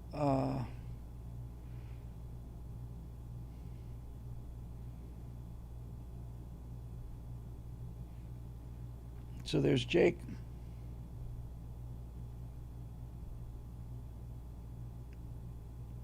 There's Lisa. She looks a little too frail, a little too thin in this one. Her neck is too thin, I think.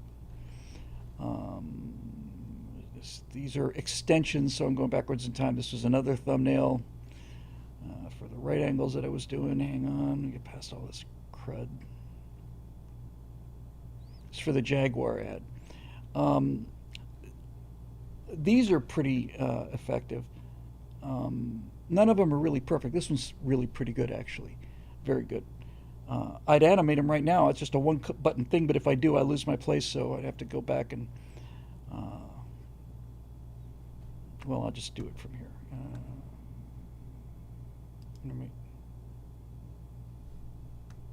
Hopefully that did it and put it on the top of the stack. So again, you got all this stuff. That's an actual comet surface as a reference file.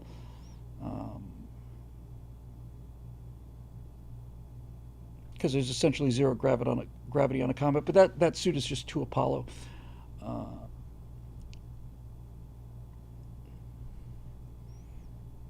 This is where the stylization turned way up. But they're great images. I mean, they're just really cool. Just playing with some planets here. It's a little too Baroque. Yeah, some alligators.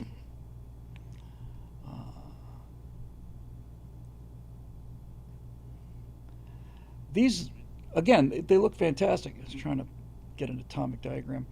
I used this stuff for one of the micro shows that I'm editing, and then these were in the thing we saw earlier. I love them. I just love them. I love every one of them.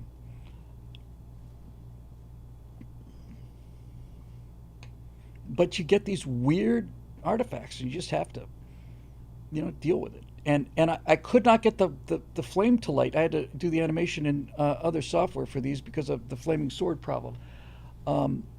Where is the rover? You can see how much work. It's not really work. You just push a button and hope for the best. But I gave it to, I can't even remember which software I gave it to animate now, and it did a really great job with them. But I did all the stills in Midjourney, and the stills are striking. Look at that. That's just phenomenal. Phenomenal. And that's phenomenal. Where's my rover?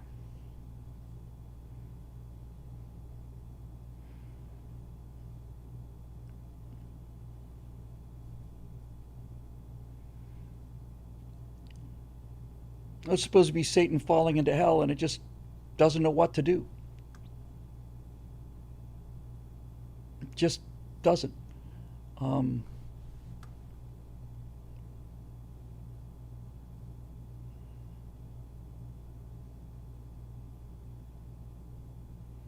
Some more stills. Some more animation. So first he comes to the camera, then he kind of falls, and then as he gets closer, it gets a little funky and a little weird, and then look in the bottom left, he flies over a lake, and it's like, it's just doing the best it can. It doesn't live in our world. I mean, this is kind of cool.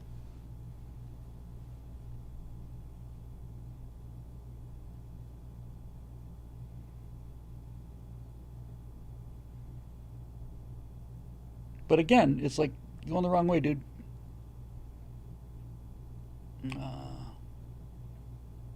I wanted him to fall into the lake, and it's like the fire's not burning, and and it's like, yeah, okay, whatever. Generating the images is a blast, because you never know what you're going to get. You just click a button, and this stuff comes up, and it's just like, holy cow. That one on the bottom left is kind of cool. It went underwater with him, which was pretty nifty. Didn't make a splash, though. So I spent a lot of time on trying to get that right. These images are just epic, absolutely epic.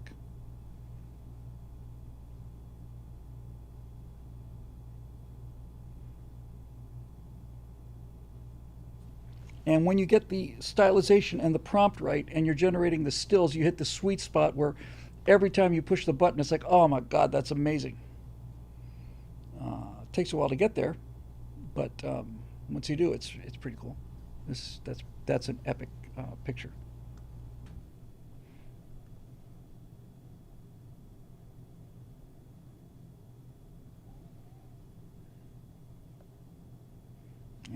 this is for the thing you just saw. Oh my God, I spent so much time with trying to get Rourke's drift. I don't even want to look at this. I spent a day trying to get these Victorian soldiers to do what I wanted them to. I mean, it just wasn't going to happen. Look at all this work. I just remember just being so frustrated with this. I could not get these guys to stand behind the bags and point their rifles. Just everything except that, you know.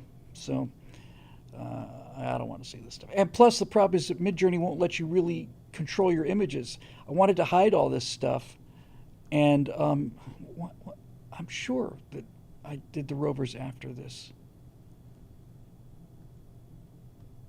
Sorry. Hang on.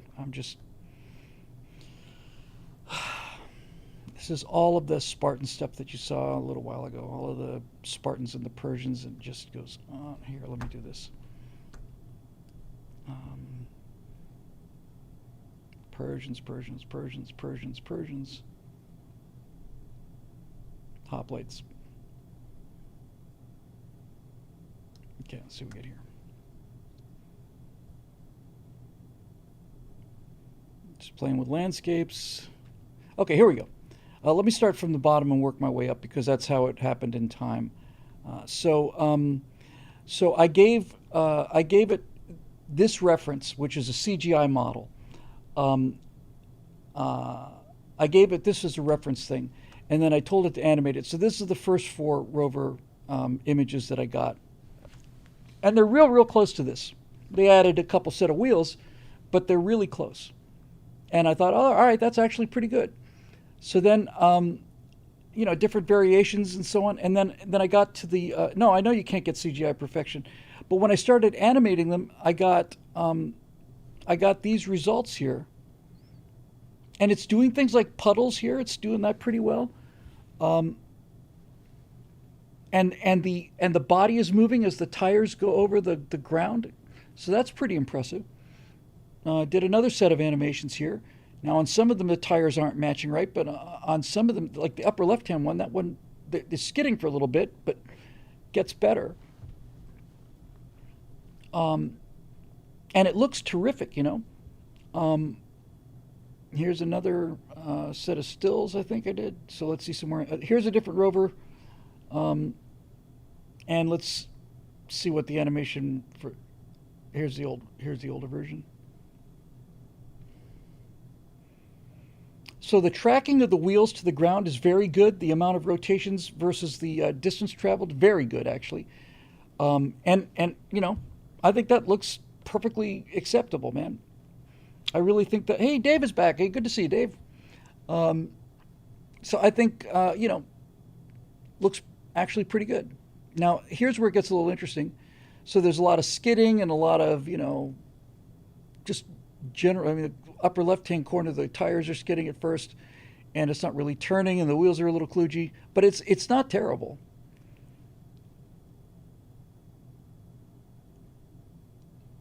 And he's on the ice, so he goes skidding away.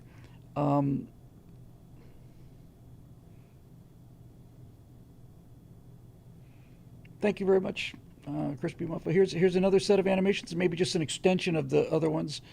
Like this looks pretty good.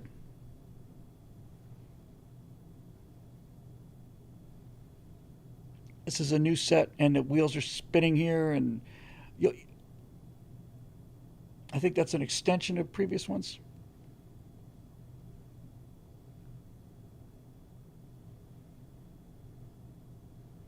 And I extended one of these to the point where it just completely just freaks out and skids out of frame. I mean, yeah. All right. Let's go back some more. I got some more Jake and Lisa stuff here. So stylization. He looks artificial because it's taking too many liberties with his reference image. He looks really waxy and fake. These guys don't have a different reference image. I'm not happy with this stuff. I got a problem with Jake's reference picture. It's reading too much. Since it's a CGI source picture, it's seeing the look. I mean, look at that. That's horrible. So you got to tweak all these things and nail them down, and you get to the point where they start looking a little better. It's not terrible. It still looks a little waxy, but it's not bad. All of the background stuff is generated by the computer. I didn't have to put any on those monitors or anything like that. Let's see.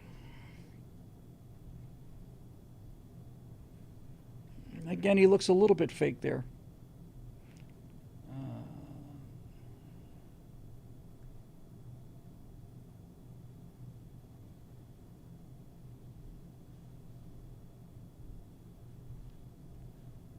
Yeah, you might be right about that, Marky. It's maybe putting too much noise in the background, and I can limit that by dialing down the stylization. So my reference picture for Lisa is not as badly behaved as my reference picture for Jake. Is another thumbnail I have to work on. Hang on a second. There's another thumbnail. It's the same description for his clothes. His clothes are never the same in any two still pictures. I mean, the animation's good, the background's good, and all of the physics on the clothes are perfect. I mean, the way the jacket moves, and it's just perfect. It's absolutely perfect.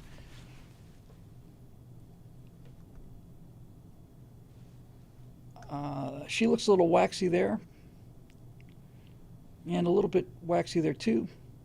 I did more recent stuff. I don't know why I passed it. I don't know where it went. Must have been the first step in the beginning. Yeah, she looks a little fake there.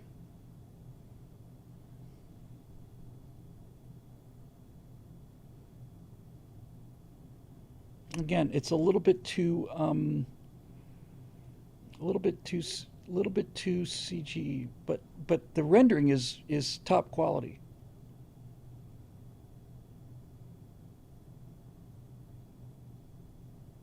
Now the computer's making her do the, hey, Sikapala, and hey, all right, we're starting to get to the point where the East Coast is coming back.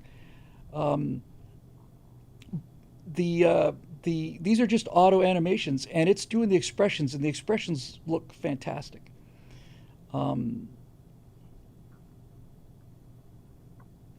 that's just adorable.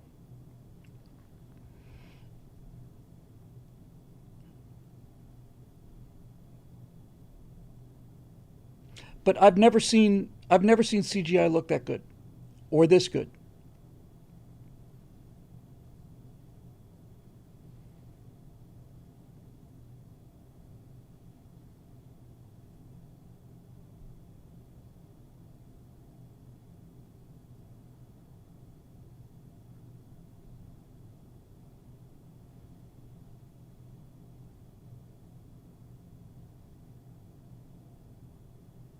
She is a peach.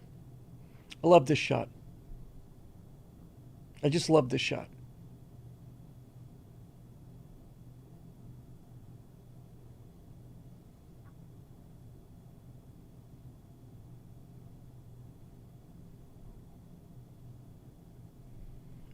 So the best animations I did of her, I didn't do in Midjourney. I did it somewhere else. I'm trying to remember where I put them.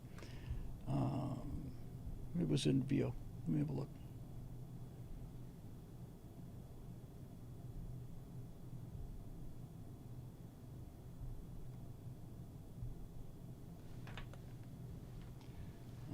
And these are all the still images from the thing you saw before. Let me just check one more thing, and then we'll go back to the camera again. Take some more questions or whatever. Put them on desktop, and they are in.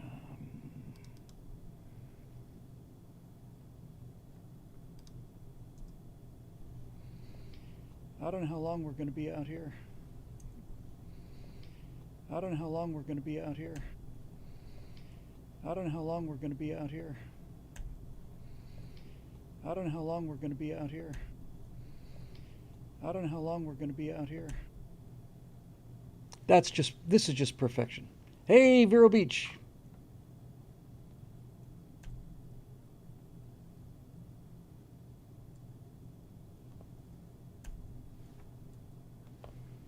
I've got better stuff than this. I just don't know where I put it. Let me try VO.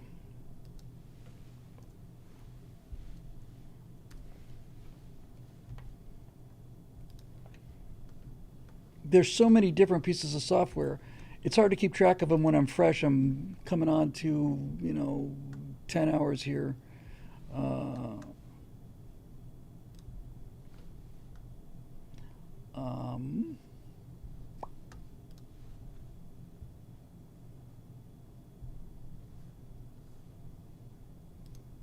Honey, have you got a minute? We're losing pressure in the number 2 steam loop. I didn't think it was a big deal, but I thought I'd check. Now that's coming off of a Honey, typed have you got a prompt, minute? so it's not the same as facial motion capture.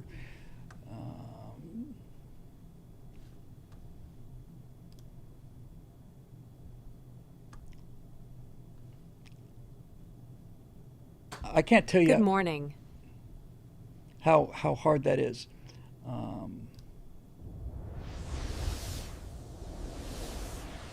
First stop voyage. It's time to get back to the ship. First stop voyage.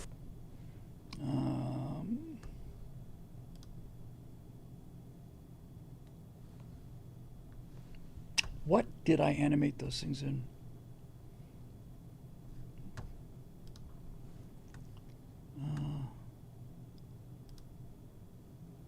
Nope.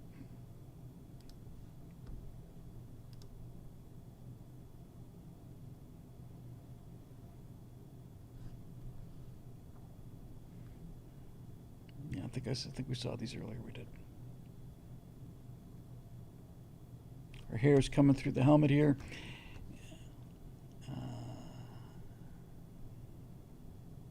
Cinematic camera. What is this? No, that's okay. All right. Oh, this goes back a long way. It might have been Kling. This is Will.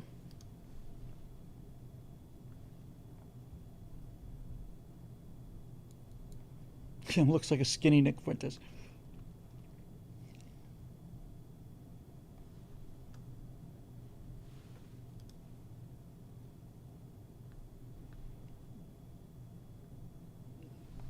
All right.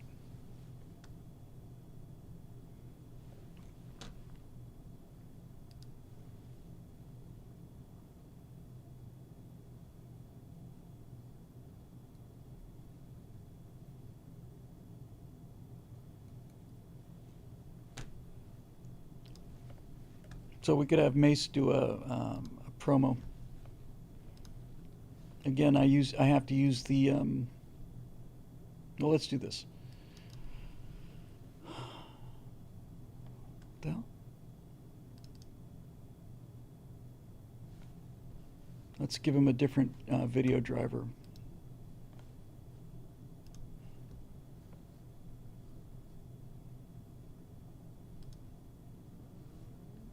Let's try this one.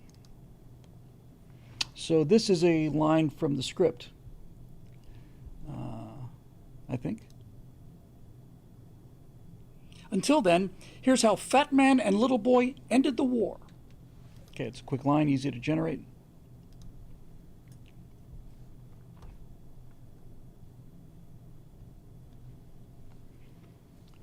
And so we have to get...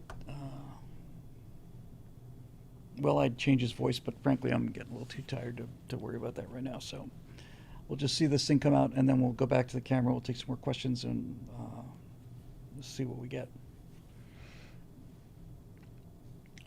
But this, I mean, honestly, to do the facial motion capture, map it onto the character, you know, that's a day. Rendering it out and then building the background and the suit and the it's just it's magic. It's just magic.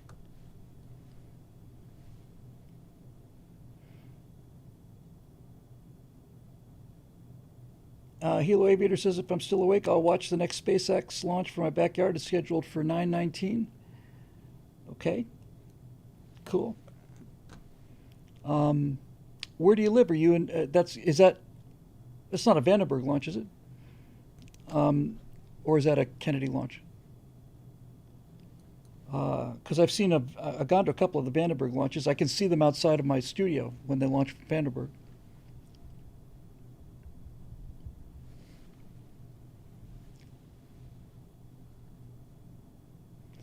Is there not more joy in actual filmmaking? There's much more joy, Marky. Much, much more joy. Most of my background is in live action filmmaking and all of that. It's just it costs a buttload of money, and at Kennedy, and the only thing about this that I like is the fact that you can do epic stuff for a reasonable budget. All right, let's. This will be Matt with my voice. It's pretty blurry. Until then, here's how Fat Man and Little Boy ended the war. But that's actually pretty good motion capture. Until then, here's how Fat Man and Little Boy ended the war. And I've also got the facial expressiveness turned up, so let me turn that down. We'll do one more. Until then, here's how Fat Man and he should be less expressive. It's kind of like a volume on the size of the expression. So we'll just have a look at this one, then we'll come back to camera and we'll do our thing here. Yeah, that end look.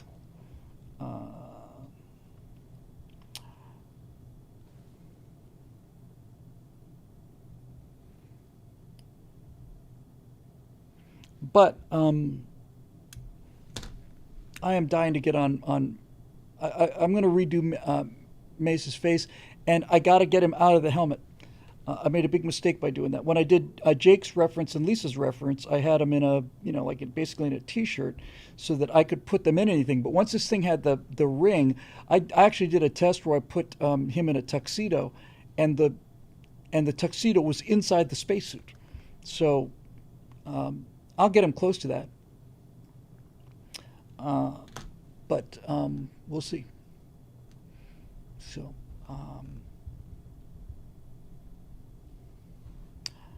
Almost done. I should do an update even though it's half an hour late. People are starting to wake up, so we'll get an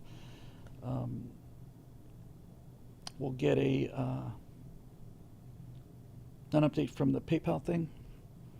And like I said, then we'll go back to cameras and questions and all that stuff. Come on. I'm really looking forward to doing some Mace Mattingly, man.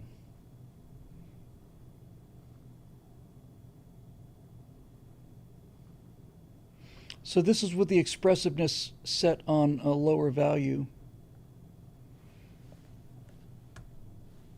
I'm curious to compare the two myself here.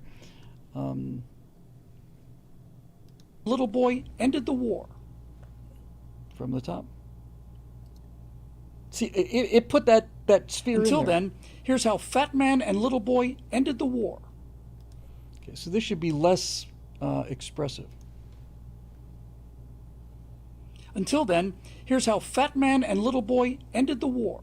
That's better. It's subtle, but it's better. What the hell was that? Until then, here's how Fat Man and Little Boy ended the war. All right, whatever. You know what would make me happy would be to be able to work on this stuff just full time. I mean, with 2 or 3 people in the studio, that would be the bomb. All right, so, excuse me. Thanks. Sorry about that. Let's go back to scene. And scene. Let's update our... we haven't made... 490. We haven't made a dime in an hour and a half.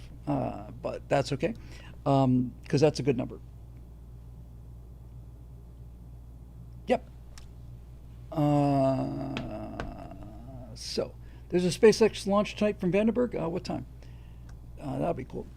Well, we're starting to get to the East Coast waking up time. So it's, 6:30 on the East Coast? I will update the graphic just because of the time here. So as of, wow, it's been a while. In fact, we haven't made a dime in 3 hours almost.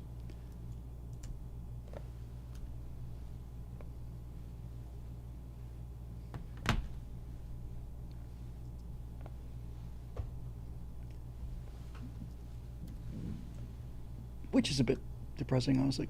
Although I could not be happier about the generosity and the amount of money we've raised. So I don't want to sound ungrateful by any means. Where did I put this?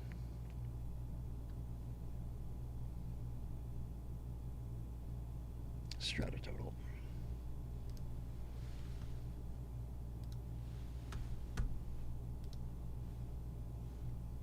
Nope.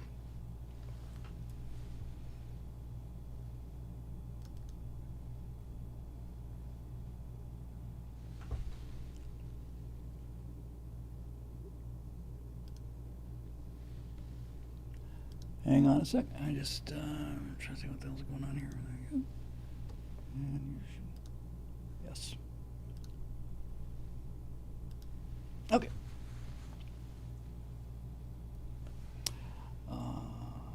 There we go. It does not include the super chats. It does include a Venmo. So there you go. I'm about to make $10 worth of dimes. Thank you very much. How many is $10 dimes? It's 100 dimes. And that's about what each rendering costs, round numbers. So it's 100 pictures. So I'm grateful for that. I'm very grateful for all of this. So 4:34 p.m. Pacific. 8:43 p.m. Pacific. There's a sweet spot window where you can get where the rocket is high enough to catch the sunlight, but the Earth is dark, and 8:43 would have been perfect in June, but it might be a little bit too late. So, hey, Capital G Geek is back. Look at us. We are starting to see our morning friends coming back after, let's see, the clock is saying we've been on live for 9 hours and 39 minutes. So hopefully we'll start to see some people coming back. Link is up above here. We've been doing this all night and having a good time. Been showing off a lot of stuff. And I think we can, I'm actually starting to feel it now, but I've got about 2.5 hours to go, something like that. So let me go ahead and close some of these other windows just so I don't get so overwhelmed here. You can go, and you can go, and you can go, and you can go.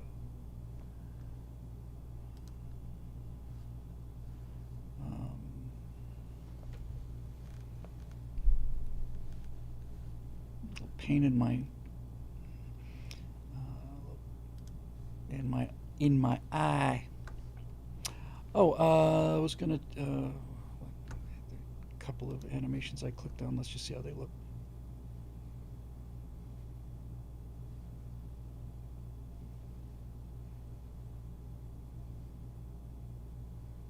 Yeah, it looks a little demonic, but it's okay. I can't get over the image quality. It's just unbelievable.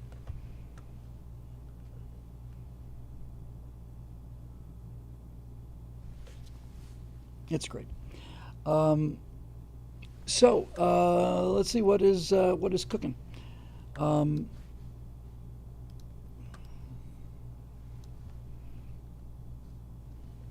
Thank you. 100 dimes, I'll take it. Thank you, Marky. Video game VA project has been a bit nightmarish in its final stages. Oh, Google has released something called is it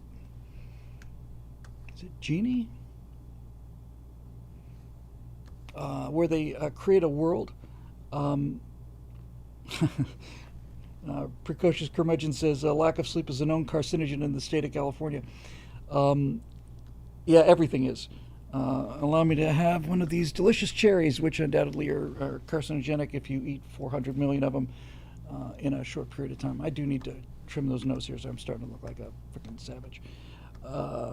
Anybody got a topic that they want to bat around? I'm good to go with that. I don't want to do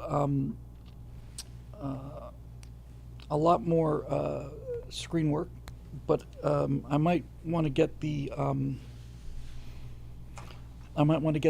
next the right angle backstage cut.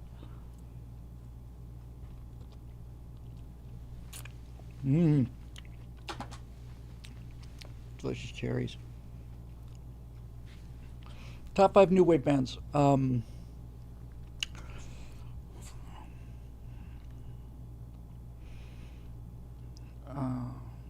Would you call the police a new wave band? I would. Police, Talking Heads, Depeche Mode.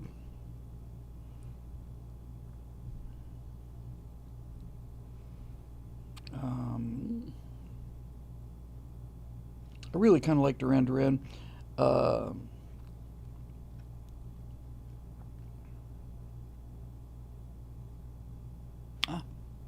I don't know.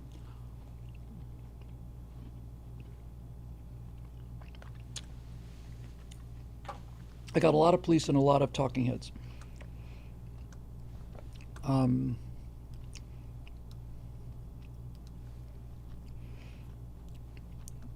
Yeah, like I say, I'm starting to feel like Hal getting switched off, you know?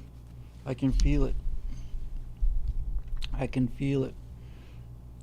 Wesley Bruce is back in the house. One question is, how many people know that in spite of everything, world food is now growing faster than population, and we just had a huge earthquake and tsunami with less than 3 casualties? How about that? That is pretty amazing. Did I ever visit Bimini? You know, I don't think I ever went to Bimini. I've been to the Bahamas. I didn't like the Bahamas very much.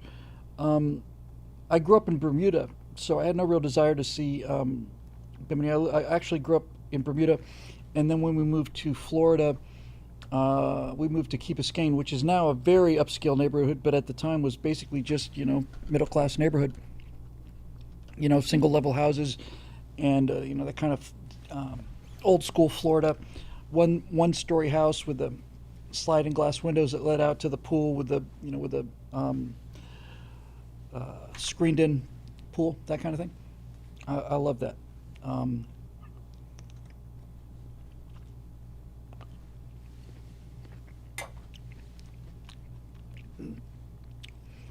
Norman Borlaug saved the world, and Paul Ehrlich was a douche. Yes, couldn't agree more on both of them. Norman Borlaug very nearly made it to my America's Forgotten Heroes thing. I did 7 episodes of America's Forgotten Heroes, and I certainly would have included him, except I could not figure out how to tell that story in an entertaining way. Norman Borlaug was an American agronomist who developed insect-resistant strains of grain and like wheat that didn't need as much water. It was the Green Revolution. He fed the world. I've been to Catalina, yes. Catalina, I've been a couple times. The ferry out to Catalina is fun. Bermuda is mind-boggling. I just loved it there. I haven't been there since I left in 1972, which is unbelievable. The rest of my family, they're all younger than me, and so they don't have as many memories of it. They've all been back. I haven't. So I need to go back to Bermuda a lot. Wesley says it's my bedtime in Australia and my meds have stopped working. What time is it in Oz there, Wesley?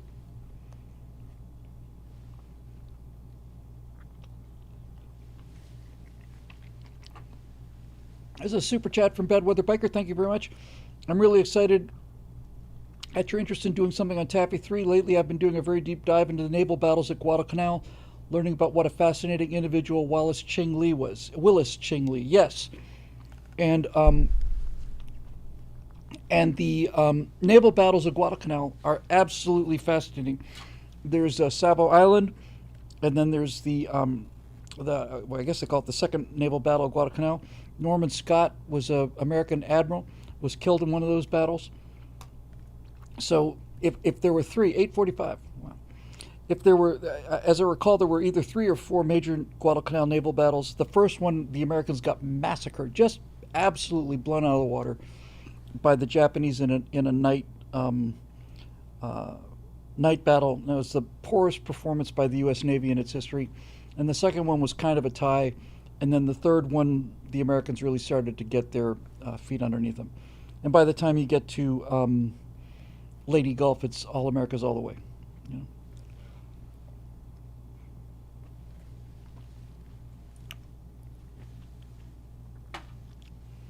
Yeah, Battle of Savo Island. What a freaking catastrophe. These Japanese cruisers just come sailing down the slot in the dark of night, and the guy who was in command of the American squadron took his ship off. I think it was the Chicago, if memory serves. and left the other guys to fight in the darkness. We lost 3 cruisers that night, or 3 I think. And then the guy who took his ship off ended up committing suicide. Never got over it, which is pretty sad. Yeah, we lost more sailors in at Guadalcanal than we lost Marines. We lost 1,300 Marines, and I think we lost 3,000, 4,000 sailors. That's why I wanted to tell the story of the Navy. I don't mean to take a single thing away from the Marines. God knows those guys earned it. But nobody nobody ever talks about the number of sailors that we lost. Argyle says, I didn't know there was a marathon. This is like Fonzie and the Dance Marathon, but more interesting. Well, that's kind of you. I'm not sure about the more interesting part. There was a craze during the Depression, so that'd be late 20s and into the 30s, called dance marathons, and everybody was so desperate for money, these couples would sign up and they would just slow dance until they dropped, and it was brutal. I mean, they like 3 days, just 3 days. They had a 10-minute break every hour, and they made a movie about that called They Shoot Horses, Don't They?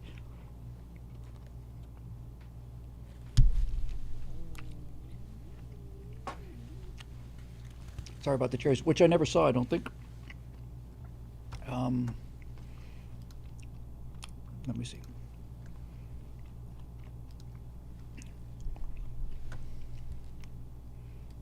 One second.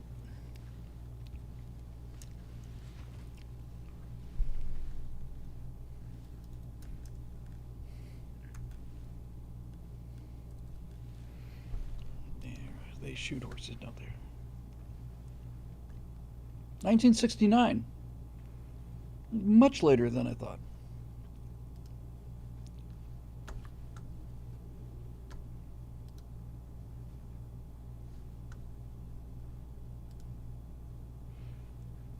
Oh my God. Yeah, it's just cruel. No, starring Jane Fonda. Well, there you go.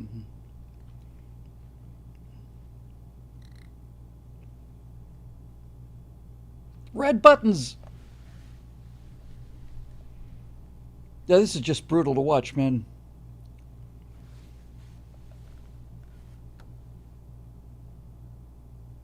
Here, I'll download it for you. I don't have to download it. I can screen share. That's handy. I need to keep that in mind for the future. So yeah, here's They Shoot Horses, Don't They? The trailer.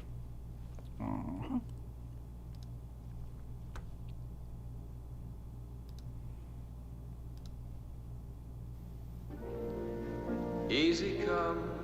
People are the ultimate spectacle. And now you're going to see it, Yowza, the Derby! One couple, and only one, will waltz out of here over broken bodies and broken dreams.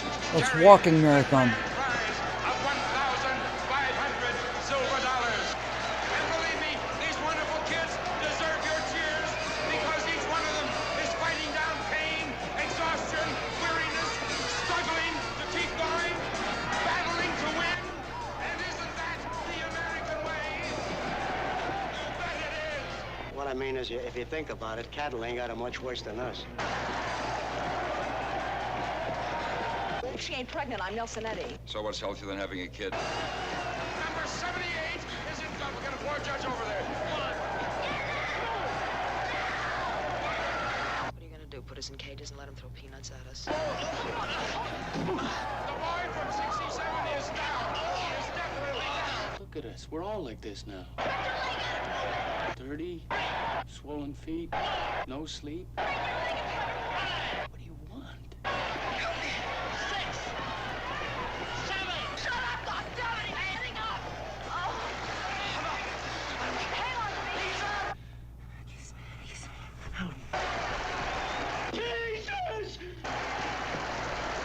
They ain't quitting.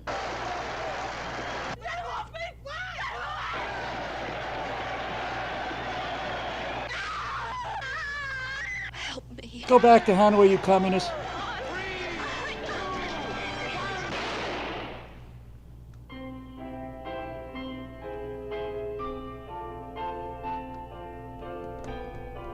Yes, this is how I'm starting to feel, right around in here. Dirty, swollen feet.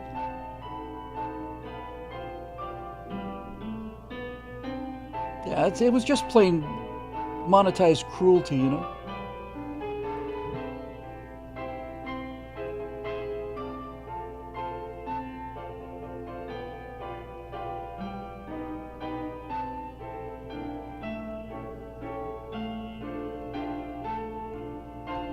They're playing California, here they come, here I come. And that's what it's like to live in California now. It's how everybody looks. All right.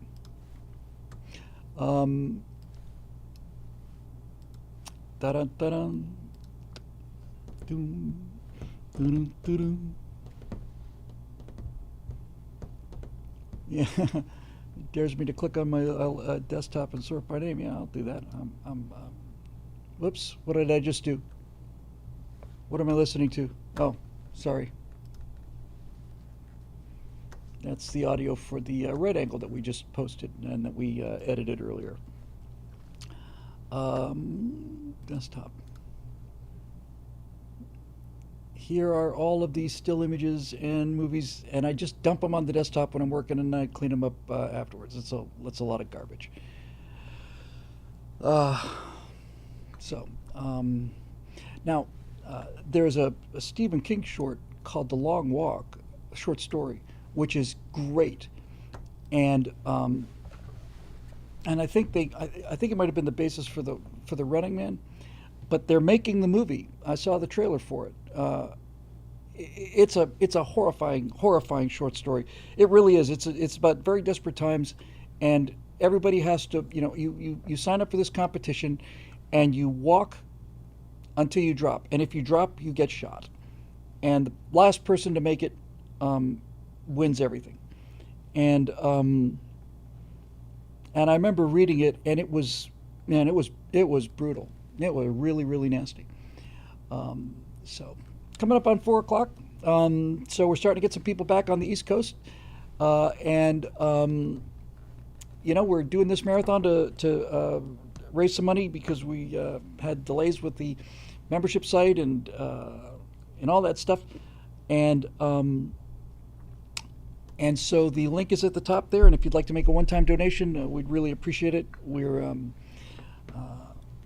off to a real strong start. Been kind of slow in the middle of the night, which is what I expected. I didn't have the common sense to do this in the daytime.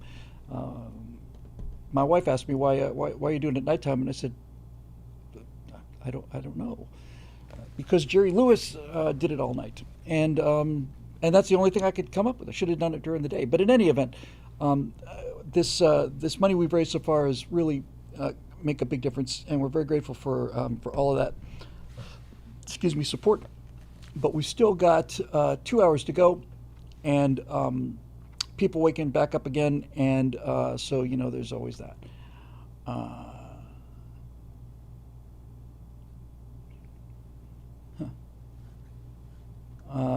Bad Weather Biker says, I have an irrational fascination with Squid Game. I haven't watched it. I've seen clips. It looks really, really interesting and cool.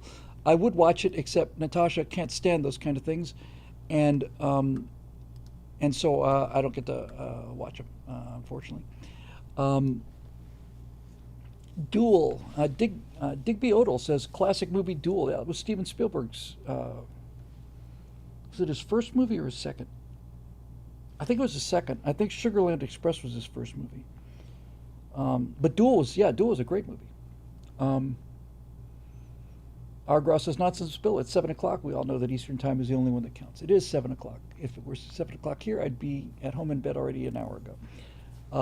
But we're going till 6 o'clock, so, we've got a 2-hour show left to do. We've been on the air, and we started right at 6, so we've been on the air for 9 hours and 57 minutes. That's actually a really long time. It's 10 hours. It really flew by, really, honestly. So, there's that.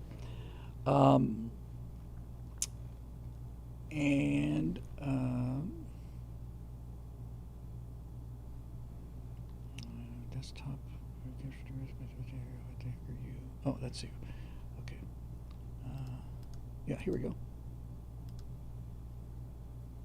You can donate to the Stratothon right now by clicking the link up above. Okay, there's your commercial. Wesley Bruce said, Wesley, I thought you were in bed already. What's the matter with you? Says, I followed the unauthorized history of the Pacific War podcast, 3 years of shows. One of the guys there got headhunted by Trump and is now rebuilding the Navy. Bill Tody is back.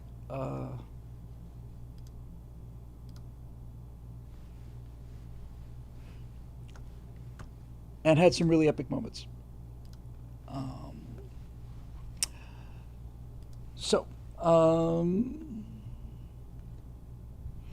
Unlimited Hornet Works is back. Hey, all the regulars are back. One of the VTubers that I watched did a month-long donathon. She got very little sleep during that time, but had some really epic moments. Cool. Yeah, we did that charity thing in the space of about 10 minutes. You can donate to the Stratothon right now by clicking the link up above. You can donate to the Stratothon right now by clicking the link up above. You can donate. Cool beans, man.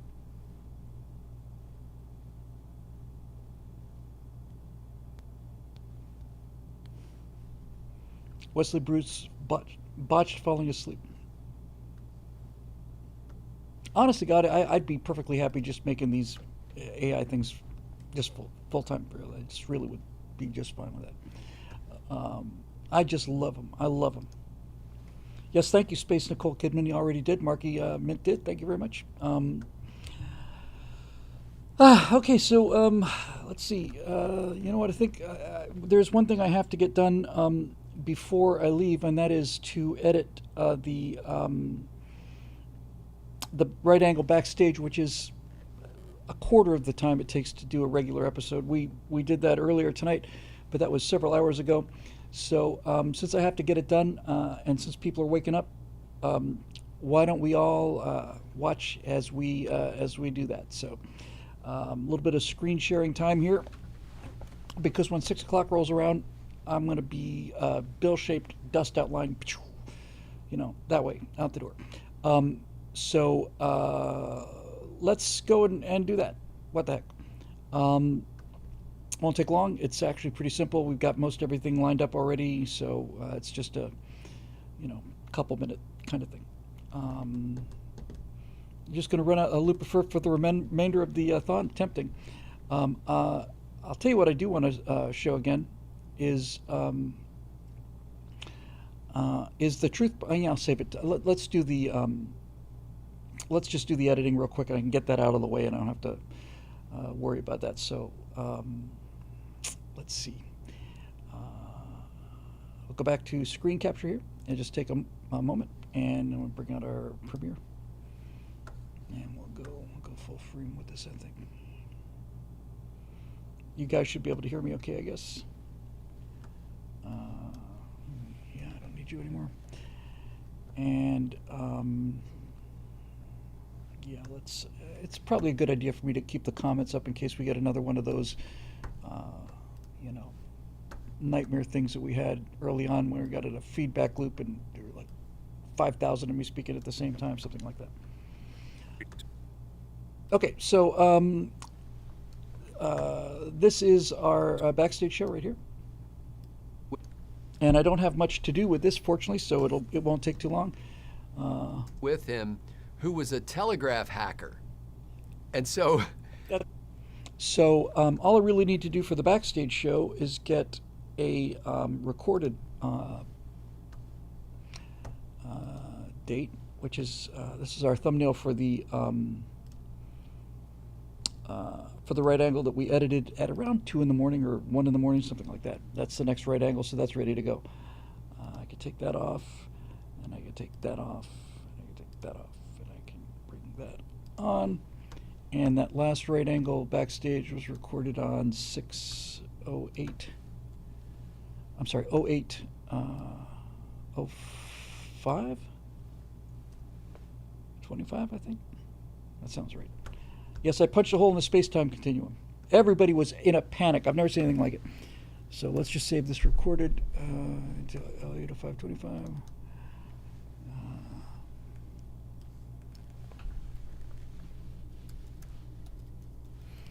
There it is, and that'll go in there. And I want a PNG. Yep. Okay, so there's that, and I can hide this. And now,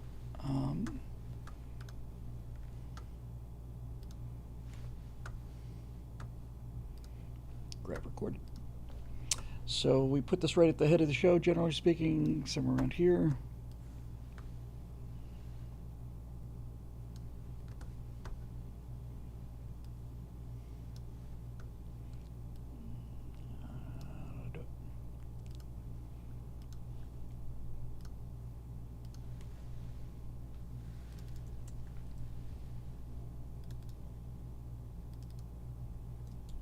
Make these 10 frame dissolves. And then I have to position this 65% and lower right around there. If I really wanted to kill an hour of the telethon, I just run this. It's, you know, that's actually not a bad idea. Happening in the world. I know there's one story that will be more germane to, especially Steve Green here, and that is the passing of Lonnie Anderson. Yeah, that one hurt.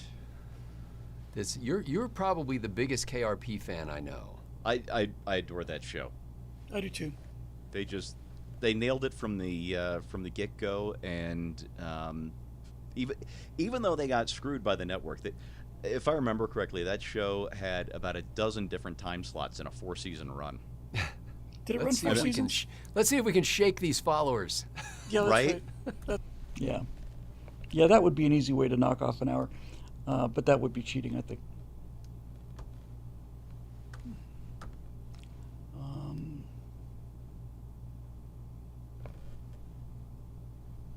All right, so let's render this baby. I have to pick a frame for the thumbnail. I generally try to pick an amusing frame or an enlightening frame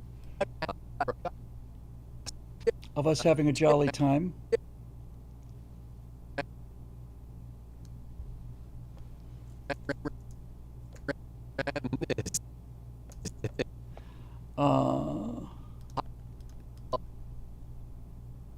That's kind of jolly looking. Yeah, that'll work. I'm there. I'll take it. Grab that frame and put it in the right folder, which is here. Boom. Choose. Okay. While this is rendering, I will work on the thumbnails. This won't take too long, actually. Let's render this. And that is going to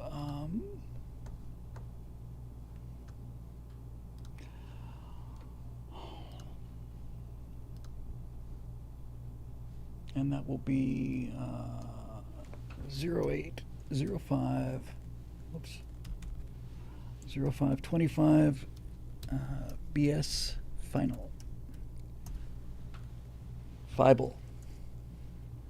Final.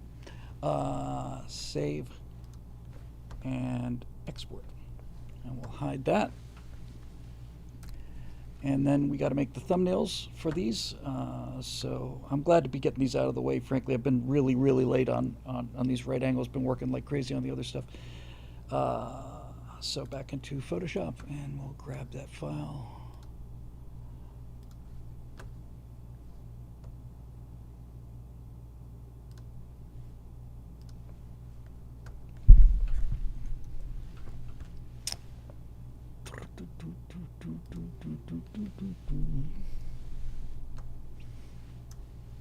Come on. Nope. Yep.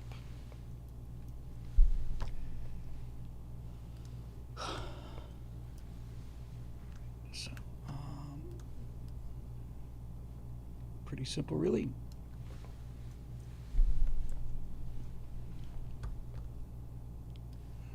Go to about there. Good. Put our little logo in there. Yep. I'll save that.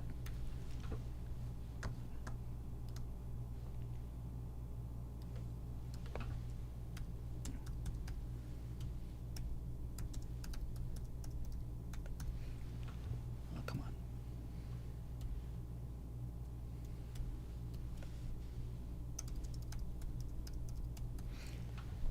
Okay. And that gets saved. Oh, come on. I hate doing this.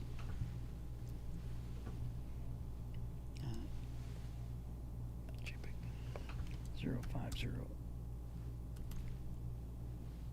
050800525 BS. Nail into here. JPEG, yes, save. Good. Now we have to do the square one. So we just copy this again and make this a little bigger.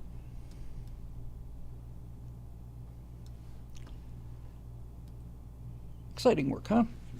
You should have been here when we did the other one, the Steve Green's right angle. That took a long time. So for the square ones, it's a little tougher. I put that there, and I just kind of duplicate this layer. And then I move Scotty where I want him, so get him in the picture. About there. And then I just cut that part of him out that I don't need, which is about there.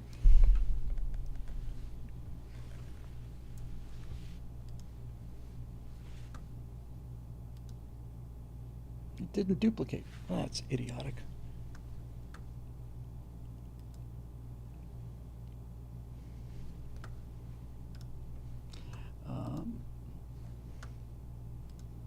Okay, so let's try this again.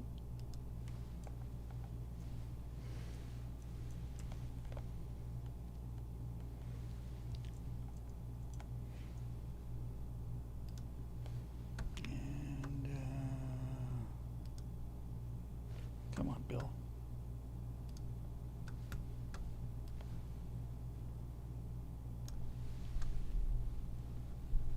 There we go. Save this puppy. 080525 square. I said square, not quare. I'll put that there and JPEG 2 and save you. Okie dokie. Premiere's still rendering, so I'm done with Photoshop. Sorry about this, gang. But this is what we have to do pretty much all the time for these things. Then we're going to we post the backstage on YouTube, but they're unlisted. So let's get that. Select file. It's the upload that takes the time, really. So I just get it started, and that'll help a lot. Right angle, right.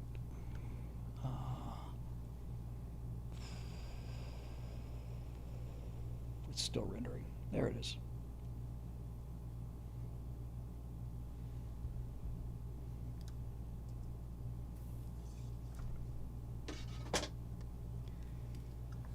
Well, with all the things happening. All right, that'll work. And I can hide, save this, and actually quit this now. Oh no, ignore. Looks like we lost Chrome, which is odd. Save this, quit this. The stream is still going, that's good.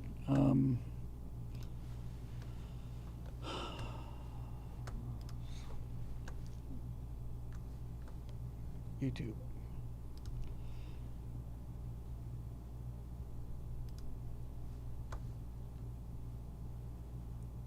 Don't need that.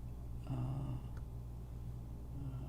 do need this and that and that. There's my comments section back again. Okay, groovy. And I need to open a new, that's why it failed. I need to open a new window to upload this thing. So we are doing the Stratothon. We are raising money for kind of stopgap because we've been so delayed with the website thing, but people have been very generous so far, and we're very grateful. So we'll update the numbers in just a second. Let me just get this baby started uploading here, because it's about a 20-minute upload if I recall. Select files. T9. Right angle. Yep.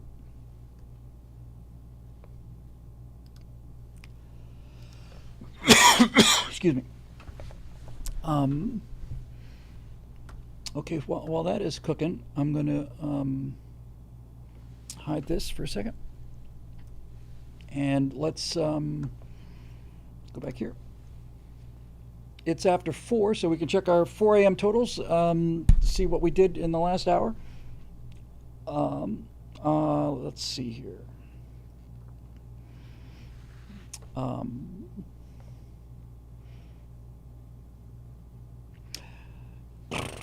This is always the best part of the Jerry Lewis telethon when you try to find out, how much money they made in the last hour. We'll see. We went about 3 hours and made about $100. But again, I'm certainly not complaining. I'm just very grateful. Let's see what the new total is.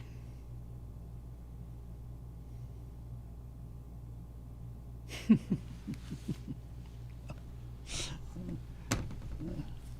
it's okay. I think we made $3 or something.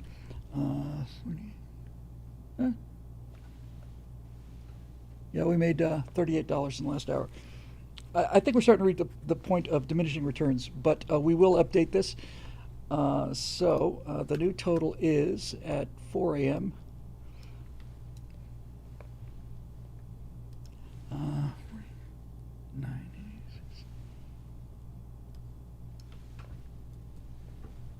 Okay.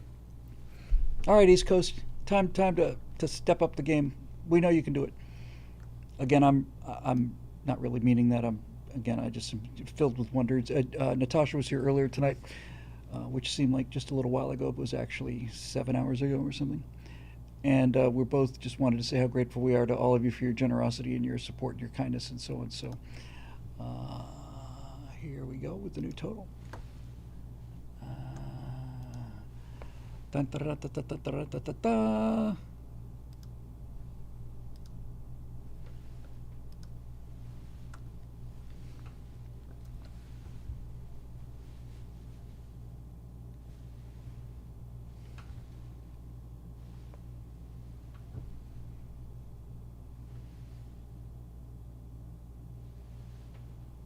Oh, that should be 68, not 86. That's close enough. Yes, it was great, Dave. She was here. She was fantastic. We had a lot of fun.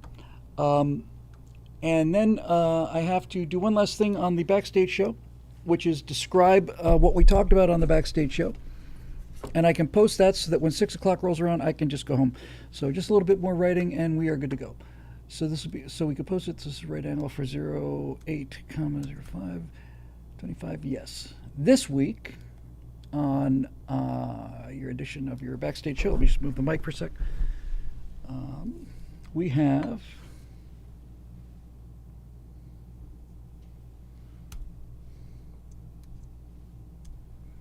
Lonnie Anderson. It says goodbye.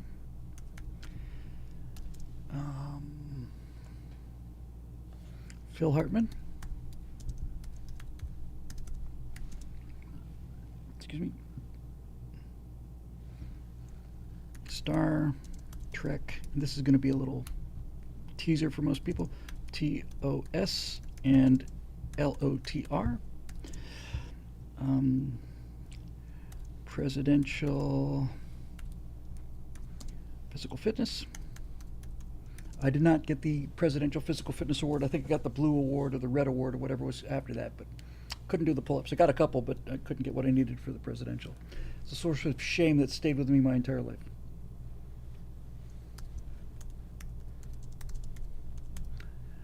Is back. Okay. And then we also had, it was a busy show, orange juice and peanut butter, and Spam, and bone burgers.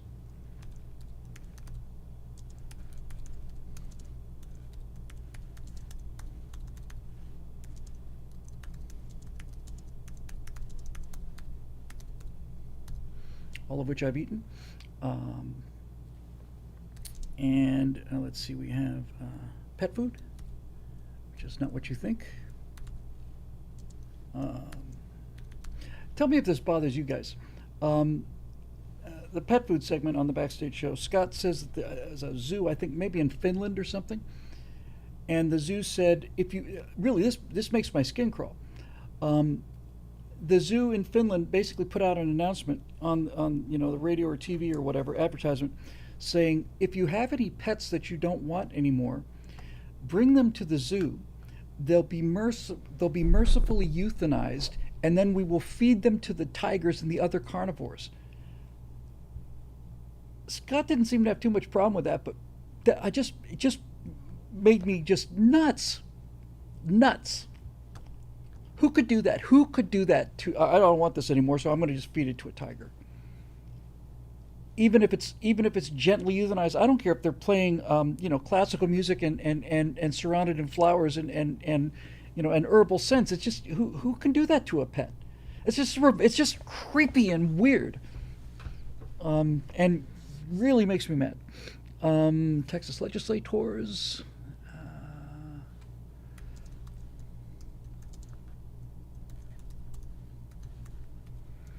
And what else did we talk about?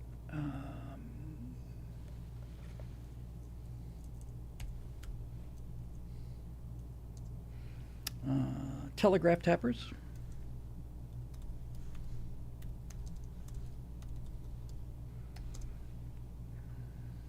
Daniel Day-Lewis.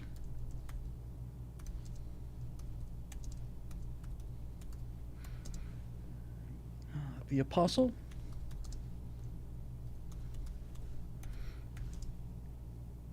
Walter Goggins.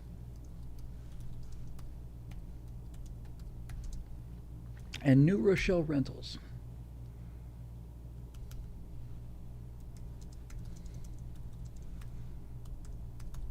All this and so much less on this edition of Right Angle Backstage. All right, there we go.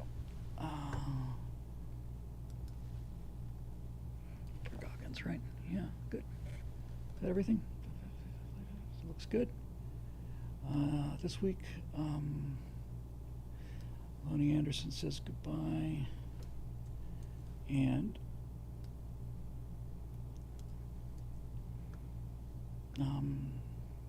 King Jong-un lightens up.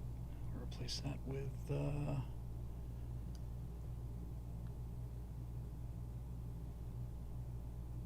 Rochelle Rentals.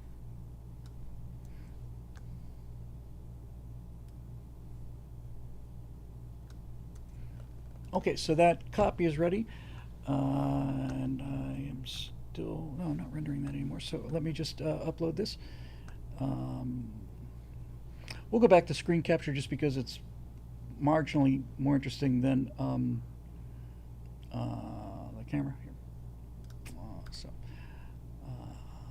What I want this, and this is YouTube, so it looks like it's uploaded already, or it's still uploading, 53%.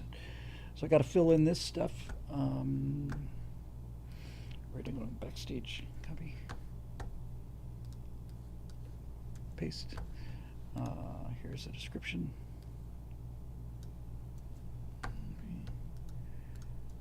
Paste, and there's the thumbnail. Yep. Doesn't include paid promotion. Monetization is off.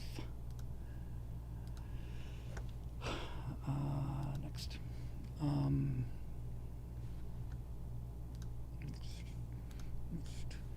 And we will unlist that, and we'll do that unlisted now and save. And that's 58% done. So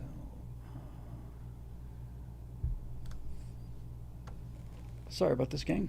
but it does have to get done before I go home, and I'd rather do it while I'm on the clock, if you don't mind. That's not good.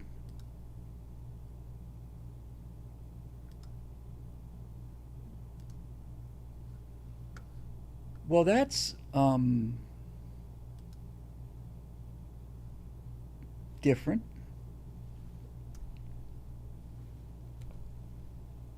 Great.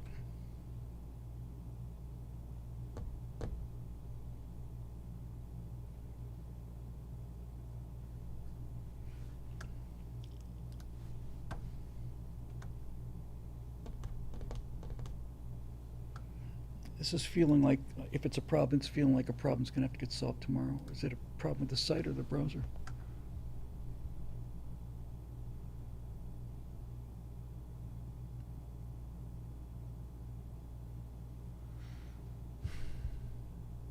Well,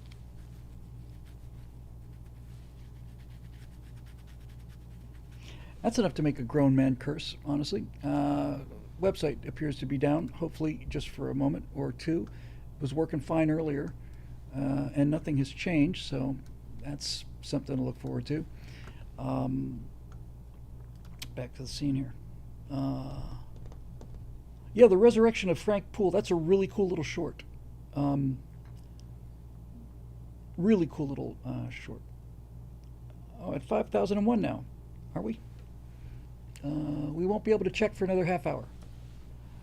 But we're on the home stretch, by golly. We got another hour and a half to go. Yeah, hopefully they're doing some maintenance or something like that. That would be nice. Nice thought to have, instead of the usual pain and frustration that we go through with this on a regular basis. I got a strong feeling we're going to break 5,000 tonight, though. And so that is certainly that's not a bad 12-hour work session at all. I can't complain about that. Close that. Wait for that to finish. Yep. Okay. So we got some time on our hands. Anybody? Halo. I included the Venmo. Thank you very much, Halo Avatar. That includes your very kind donation there. So I've been including that since you made that donation. So that's awesome. Let's see. Anybody got anything? You know what? I was going to set up a Zoom call. I'm going to have to do that next time. I wish I thought of that earlier.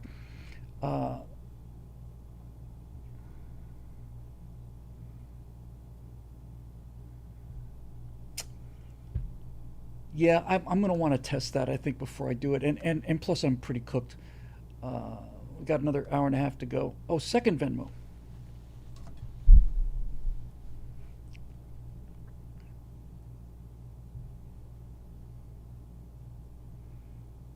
You're a fine fellow. Okay. Thank you very much. I will add those. I will add that to the number. I'll do it now.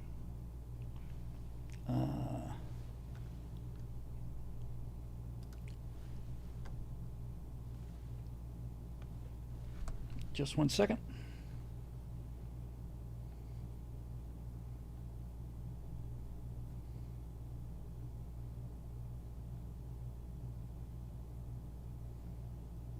I'm really losing it fast, man. 40.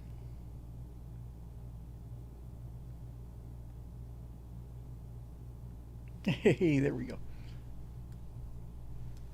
You're a fine fellow.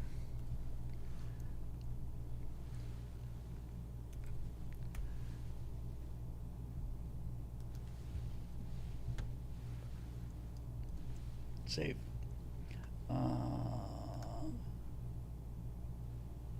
Now all we need is just a little tiny push, just a tiny little push to get us past the next milestone, which is 10,000. And I know that somebody's going to step up and just give us that little itty bitty little tap, just to get us over that line. Thank you, Hilo Pilot. That's damn nice of you. Thank you very much. Yeah, the East Coast has to represent. Am I seeing sounds and hearing colors yet? No, not really. I haven't been doing that for a while. I mentioned doing those mushrooms under close supervision with a seasoned expert, which is true. Like 2-3 years ago now, or maybe a little longer, 3 or 4 years ago, and really incredible experience and really healing. Digby Oldell says, not sure if you want to do a bit darker here right now, but Nagasaki was 80 years ago today. Discuss the 2 atomic bombs. I have been preparing to do the atom bomb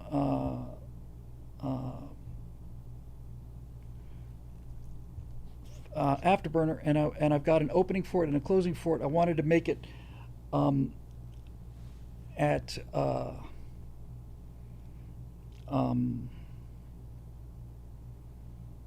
on the 6th. I could have done it on the 9th. I'm going to wait until the actual end of the war. Somebody said, was it?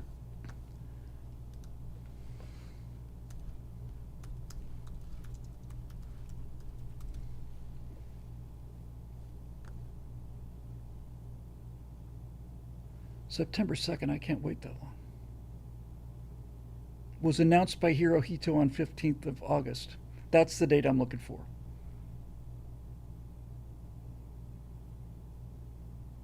August 15th. That still gives me a little time, but not a whole nother month. So let me play something for you. So here's what I'll do. I will play the atom bomb afterburner because it's not really that long. It's not really cheating. It's not like I'm kicking it over. Let me show you the beginning and the ending of this. And the atom bomb thing is probably the best thing I ever did. Certainly before I did the Daily Wire things. So I'm going to put this on the front and the back of the atom bomb thing. So let me play you the front of it and then the back of it, and then I'll play the actual afterburner. I'll just go to screen share it and play it on YouTube. But this is the new opening and the new closing, and I'm going to put this up on the 15th because I did not get it in time for the... it's still not finished, but you get the idea. Do I want to do another output? Yeah, I kind of think I do. Yeah, I do. Hang on a second. Just a perfectionist, and I got some things a little bit better, so hang on a minute. Just take a second.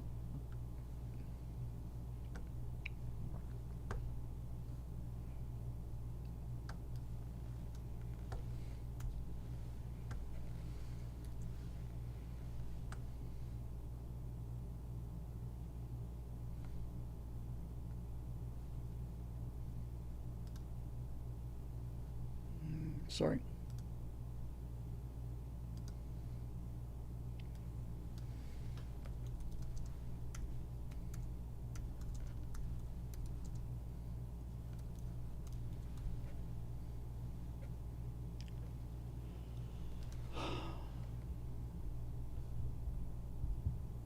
What happened?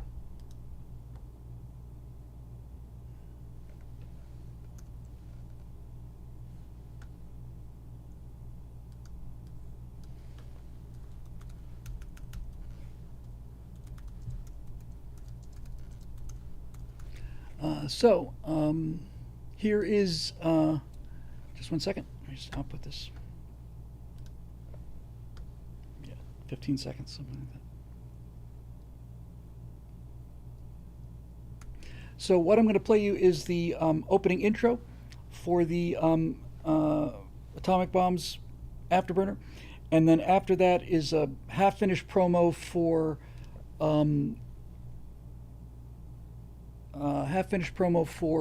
what's coming up next, which is truth bombs, and you'll get to see what that's all about in just a second here.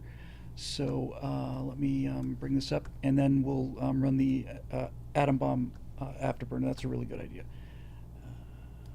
Come here.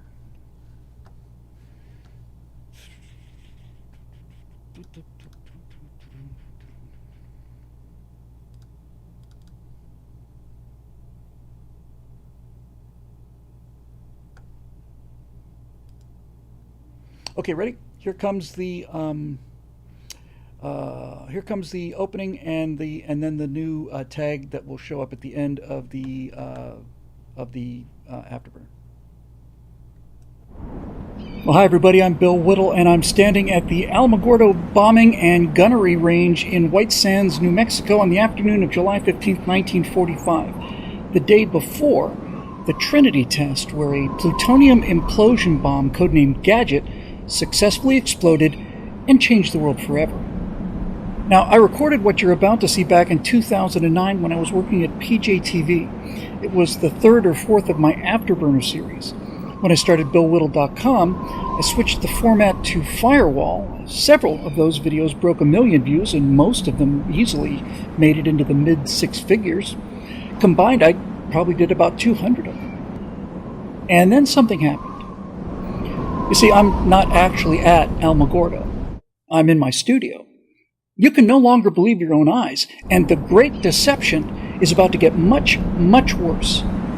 Now, it pains me to say so, but some very, very bad ideas have been gaining traction out there. And the de-education of America has been accelerating for a decade now, and it's about to go into hyperdrive. So I want to bring back the in-depth, long-format videos like the one you're about to see, but with a lot more visual sizzle to compete for eyeballs in the modern world. Now, if you want to know what that would look like, well, just stick around until after the atomic bombs video, because I'm going to need your help. Until then, here's how Fat Man and Little Boy ended the war.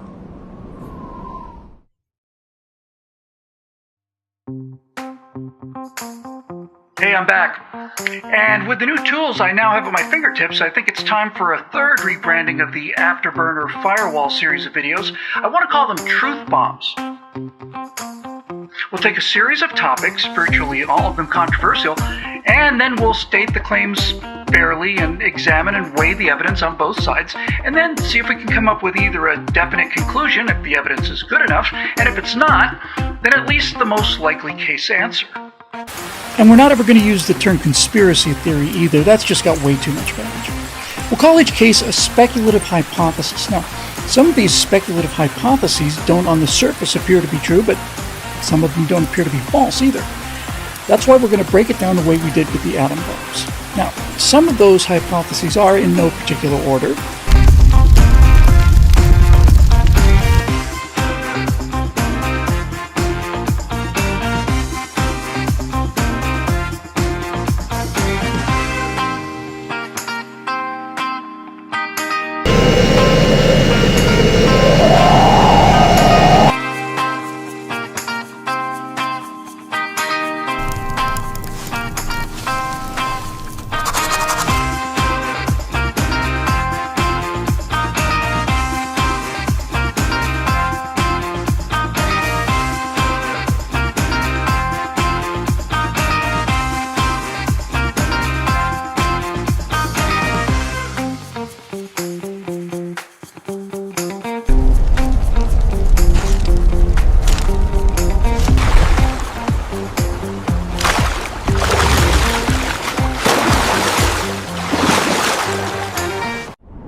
Well, hi everybody, I'm Bill Whittle, and I'm standing at the Alamogordo Bombing and Gunnery Range in White Sands, New Mexico on the afternoon of July 15th, 1945, the day before the Trinity test, where a plutonium implosion bomb codenamed Gadget successfully exploded and changed the world forever. Now, I recorded what you're about to see back in 2009 when I was working at PJTV. It was the third or fourth of my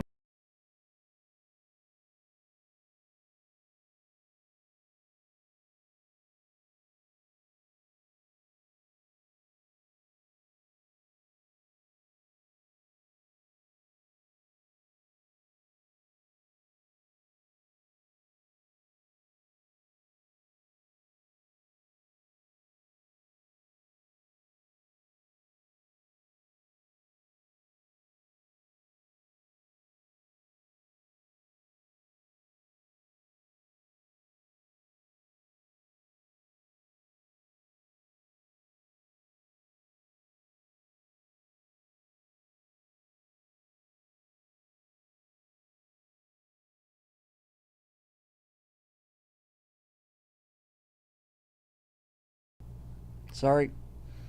Sorry.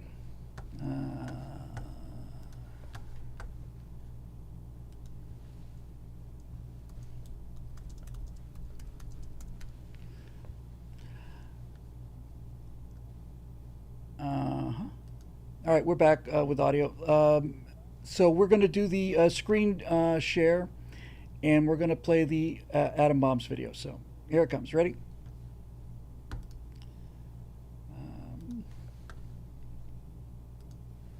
Okay.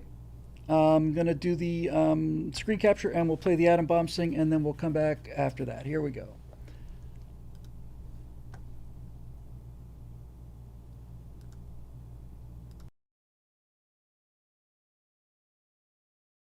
I work with weekly here at PJTV.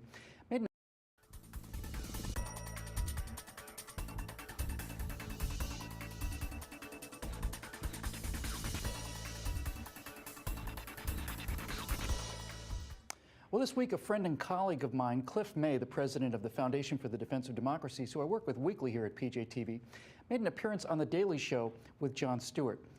Now, Cliff and Mr. Stewart were having a heated argument on the subject of what constitutes torture and what is merely coercion. Here's how the conversation unfolded. In World War II, we did not inflict pain and suffering on suspects in Europe and Japan. I would hope we didn't waterboard people. I would hope that's we why did do Hiroshima. You think Truman is a war criminal for that? Yeah. You do? Yeah. Okay.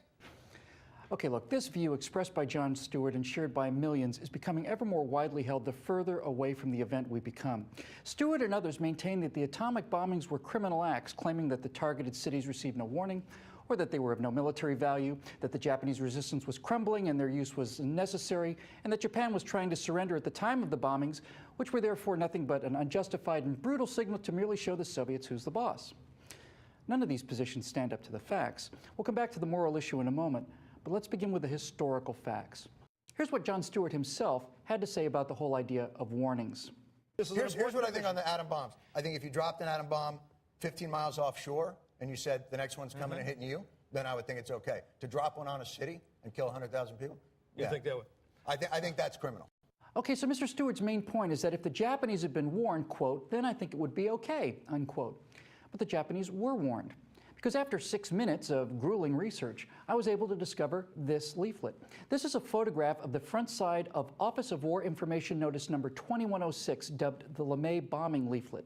Over 1 million of these were dropped over Hiroshima, Nagasaki, and 33 other Japanese cities on the 1st of August 1945. That's 5 days before the Hiroshima bombing.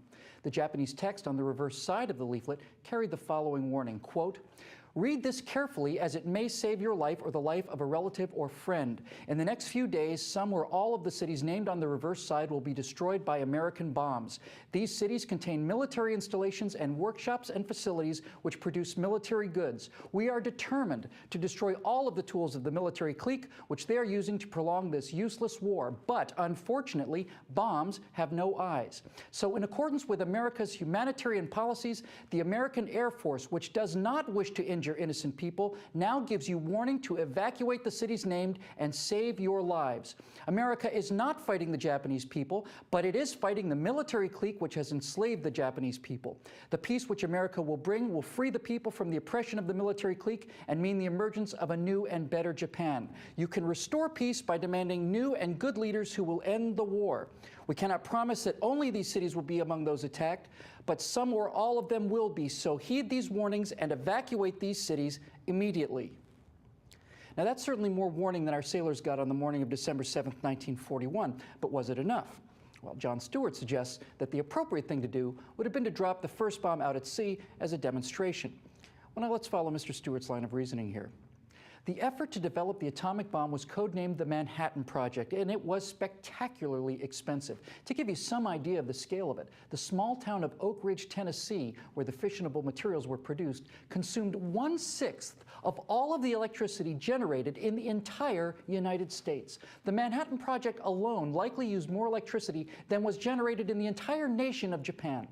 After many years, this mighty effort produced 4 bombs, 4 of them.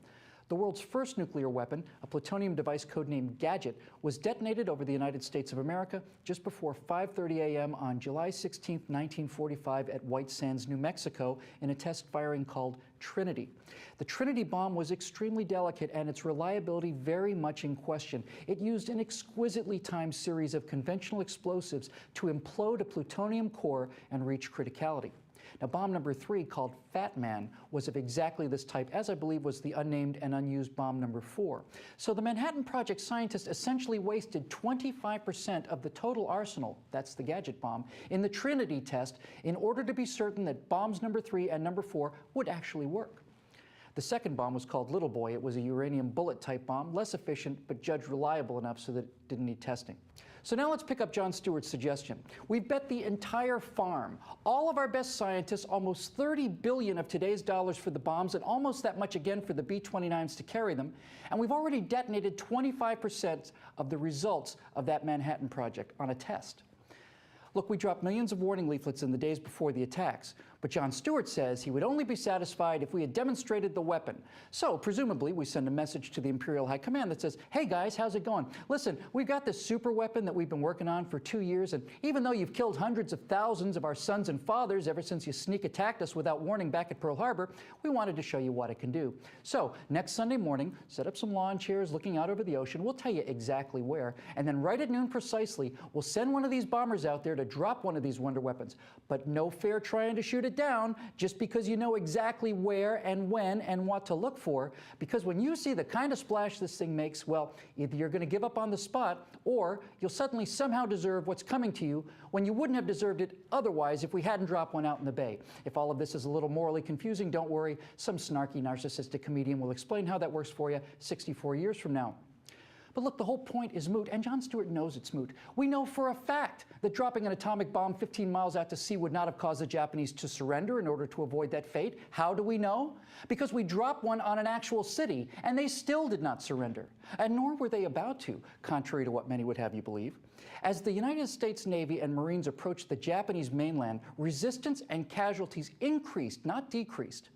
Look, in 6 grinding months from August of 1942 to February of 1943, the Allies lost about 1,500 men killed at Guadalcanal. The first battle on Japanese soil, an uninhabited little speck called Iwo Jima, killed 7,000 men, not in 6 months, but in 5 brutal weeks.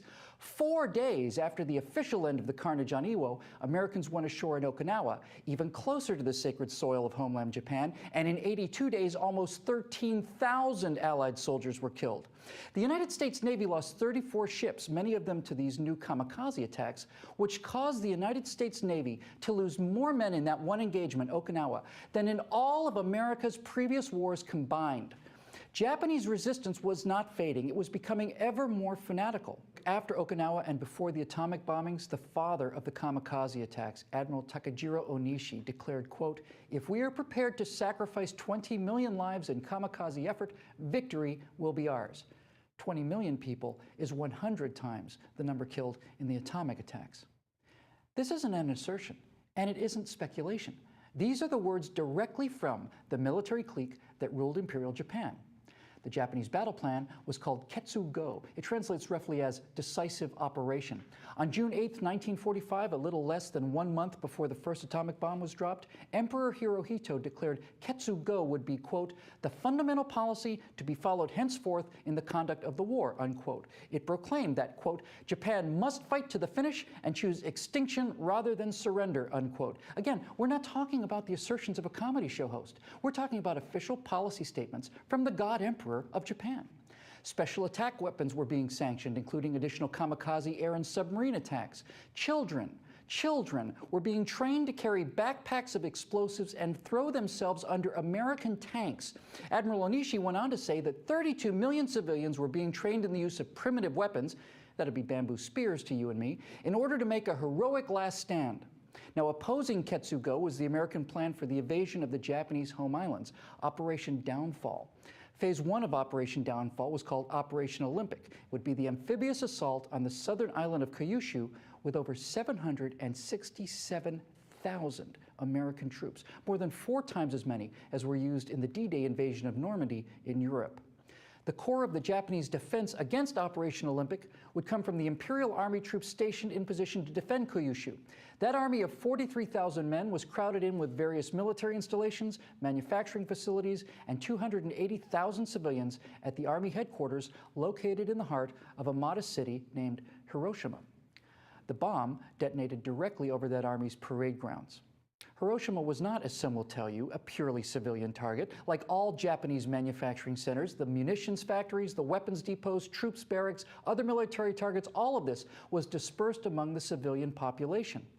Now, at 8:16 a.m. on the morning of August 6, 1945, a B-29 named Enola Gay dropped bomb number 2, Little Boy, which exploded with the force of about 15,000 tons of TNT. Now, we've all grown up under the shadow of hydrogen weapons, H-bombs, but these are thousands of times more powerful than the fission bomb that was dropped on Hiroshima. If you detonated the Little Boy Hiroshima bomb in the center of Los Angeles Airport, the fatal blast radius remains inside the airport boundary. But it did produce horrific damage to these wood and paper structures. 70,000 people were killed almost instantly, and perhaps another 70,000 would later succumb to burns, injuries, and radiation. But the Japanese did not surrender. August 7th passed with no word from the Imperial High Command, as did August 8th. Meanwhile, American B-29s continued their firebombing of Japanese targets. And then on the morning of August 9th, another B-29 Boxcar took off with Fat Man bomb number 3, a higher yield, less reliable plutonium bomb like Gadget. The Japanese city of Kokura was the primary target, but clouds obscured that city, so Boxcar diverted to the secondary, which was Nagasaki. It too was overcast, but a brief hole in the cloud cover was enough to give the bombardier an aim point. Fat Man exploded with a force equal to about 22,000 tons of TNT, about half again that of Little Boy, detonating precisely halfway between the Mitsubishi Steel and Arms Works, a munitions plant, and the Mitsubishi Urakami Ordnance Works, which manufactured torpedoes for the Imperial Japanese Navy.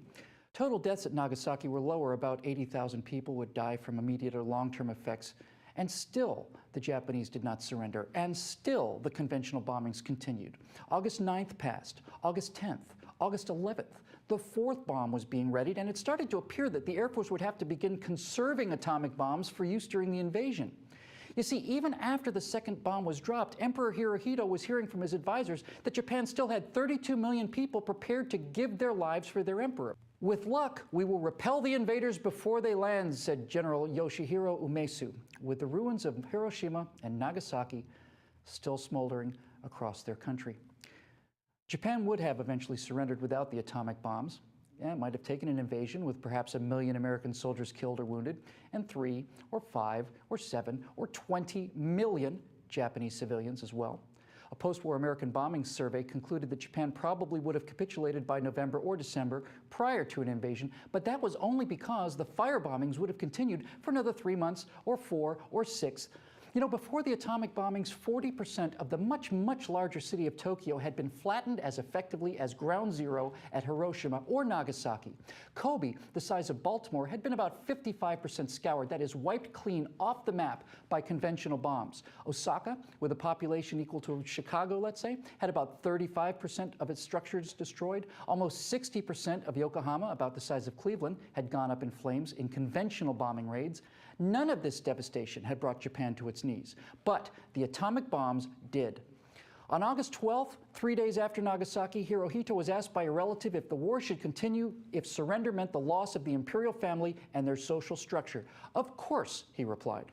August 13th then passed, and finally, on August 14th, the emperor relented, and as he was traveling to the radio station to announce the surrender of his empire, he narrowly escaped kidnapping by imperial Japanese officers determined not to let even the God King end this war. But he did end it, and when he finally ended it, he said why he ended it.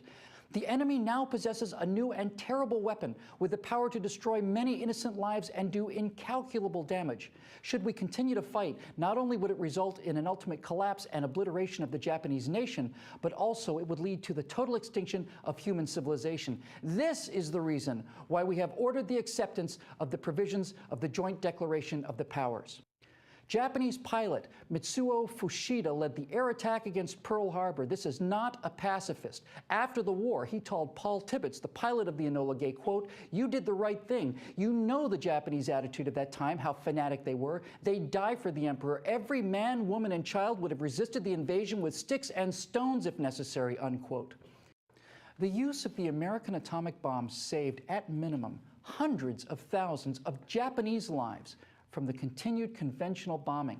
If the invasion had been necessary, and no one at that time had any reason to think it would not be necessary, given the pattern of increasing resistance, then millions more Japanese would die holding bamboo spears and wearing explosive backpacks. Hundreds of thousands of American soldiers would have been killed, perhaps including this one. Now, I got to know this man over the course of my life. He was just a regular Army second lieutenant who got to Germany just as the war there was ending. He and all of his friends knew where they were headed next. And having watched the Marines fight and die for every inch of sand that they took, they frankly did not think that they were going to come home. When word came of the Japanese surrender as a result of the atomic bombs, these men were stunned. The Marines were stunned. Navy pilots, tough, battle-hardened men who had seen horror that Jon Stewart and I will never be able to imagine thanks to them, those men burst into tears at the news. They were bursting into tears because they knew they had a chance to live. They were going to go home because of that decision that Harry Truman had made that day. This man would go home and he would marry this woman. They'd have 4 children, and some of those children would have children. The oldest one would play Little League baseball, and he'd go to high school and make some movies, and finally that little boy would be sitting in this chair because Harry Truman gave his father a chance to come home. Jon Stewart wants to call Harry Truman a war criminal? If Harry Truman is a war criminal for the atomic bombings, then Roosevelt is one for the fire bombings of Tokyo and Dresden. And if Roosevelt is a war criminal for causing the fiery deaths of civilians, then Abraham Lincoln, whose Union armies burned Atlanta and Columbia to the ground in order to end that war, well, he must be one too. And if by the snowy standards of these liberals' Olympian intellect and morality, if Harry Truman is essentially the same creature as Adolf Hitler, both war criminals, then these people, the actual victims of real war criminals, well, they become just a little bit less to worry about, don't they? Mr. Stewart, you do not exist on some superior intellectual plane, and you most certainly do not exist on a superior moral one. You can slander the men who have given you a life where your toughest decision is what you're going to have your assistant get you for lunch. But those people who came home as a result of Harry Truman's courage deserve a hell of a lot better than to be told that their lives are worth less than your moral discomfort. And the de facto voice of a generation should not be someone quite as self-centered as you.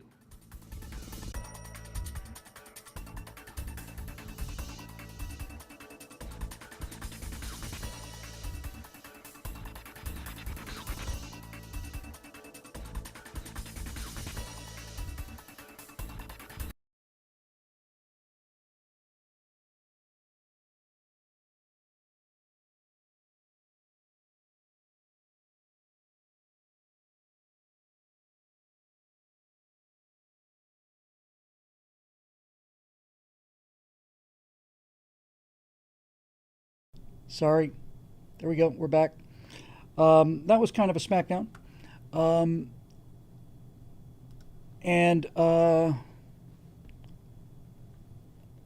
Yeah. It's coming.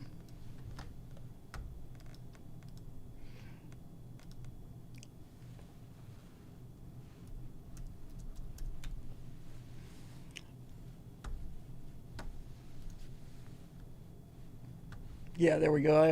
I forget to unmute it because I turned the thing off so we don't get all this ambient noise there. Yeah, that was a bit of a good fisking, as we used to say back in those days. Let me see. I'm just looking at some of these comments here.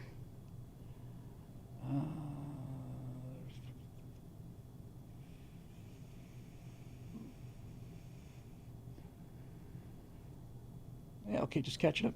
Good. Yeah, that was really really good work. I'm really proud of that. That was something. So yeah, so we got about an hour left, a little over an hour. We've been recording for 10 hours and 57 minutes and 26 seconds, and we have been at it all night. doing a Stratosphere Lounge Stratathon. We had delays with the the website problem. I really wanted to start the membership drive in time for the August 6th deadline. Just didn't make it. Working all night for 2-3 days before it and just didn't make it. But we will run this stuff on the 15th. So there we go. So if you're just joining us, we got another 2 minutes. We'll update the totals for the penultimate time, but a lot of jive talking about those East Coast jive turkeys who slept through most of the telethon, and now's your chance to reclaim your manhood and your honor at the link that's posted up above. Jeff Reel says, what's going on? Couldn't sleep due to the heat and saw this. Well, Jeff, I don't know if you've been around for a while, but we do a show called the Stratosphere Lounge in the Stratosphere Studio on Monday and Thursday nights. And we did a 12-hour Stratothon. We've been broadcasting since it's currently 5 a.m. Pacific time. We've been broadcasting since 6 p.m. Yesterday. So we got another hour to go. We're 11 hours down and 1 to go. And we are just taking one-time donations. We have a Bill Whittle membership thing, but we're taking one-time donations at the link up above. So if you're able to help us with that, that would be great. And if you're not, then that's okay too. Unlimited Hornet Work says, my trip to San Francisco was depressing in that regard. The weather was perfect, but going past Oakland to get to Alameda and seeing what those folks lived through was a depressing sight, I would imagine. Yeah.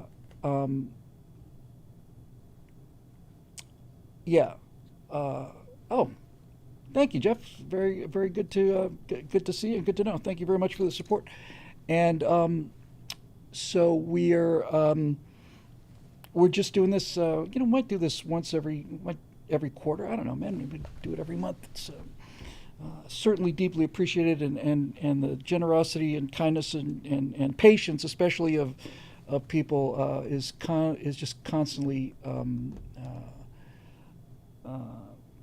source of great, enormous comfort and pride and gratitude for me. So, yeah, I've heard Oakland is turning into one of the worst places in the country, and you just keep thinking, when will those idiot Californians ever learn?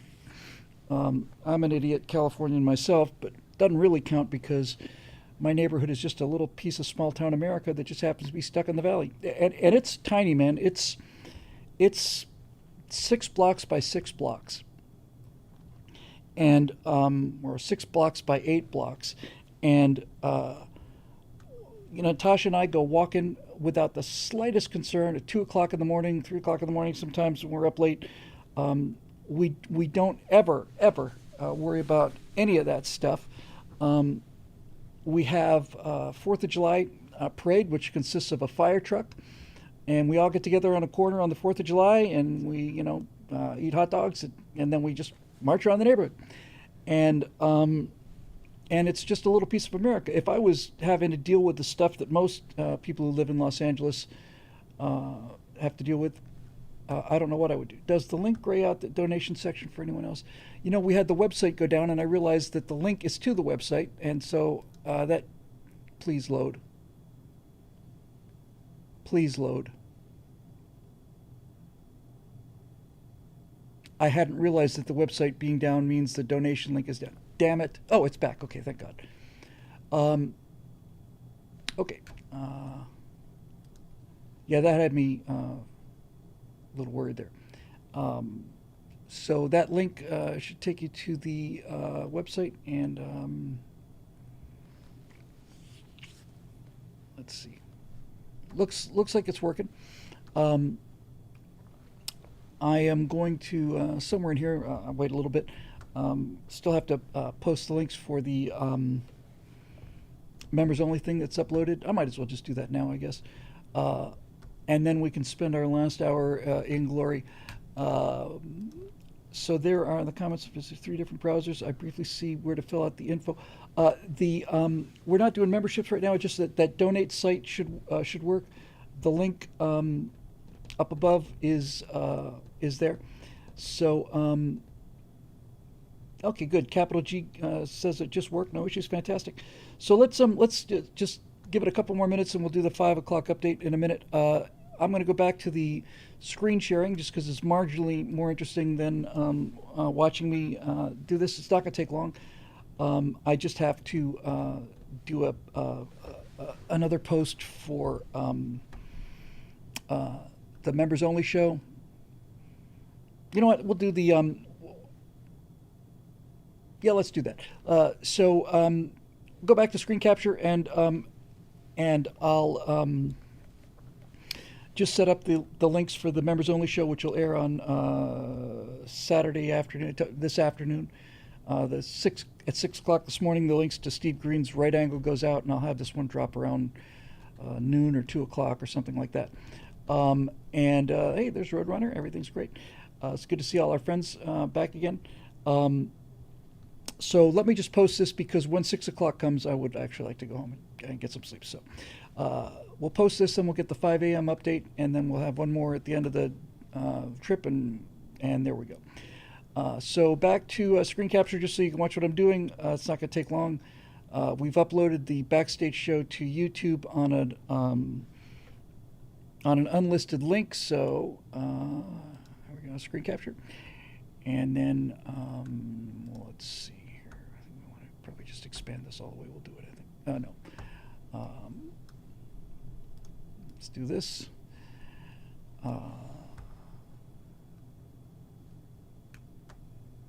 What am I doing? I'm really okay. Yes. All right. So we just here's our channel content. Here's the members only backstage show. Go here. Let's see if it's working. Well, with all the things happening in the world, I know there's one story that will be more germane to especially Steve Green here, and that is the passing of Lonnie Anderson. Yeah. Okay, so that's good. Let's go ahead and grab the embed information, and we'll copy that. Great. And then we go to billwhittle.com, and we are logged in, so we'll make a new post. I know this is riveting, but again, and this is very much simpler than the members only show. The other shows we have to post in 4 different places. I only have to do it in one place here. So we'll make a new post, add post. I got everything all filled out, so I could just cut and paste. This is a right angle backstage for 8:05:25. That's when we recorded it. So I'll copy that, and here we go. There. Boy, things are slow. Computer's slowing down. I got all this junk on the desktop here. Paste. Great. Here's the excerpt this week. Lonnie Anderson says goodbye, and New Rochelle Rentals, 2 of many topics. Put that in the excerpt here. Paste. Yes, this is going to be a right angle backstage show.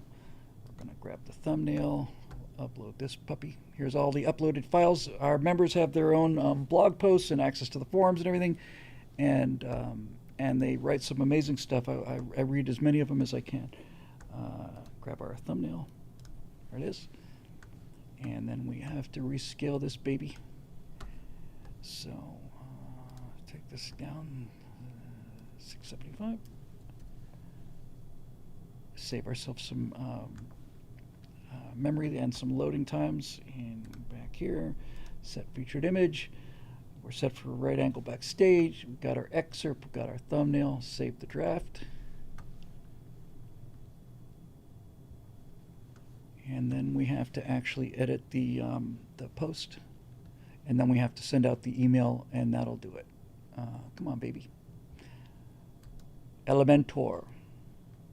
Hail Elementor, hail Vectron.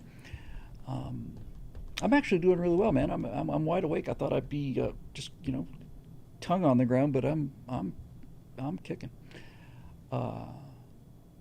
So here we go. We got our presets here, templates.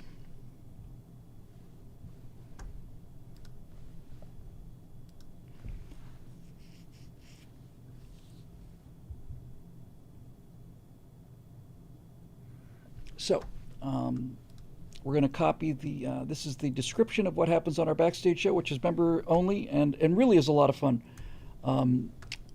You know, Steve and Scott and I don't, we just come and we'll talk about music. We got no topics. Scott has some topics, you know, that he plays around with, but it's just really informal and about an hour and 10 minutes, and we have a lot of fun with it, and we never know what we're going to say. So cover all kinds of things there. So that's a benefit for our members, and we're very grateful for our members as always, and for everybody who's made a donation today.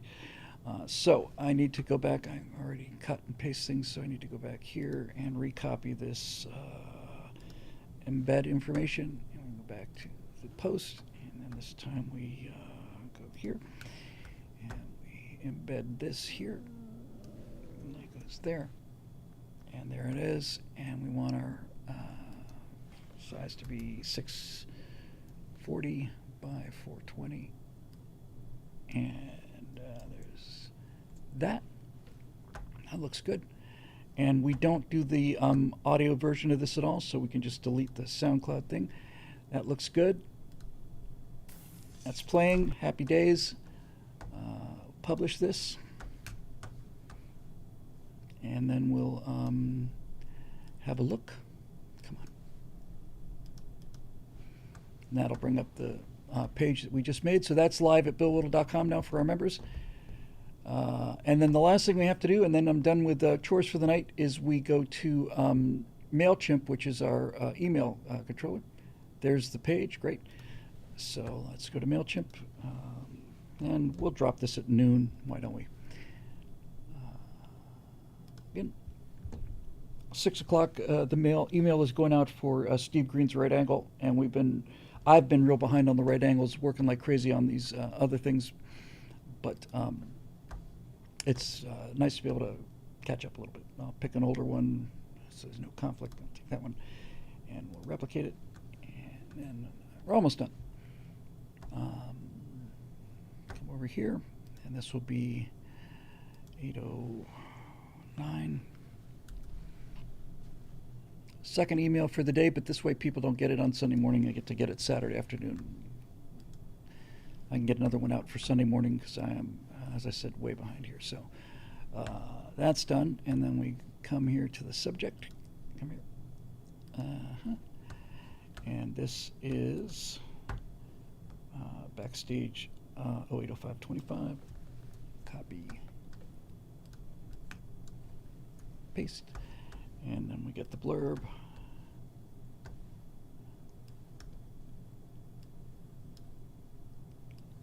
Here. And you copy. And this goes here. Almost done. Paste and save that. And then we have to edit the design. So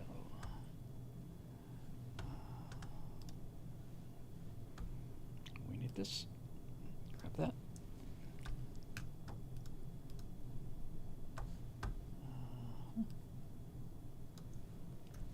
Boom.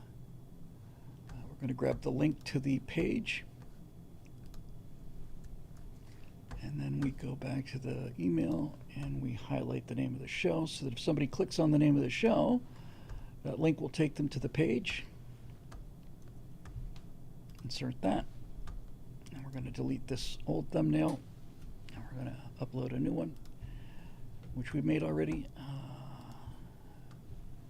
And that would be like 25G square. Nope. Where's the BS square?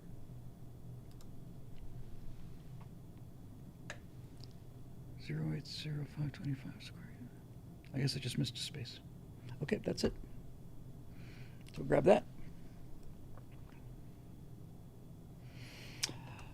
Set the size to 200. Here's the link. And then we go align left, 10 pixel margin, Save and insert image. Continue. And then finally, we just set the time, which will be on the 9th, that's today. And we'll set it at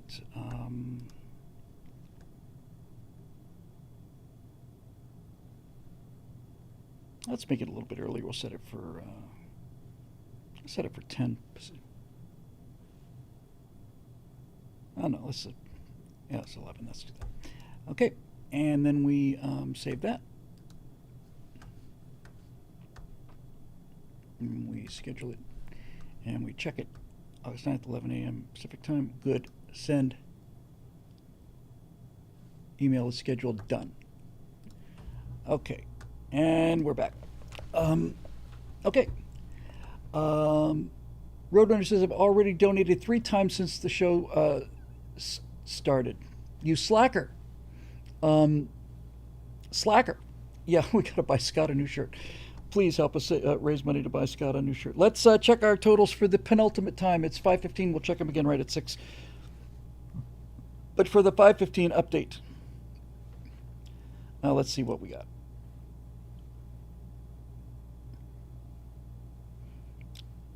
Dun, da, da, da, da, da, da.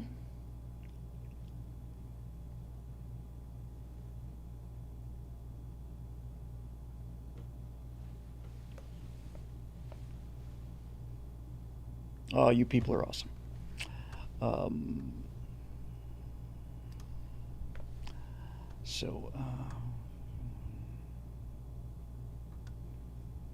One second.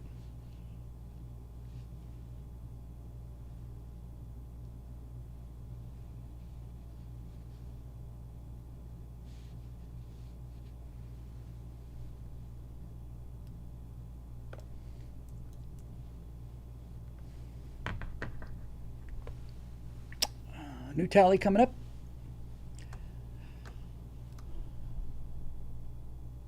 And come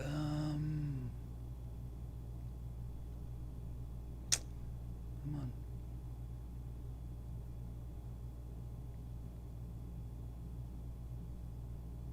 I'm getting a little, there it is. And PNG, yes, you.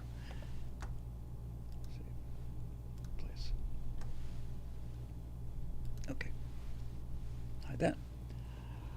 There we go. Hooray. $5,313. That includes money from Venmo from a very fine fellow who donated via Venmo. And there we go. So we got about 45 minutes left. And I think the best thing to do is just to open things up to whoever wants to ask any questions about anything. And that'd be a fun way to close this baby out. So if anybody has anything they want to talk about, next time we do one, and I think we'll do them a little more often. In fact, I think we'll do one every night. Next time we will set up a Zoom call. And I want to bring those back too for members. So, we'll see how that goes. So anybody got anything they want to chat about? Capital G Geek says, wait, you sent out email, you're not getting it. If you go to billwhittle.com, hang on, I'll get the link for you. It's the least I could do. This should work. Give me 1 second.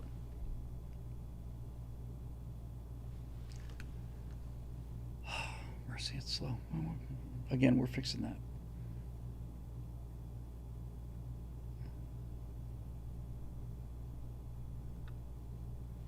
It's right down at the very bottom. Yeah, actually, just go to billwhittle.com and scroll all the way to the bottom, and you'll see something that says newsletter and sign up. I'll put the link in there just for safety. Oh, you got it? Okay, great. Andrew DeLay says, does Scott ever get jealous of Maya and Steve's hair? I don't know. He didn't say. Darth Chuck wants to know how the bitch and Camaro mods worked out. You know, it's like they say with home building an airplane, 90% done and 90% to go. I got virtually everything in. I've got a front bumper that's in the garage. I have to put that front bumper back on, and I was hoping that that if I got some of the elements of the SS or the Rally Sport, like I got Rally Sport doors, and I plugged everything in, but the lights didn't light up, and that's because they're all tied to the entertainment system. So I'll eventually have to replace that. But the headlights, the taillights, the wheels, heads-up display, it looks great, man. It just really looks great. I'm so impressed. I just couldn't be happier with it, and I'm really happy that I did all the work on it. I added a lot of stuff to the interior. It was a real pleasure, and I need to stop doing that. I need to start doing it again. Roadrunner, has Natasha stopped making relaxations videos? She slowed down a little bit, but that's because she started a second channel. But she's still working on them, and I took a look at that. Natasha was in at around 9 o'clock Pacific, which was, wow, quite a while ago. That's hard to believe. It seems like just an hour or two ago. So yeah, the bitchin' Camaro is looking really good, and I've got a new bumper to put on it. It's a bit of work, and I haven't had much time lately, but I will definitely get on it. Then I'll take all sorts of cool pictures. So there you go. Sycopollen is talking about the In-N-Out. Did they close the In-N-Out in Oakland, or they're leaving California, aren't they? Did I hear that they're leaving California? In-N-Out? If anything is going to cause California voters to revolt against their Democratic overlords, closing the In-N-Outs will be it. They are they're kind of special.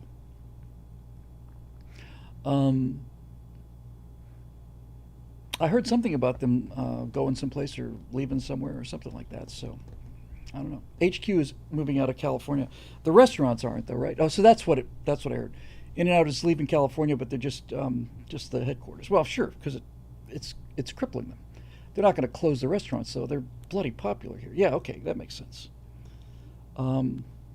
Just another company taking its money out of the way. Owner moved to Tennessee. The stores will stay. Imagine that.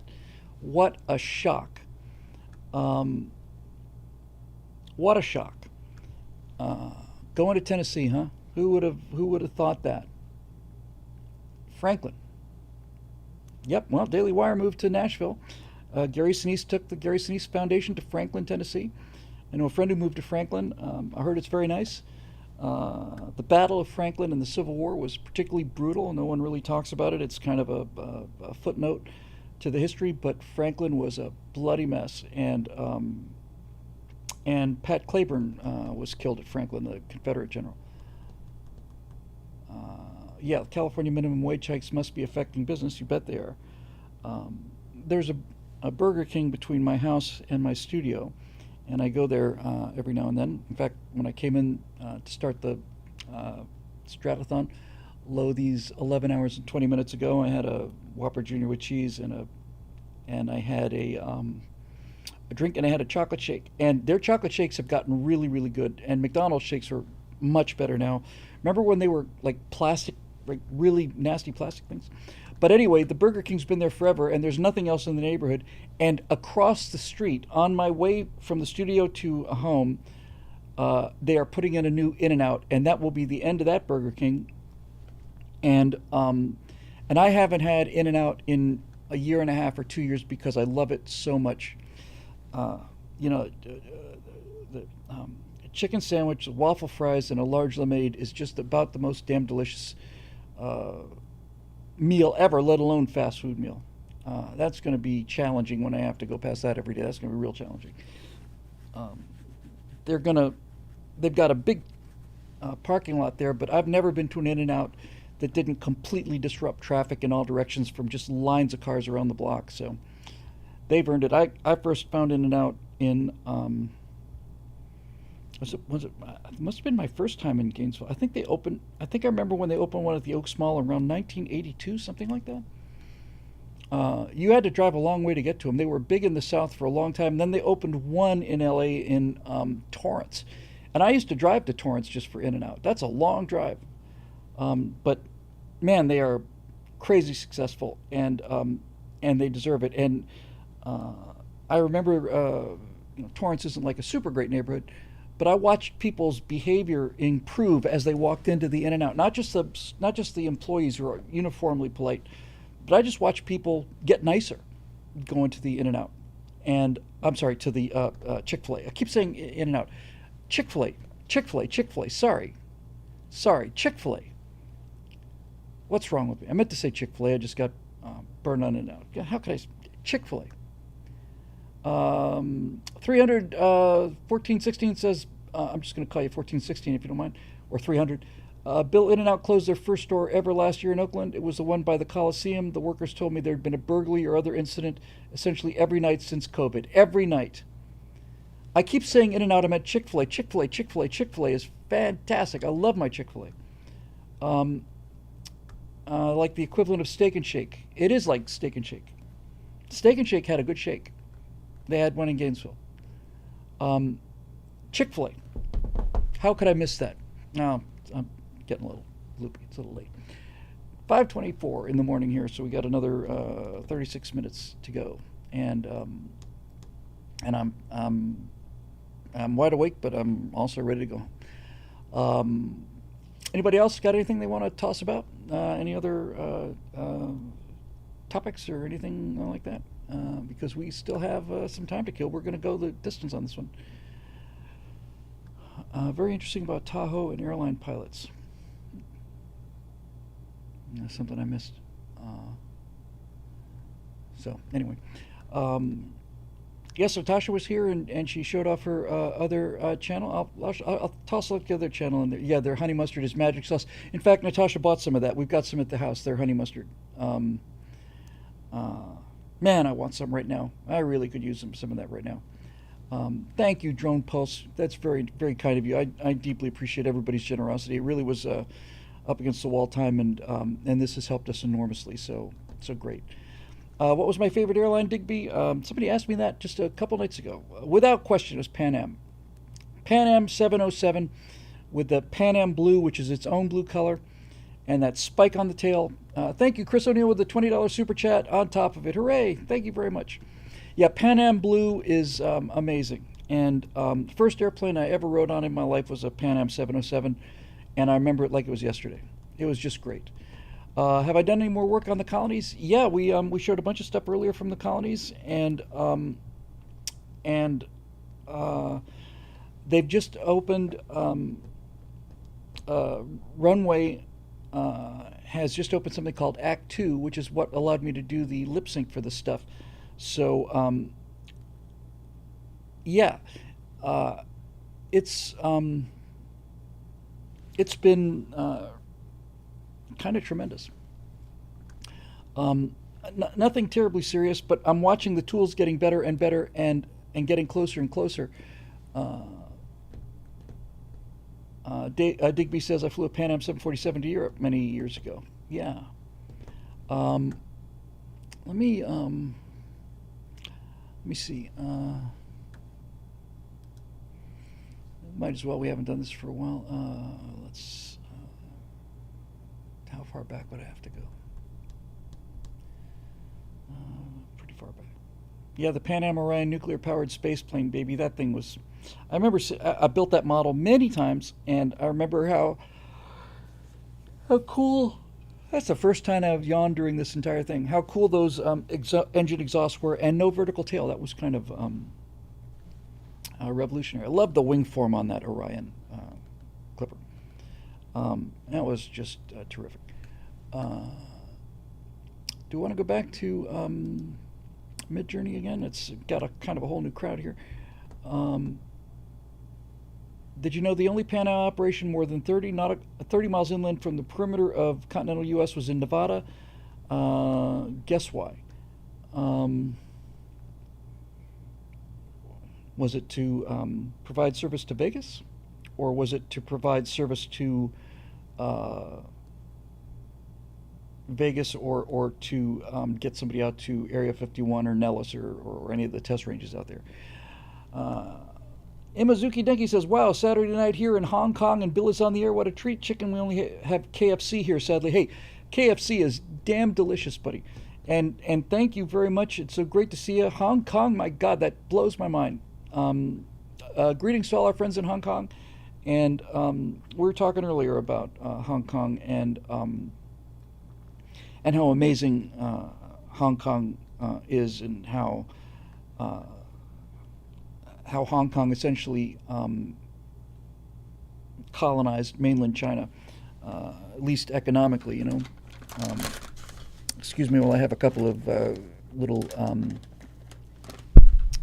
coconut strips here. Thank you very much. It's always amazing for me to hear from people around the world, and Hong Kong is great. I don't know what KFC is like there. I know that when I went to Australia, I spent 3 months in Australia, and they had a KFC in Australia. And you know that KFC uses 7 herbs and spices, but the Australian KFC used 2. Can't explain it any better than that. Pan Am operated the nuclear rocket test range. Did they really? Pan Am operated Project Nerva?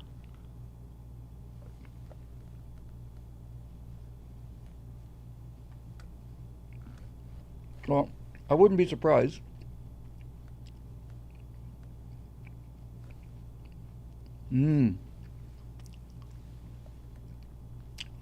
Toasted coconut.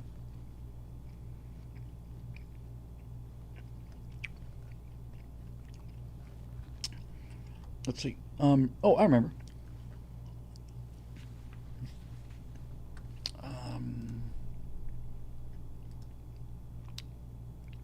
I'm looking for something here. Hang on a minute.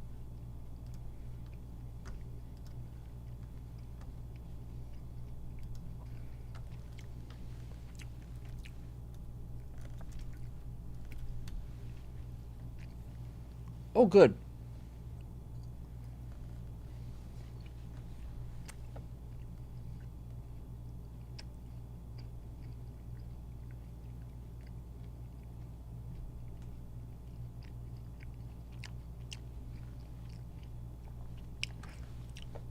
I have to show you guys something. I'm going to play some videos from one of my new favorite channels called The Archive in Between. They make just really cool videos. You have to watch a couple of them to get the flavor of it, but yeah, it's just epic. I'll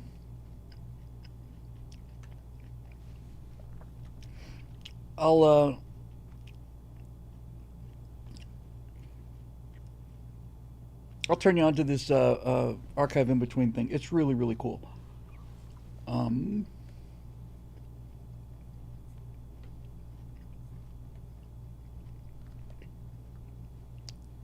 Yeah, it's just, I saw their shorts on Facebook, and I just love them. It's set in this kind of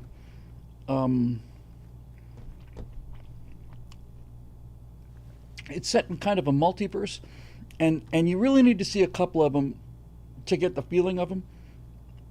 But I love them. So let's do some screen capture sharing here, and you can tell me if you like them or not. It's got kind of a Pookie Park feeling. It's definitely bizarre and weird, but I like bizarre and weird. So I'll play a couple of these shorts, and you can. It's like a tour guide to. It's like, thank you very much, John. It's like a tour guide to a multiverse from Lovecraft kind of thing. So let's go back to the screen capture here. I'll turn off my audio input capture. I'll probably forget to turn it back on again.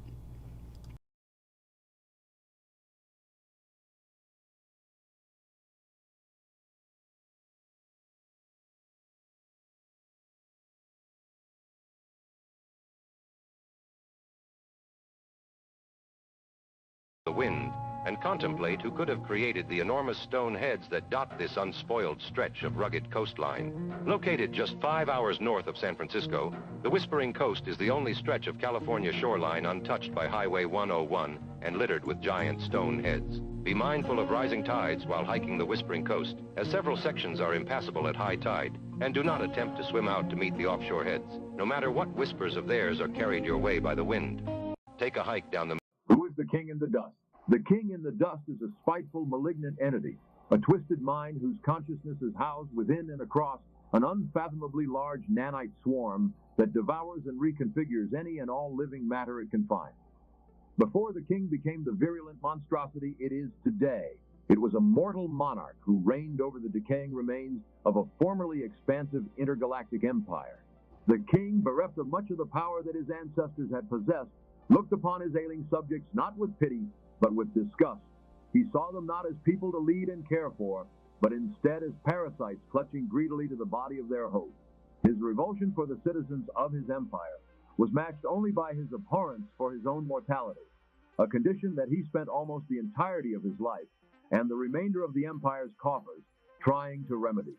His relentless pursuit of an escape from death eventually bankrupted the realm, causing a violent collapse that quickly boiled over into revolution.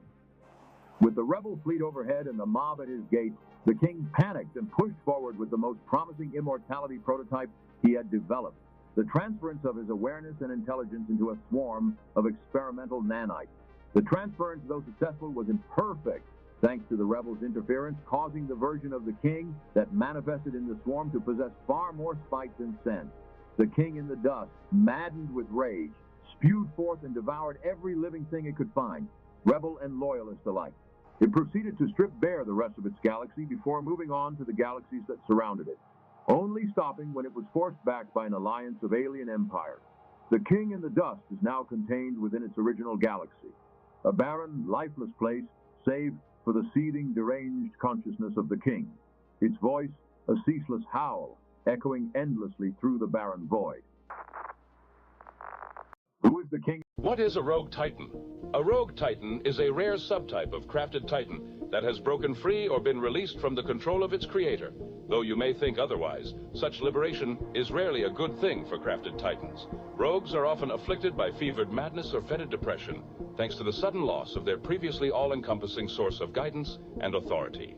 In exceedingly rare cases, rogue titans that overcome the distress associated with their freedom can attain a level of blissful enlightenment, a strange union of earned free will and staggering power. Such beings are among the wisest and most powerful to roam the great structure, and are often sought out for the guidance and wisdom they can offer to those able to track them down. Examples of rogue titans include Autonomous Annihilation System 449, a sentient battle station turned rogue after the planet that housed its control center was destroyed, and Asbor the Free, an unchained agent of the machine that bleeds, who is now dedicated to protecting independent life from its former master. This has been an educational broadcast by the Pale Lodge. What is a rogue? What is a crafted titan? A crafted titan is any titan-class organism that was intentionally created as such, be it by a god, organization, or even an especially enterprising individual. Unlike natural and ascendant titans, crafted titans are usually designed with a distinct purpose or task set out for them by their creator, and therefore often lack the inherent free will possessed by their non-crafted kin. In addition, most crafted titans are built by their creators with established boundaries and safeguards to make them easier to control. It is for these reasons that crafted titans, though still staggeringly powerful, are often considered the weakest of the three titan types.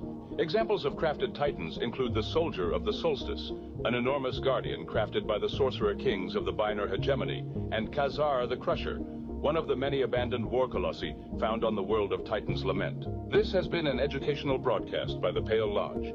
What is the endless current? The endless current is a roughly circular flow of potent arcane energy connecting hundreds of worlds across nearly 50 individual universes. It runs like a great skyborne river through and past the planets it visits, and has become a key fixture in the societies that have come up in the glittering light cast by its ethereal form. Travel and trade along the current are regular occurrences.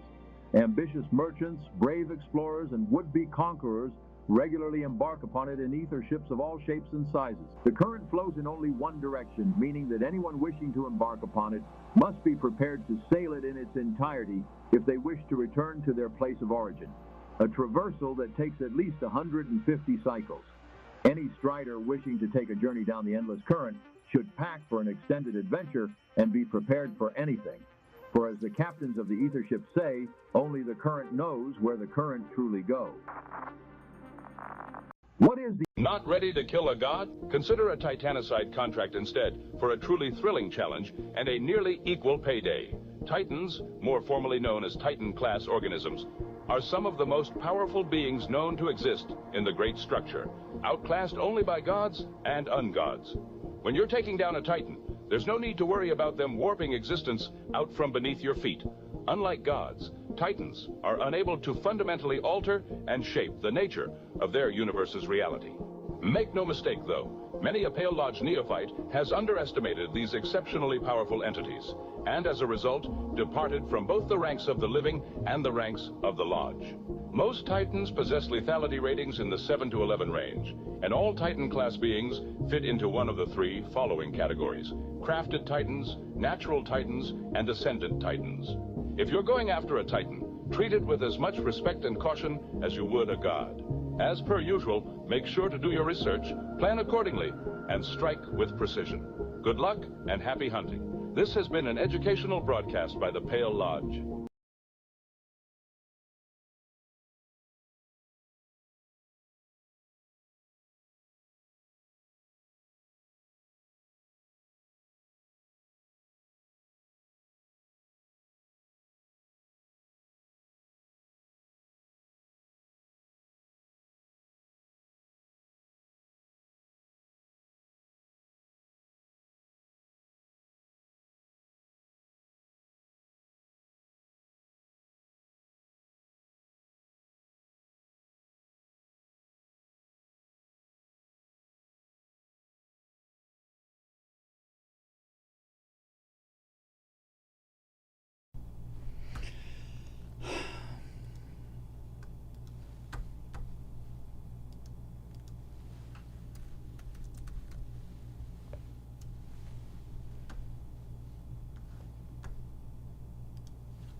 You'd think eventually I would get it.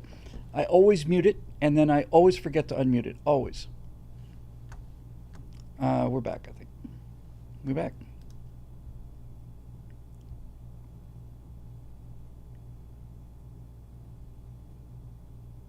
Terrible. Speak, boy. Yeah, all right, we're back. I will be careful driving home. Thank you. I'm making careful errors here. All right. Well, we're got a half an hour to go. Only took one bathroom break. That's pretty impressive. I'll remember by the third or fourth Stratothon. Yes, that's absolutely true. Yeah, checklist. It's one item. It's a one item checklist, and I keep getting it wrong. So what else is happening there, Gangaroos? We got 30 minutes left to top this baby off, and I got a significant amount of work done. I got a chance to redo a couple of the things in the Truth Bomb things. Just Lapco 92. I show up 11 hours late because I forgot, and Bill's muted. Perfect. Never changed, my friend. Must have been a shock. Yeah, it was muted for the entire 11 hours. Just now, we did the whole Stratothon completely muted, and it just now unmuted. But otherwise, it was awesome. Yeah, it's pretty cool. So, yeah, it's man, we've done about everything tonight. We did some animation, and in fact, we did a complete thumbnail in Midjourney. Generated that, reanimated some things, fixed some of the animations in the Truth Bomb promo,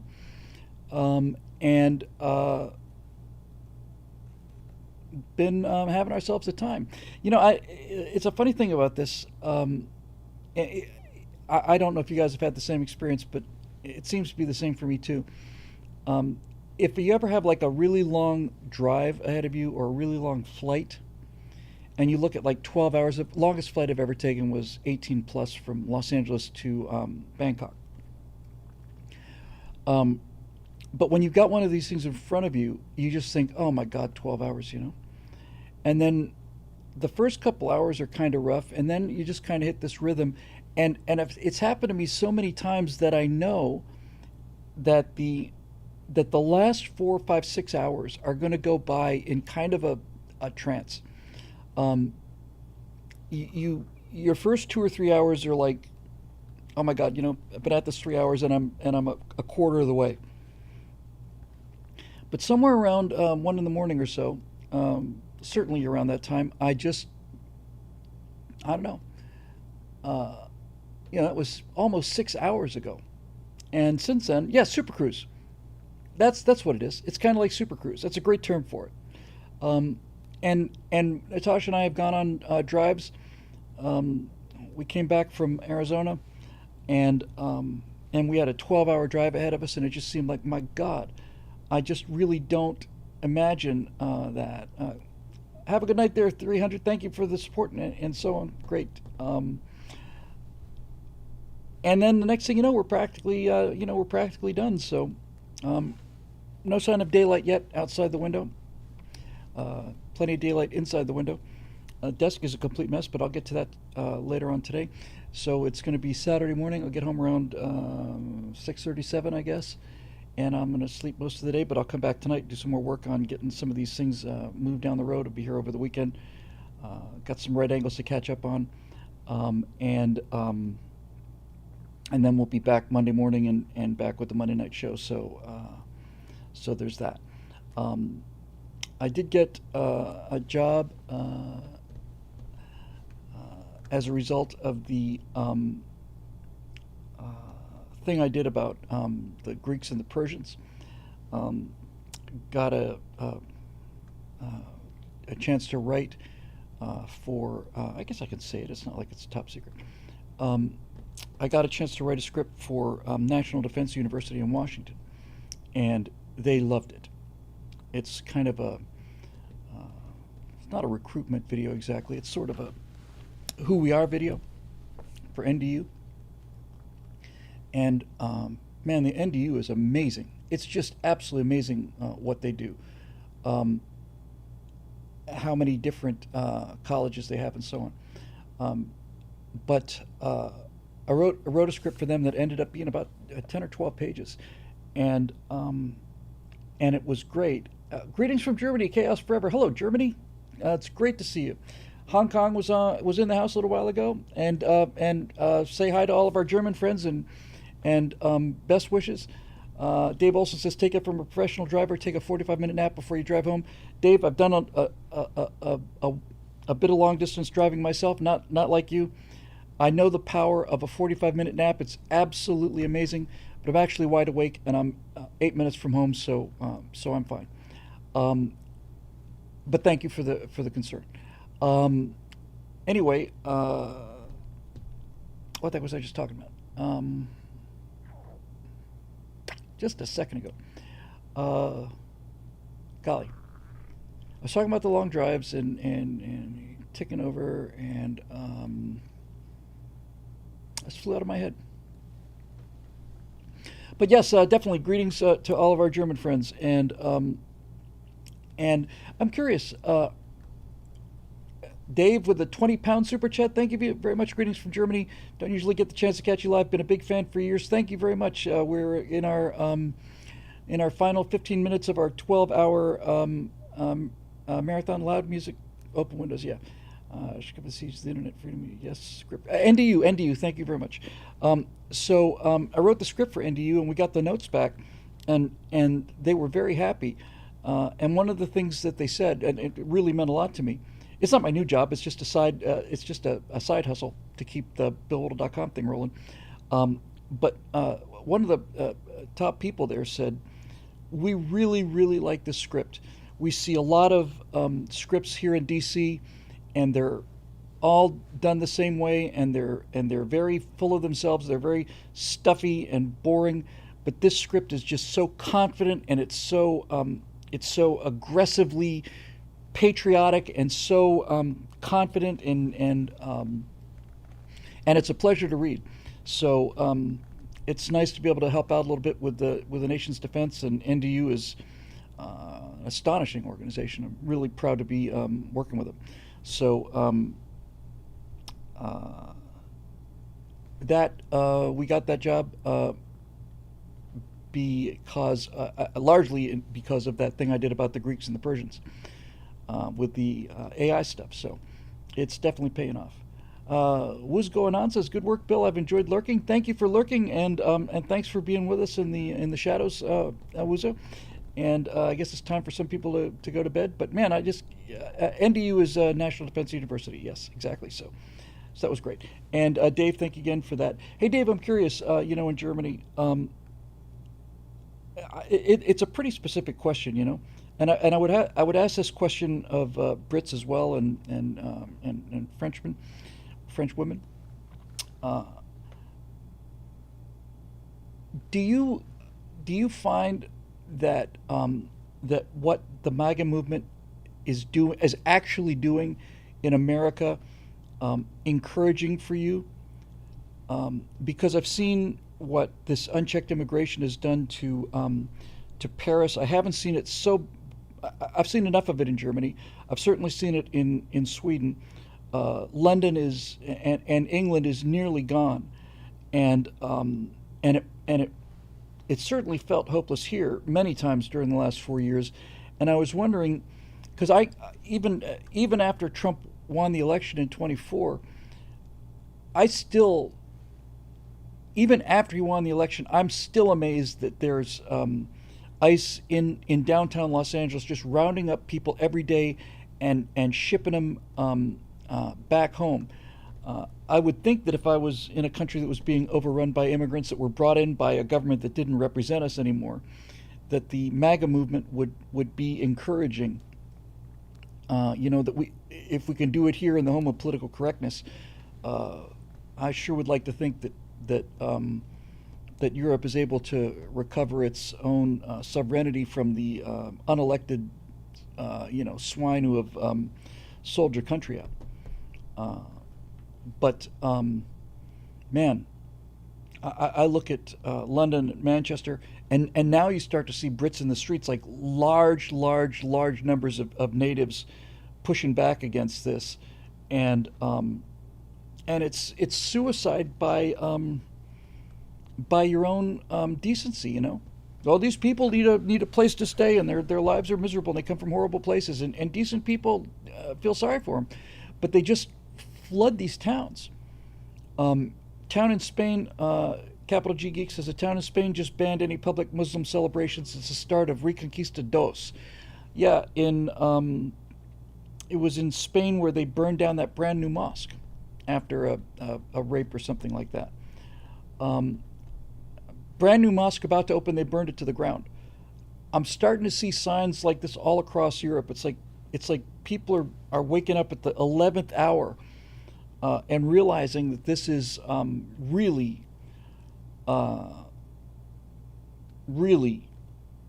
the end of their countries. And I don't know if it's too late for Britain or not. Steve Green's Right Angle, which will be dropping in about 9 minutes, is talking about the New York Times running pro-Hamas terrorist propaganda, and it's just awful. Hey, there's P7. He's made it back, and we're still standing, and it's great to see that. Andrew Lay back. The whole crowd is back. We got another 8 minutes, and then we'll do our final update. Rob already saw it on Rumble, so it was been on the website. Yes, so it's been on the website for since overnight. Chaos Forever for the 10 pounds says you should do a right angle or a strata cover of the siege on the internet that's happening with Online Safety Act. Using excuses of children to censor the internet is awful. Yeah, isn't there a law that passed or is in danger of passing in England that says that if an American says something hateful online, then the British police can come to the country and arrest us? Yeah. Yeah, we're getting the band back together in the morning. James Willis wants to know, where'd you get those cool shirts? I want to say Elvin Oasis or maybe 11 Oasis. Hang on a second.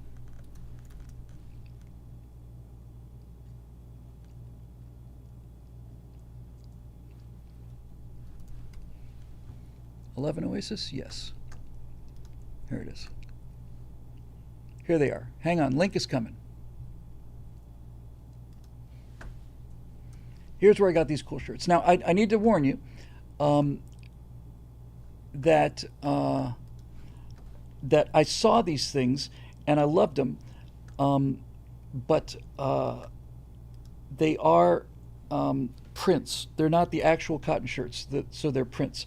But they look cool from a distance and they're very comfortable. Dave Olson says, come and get some red coat queer. Yeah, absolutely. And now the UK is requiring ID for using the internet, meaning they can have full control. It's not going to work. Hey, Drone Paul says, Bill, I frequent a very popular gun forum in the UK, messaged the admins and had them remove a freaking post once. We couldn't believe they complied. I honestly feel, Drone and Chaos, I honestly feel that Europe is just a year or two behind the United States. I felt the pressure building in this country under Biden and the whole woke thing, and I could just feel it. It was like a spring, you know, like compressing this spring. And then, you know, we got what we got, and I would think it would be very encouraging if I was living in England and thinking there's nothing that can be done, really nothing that can be done. And then I saw what's happening in America, and the winning just keeps winning. And we talked at the very beginning of the show about the fact that this is for our friends overseas. There's an American term called gerrymandering, and basically what it is, if you have a city, let's say, that would have four enough people to have 4 representatives in Congress,